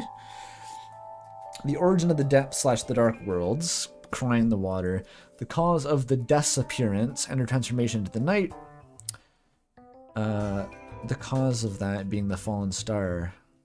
That's interesting. And that's from the link, the proximal kind of link to the chapter 4 egg referencing Chris's trauma. I guess that works. And Chris being imbued with the power of light / hope, hence the save points only existing in the dark world, only being seen by Chris and looking like stars. Before any of you viewers comments that there's save points in the light world, there's a lot of Toby Fox talked a lot about how he didn't want to put them in the light world, but just kind of had to because the playtesters were annoyed. So that's kind of the only thing we have in the game where it's explicitly confirmed that it only exists as a gameplay contrivance.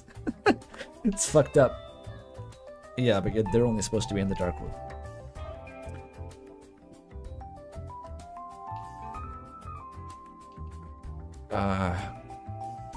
The threefold, the three-pronged approach. Does this work? Does it need to work?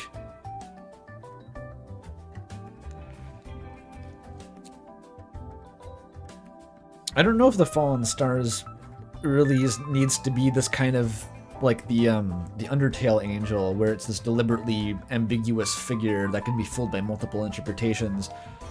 I don't know what it needs to be, if not that, but we kind of just have one reference to it with no context or elaboration whatsoever. Like, I don't know. We at least had Gerson and Undertale to kind of spoon-feed us the fact that the prophecy had multiple interpretations, whereas the Fallen Star, that would be a pretty big jump to go from, like, we have this one thing we've heard of in one room and then, like, make it 3 different things that we're supposed to kind of realize are overlapping in meaning. It's not impossible, but it's a lot to ask. Tough thing is that the disappearance in the player inhabiting Chris's soul happened a long time apart in the story, so putting it all under the umbrella of the Fallen Star might not be entirely appropriate. Well, I'm assuming the start of what I want to use the Fallen Star for is like back at the dawn of time, so that's even worse. However, given Carol knows about and seemingly obsesses over the power of light or hope contained in the soul, I think she might have been the one to force Chris to take on the duty of the cage/vessel to further the prophecy. Linking back to whatever promise Chris made, as well as linking to Don't Forget and the light inside Chris's soul. I mean, that's not unreasonable.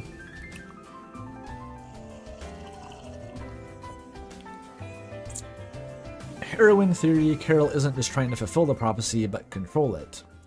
Perhaps Carol thinks she can save Des from the darkness by fulfilling some of the part of the prophecy in a way she designs, perhaps related to the fact that there are multiple mentions of the girl. Perhaps the end of the prophecy reads the girl trapped in the darkness to stay. Carol believes that she can equivalent exchange it to sacrifice Susie. Okay, veered into heavy speculation, obviously, but yeah. The problem with any of that is that we kind of have to make up what motivates the night conspiracy, and we have fucking nothing. We don't know. So I mean, it's not like completely outlandish speculation, but it is, at the end of the day, essentially just speculation. How much longer am I gonna go? If I ate more food, I could keep going for maybe an hour or so. I'm getting hungry again, it's kind of worrying.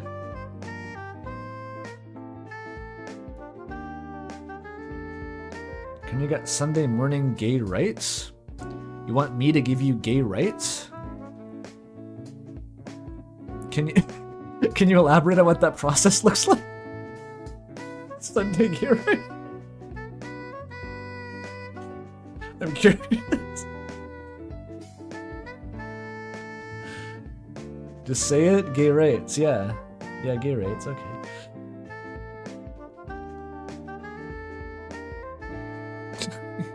Give them the gay rights, Andrew. What's the hold-up, streamer? Come on.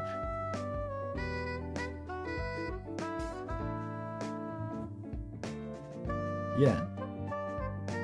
Why are you keeping their gay rights?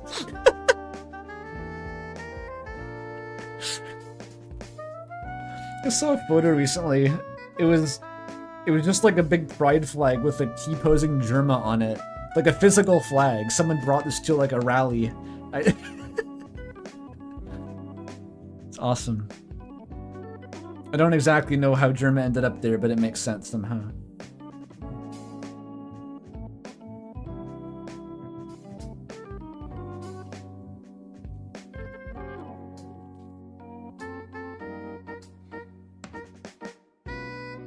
Can we get some gay lefts for the dyslexic community? Gay lefts for the lefties out there. Destroy AI data centers, says chat. Okay. I'll make it a donation incentive.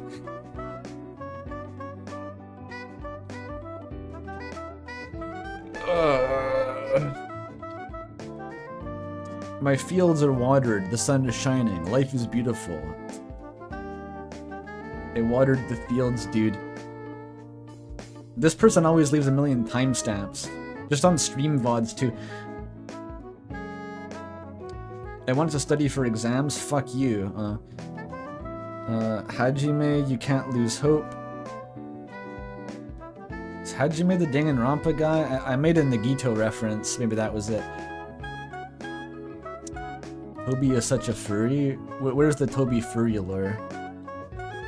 I'm gonna go eat in a sec maybe, I haven't decided what to eat. And to be honest, Toby, weird place to start. Oh, the mask he has? There's better evidence than that, dude, come on.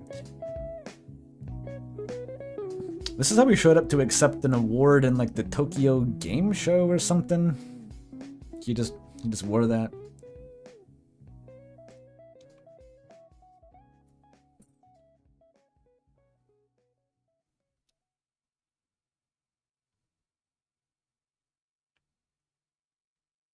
What the fuck are some of these timestamps?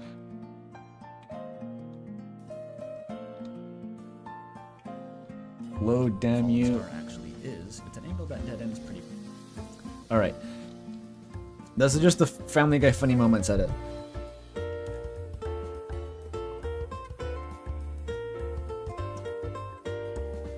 The video is already talking about some quotes I've been looking over extensively for my own video. Wonder whether we'll agree or disagree. This is baiting me to check this person's channel. I'll take the bait. That's fine. Just in case it's like a Zorn bot. Just in case. I gotta make sure.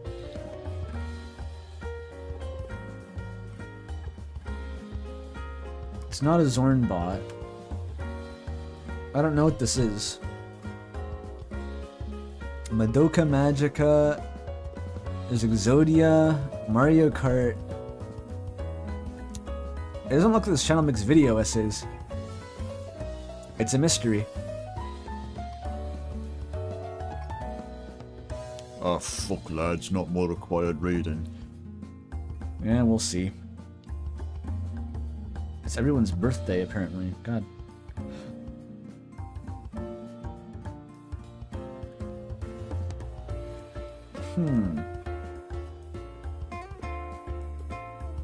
Huge props to Toby Fox for waiting for Andrew's video and not releasing Chapter 5. Yeah, thanks, Toby. Thanks, Toby.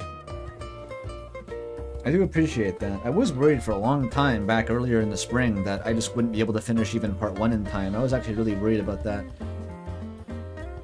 Whatever. Moral of the story, there's no point being worried about anything ever. Just assume that you'll succeed. Sleepwalk through life.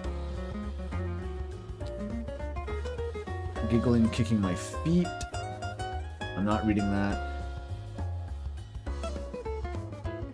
Oh my god, there's a lot of one-liners. Oh, what the fuck? Didn't start in waterfall? Is this water symbolism? Yeah, it is. I mean the start. Yeah, okay. I could have gone back and referenced the water noise. Yeah, I forgot to do that. That's on me, my bad.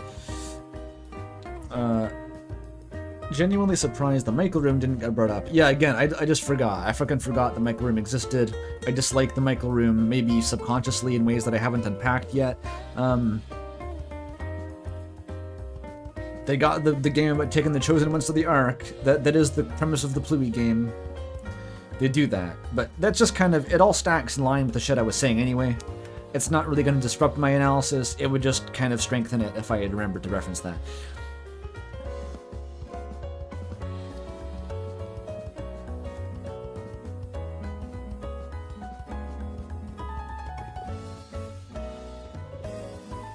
Wait, it's the freedom motif is in there?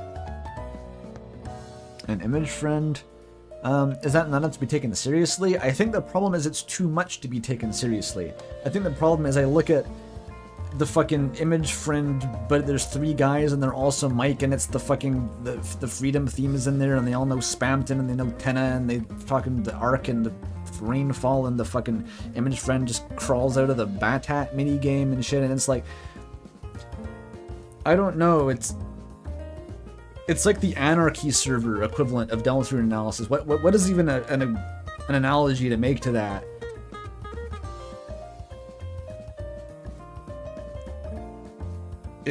It's just a mosh pit. It's a Thunderdome. It's designed to disintegrate analysts on contact and make them lose their mind. I don't know. It's just really bad vibes in that room. And mixed in with the implication that Toby's just kind of using it as a joke and was poking fun at you the whole time for even theorizing about all that shit. It's terrifying. It's like existentially grim. I don't know how to describe it. Like, the thought of being baited into analyzing that Toby Fox made as a joke to like poke fun at people who analyze his game is just really existentially scary. I don't know. I couldn't handle that. It would break me as a person, I think, if I actually got sucked into that. Then it turned out to be fucking bullshit. Deltarune Dadaism? Ducap's Fountain? I avert my gaze from the mic room so that I may look upon the light of God.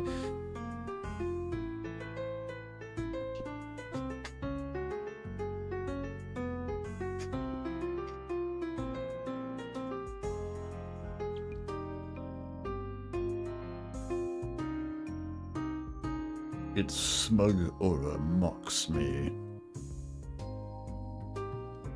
Good thing everyone but me seems to enjoy dealing with that. I just don't have to make that my job. It's fine.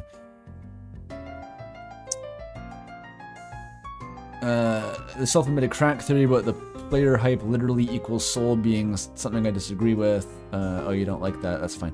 Damn perfect video. Okay, I think that's the first time I haven't disagreed with 99% of my conclusions. My conclusions? When do I even make conclusions ever? I don't usually make conclusions. What is this, like a diegetic narrator truther? I don't exactly know. Maybe the Night Conspiracy? What about the Night Conspiracy was controversial? I know the Black Shard Katana was just kind of me freewheeling, but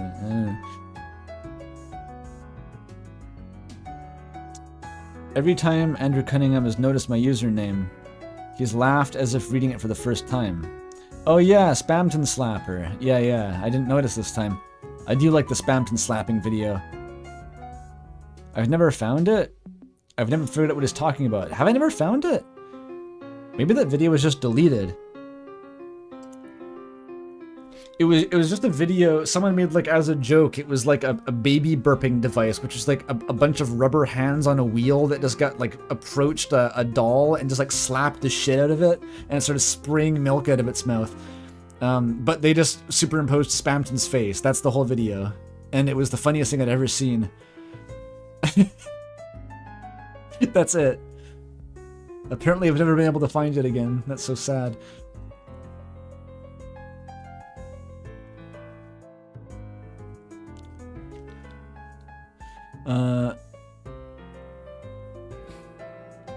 Well, that's the end of the comment. Give it another run, try to find it, fine.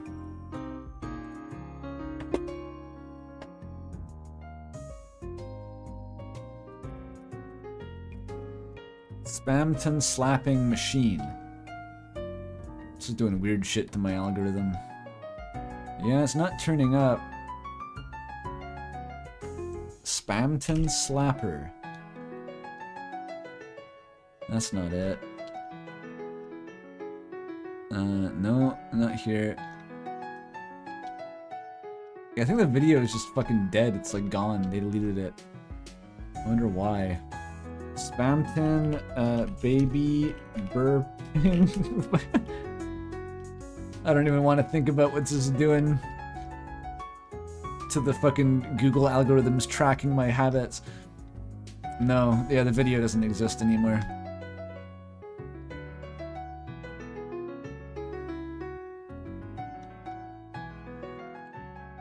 Okay, Cascade, yep.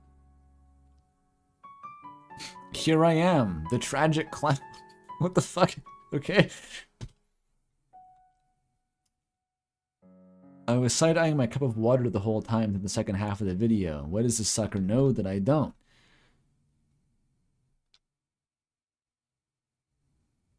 I think we're still well into the territory of they haven't watched the video before commenting. Oh, okay, it's a big one.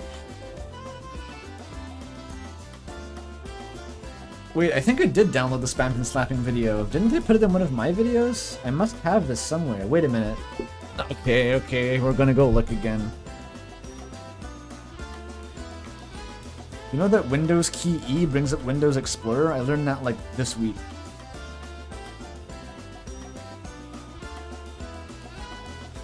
Project stuff. I have a lot of Spamton videos.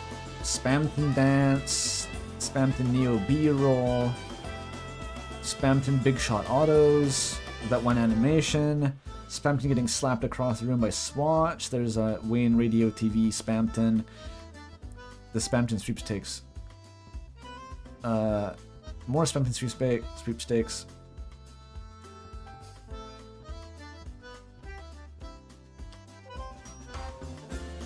This was back in like 2021. I might have called it something like the horror.mp4. That was my sense of humor like that far back, I think.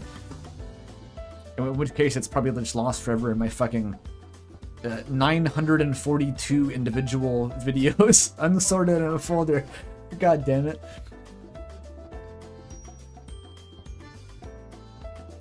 If you search Spamton baby burping, this screen appears. Awesome.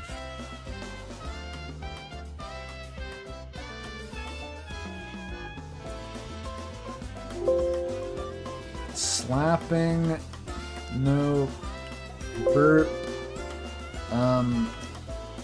Milk. No.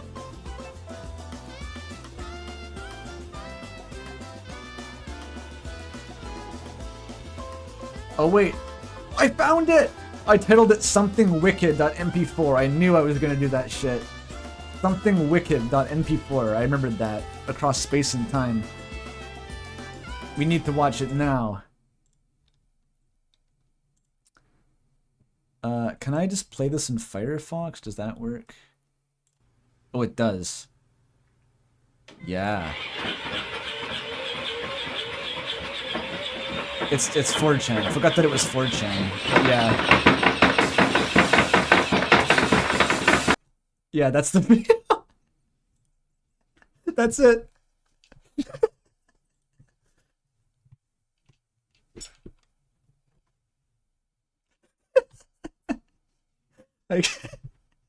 I can't even explain the context if you just joined the stream.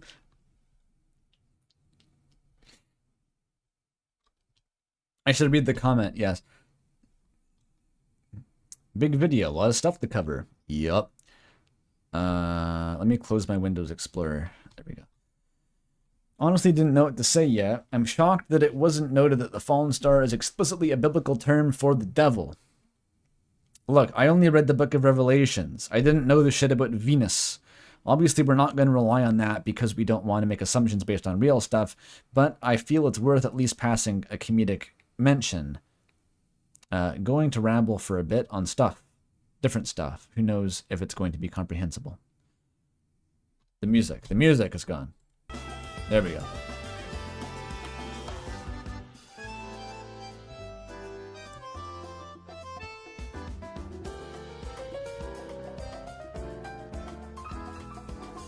Other points of note. I really like the bit on Gaster drawing light from the real world as a light, later than light world. See, I knew it'd be polarizing, but those who get it would get it. I've been going off the assumption that the latest world is our own world for a while, but I never really considered that Gaster could have been drawing on it. I also think it's important to note from a meta perspective, we experience Deltarune through the filter of glass. Yeah, this was discussed much earlier in the stream. Or screens. When the game is over and we have shut things down, the screen turns off, enveloping the world in darkness, which reflects our faces back to us in the glass. This is vibes-based, as really, that's all I feel I can do in a YouTube comment. There's a real possibility that on a meta level, the end of the game will in some form be the roaring. It's a pretty obviously screaming player angel shenanigans, which I'm not super sure about at this point, but whatever. Yeah, that does indeed basically boil down to player angel shenanigans.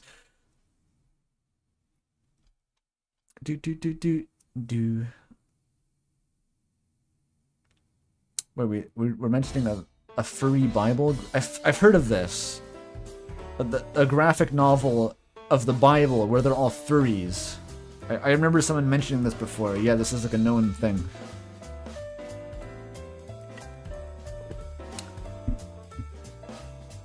Yeah.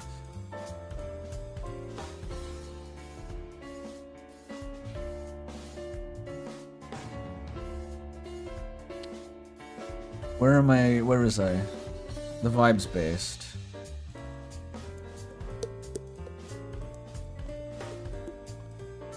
An aspect of the water glass symbolism I find intriguing is that glass is inherently connected to water IRL, as glass is created from sand.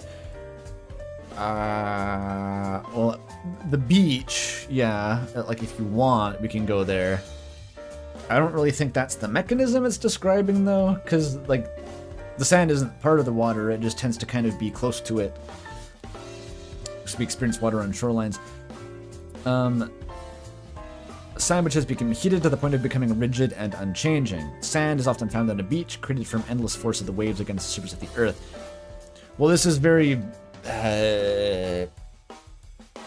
you've put an intermediary between the water and the glass, whereas the game spoon feeds us a direct path from A to B, which I think is probably going to be more about ice. So I think sand theory is pretty thoroughly obsoleted, unfortunately. This gets into something that seems like it's going to be a part 2 thing, ice and heat symbolism. Well, yes for ice. I'm not planning on talking about fire symbolism. A few people actually mentioned fire symbolism as opposed to ice, and I'm like, I don't really see a lot of fire going on. There's the idea that maybe Ralsei can make fire, and that's like it. Like, we don't see anyone doing fire magic. There's an idea of a dragon, but no references to breathing fire, as far as I know. It just kind of seems to be non-existent.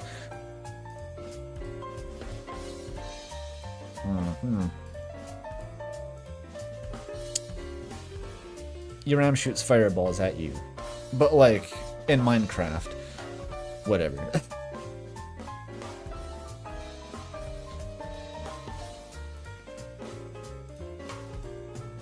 I lost my place. But there it is. In particular, one of the more striking things in Chapter 4 was that animation at the start of the word Deltarune turning from water into glass, almost being frozen into a form that could then shatter.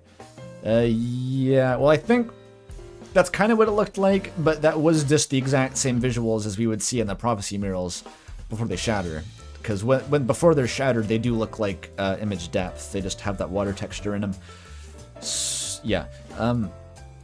But yeah, fundamentally, the track of water freezing and then shattering, water freezing into glass, kind of abstractly, kind of is supposed to be how it works, I think. The prophecy is ever changing. After all, like water, it fills the shape of its container, matching events that occur by way of interpretation. Even if the container is shattered, the water will simply spill out until it finds another container.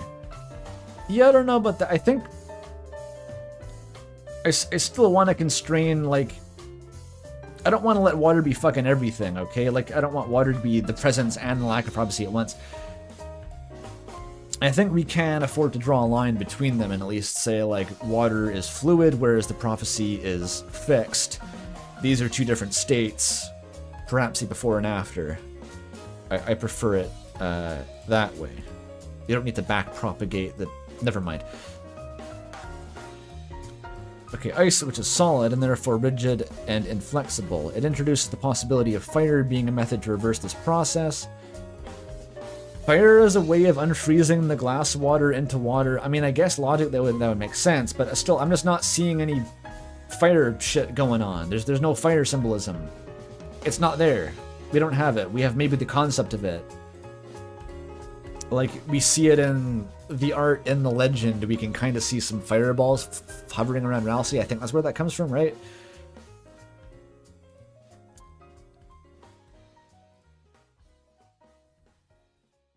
Is there anything else? And like Burning Eyes is referenced in a song title.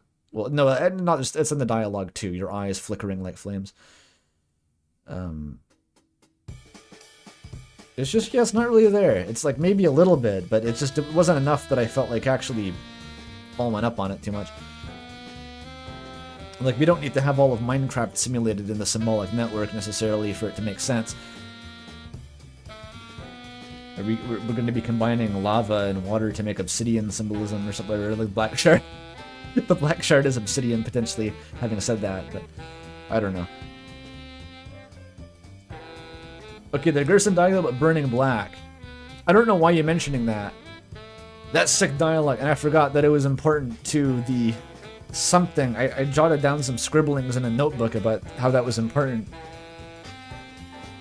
It was burning bright, burning black, burning up everything. And that just kind of like set some fireworks off in my brain. About like white and black together, bright and dark together, was like words on a page. It was the dark ink on a white page, white ink on a dark page. And what Gerson is describing there sounds, burning up everything, that sounds like the roaring at that point, right? Like a total conflagration. There's something there. I haven't really figured out how to unpack that. Extremely evocative lines, though. I love those lines. Burning black. Burning up everything. It just, yeah, it's burning with dark ink. Oh, it's because, yeah, right before that, Gerson says, I see a story in her eyes. So the thing he's describing burning bright and black is the story. A story that will consume everything. That's important somehow. I've lost the train of thought, and it's gone. It's probably important.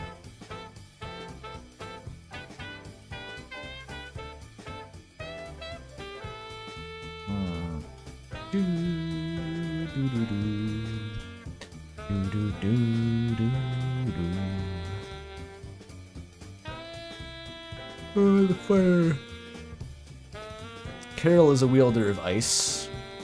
Well, Ralsei seems to be hiding away some sort of fire magic. Yeah, well, we'll see if any of this actually becomes manifest in Chapter 5. Until I see Ralsei using fire magic, I mean, that'll catch my attention. Shout out to Deltarune for competing with the original Marathon games for a game with the most weird water symbolism bullshit. I feel there's a lot of games with some good water symbolism. It's a popular topic.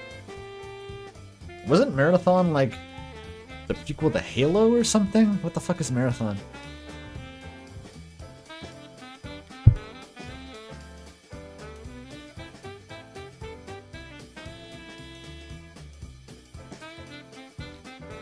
Oh, he lights the candle enemy? Okay, I deadass thought that was a reference to the Ralsei Doobie meme. I really thought that was just a reference to Ralsei Doobie. I'm not even going to lie. That was my... It was like the Sans ketchup blood. I was like, yeah, it just makes sense.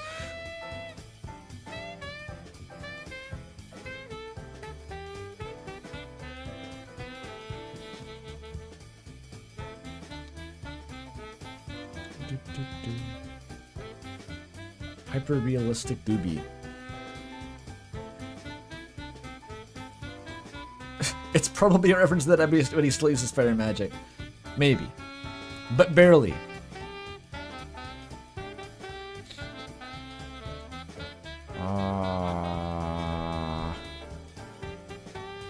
New comment.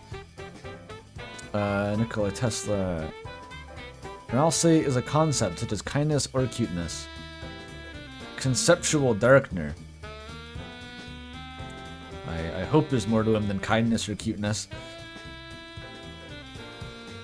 That kid is fucked up inside. We are here. Yeah, yeah, yeah. The comments that actually watch the video should appear roughly 10,000 comments. Yeah, thanks for letting me know.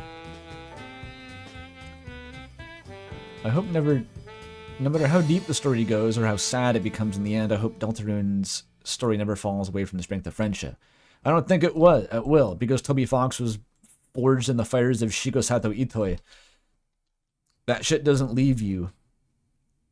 I don't think Toby Fox is, well, I won't say capable, who knows what he's capable of, but at least in his current phase, his current artistic output, I don't believe he does cynicism. It's just not really a thing. He can do dark shit, grim shit, spooky shit, sad shit, but never cynical. What the fuck was the thing I wrote? I'm gonna quote myself. Cringe quoting myself. I wrote this in a comment on a Courier new fic on AO3. It was something about, in Undertale, you can be a serial murderer, but you can never be a cynic.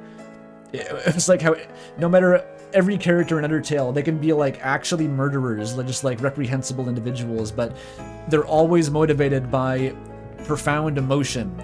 They're always just kind of following their hearts. They're never doing anything cynically, even Flowey. Even Asgore, it's just not a thing that exists. No one is cold.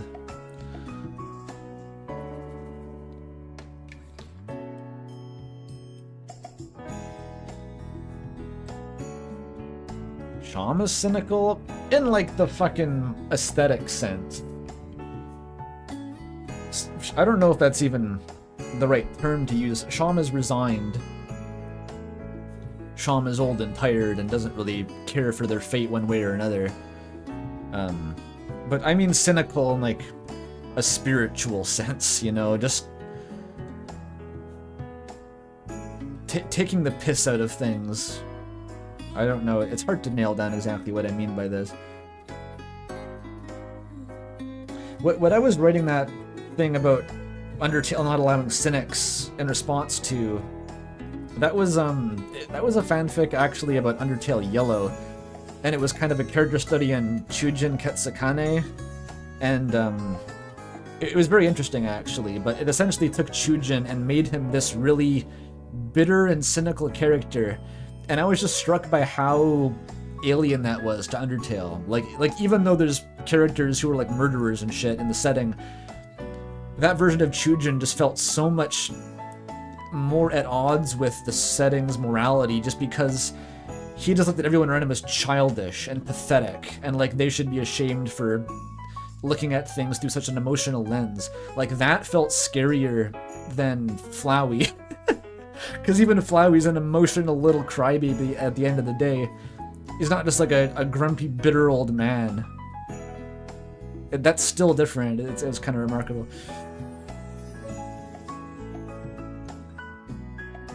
There's still some light behind Sham's eyes.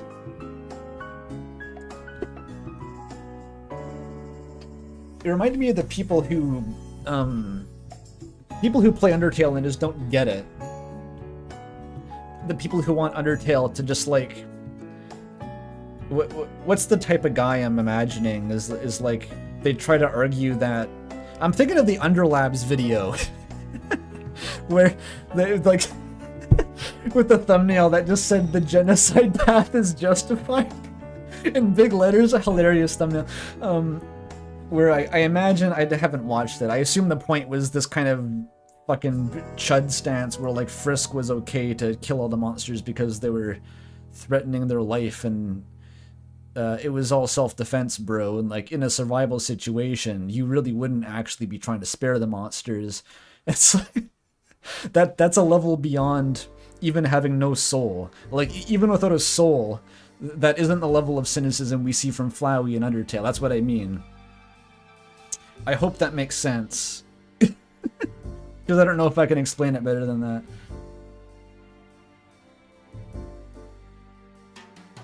It doesn't matter if it's like, I know Papyrus doesn't attack you, it's not logical. It doesn't matter if it's logical. I'm talking about the mindset. I'm talking about it's willingly ignoring all of the emotions that the game is trying to express and just like, yeah, I would have shot him in the face. That's what I would have done. It's just deeply depressing. In a way that no amount of child killing can ever replicate. People still like Asgore a lot. He murders all those children. And people still like him because he's a softie. It's fucking wild. I'm not even saying that's like a moral failing. I'm just that's just how narrative fiction works. It's not about the logic of what's happening, it's about how it makes you feel, it's about how it's presented. I'm on a deep tangent now. Oh, there's a donation, look at that. $5 from Louder Thoughts, thank you. The real Deltarune theory we need is, will Andrew have the mental health capacity and willpower to make a comment response stream part 2? I think so, yeah. I think I can do that.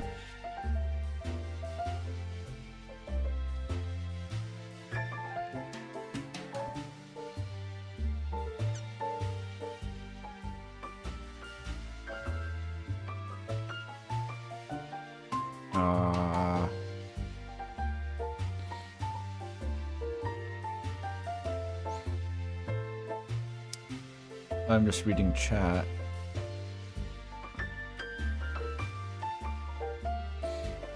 Let's go back to the comments. I'm getting too deep.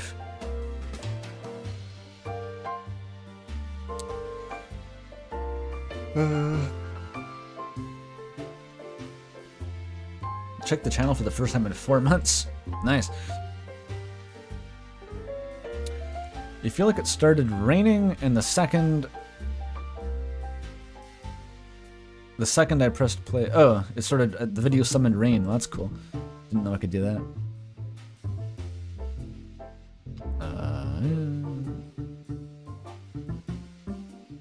Footage of Chris's backyard. This is Molly's backyard. I don't think it's her backyard. But this is Molly footage. I just said, hey Molly, can you record me some weird footage of the woods with your weird camcorder? And she was like, yeah. So there we go.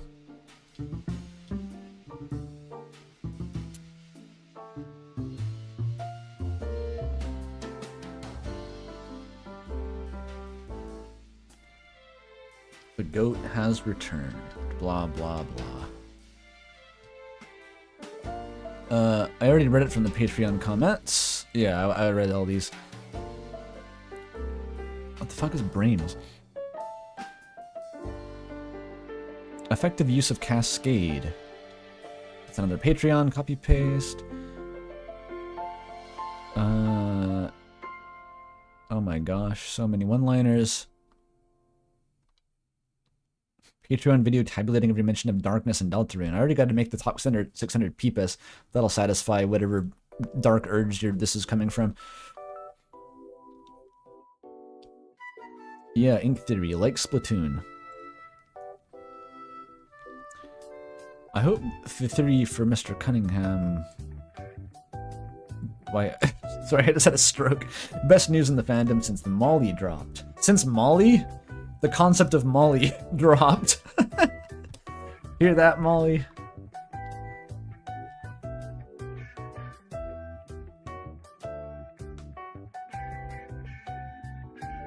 What was the point of the Molly Stars bit?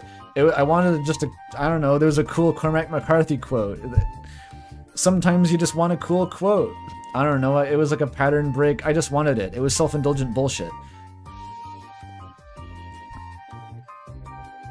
It was vibes, yeah. Molly the Molly versus Molly the Idea. That's what all those YouTubers like Sagan Hawks and shit and all the people who do those like creepypasta videos, all their time is just spent like aura farming and creating vibes. That's the whole thing. I tried a little bit. Aren't I allowed a little bit of that? I was mostly just trying to channel Molly, honestly.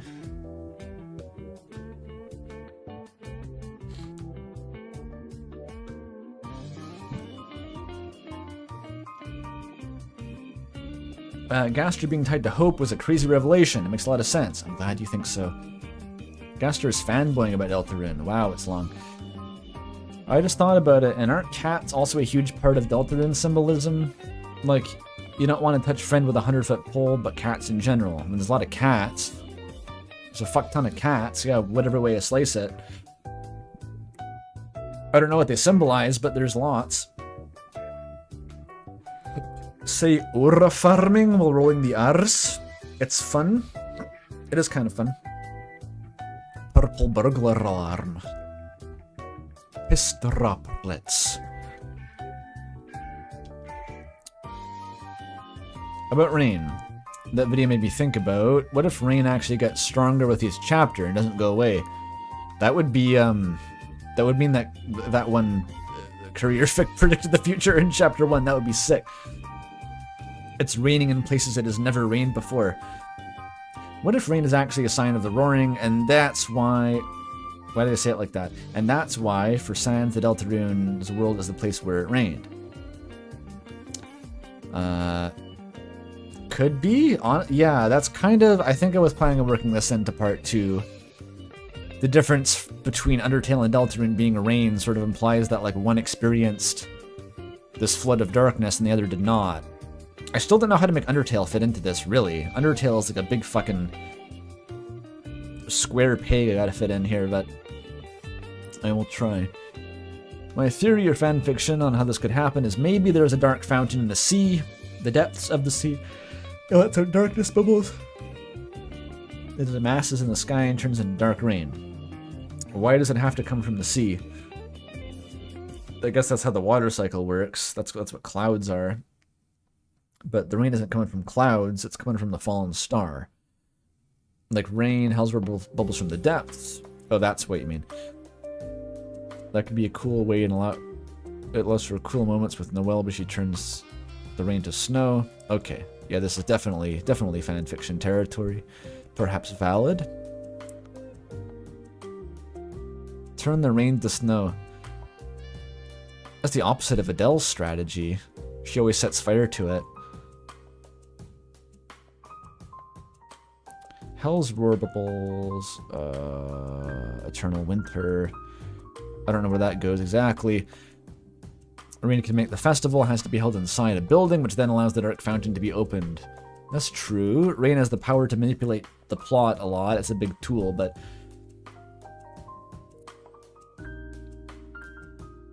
What would escalating rain mean? Outside of just the pure vibes-based premise of fanfiction. I don't know. I haven't really pictured a literally increasing rainfall to be a plot element in Deltarune. Because rain would be symbolizing water. And like the rainfall being literal, I don't know if that's necessarily the point as much as the flood of darkness being kind of the flood in and of itself. But maybe it would, because yeah, the bitter water did come from the tears of the fallen star, which then covered the world in water, and then... I don't know, I don't fucking know. I give up. Would be interesting, we'll go with that.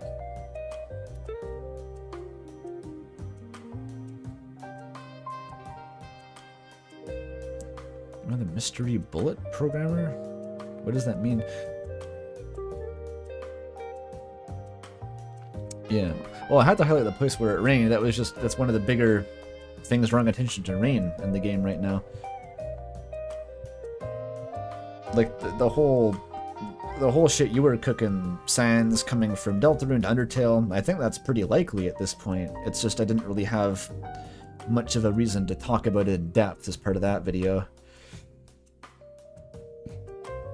Try to leave others to their specialties, you know? Hell sounds to me way more like an entity than a place. Well, it has a tail, yeah. What do we know about Hell? It roars, has a tail, it's inside the depths. Hell could be a character. I mean, yeah. Or it could be a personification of Hell. It could be a lot. It's entirely ambiguous. It's completely fucking mushy. Who knows? No one. I don't know. Yeah, it roars. Well, the roaring itself could be the roar from Hell. I don't know what Jevil was on about with that line. I just don't know. I just don't know. Oh well. How sad.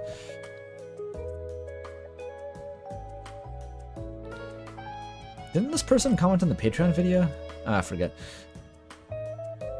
There's Bendy, Squid Game, lots of one-liners.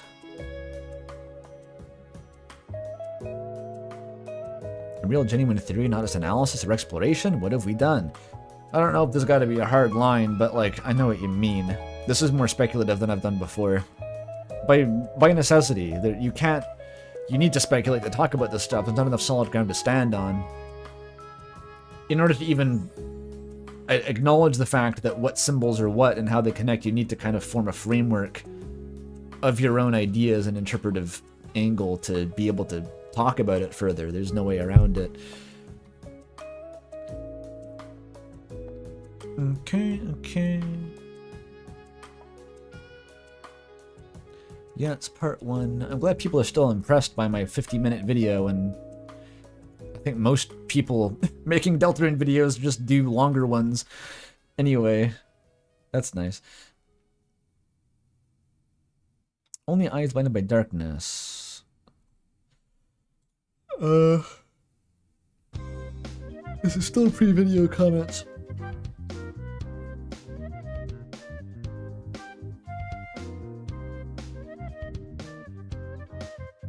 Well, yeah, speculation isn't the point of this. I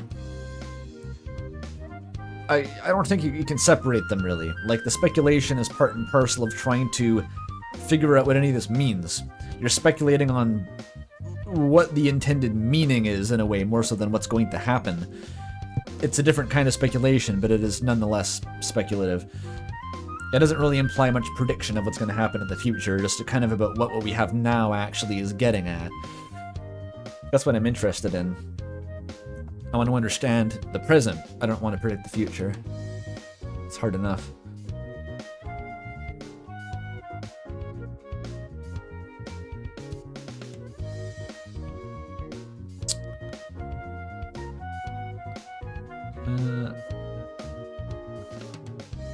Burning on my brain, etc.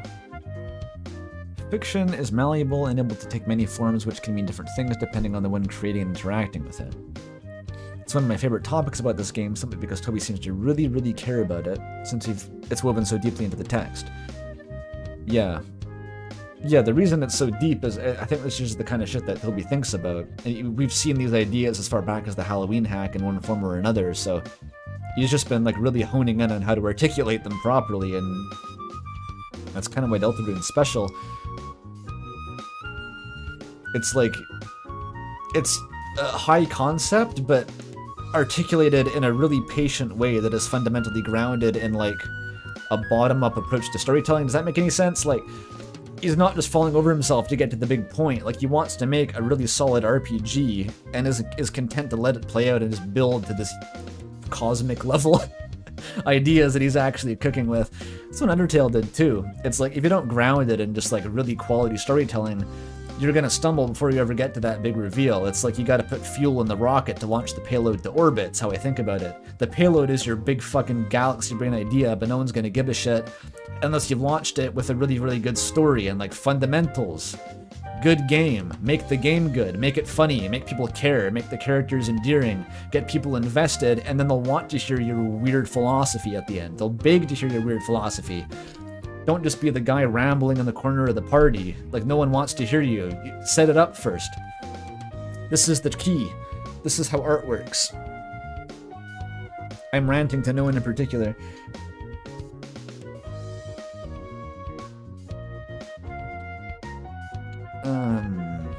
Ever thought about how the Ring of Hell is a dial-up modem? A connection to a broader world. I'm gonna be honest, dude. I don't even know what a dial-up modem is. I know it connects to the internet, but like... beyond that, I have no fucking clue.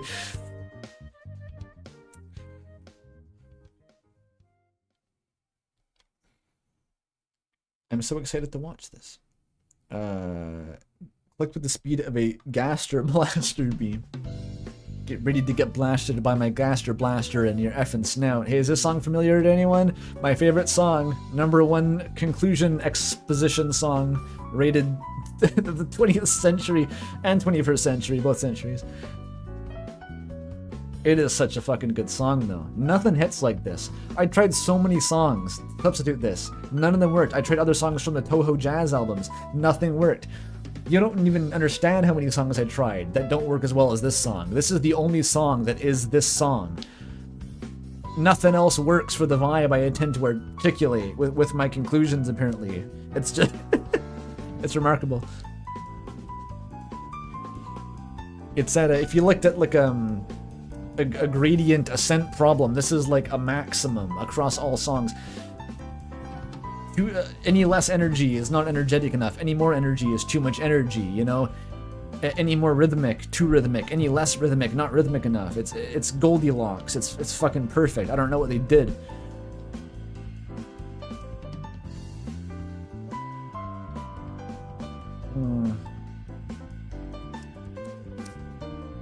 It seems like the fallen star is another metaphor akin to water-darkness relation. Akin to water-darkness. I could see it being connected to the angel or hell by biblical proximity of the fallen angel. You guessed her? Yeah. Yeah. However, something also really interesting would be if it meant one of the Holiday Sisters or Azrael. That would be interesting. But that would, of course, require starting from scratch with my interpretation, so I have a conflict of interest where I have to ignore that now forever. Unfortunate, but it's true. Holiday Sisters or Azrael. Something grew out of the water and it looked like glass, which might mean deaths after falling, created some connections to Dark Worlds. Just anyone sane enough to have never played Deltarune, it would just sound like a description of ice or snow, yes. Ice is clear like glass and grows from water. So what if it really is just the simple for once and the Fallen Star describes Noelle creating ice? Possibly during the Snowgrave route, which we already know is tied to death.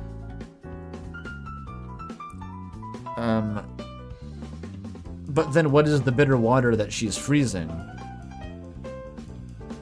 The ice that Noelle makes, if you want to get technical about it, to quote Northern Lion, if you want to get technical about it, the ice that Noelle makes never comes from water, it just kind of appears.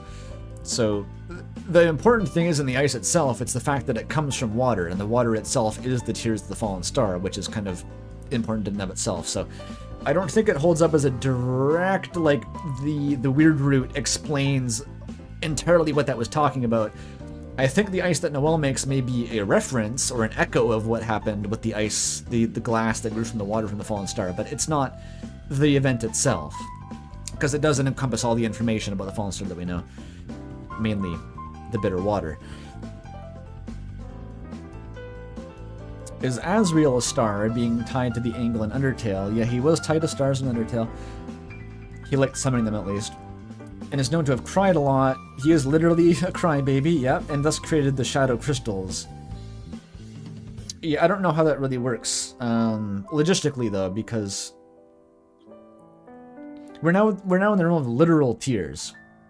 Like, I think the literal tears of Azrael crying about his bastard girlfriend or whatever, very sad, but I don't really know why those should be like editing the cosmology of reality or like summoning glass and shit. That's kind of weird. That's a bit concerning. I think it works best if the Tears of the Fallen Star aren't literally just someone in a room crying. It's a bit hard to grapple with. Puddles of Azrael's tears, dude. Poor guy.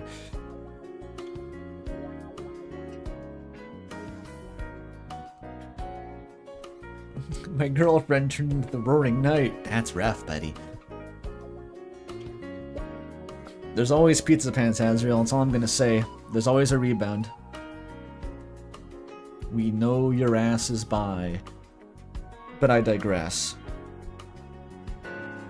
The star used to replace the angel, so it doesn't read like a reference to a weeping angels. Maybe? It would still be a weeping angel. If the fallen star is the same as the angel, I don't actually know. Funnily enough, all my speculation still leaves out what the fuck the angel is. Anything that I can't figure out what it is, I just find a way to like not answer the question and still interpret around it. Just leave them as independent axioms floating out there, like, yeah, whatever, we can just assign the angel to whatever's relevant. I'm gonna keep working without it. Same with ERAM.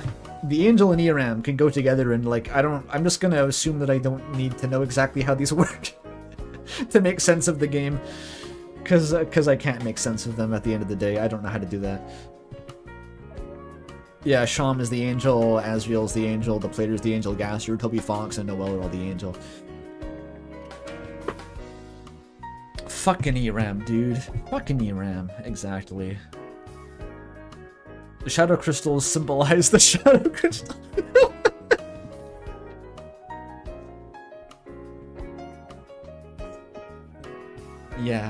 Yeah, man.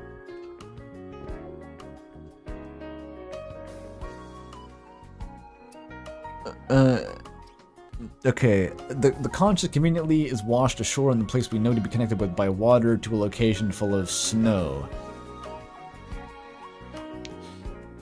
Yes, I mean, generally speaking, yes. I interpret the conch differently based on the fact that it has glass around it and the fact that the sand of the ocean is all it knows. How would you connect it to Des? I think just it being on the same ocean as that, it doesn't spark as much joy as the whole refugee from a prior pre-prophecy world state bullshit that I've got cooking, so them's the breaks. Sorry boss, I can't come to work. Andrew Cunningham dropped a new video. It happens, it happens.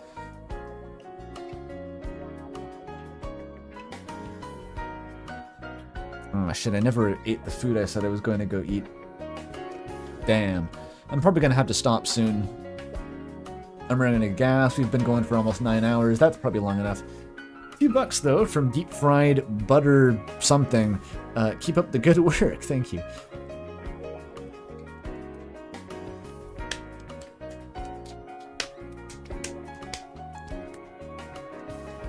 I'm never gonna get out of the one-liner comments. Part 2, I'm gonna stream this again literally next Saturday, I think. Just a direct repeat of today.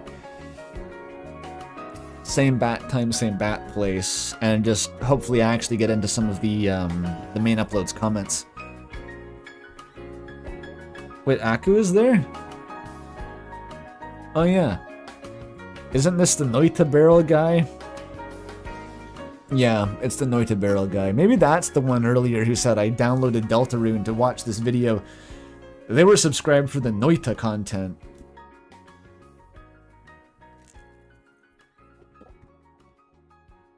You never know.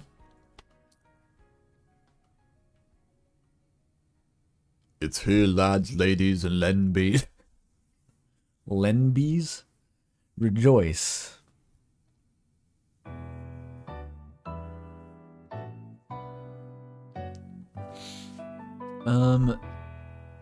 Yeah, okay. I should just stop here. Before I get carried away. Okay, so this will be the next comment. Remember, Ezio Eagle 21. Ezio Eagle. I'll have to reference this. I'll just look up the stream, whatever. But it's pretty close to the bottom anyway. Look at the size of the scroll bar. What a travesty this is.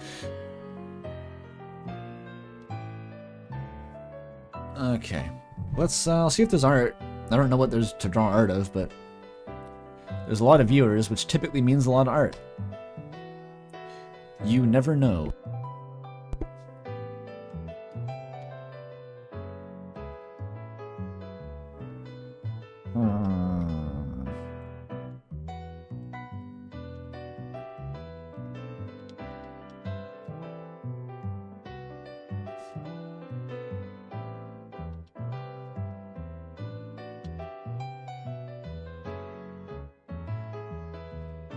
Okay, how do I tell what stream art is? I don't think I know. This is all from this morning.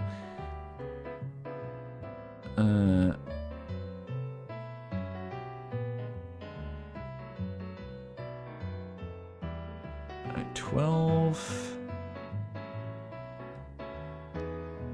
Is there art? I don't think there's any art. I think it's just not a stream that people draw art for.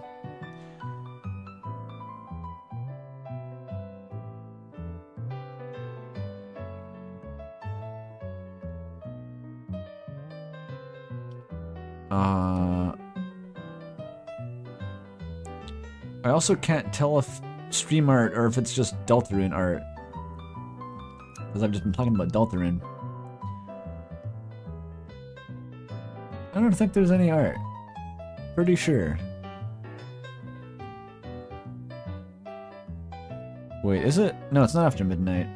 Yep, alright, no art, that's fine. So I can just probably... Oops, end this off. Oh, thanks, chillin'.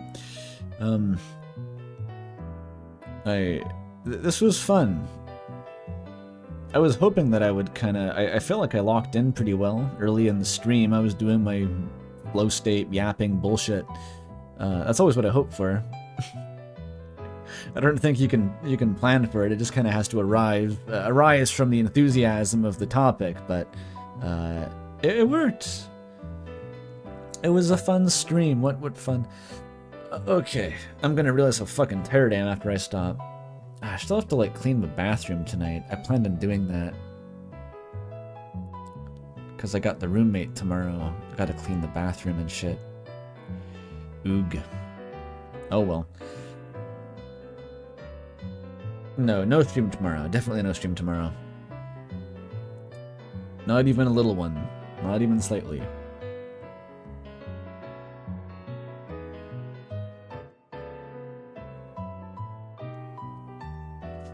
I want to see how many viewers we're ending on. 512. Fuck, there's a lot of you. I'm glad you all came out. Okay. So until next week, yeah, the VODs stay on the channel. They're automatically VODed.